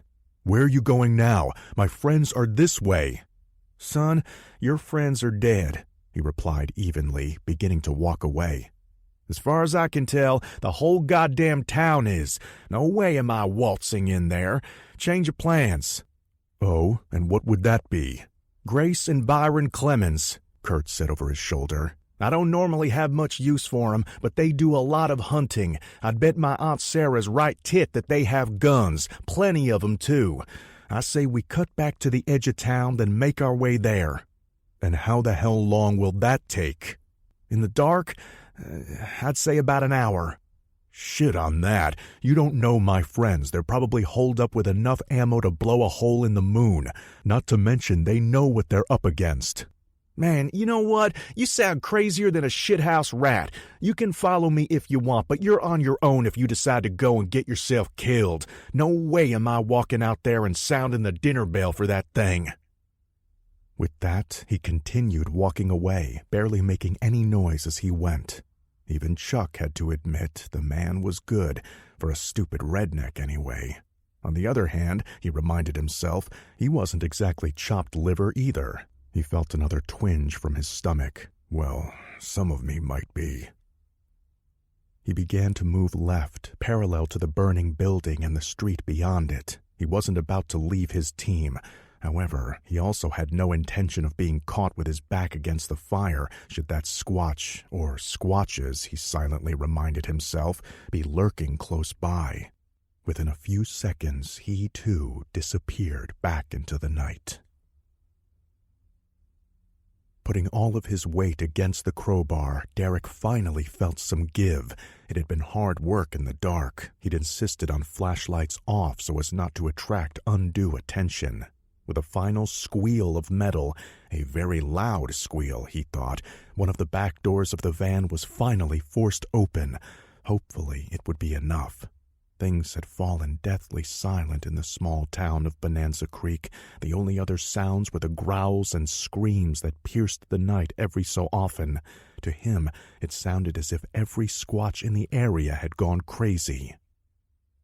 While Francis and Kate had gone off to get the tools, Mitchell had communicated his findings to Derek from inside. It was not good news. A rabid dog or raccoon was a bad enough scenario. The average Sasquatch, though, was nearly 8 feet tall and over 700 pounds. Some were considerably larger. Just one of them going nuts would make Cujo seem like a pleasant Sunday afternoon in comparison. A whole clan of them? Well, that was the stuff of nightmares. Unfortunately, that nightmare was now a reality. Judging by the differing pitch and positions of the cries that sounded across the area, Derek estimated there had to be at least 4 more of them running around, maybe more. His team had walked into a worst-case scenario with their flies down. God knew how many people were dead because they had been unprepared. His thoughts turned to Chuck. There had been no sign of him since the shit had hit the fan. For that matter, outside of Rob, he had no idea what had befallen the rest of the kids they had rescued earlier. Enough of that, Derek commanded himself. He needed to stow the blame for now. It wasn't going to solve their problems. As soon as Mitchell and Rob were free, it would be time to go on the offensive. These creatures had been running around unchecked for long enough. It was time for him to take the name of his show to heart. A hand reached out from the van, interrupting his thoughts. Francis stood guard while Derek and Kate reached in to help Rob out. Can you make it? Rob's head and shoulders began to emerge from the wreck. Yeah, I think so. Glad I skipped dinner. Little by little, with their help, he shimmied from the small opening. At last, he made it out. Derek helped him to his feet. Are you okay? Yeah, I think so. Just glad to be out of that accordion. Great, Derek replied. Now stand back so we can get Mitch out. Oh, and don't wander off, kid. Mitchell wasn't a big man, but he was larger than Rob and had been trapped further in. He attempted to scoot toward the exit, but found he was wedged pretty tight. Even with the others' help, there wasn't much progress to be had. Shit, Derek exclaimed. We're going to have to pry the other door, Frank. I'm on it, the big man replied. Can you both keep a lookout? Derek asked the other two. I'll try, Kate replied nervously. Just don't shoot us by mistake. Like I said, I'll try. I guess that'll have to be good enough. He sighed and turned back to the task at hand. Rob initially had no intention of wandering off, but then his eyes turned toward the nearby bed and breakfast. He'd been so caught up in the terror of his own ordeal that he had forgotten about his friends. Squinting, he noticed the damage at the front of the building. Is that Paula's room? Yes, it was the same room she'd rented, the one where she'd cheated on him, the place he and Mitchell had spied on. He felt a momentary stab of anger at the entire thing. For now, though, he tried to push it away. He was pissed at her and pretty sure that it was over between them, but that didn't mean he wanted to see her hurt. Hell, he didn't want to see any of them hurt, Phil, the asshole who'd seduced his girlfriend, included. Although, he mused, perhaps seduced was too strong of a word for it. Hadn't she sounded like she was enjoying it? Quite a bit, actually. Rob tried to push that thought away, too. There would be plenty of time for confrontation later on, he hoped. While Derek and Francis hammered away at the stuck door, with Kate performing some semblance of guard duty, he found himself wandering closer to the entrance of the small B&B. He wasn't even really aware he was doing so. It was like his legs had a mind of their own. The structure was dark. A small voice in the back of his mind noted that everything was dark. The building in front of him was the only thing he was focused on, though. He found himself standing just a few feet in front of the entrance, not quite daring to get any closer. "Paula," he whispered, barely loud enough to hear, certainly not loud enough to get the attention of anyone inside. Even so, a few seconds later he heard a sound, as if something had shifted in the building. "Paula, is that you?" he whispered. Again he heard movement, as if in response. Feeling illogically hopeful, he took a step closer. There came a screech of metal against metal from behind him. Rob turned and watched as the other door of the van was finally pried open. It was a fatal distraction. He didn't notice the hulking figure looming in the second-story window right above his head. "Gotcha!" exclaimed Derek, finally pulling Mitchell from the wreckage. While Francis helped the medic to his feet, he turned to the others. "Good job, Kate. Rob? His tone changed as he noticed that the kid wasn't standing with Kate. Her eyes widened at the realization he had slipped away without her notice. Derek looked over her shoulder and saw him about 30 feet down the road. "Hey, kid!" he called, and that was when he saw it. The creature was little more than a shadow of movement at first, then it flung itself with reckless abandon through the open window, shattering the frame as its bulk pushed through. Rob had just enough time to look up before 800 pounds of angry monster descended upon him. Derek knew it was over instantly for the boy. He heard the sickening crunch of bone as the Squatch landed squarely on top of Rob in a fury of clawing and slashing. Kate started screaming, the shotgun in her hands forgotten. She was standing directly between Derek and the beast. They both watched as the Bigfoot began to rend the misshapen lump of flesh that had been the eager college student. Without any further hesitation, Derek shoved her to the side and raised his rifle. He pulled the trigger, but the shot went wide, impacting the masonry of the building. The creature heard the shot and lifted its head toward the group, screaming its defiance at them. Derek used the opportunity to chamber another round.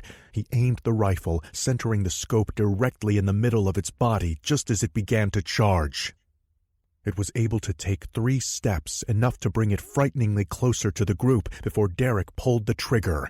A gaping maw opened up in its chest. Blood and bone flew in all directions as the high-powered bullet tore straight through it. A second later, another hole, nearly as large, was blown open in its stomach. Derek turned his head to see that Francis had brought his own gun to bear on the Sasquatch. That was all it took for the creature. They had loaded up on heavy-bore ammunition, powerful enough to put down an elephant. The beast landed in the street with a satisfying thud and stayed down. The echo from the shots faded, but Kate's screams continued. Derek paid her no mind, though, as he walked over to where Rob lay. He bent down in the dim hope that there might still be a chance, but it was a futile gesture. There was still some movement from his body, but Derek could tell it was just the final sporadic twitching of his nerves as they shut down. "Sorry, kid. You didn't deserve this," he quietly said. Hearing footsteps behind him, he stood and turned. It was Mitchell. He was limping slightly and holding a bandage to his head, but otherwise seemed okay. Behind him, Francis was tending to Kate, whose screams had quieted to a pathetic whimpering. Derek held up a hand and gave a brief shake of his head. The other man stopped, realization dawning on his face. "God damn it!" Mitchell yelled. "This is my fault. I should have listened to you earlier, Derek." "You had no way of knowing," Derek replied in a consoling tone. "And none of us could have known that the entire clan was so far gone." "That doesn't mean much to that kid, his friends, or probably a whole lot of other people in this town. Who knows how many are dead because we didn't stop this sooner." "Then let's make it right and stop it now." For a long moment, they looked at each other. Then finally, Mitchell nodded. Together, they turned back toward the others. "Want me to give her something to quiet her down?" asked Mitchell. "Don't bother. Between the shots and the screaming, every Squatch in this town is going to know where we are. Saves us the trouble of finding them. And when they get here, we're going to want every available hand holding a gun." Chapter 30. "I'm going to be perfectly frank with you girls. I need to know, have you been taking drugs?" Danny's eyes widened at the question as the older man continued tending to the fireplace. He had thrown a few logs on and was now busy positioning them in the flame with a poker. Allison started to laugh, though. "I say something funny, little lady?" Richard Barrows asked. He had been surprised as all hell when they had come rushing into his house like the devil was on their tails. All at once, they'd started squawking like a bunch of frightened hens. At first, he'd been suspicious that he had caught them in the middle of a break-in. However, he had to admit that they didn't quite fit his image of hardened criminals. Then he had caught snippets of their story. It was hard to follow the way they were carrying on, but it seemed they were pretty well spooked. He had finally held up his hands and told them to pipe down. Leading them to the living room, he'd commanded them to sit. He then attempted to light a few old oil lamps he kept around, but that seemed to agitate them more. So instead, he got a fire going. It provided enough light to see, but not enough to set them off. At last he had asked them to explain what was going on, slowly and one at a time, but it hadn't sounded any saner to him than when they were chattering away. Once they'd finished, Richard had considered maybe holding on to the fireplace poker just in case. They didn't look all that threatening. Hell, if he had been a few years younger, he might have admitted they looked quite the opposite. Still, he had read stories in the news about how people on PCP sometimes had crazy strength. If these two kids were high as a kite, he had no intention of being their victim. "Sorry, sir," Allison replied, still giggling. "It's just that I almost wish we had been." "What she means is," Danny interrupted, "what's going on out there would be a lot easier to explain if it was just some drug trip. But it's not. People are dead. My brother and friends are still out there. And those things—" She shuddered before she could finish the sentence. Now that she and Allison had a moment to collect their thoughts, the adrenaline was starting to fade, and the unpleasant reality was hitting home. "Yeah, Bigfoot, you said, didn't you?" Richard replied. "Sure it wasn't some joker in a gorilla suit?" "You don't believe us, do you?" "Now, I'm not exactly saying that. All I'm saying is that I've lived here most of my adult life, spent my fair share of time walking through the woods. I've seen deer, bear, even seen a few mountain lions here and there. However, I've never seen anything like what you're talking about. I'd have remembered it." "Listen, mister," Allison said. "You're preaching to the choir. My parents have been dragging me out camping since before I could walk. On any other day, I'd be sitting there with you, thinking the same thing. Hell, the first time I saw that Bigfoot movie, you know, the famous one, I forget what it's called." "The Patterson-Gimlin tape?" he offered. When she raised her eyebrows, he added, "Just because I never seen one doesn't mean I don't watch TV." She nodded. "Yeah, that one. My first thought was that it was the fakest-looking thing I'd ever seen." "Guess you were wrong on that one," Danny commented. "Tell me about it," Allison said to her, then turning back to the older man. "All I know is that I've had to throw everything I thought I knew out the window today. First out there in the woods—" "Are we talking about the one that fella from the TV show shot?" he asked with a dubious tone. "When you put it that way," Allison grinned sheepishly. "Obviously not the same one," Danny chimed in. "But maybe it had family. I don't know, and I don't care. The bottom line is that it's out there somewhere. Listen, even if you don't believe us, call the cops. If we're lying, they can arrest us. We'll go quietly, happily even."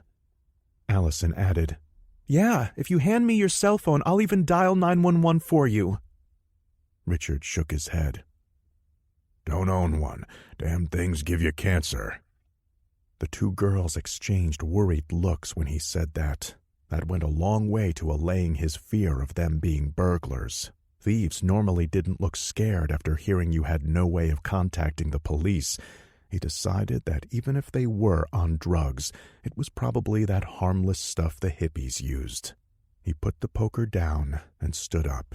"Now, don't be worrying. I didn't lie when I said I didn't own one of those mobile phones. I got enough aches and pains without needing to worry about a brain tumor. But I do have an old rotary in the kitchen. You're both a little young to remember them, but they run off the juice in the phone lines. Kate, she's my daughter, has been bugging me to replace it with something newer. Damn glad I've been holding out. Once the power goes out, them things are as useless as tits on a bull. Excuse my language for saying so." "That'd be great," Danny said, brightening up. If it worked, they could call the authorities and get some help out here. For the first time in hours, she was beginning to feel a flicker of hope. "Okay, then," he said. "You both sit tight, and I'll go see if I can round up the deputy."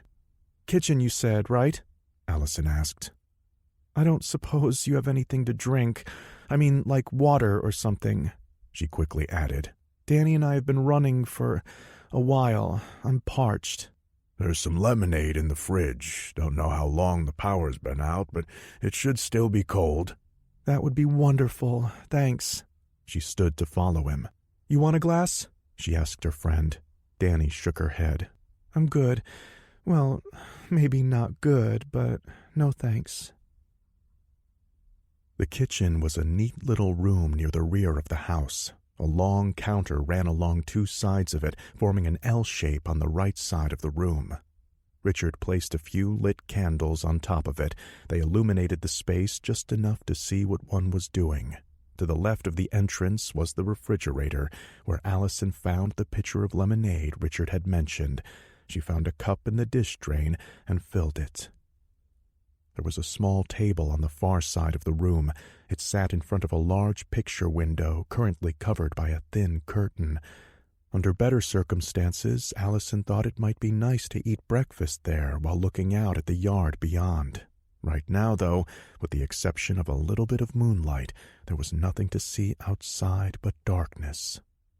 Richard was seated on one side of the table, the receiver of the phone to his ear. She walked over with her drink and sat across from him.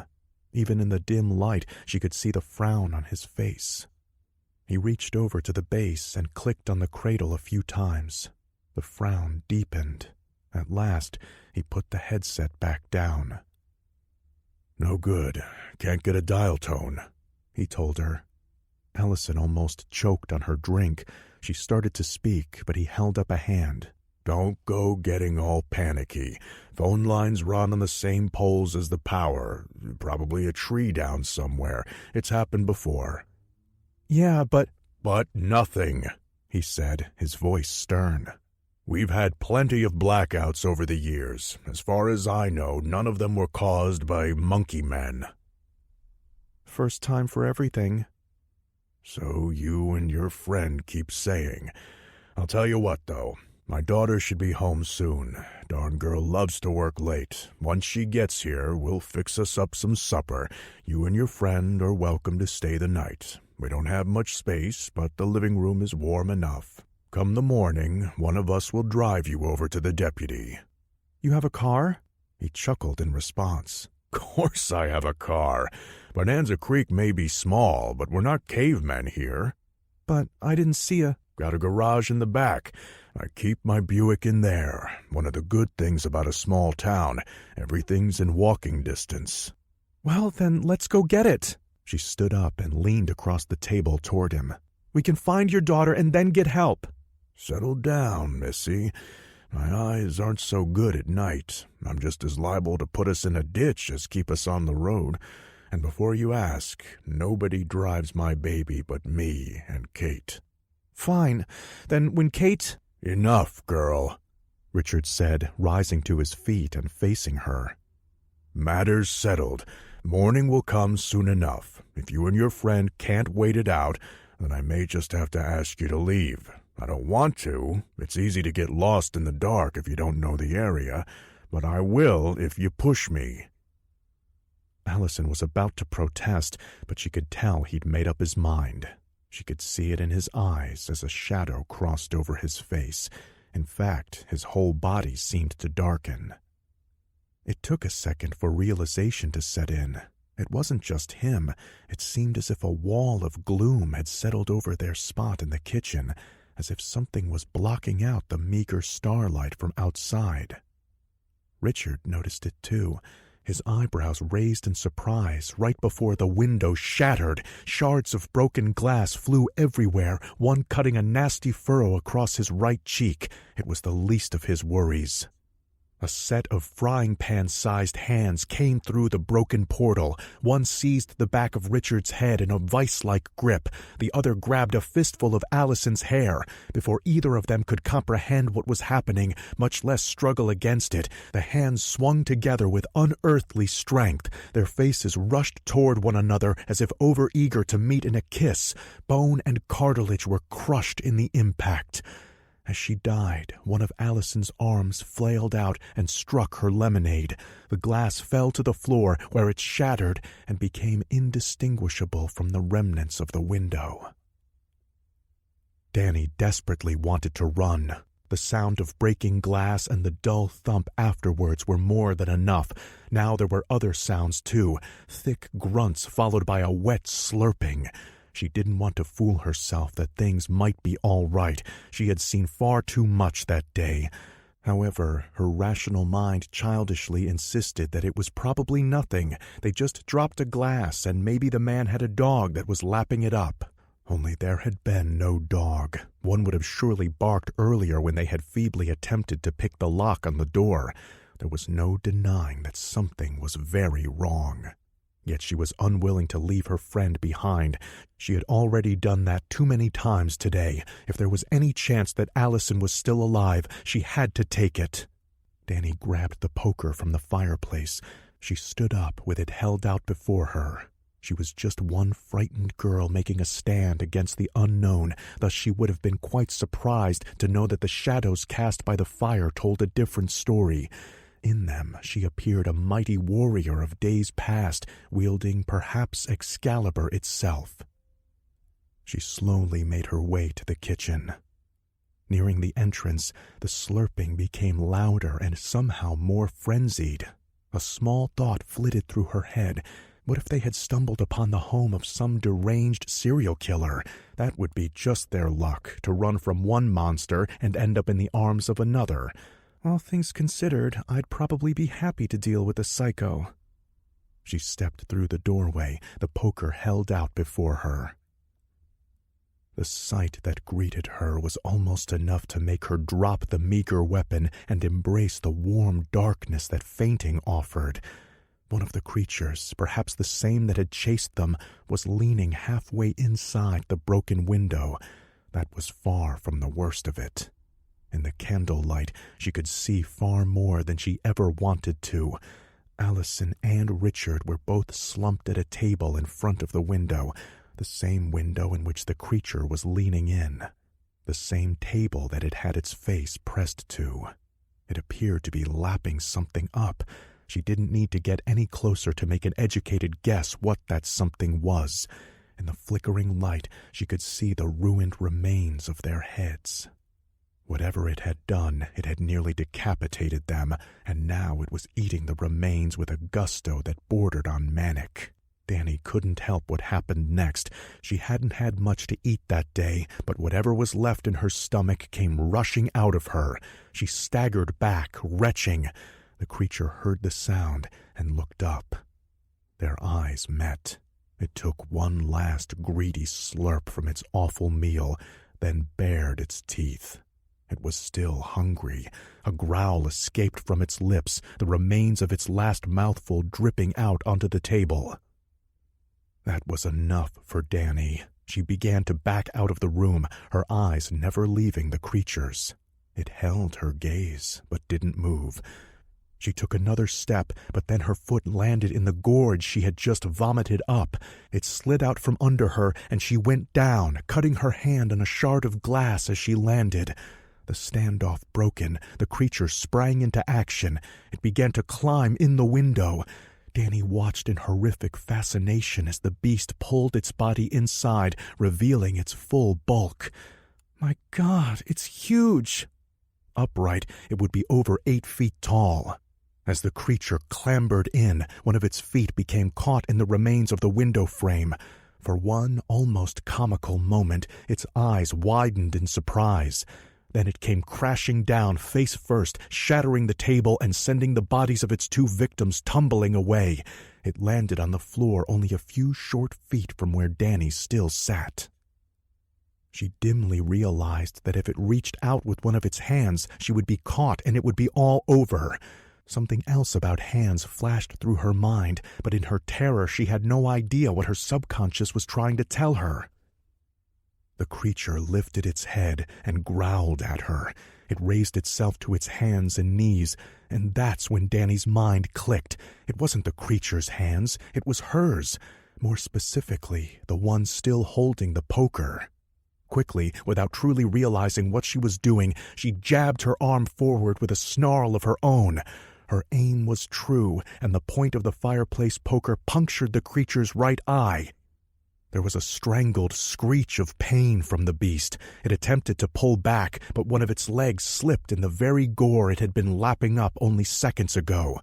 Before it could escape, Danny leaned forward and put her entire weight behind the makeshift spear, driving it in deeper. "Eat this, asshole!" she screamed, grabbing the handle with both hands and giving it a sickening twist.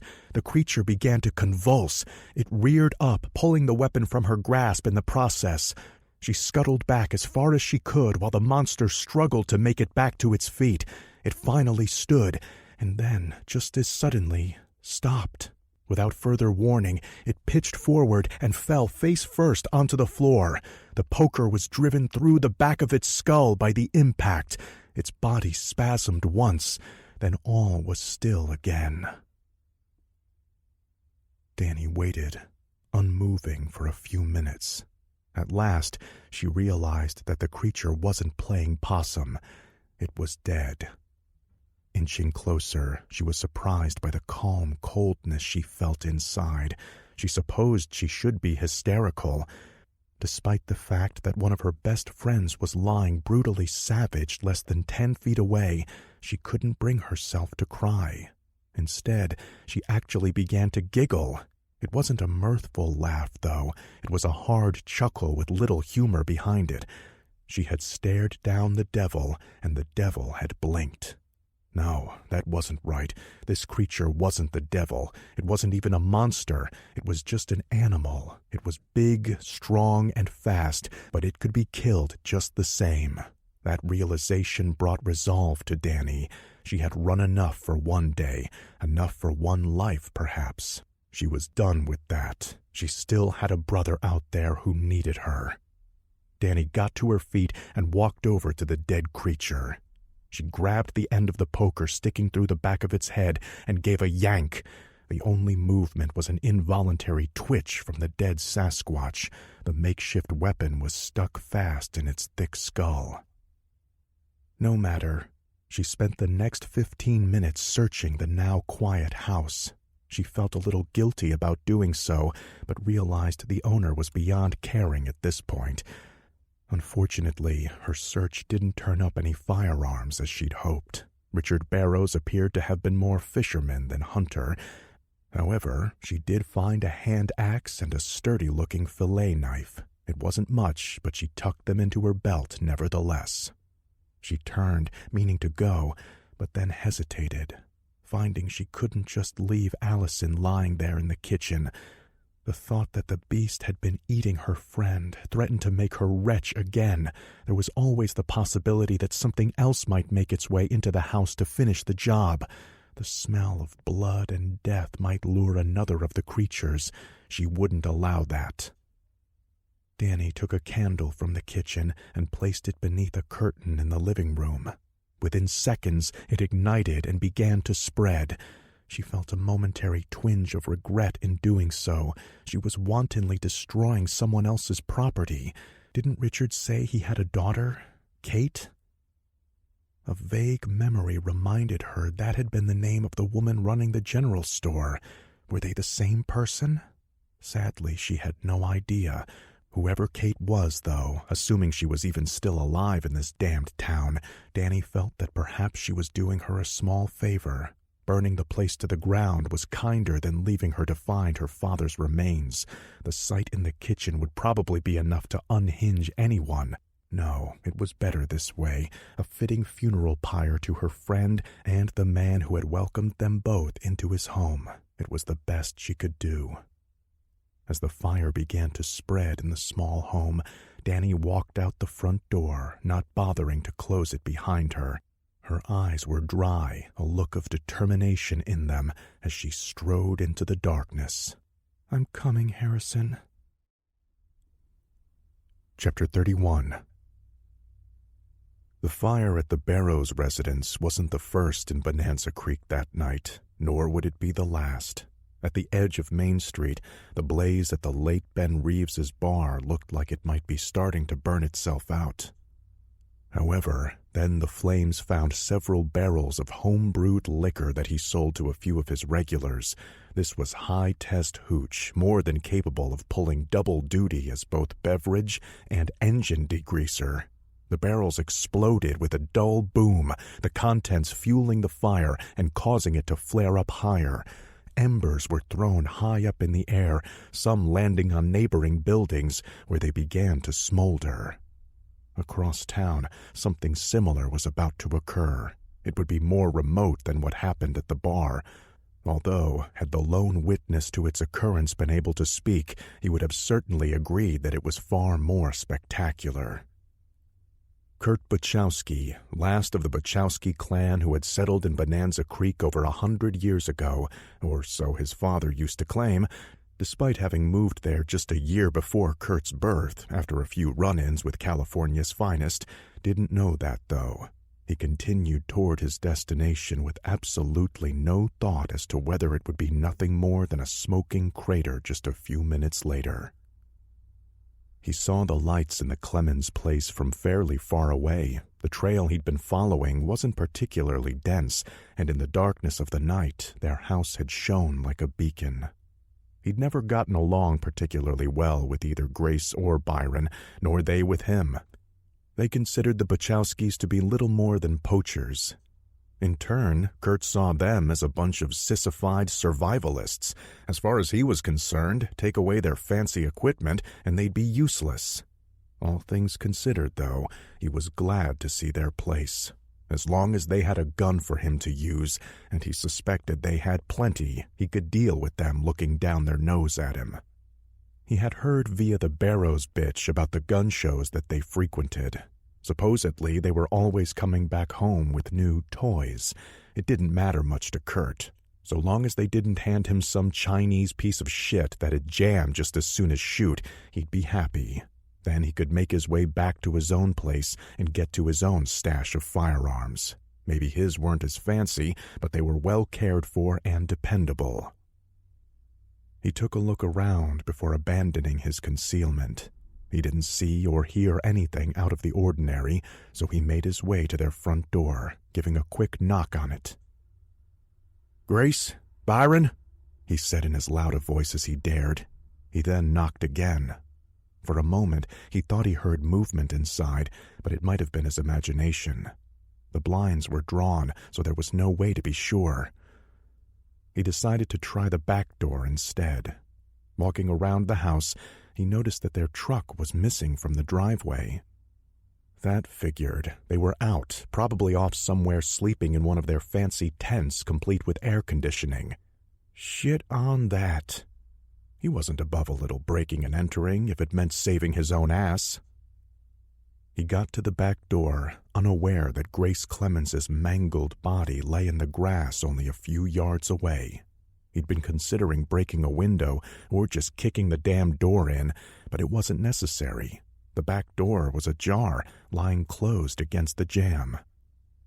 He was busy thinking, damn fools are practically begging to be robbed, as he pushed it open. Thus, he was caught completely by surprise when something charged out of the house at him. He fell back with a cry, raising his arms in a defensive gesture, prepared to give it hell for what it had done to Stan. It might kill him, but he'd do his damnedest to gouge its eyes out first. However, the Clemens' dog, Zeke, had no interest in any conflict with Kurt. It bounded past him and ran off baying into the night. He cursed and threw a rock in the direction of the fleeing dog, missing it by a country mile. Damn thing had nearly given him a heart attack. "I hope you get eaten by a bear," he yelled after it.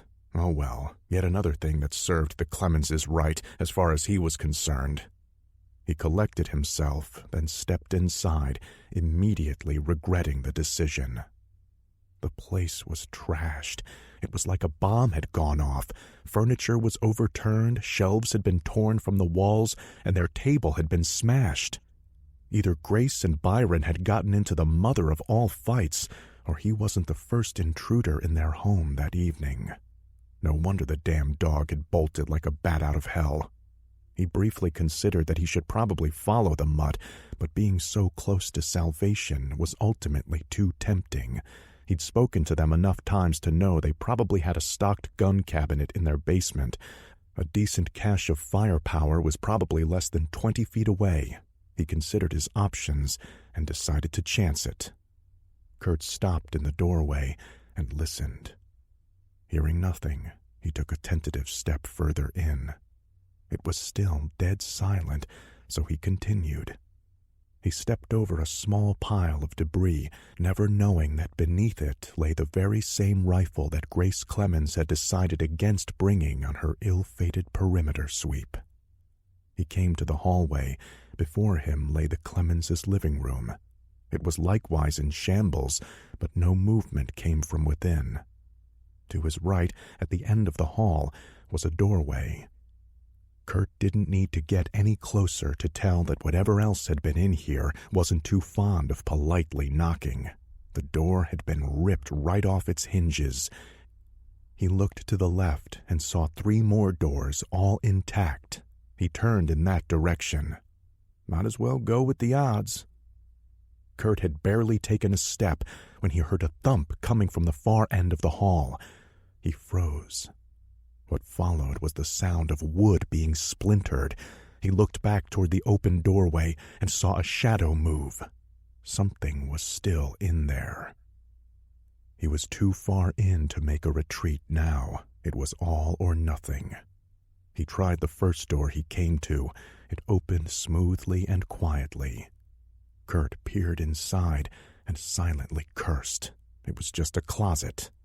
He crept further down the hall as a ripping noise came from the room behind him. I hope those are just curtains, he thought, coming to the second door. It was ajar, which was a small miracle as far as he was concerned. If not, then third time's gotta be the charm. Thankfully, though, that wasn't necessary. He pulled it open and saw stairs leading downward. He blew out a quick sigh of relief and clicked the light. The switch flipped to the on position with a loud clack. Immediately, the sounds in the other rooms stopped, as if whatever was in there was listening. Deciding not to wait around to see if it was curious, he bolted down the stairs. The bottom 2 creaked as he stepped on them.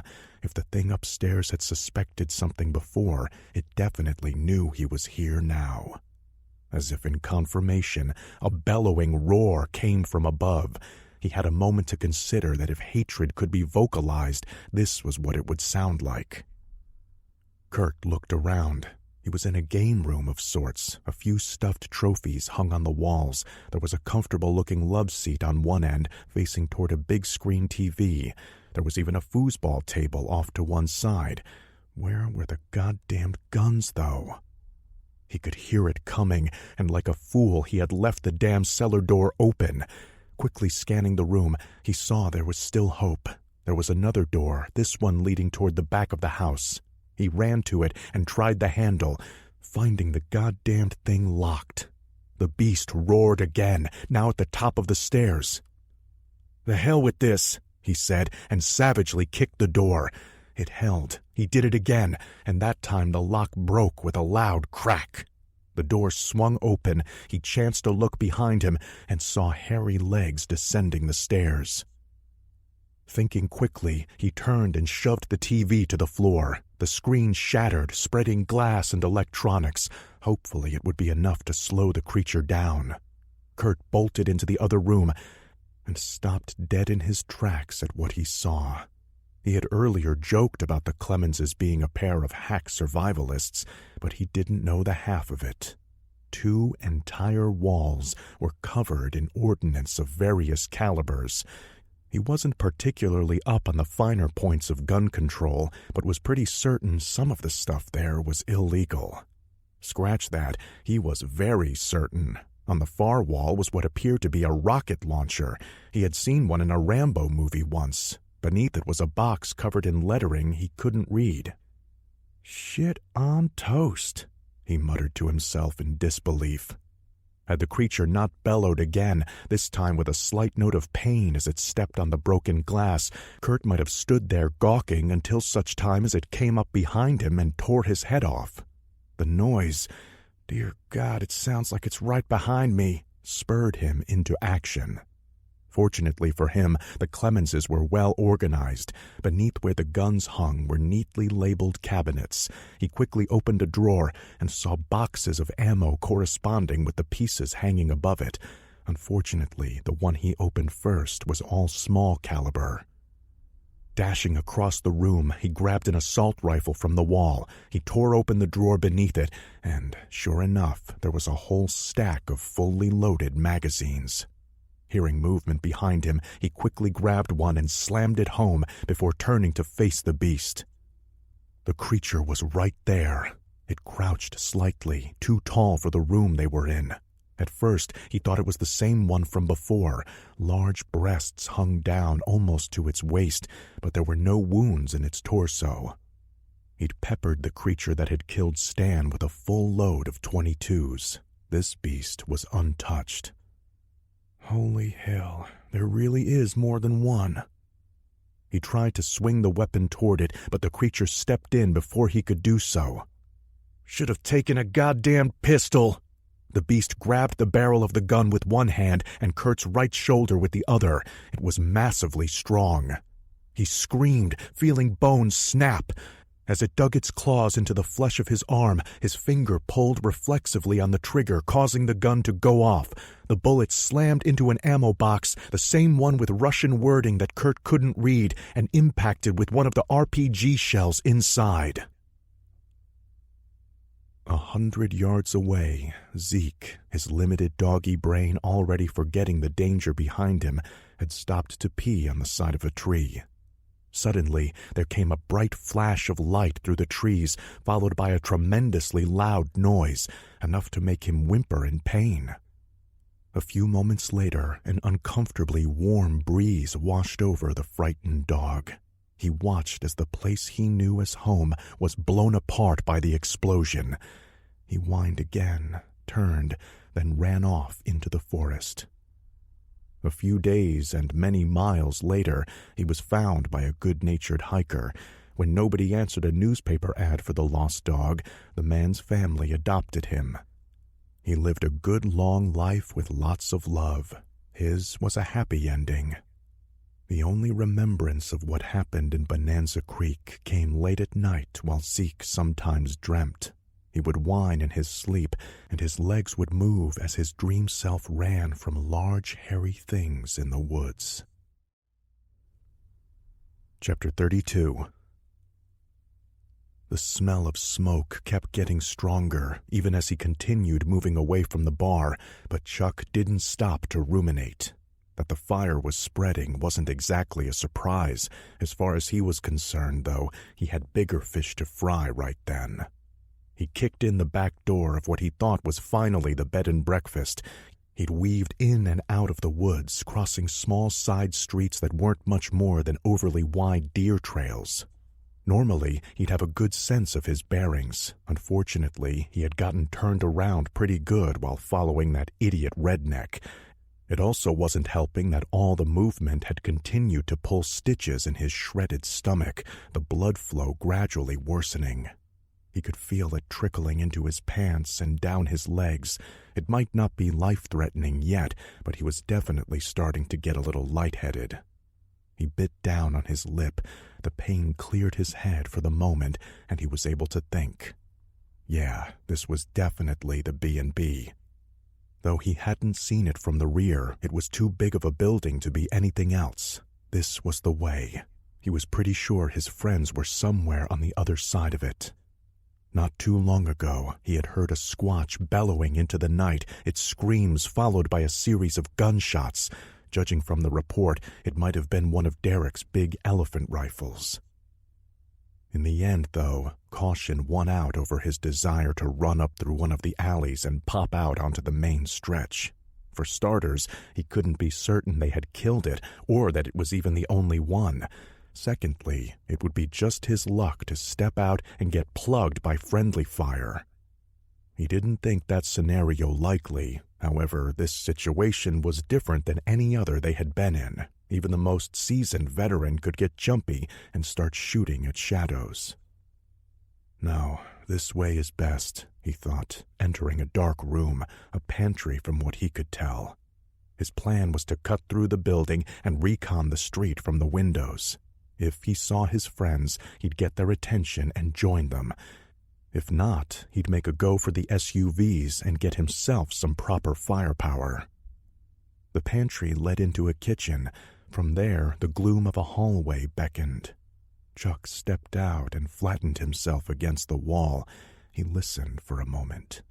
There was no sound, so he began to move again. A moment later, he heard a hollow thud. It had seemed to come from above him. A few seconds passed, and there came another noise. It could have been a grunt, although he wasn't sure. Some of those kids from earlier had gotten rooms on the second floor. It might be one of them, or it might be something else.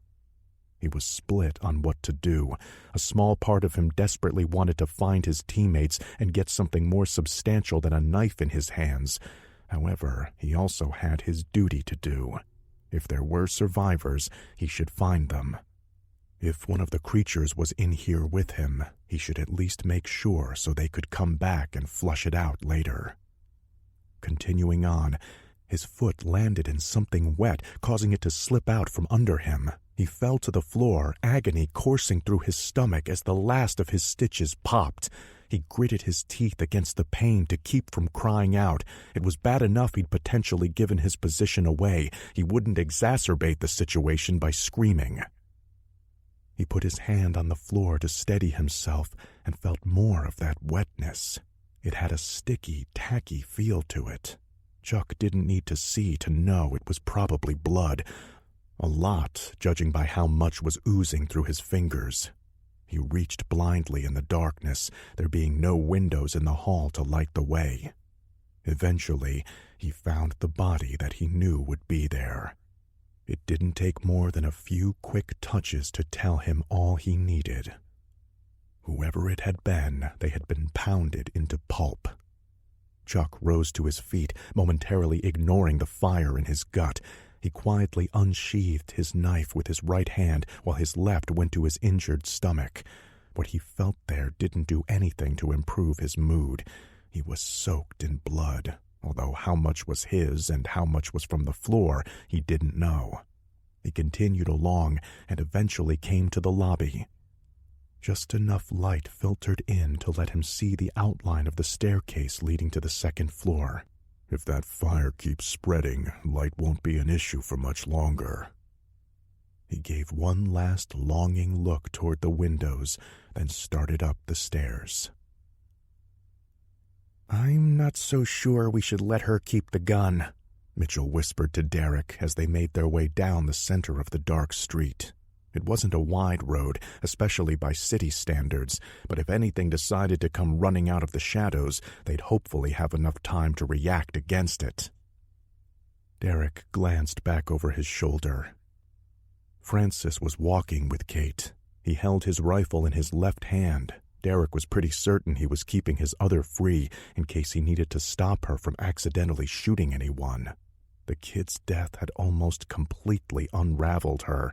Her eyes kept darting from one side of the street to the other, one shaky finger resting on the trigger. "Do you want to try taking it away from her again?" Derek asked, remembering the panicked look in her eyes when he had first suggested she relinquish the weapon following Rob's death. Had he tried physically removing it from her grasp, he was pretty sure one of them would have gotten shot. "Besides," he sighed, "she has a right to defend herself. I don't care how jumpy I am. No way would I want to be out here unarmed, knowing what we're dealing with." "Speaking of which, you know we're all going to need treatment when this is over, just to be safe." "Don't remind me," Derek said. He'd been bitten by a raccoon as a child and remembered very well the painful rabies shot. Mitchell opened his mouth to say more, but his words were lost as a thunderous sound shook the night. It reverberated through the town for a few seconds before silence once more descended. It had been close, surely inside of the town limits. Because of the way it echoed across the quiet streets, there was no way to tell which direction it had come from, though. Thunder? Sounded more like dynamite, Derek commented. Kate, any ideas? When she didn't answer, he turned back toward her. Kate! Her eyes finally focused on his. She gave a small shake of her head, then went back to scanning the shadows. He was about to ask, for probably the 10th time, if she was okay, when his eyes happened to glance over her shoulder and down the street. Uh-oh, he said. I think the fire's spreading. Sure enough, the glow from the direction of the bar seemed to be getting brighter. What fire? Asked Mitchell. I might have burned down the bar to kill one of those squatches. Slick? Things too boring for you otherwise? Derek shrugged in response. Seemed like a good idea at the time. The upstairs hallway was quiet. In the darkness, Chuck couldn't locate the source of the noises he'd heard. Then he saw a dim glow from one of the rooms at the far end of the hall, its door open. He walked stealthily toward it, or as much as he could with his stomach paining him with every step. He passed a few more rooms, all of them shut, making a mental note to give the upstairs a clean sweep on his way out. He came to the open door. No, open was the wrong word for it. It was missing from the frame entirely. Jagged splinters poked out from where it had been torn asunder. There was light coming from the floor over by the windows. It was just enough for Chuck to see that the room had been absolutely trashed. There were no sounds, and he didn't sense any movement, but his nose told a different story. There was a musky scent in the air. One of the creatures had definitely been here, although someone could have probably guessed that just by looking at the place. Entering the room, he noticed that there was a stronger, more pungent smell on top of the rest. It almost smells like... He took a step, and his boot squished down into something semi-solid. Shit. He rolled his eyes in the dark room. It figures. A bear shits in the woods, but a squatch will shit wherever the hell it pleases. He lifted his foot out of the excrement with a faint sucking noise. Before he could continue his sweep of the room, a roaring boom sounded from outside. For a moment, the glass in one window shook. The other next to it, Chuck noted, had been shattered, along with a good chunk of the wall it was attached to. What the hell? He whispered. If he didn't know better, he'd have sworn that was an explosion. Putting caution to the wind, he stepped to the window and looked out. The noise didn't come again, and he couldn't see the source from his vantage point. Had he leaned out further and looked to his left, he might have seen his teammates making their way down the street. As it was, he instead pulled back to examine the light source. It was a small flashlight. It appeared to have been stepped on, however. One of the LEDs was still working. It wasn't much, but it was providing at least some light. He picked it up and used it to further survey the damage. The condition of the room was every bit as bad as he'd suspected. Fortunately, all he saw was the debris of smashed bedroom furniture. No bodies. That's a good sign. He began making his way back to the door, careful not to step in the Sasquatch-sized landmine again. Playing the beam of light across the room, he saw that the bathroom likewise appeared to have been broken into. He glanced at the pile of excrement on the floor and couldn't help but grin. Guess he couldn't make it in time. When you gotta go, you gotta... The joke died in his throat as he shined the light into the bathroom. Why the hell is it painted red? He briefly thought, before realizing it wasn't. Chuck had seen a lot in his day, but what had been done to the body lying half in the tub was utterly inhuman. My God, he whispered, the flashlight slipping from his suddenly numb fingers. He staggered back and tried to fight off the urge to vomit, afraid that he might literally puke his guts up. So transfixed was he by the carnage before him that he didn't hear the click as one of the doors down the hall opened. Chuck Wayans wasn't a religious man, but he crossed himself anyway. He just hoped whoever he was, she was, he corrected himself, long brown hair and one ruined breast could be made out amidst the grisly scene. He just hoped she had died quickly and that most of this had been done after the fact. What the hell was wrong with these things? He had never seen one do anything even remotely like this. This is more the work of a psychopath than a wild animal, he thought, backing out of the bathroom. Whatever's going on here, these things need to be put down, and fast.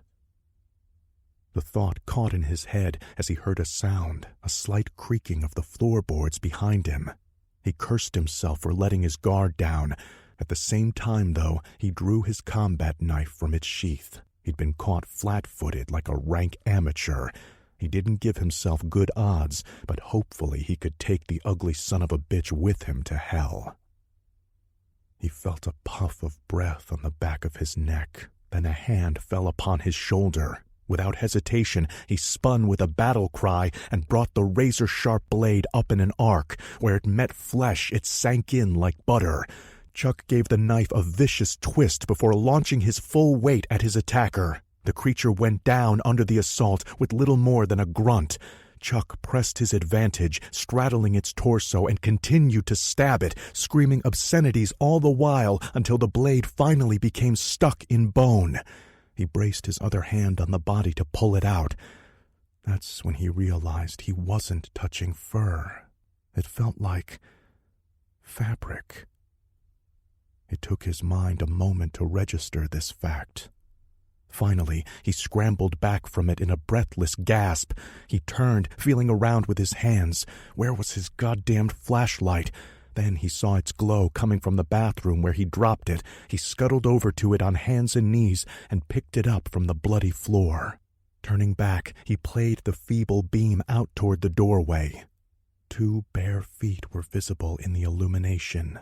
Jeans covered the legs they were attached to. Oh, God, no! Chuck scrambled back to the fallen person. It was too late. His first stab had been instantly fatal, having driven the point of his blade straight up into the soft spot underneath Greg's chin. The poor kid had been dead before he'd even hit the floor. "Holy shit!" exclaimed Derek, peering down the small side street. There was something large lying in the middle of the road. "Shine that light up here!" Francis flipped on a flashlight and played it out before them as he and his teammates stepped forward to investigate. The beam revealed fine brown hair covering a massive body. "Looks like somebody managed to fight back." "More like something," corrected Derek, kneeling over the corpse. "More like a lot of somethings. This squatch has been shot up to hell. Wait a second. I don't think the bullets killed it. Too small of a caliber. Hell, it probably barely felt them." The men were hunched over the body, busy examining it. They didn't notice Kate slowly stepping backwards, a look of horror spreading across her face following the realization that this was another of the things that were killing her town. How many more are out there? Images of her own death at the hands of these creatures began to play in her mind. Her eyes went wide as she remembered the bloody footprints she'd found earlier in the day. It had to have been one of those things. And that blood. Gus had been missing since that morning. There had been no sign of him. Tears welled up in her eyes as she thought of her kindly old dog. He had gone up against a foe that he'd stood absolutely no chance against. He died defending her home and her sleeping father within. Her father. She realized that, in the nightmare of the past few hours, she had completely forgotten about him. He was home alone in the dark. What if the thing that had taken Gus had come back? She felt her legs quicken their pace, backing away from Derek's team. She didn't want to go. There was safety in their numbers, but she needed to get back to her father. He was the only one left in the world for her. "Definitely female," Derek said. "Big one, too." "So, what did this?" Something bigger. Yep, agreed Mitchell. Look at her head. Neck's been snapped like a twig. I'd say a male probably took her out. Look at that indentation in her chest. Stomped on her after the fact, Derek said. From the size of it, I'd guess we're dealing with at least a 9-footer. Well, it looks like he took care of some of our work for us. Maybe we should pin a medal on him. Derek gave Francis a grim smile. Don't worry, I have plenty of metal for that big boy right here, he said, patting his rifle. The one we saw earlier was around that size, maybe a little bigger. Dollars to Donuts says he's the alpha. Where do you think it is? No idea. Last I saw, it had taken off after that kid. Francis whistled. I sure hope he's a fast runner. Me too, Derek added. He saved our bacon. I'd like to return the favor. As if in response, a screaming roar split the night. That wasn't far, Mitchell said. No, it wasn't. If we're in luck, Harrison's still leading it on a merry chase. Let's get moving. Derek turned around. Kate, come on. The words died in his throat. She was gone. Where the hell did she go? She was right here. Kate! Derek shouted, his voice echoing in the empty streets. Son of a bitch! Should we go after her? Derek was silent for a moment. No, we need to kill that thing before it gets away. What if one of them finds her? Mitchell asked. She's armed. That Remington will teach some manners to anything dumb enough to stand in front of it. No, she's a big girl. She can take care of herself, Derek said, then silently added, I hope. Chuck sat up, stifling a scream, the creature's roar still echoing from outside. He blinked and looked around, sure that it was about to gut him, but there was nothing except the darkness. Gradually, the fog in his brain cleared a little. He'd found a blanket in one of the closets and used it to cover Greg's body. It wasn't much, but he felt he needed to do something. The kid hadn't deserved it. Why the hell did he sneak up behind me like that, especially with all this crap going on? He had no way of knowing that it was only the explosion at the Clemens place that had finally stirred Greg. He'd slept through all the rest in a drug-induced haze. Even then, he'd still been pretty wrecked, and though his death had certainly come as a surprise, there hadn't been much pain. Chuck might have taken a little bit of comfort in knowing that. He had covered the poor kid, then said a few words of apology over his body. Afterwards, he had slumped, exhausted, against a wall to catch his breath. His stomach had hurt quite badly and was bleeding even more profusely. He'd nodded his head for just a second and had immediately plunged into a half-dream, half-hallucination in which the entire clan of creatures had him surrounded. The scream from outside, though, had been real enough for Chuck to slap himself across the face in a bid to clear his head a little. There was still a job to do. Pocketing the flashlight, he grabbed his knife in one hand and attempted to hold his gut closed with the other. He staggered to his feet, then shuddered in pain before slowly making his way back down the stairs. Eventually, he found the front door and spent several seconds fumbling with the locks, his fingers feeling slow and heavy. He opened the door and stepped out, surveying the scene as best he could. His eyes didn't seem to want to focus correctly. He could see well enough, though, to notice the 2 lumps on the ground in front of the B&B. He hobbled down the stairs as quickly as he dared and went over to them. 2 bodies, a human and a squatch. He didn't know what happened to the person, but the large bullet holes in the creature's corpse told him all he needed to know. He was considering his next move when he heard a sound, footsteps. Looking up, he spied a figure across the street. It was moving quickly. Even in the moonlight, though, he could tell it was far too small and slim to be a squatch. The person was holding something. It looked like a gun. Rising from the Sasquatch corpse, he began painfully shuffling toward the direction of the newcomer. Hot damn, finally a lucky break. He had no idea how wrong he was. The creature's screams had finally broken the last of Kate's nerve. Otherwise she might have heeded reason and stayed with those reporters. No, that wasn't right. They didn't act like any reporters she'd ever heard of, especially with all those guns. They were more like hunters, but that was insane. Who would hunt creatures like these? If there was a hell, then those things must surely be from its deepest depths. Still, some small part of her had rebelled against the mad need to find her father. Deep down, she knew it was in her best interest to remain with the men. However, the beast's cries had silenced all opposition in her mind. There was at least one more of them out there. Its wild bellowing had purged any rational thought while awakening a primal fear inside her.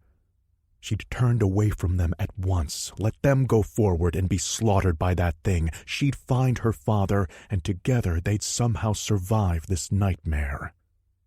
Setting a quick pace, she tried to keep from outright running. The gun was heavy, and it was dark. It wouldn't do any good if she fell and broke something. She'd kept to the middle of the road, as the group had done earlier, until the dark form of the bed and breakfast loomed before her. Knowing what was waiting outside it, Kate was certain she wouldn't be able to handle seeing the beast's body again. She was barely holding on by a thread. Unfortunately, that thread was about to snap. Moving to the far side of the street, she quickened her steps to pass the dreadful scene.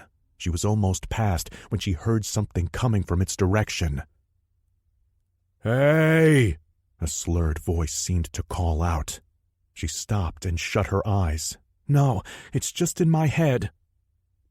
"Hey! You!" the voice gasped again. Almost against her will, her eyes opened. She turned toward the small hostel and immediately wished she hadn't, for what she saw wasn't possible. The thing had risen from where the body of the monster lay and lurched in her direction. It took slow, shambling steps, as if it weren't used to its legs. One hand was pressed tightly against its body, and in the other, "Oh my God, it has a knife!"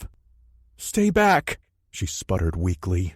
It continued to shamble closer. Drawing near, she could see it better. There was enough moonlight to make out that it was covered head to toe in some dark ichor. She imagined some unspeakable offspring clawing its way out of the belly of the dead monster, a hideous abortion that refused to die. It was coming for her now, seeking vengeance for its slain mother. "Help me!" it croaked, stepping to within 10 feet of her. That did it. The frayed tatters of her sanity snapped in that instant. She turned the barrel of the shotgun toward it, now close enough to see the whites of its eyes widen in surprise. It seemed an almost human gesture to her, perhaps too human. Her fingers squeezed the trigger. Fire and thunder erupted from the gun, driving her back a few steps and almost knocking the wind from her. Fate was far less kind to her attacker. The creature's chest and jaw disappeared in a spray of gore. It was blown backwards by the blast, landing on the ground, twitching. She didn't bother sticking around to see if it got back up. Ignoring all caution, Kate ran off into the night, smoke still trailing from the shotgun. Chapter 33. It was a small wonder that Kate Barrows didn't run into anyone or anything else as she fled. It was probably for the best. The sound of her shot caught the attention of the many ears in the area. Had another human come across her in the dark, they might have met the same fate as Chuck. Had she run across one of the clan, perhaps things would have ended in a different, if no less bloody way. Whether through darkness, accident, or design, she didn't see another living thing as she ran blindly home in search of her father. Derek and the 2 remaining members of his team were still down the side street when they'd found the female's corpse. The sound of the shotgun blast stopped them dead in their tracks. Unfortunately, the buildings around them played havoc with the acoustics. It took them several moments to realize that the shot had issued from the direction they'd come from. After that, it didn't take much consideration to conclude it had come from Kate. Danny had been resting against a tree about halfway back from the Barrows place when she heard the shot. She'd been pushing herself hard and was finally reaching her limit. When the blast sounded, though, she felt something she hadn't in several hours. Hope. Someone was out there, and they were fighting back. It might even be her brother. It was enough to get her moving again. "It's about time," Harrison muttered. After fleeing the scene of the two battling monsters, he'd holed up in a tiny crawl space beneath the first house he found. It was a tight fit, far too narrow for one of those things to manage. They'd have to tear the whole damn building apart to get to him, albeit he wasn't entirely doubtful of their ability to do so. Fortunately, nothing had tried to get at him. Soon after, tired and scared, he dozed off in the confined space. He didn't realize he had slept through a previous volley of gunfire, as well as the commotion made from the Clemens house blowing up. Now that he was roused, though, he decided to chance it. If Derek and the others were armed, then that's who he wanted to be with. He crawled out, looked around, then started back in the direction of Main Street. The Alpha had been ready to scream his fury into the night again when he heard the noise. He refused to believe that the two-legged thing had escaped after the outcast had dared challenge him. He'd dispatched her with raw, brute savagery, being far larger and stronger than the outcast bitch. She was a fool to attack him and had been dealt with accordingly. Before dying, though, she had inflicted several minor, if annoying, wounds on him. The two-legged thing had run off during the battle. When it was over, the Alpha pursued, but his pace was lessened by his injuries. Then, much to his surprise, he'd lost the stupid thing's scent. Little by little, the disease was taking its toll on the mighty creature. Thick, pus-like mucus had started to clog up his nasal passages. More of it was building up in his eyes, blurring his vision. He'd howled in rage when he realized he couldn't locate the two-legged thing. Afterwards, he had taken out his frustration on the nearest of their dwellings. One entire wall of the Bonanza Creek post office had already been demolished, although he did not know it was called that. The building was groaning from the strain of his repeated attacks and wouldn't last much longer. Before he could topple it, though, a new sound filled the air. It was loud, like the bellow of some great beast. Had his brain been in a less advanced state of decay, he would have remembered the two-legged thing's fire sticks and the lessons of his ancestors, but he was beyond that now. He heard the sound through his semi-clogged ears and came to the only conclusion the rage would allow. It was the cry of another challenger. It too would be killed. It too would scream. Chapter 34. The hunters became the hunted. They just didn't know it yet. It wasn't that they weren't being cautious. Far from it. They'd simply been spotted first. When the attack came, it came quickly and without warning. The Alpha's senses, though dulled by the disease, were still superior to any of the men whom it spied as it came looking for the source of the challenge. Though it had long abandoned any notions of purposeful stealth, it still moved with a natural grace that belied its size. Had it bellowed its fury at the men, they would have turned and cut it down easily, though it didn't know this. For whatever reason, whether the very last vestiges of instinct remaining in its dying neurons or a total focus on the killing to come, it remained silent.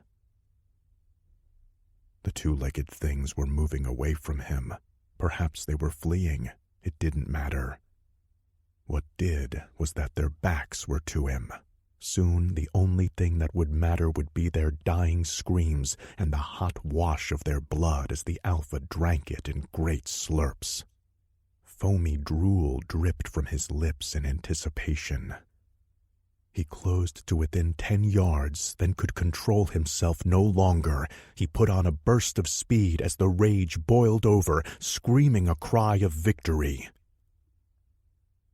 Derek thought perhaps a truck had hit them, some crazed survivor of this doomed town making a run for it. As he flew through the air, though, he realized there were 2 problems with that theory. He didn't recall hearing an engine, and the thing that hit them had been a little too hairy to be a truck.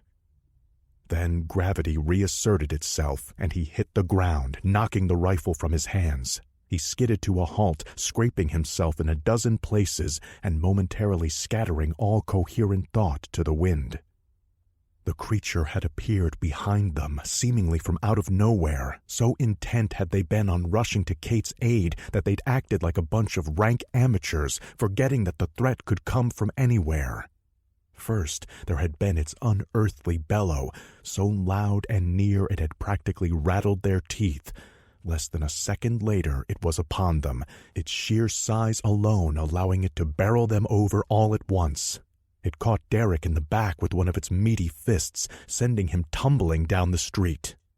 The others had both been hit by a wide, sweeping blow from its other arm. Mitchell was flung into the side of a wrecked pickup they'd been passing, slamming into the driver's side door before landing in an unmoving heap. The blow shattered Francis's right arm and sent him flying. He landed badly, pain immediately flaring through his left leg as it too snapped. Though stunned, Derek was able to roll back to his feet out of instinct alone. He shook his head to clear it and saw the Squatch. It was huge, over 9 feet tall and bristling with muscle. Where the other creatures had been covered in dirty brown fur, this one was distinct in its salt and pepper coloring. There was little doubt in Derek's mind. This was the Alpha. It was the largest and strongest of the clan, no doubt the craftiest too, as it had taken out his entire squad with one hit. It was in the act of advancing upon Francis, who was struggling weakly where he lay upon the sidewalk. He looked injured, perhaps badly. Shaken as he was, Derek wasn't about to let the creature have his friend. He gave an inarticulate shout as he rose, catching the beast's attention. It turned toward him, its eyes malevolent points of red in the moonlight. It bared its teeth at him and took a step forward. It was only then that he realized he'd dropped his rifle. He could see it lying in the road about halfway between him and the Squatch. There was no way he'd be able to retrieve it before the creature was upon him. Instead, he began fumbling for the heavy sidearm he wore. Unfortunately, he was still semi-dazed, and his fingers didn't seem to want to fully cooperate. Sadly, before he could free the revolver, the creature launched itself at him. Though limping slightly, it still closed the gap with frightening speed. As the great beast lunged toward him, Derek did the only sensible thing he could think of. He turned and ran. Despite being in a world of agony, Francis saw the Squatch turn toward Derek. He dimly realized that the creature had been coming for him before it had been distracted. Despite the pain, he wouldn't let the opportunity go to waste. His rifle strap was still around his right arm. Reaching for it with his functional hand, he gave it a tug. Pain flared in his broken appendages as he realized he was partially lying on the gun. He gritted his teeth while he shifted it out from under his body, the effort costing him greatly. Sweat stood out on his brow and tears obscured his vision as he leveled the rifle one-handed at the creature's back. Just then, it launched itself into a loping run toward Derek. Francis steadied himself as best he could and pulled the trigger. The noise from the gunshot was nothing compared to the pain that exploded through his body from the recoil. Broken bones shifted against each other from the resulting shockwave. It was too much for him. He passed out before he got a chance to see whether the shot had hit the mark. It hadn't. The bullet went wide, missing both cryptid and crypto hunter alike. However, it did serve to catch both of their attention. The creature had closed on Derek with incredible speed. It had been only a few steps away from reaching him when the shot was fired. It stopped and raised its hands to its head with a piteous mewl of pain. Derek turned, saw this, and at first thought the shot had hit home. Unfortunately, though, the creature didn't go down. It just held its hands to its ears for a moment while it shook its head, sending drool and snot flying. Derek used the distraction to free his handgun. As he unholstered it, the Squatch took another lumbering step toward him. Simultaneously, he brought the gun up and shuffled a few steps backward. Just as he squeezed the trigger, his leg struck something. Losing his balance, he fell, the shot going over the creature's head. Derek landed on his ass with an oof. Despite the impending threat, he glanced at what he'd tripped over. His eyes opening wide once realization hit. Though the body was covered in blood and its upper half in ruins, he could see just enough to know it was his tracker. "Chuck, Jesus Christ," he exhaled, despite it being a particularly poor time for even the simplest expression of grief. He looked up, again raising the weapon, and saw at once his distraction would be a costly one. As he futilely tried to line up a kill shot, one of the creature's enormous hands closed over his. Its fist squeezed shut, and Derek screamed in pain. It had never been a contest. The bones in his right hand might as well have been made of paper as far as the beast's strength was concerned. It was crushed into pulp. Even so, whether through force of will or pressure from the Squatch's grip, his index finger somehow managed to squeeze the trigger. The heavy-caliber bullet flew from the barrel and slammed into the creature's shoulder. A spray of blood washed over Derek as the Alpha screamed. It let go of him, and the gun tumbled out of his now useless fingers. The pain was incredible. Darkness played at the edge of his vision, causing him to bite down onto his tongue to keep from passing out. As much as he might have welcomed it, he knew it would be a really bad idea to let unconsciousness take him. The bullet would have blown a man's arm most of the way off, but Derek was doubtful he'd done much more than piss off the already enraged beast. He needed to put some distance between them, and quickly, too. He scanned the street, looking for something he could use to his advantage. He saw the ruined remains of the van a couple dozen yards away. That was no good. Even if he could wedge himself in the back, the Squatch would most likely just finish the job of crushing it. Then his eyes glanced toward the bed and breakfast. It was right across the street, its front door wide open.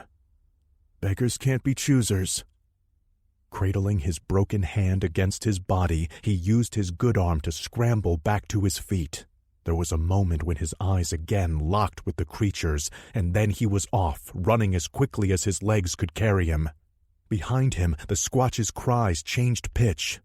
Gone was the pain, and in its place pure hatred. Bounding up the stairs to the dark B&B, Derek silently hoped someone had left a spare howitzer lying about. He was beginning to doubt that anything less would stop the beast. Harrison emerged from an alleyway close to where he'd earlier gotten clobbered. He turned toward the main road and immediately saw the two men lying on the ground. Taking a quick look around and not spying any of the creatures, he ran over to them. The first was Mitchell. Harrison rolled him over and saw the side of his face was covered in blood. He groaned weakly when moved, but didn't awaken. He was alive, though. That was the important thing. Harrison then went to check on the other man. If anything, Francis looked to be in even worse shape than Mitchell. Fortunately, he too was still breathing. He was debating how best to help them when he heard the sound of a gunshot. Harrison instinctively ducked, although he was vaguely aware that the chance of someone mistaking him for one of those monsters was pretty slim. He crouched low, just in case he was wrong, and debated calling out to the shooter when a second gunshot rang out. A howl of pain rose up in response, and Harrison zeroed in on the sound. Straining his eyes in the darkness, he saw it. One of the creatures was standing further down the street, its size and shape unmistakable. From the look of things, it might have even been the same one that had chased him earlier. It appeared to be clutching its arm as it let out another bellow. It didn't take a genius to figure out why. Good, I hope that hurt, fucker, Harrison thought, listening to its screams. Unfortunately, it didn't fall. A second later, a smaller figure darted out from the beast's shadow and ran for the place they'd been staying at. He couldn't see much detail from this distance, but it looked to be about Derek's size. The person ran up the stairs, disappearing inside the doorway as the creature roared again and took off in pursuit. Harrison debated his course of action for a moment, then stepped to where Francis lay. Not to help him, but to reach for what he was still holding. He pulled the rifle from the unconscious man's limp grasp before turning back toward the bed and breakfast. Hefting the gun, he began walking down the street. Time to return the favor. Chapter 35. Derek really hoped he hadn't just run into his own tomb. He knew full well that at least one of the creatures had been in there tonight. If another was waiting for him, he'd be absolutely screwed. If not, though, then he might have a chance. Out in the open, he knew he couldn't outrun the Squatch. Despite their immense size, they were capable of hitting speeds only the best of Olympians could match. Fortunately for him, most buildings hadn't been designed with 9-foot giants in mind. The low ceilings and narrow hallways of the B&B would hopefully hamper its progress, or so Derek was betting his life on. He skidded on something slick, almost lost his footing, but then managed to ride it out. "Glad I skateboarded as a kid," he mused, his feet hitting dry floor again, allowing him to continue onward. Entering a large room, the lobby it seemed, he saw a choice of either going up the stairs or continuing on toward the rear of the building. He heard a noise behind him, the Squatch, no doubt. It was coming after him, quickly too from the sound of it. A moment later there came a bellow, followed by a crash. "Ha ha! Watch your step!" he called over his shoulder with the manic laugh of a man close to coming unhinged. Derek didn't like the chances going forward. If the back of the B&B was fenced in, that could be trouble. With his smashed hand, he wasn't in any shape to be climbing. There was also the fact that, out in the open, the creature had all the advantages. A thought hit him. If it worked for that other Squatch, maybe it'll work for me. A second later, he was vaulting up the stairs. 2 more shots rang out in the night.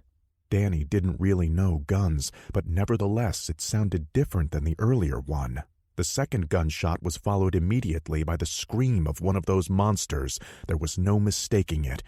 She was certain she'd be hearing that sound in her nightmares for the rest of her life. Pushing herself onward, she realized she could see light ahead. Shortly thereafter, she noticed there was a flickering quality to it as the smell of smoke drifted toward her. Fire.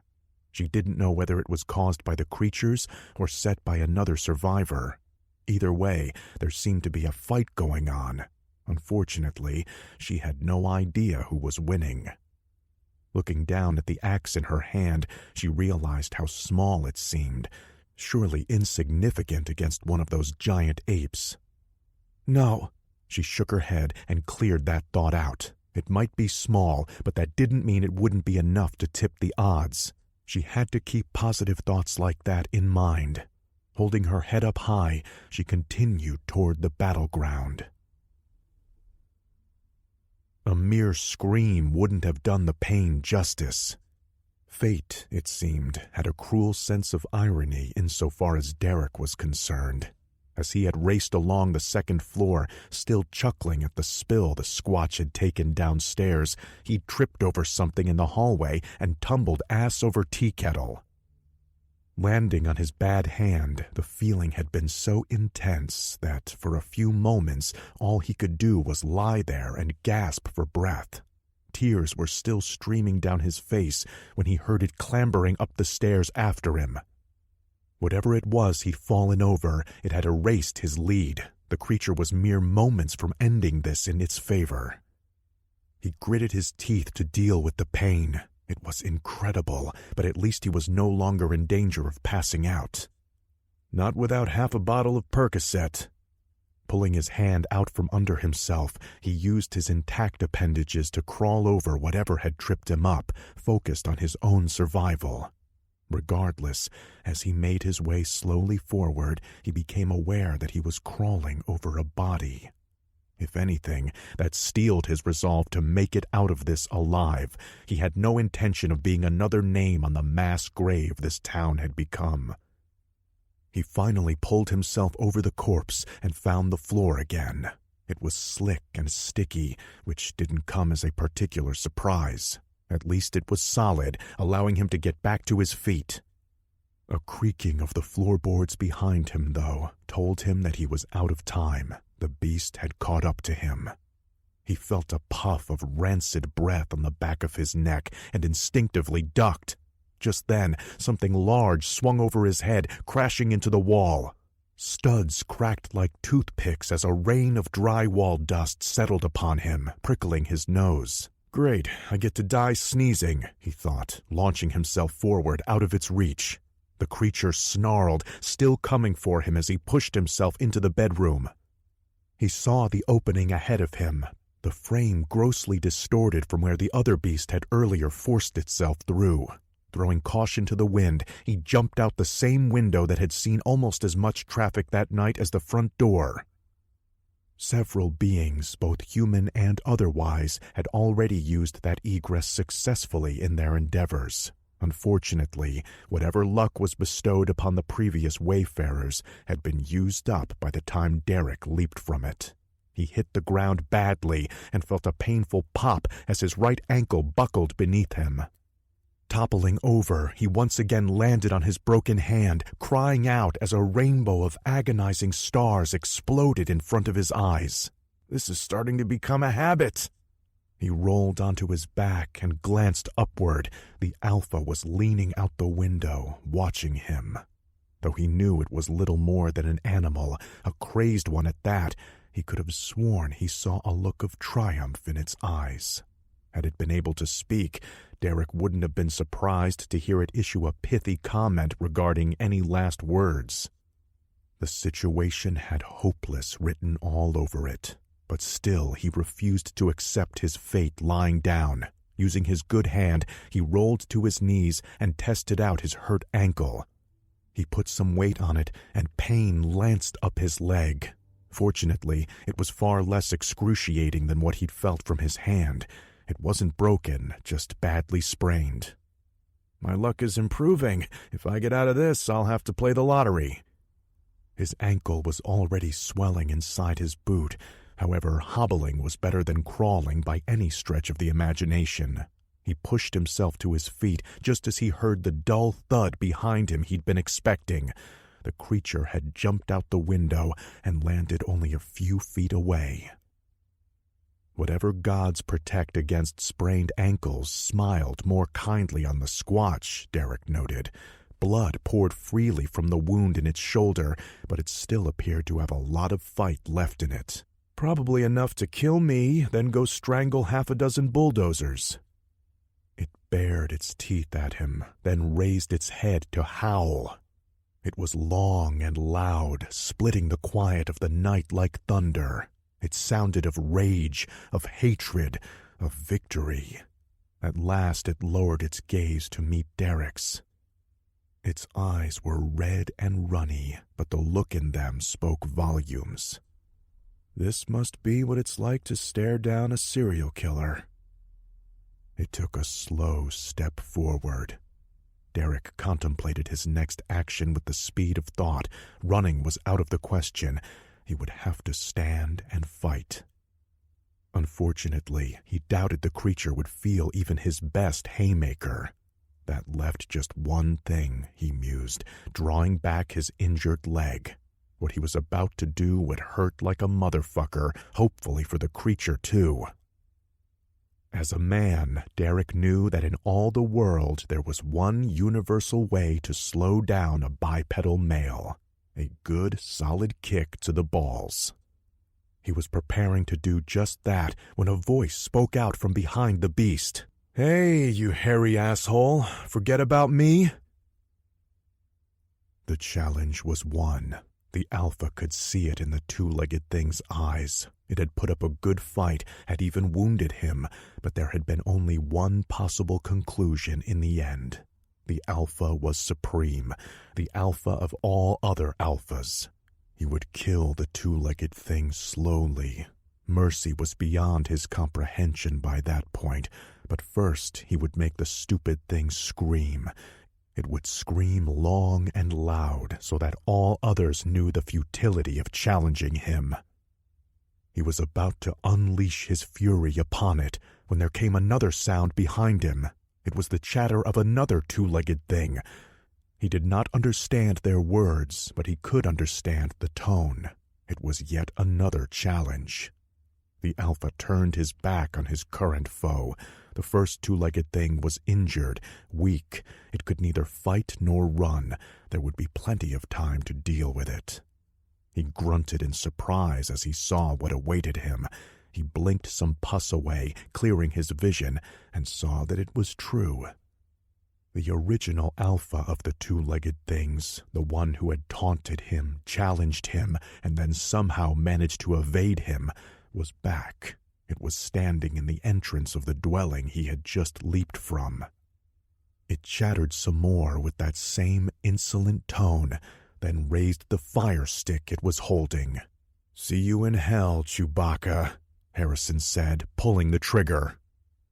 The response was a dry click from the rifle. The creature cocked its head to the side as if confused. For a moment, time seemed to stand still. Derek looked past the beast and saw that Harrison, his eyes wide with fear, was holding Francis's bolt-action rifle. In an instant, he realized what had happened. His cameraman had fired at the creature earlier, but for whatever reason hadn't been able to fire again or chamber his next shot. Harrison had at some point picked it up and never bothered to check.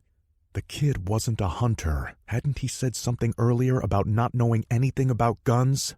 Sadly, whatever momentary reprieve they'd been given was up. Time resumed its normal course. He screamed, "The bolt! Pull it back!"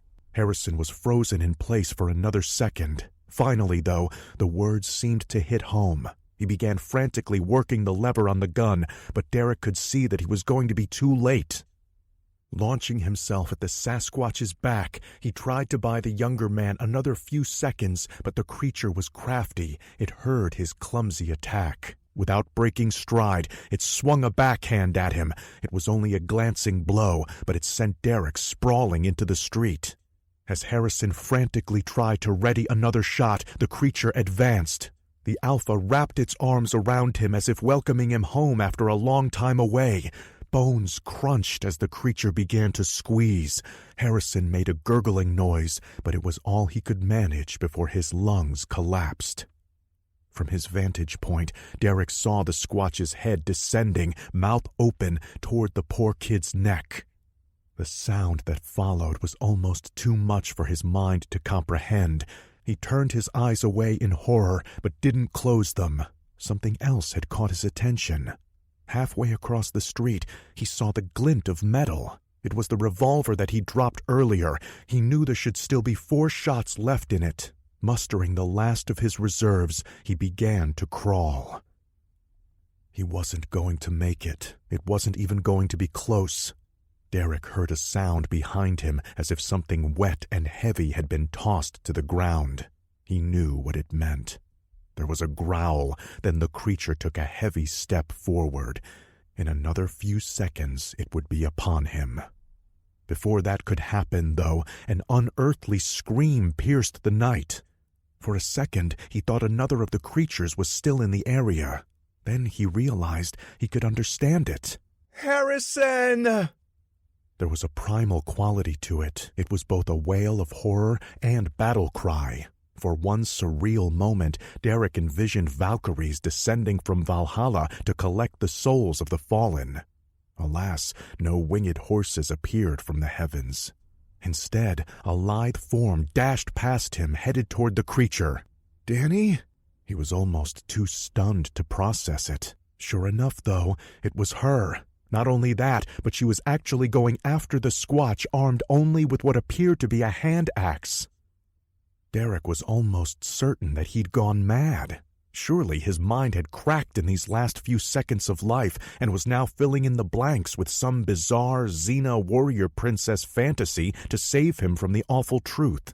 If that were the case, though, then it was one hell of a hallucination. Danny dodged left at the last second, just outside of the creature's reach. She brought the blade of the axe up in an arc, and it connected with the Squatch's outstretched hand, severing 2 fingers in the process. The creature screamed in pain. She definitely had its full attention. She turned, nimble as a cat, and raced back toward it. I haven't gone crazy. She has, Derek thought, butt scooting backwards toward his discarded weapon, unable to take his eyes off the battle. The creature swung again, intending to remove Danny's head with one swipe, but she ducked underneath it and went into a baseball slide. She wasn't going for home plate, though. As her momentum carried her forward, she again swung the axe. This time it lodged firmly in the creature's kneecap. The blade struck bone with a meaty thud and held fast. The beast stumbled, causing her to lose her grip on the weapon. That was when Derek's hand touched something heavy and metallic. "Over here!" he screamed at her. Danny glanced over her shoulder at the Sasquatch Alpha. It stumbled again, but didn't fall. Seeing it was still very much a threat, she got back to her feet and ran toward Derek. The creature wrenched the axe from its knee with a pained grunt. It took a step to test the leg, found that it held, then lurched after her. They were out of time. As fast as she was, the creature's long stride more than made up the difference. It was right behind her as she reached Derek. "Danny, left, now!" he barked, still on the ground, bringing the gun up with his good hand. Staring down the barrel of the massive weapon, Danny's eyes widened, then she threw herself into a hard dive. Once she was out of the way, there was nothing before him except the massive form of the Alpha Squatch. This close up, it was enormous. Of far greater importance, though, was the fact that in less than a second, it was going to squash him like a bug. Derek couldn't shoot for shit with his left hand, but he didn't need to. The beast filled almost his entire field of vision. He fired. The gunshot took its toll on both of them. Derek hadn't had time to steady the shot, thus the recoil sent a shock through his body and jolted his arm upward. The creature, though, fared even worse. Its stomach exploded in a shower of blood and intestines. Gut shot, it skidded to a halt and doubled over. That action brought its face almost even with the barrel of the gun. "Smile for the camera," Derek said as he pulled the trigger again. Epilogue. Overnight, the small town of Bonanza Creek had been nearly wiped from the maps on which it just barely existed. By the time the sun came up, several buildings on the eastern side of Main Street had been burnt down to their foundations, a result of the fire at the bar. Several smaller blazes burned elsewhere in the town. Some were the result of the chaos that the rampaging beasts had caused. Others were purposely set to destroy evidence of what had occurred that night. The smoke that rose from these particular pyres carried the distinct scent of burning hair. If the preceding weeks had been slightly drier, a true disaster might have occurred. Had that happened, a much deeper investigation would have been inevitable, and the truth might have been impossible to conceal. As it were, the fire didn't spread beyond the town limits, and thus interest outside of Bonanza Creek was limited mostly to the friends and family of fallen and survivor alike. And survivors there were. Some had, amazingly enough, slept through the whole ordeal. One couple had decided to take advantage of the power outage to retire to their bedroom for a night of carnal activity. They lived close to the Gentrys. Had Elmer not nearly removed the head of one of the creatures with a double blast from his shotgun, they might have been paid a visit soon after. Instead, the gunfire and subsequent screams of the beasts had been drowned out by both the R&B music playing from their battery-powered radio and the loud creaking of their old queen-sized mattress. Others had stayed in their homes behind locked doors. Huddled against the strange howls that filled the night, they did their best to convince themselves that nothing was wrong. Dr. Hanscom and his wife Myra were one such couple. They lived in a small, cozy apartment above his practice. Though they were close to the heart of the conflict, they were left unharmed. A few of the creatures came within touching distance of their home. However, each time they passed it by. Though unknown to either the good doctor or his wife, the odor of the various antiseptics and medicines he kept in his office had served as the perfect mask to cover their scent. Dr. Hanscom was kept busy in the days to come. There were bodies to be identified as well as injured to tend to. Amongst the latter was that odd group of reporters who had come into town the day before. He knew better than to question them, especially when the one in charge flashed a government ID.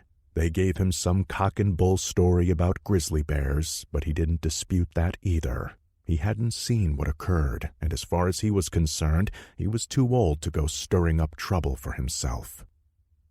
Later that morning, before the surviving locals had much chance to talk amongst themselves, outside help began to arrive.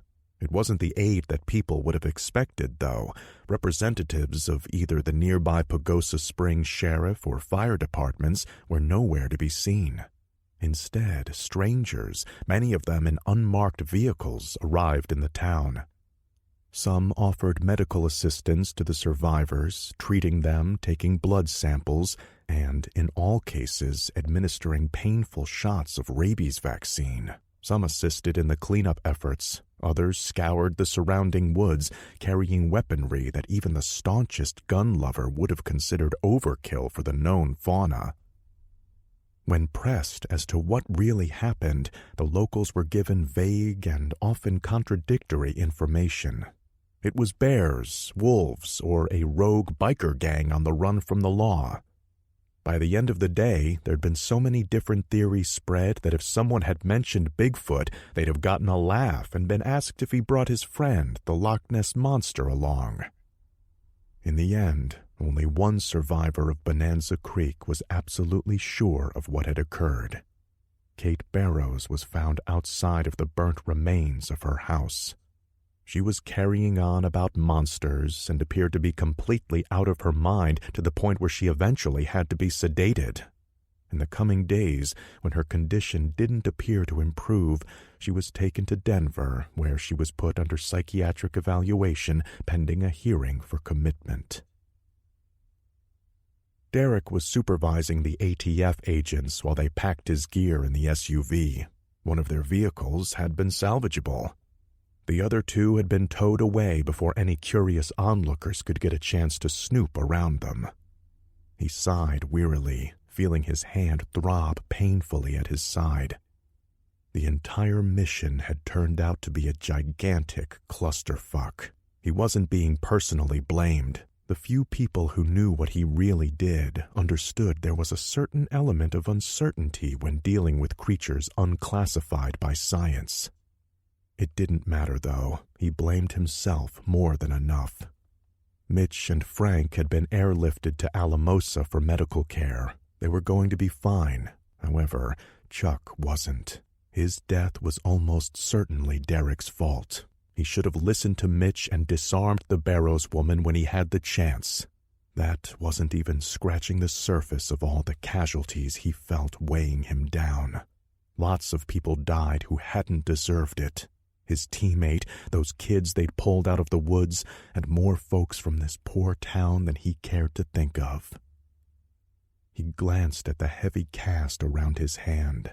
All things considered, he'd gotten off far more lightly than he deserved.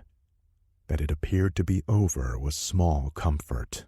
The agents had combed the woods for miles around the town and discovered only one of the creatures still alive. It had been a straggler from the clan, found a few miles to the south, wounded apparently by a car. Between that and the disease, it had been near death when the agents had come across it. They had immediately put it out of its misery, then burnt the body. Since then, nothing further had been found. "Penny for your thoughts," said a somber voice from behind him, pulling him back into the present. He turned to find Danny standing before him. He was more than surprised, as he'd given instructions that she be allowed to leave unhindered. She had been through more than enough as far as he was concerned. That brought another pang of guilt. Her brother's cause of death had been listed as a bear mauling. Their parents would never know the truth. Even if they did, they probably wouldn't believe it, but the girl knew. In some ways, that made things even worse. "Listen, Danny, I'm sorry." She stopped him with a wave of her hand. "You've said it 100 times already, and I believe you." Though her eyes were puffy, her voice didn't waver. "Yeah, well, maybe I don't believe it," he sighed. "After this, I'm thinking of disbanding the team." "What?" "What we do, it's borderline insane, and this time a lot of people paid for it. If we hadn't been around, we'd have died in the woods, all of us," she said, her voice taking on an edge. "There wouldn't be any survivors at all here. Who knows how far things would have gotten before someone stopped them." "Danny, Just stop it with the pity party. I have enough of that for myself right now. Yes, a lot of people died, but not as many as could have. And that's not even counting everyone you've ever saved before now. Unless you were lying about that part." He let her words sink in for a few moments. Then he slowly nodded. It was going to be a long time before he was at peace with himself, but she had a point. He almost laughed as a phrase flashed through his mind. The show must go on. "I just have one request." He thought she was going to ask for permission to let her parents know what had really happened to her brother. Instead, he was surprised and a little horrified when she said, "I want in." "What?" "You heard me. This could happen again." "Danny, if this is about revenge—" "It's not," she said emphatically. "I know enough not to hate all dogs if one bites me. I realize those things were sick. As much as I want to blame them, it wasn't their fault." "Then what?" "It's about Harrison." Her eyes began to glisten. "I couldn't save him. He was so brave out there in the woods." She paused to wipe a few tears away. "Well, now it's my turn. I know what's out there now. I couldn't help him, but maybe I can help others. If I can do it enough, then maybe—" "You can make it up to him?" "Something like that. The funny thing is, if our positions were reversed, I know he'd be asking you the same thing." Derek smiled at her. "From what I saw of him, I wouldn't doubt that for a second." He was amazed to find himself actually contemplating her request. It was insane, yet he couldn't help but remember how she had handled herself against the Alpha. He found himself remembering the Adventure Channel's demand for a co-host. There was little doubt she'd pass their muster in the looks department, and he'd sure as hell rather have someone who could handle herself watching his back than some airhead cosmetics model. Still, "I don't know, Danny," he said. "You have no idea." "Yes, I do," she replied with a tone of finality. "I was studying to be a forest ranger anyway. I'm not afraid of the outdoors, and this seems a hell of a lot better way to apply myself than harassing people about their campfires." "Well—" "Besides, right now it seems like you could use the extra help." He winced a little at the thought of Chuck, but again, she had a point. Just because he was a man short didn't mean that situations weren't going to pop up again. "At the very least, you're in no condition to drive." She looked him in the eye expectantly. He sighed. "You're right about that, and I do need to check on Mitch and Frank. Fine, I'll tell you what. We can discuss it on the ride over to Alamosa. No promises, though." She smiled and held her hand out for the keys. He handed them over, and she opened the driver's side. As she was getting in, he leaned over and asked, "You're not camera shy, are you?" Several miles to the south, a Honda Pilot was parked on the side of Route 160. Bernadette Hodgkins was sitting in the passenger seat waiting for her husband Daryl to get back. He'd hastily pulled over and run off into the trees to take care of business. She was playing Angry Birds on her phone and thinking idly, "That man has the bladder of a mouse," when she looked up and saw movement further down the road near the edge of the woods. At first, she thought it was her husband. Then she realized her mistake. Whoever it was, they were far too small. The figure staggered out to the edge of the road, and she was able to make it out better. "What are you looking at?" her husband asked from right outside the window, causing her to jump. "Don't do that, jerk!" "Sorry." He followed her gaze. "Is that a boy?" "I think so," she replied, opening the door. "What's he doing out here?" "Don't know." "Poor thing might be lost." "Well, let's go see if we can help," he said as they started walking. He stared at the two figures through red-rimmed eyes from within a world of pain. His body ached all over, and there was a fire burning in his brain. Suddenly, though, that seemed unimportant. What mattered was the rage. It took hold of him as they approached. They seemed unafraid, impudently walking toward him. They were stupid things that would soon learn their mistake. He bared his teeth in what could have been mistaken for a smile, but was, in fact, a snarl. Once, ages ago it seemed, he had been camping with his parents when they had stepped into a nightmare. A brief flicker in his decaying mind whispered that his name had once been Carl Mercer, but the memory vanished just as quickly as it appeared. All that remained was the rage.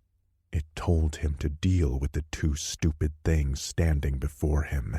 It commanded him to make them hurt, to make them bleed, to make them scream. This concludes Bigfoot Hunters by R. Gualtieri, narrated by Stephen Dexter. Copyright 2012 by Rick Gualtieri. This unabridged audiobook is published by arrangement with Rick Gualtieri and was produced in the year 2021 by Tantor Media Incorporated, a division of Recorded Books, which holds the copyright thereto. Please visit Tantor.com for more information on our growing library of unabridged audiobooks.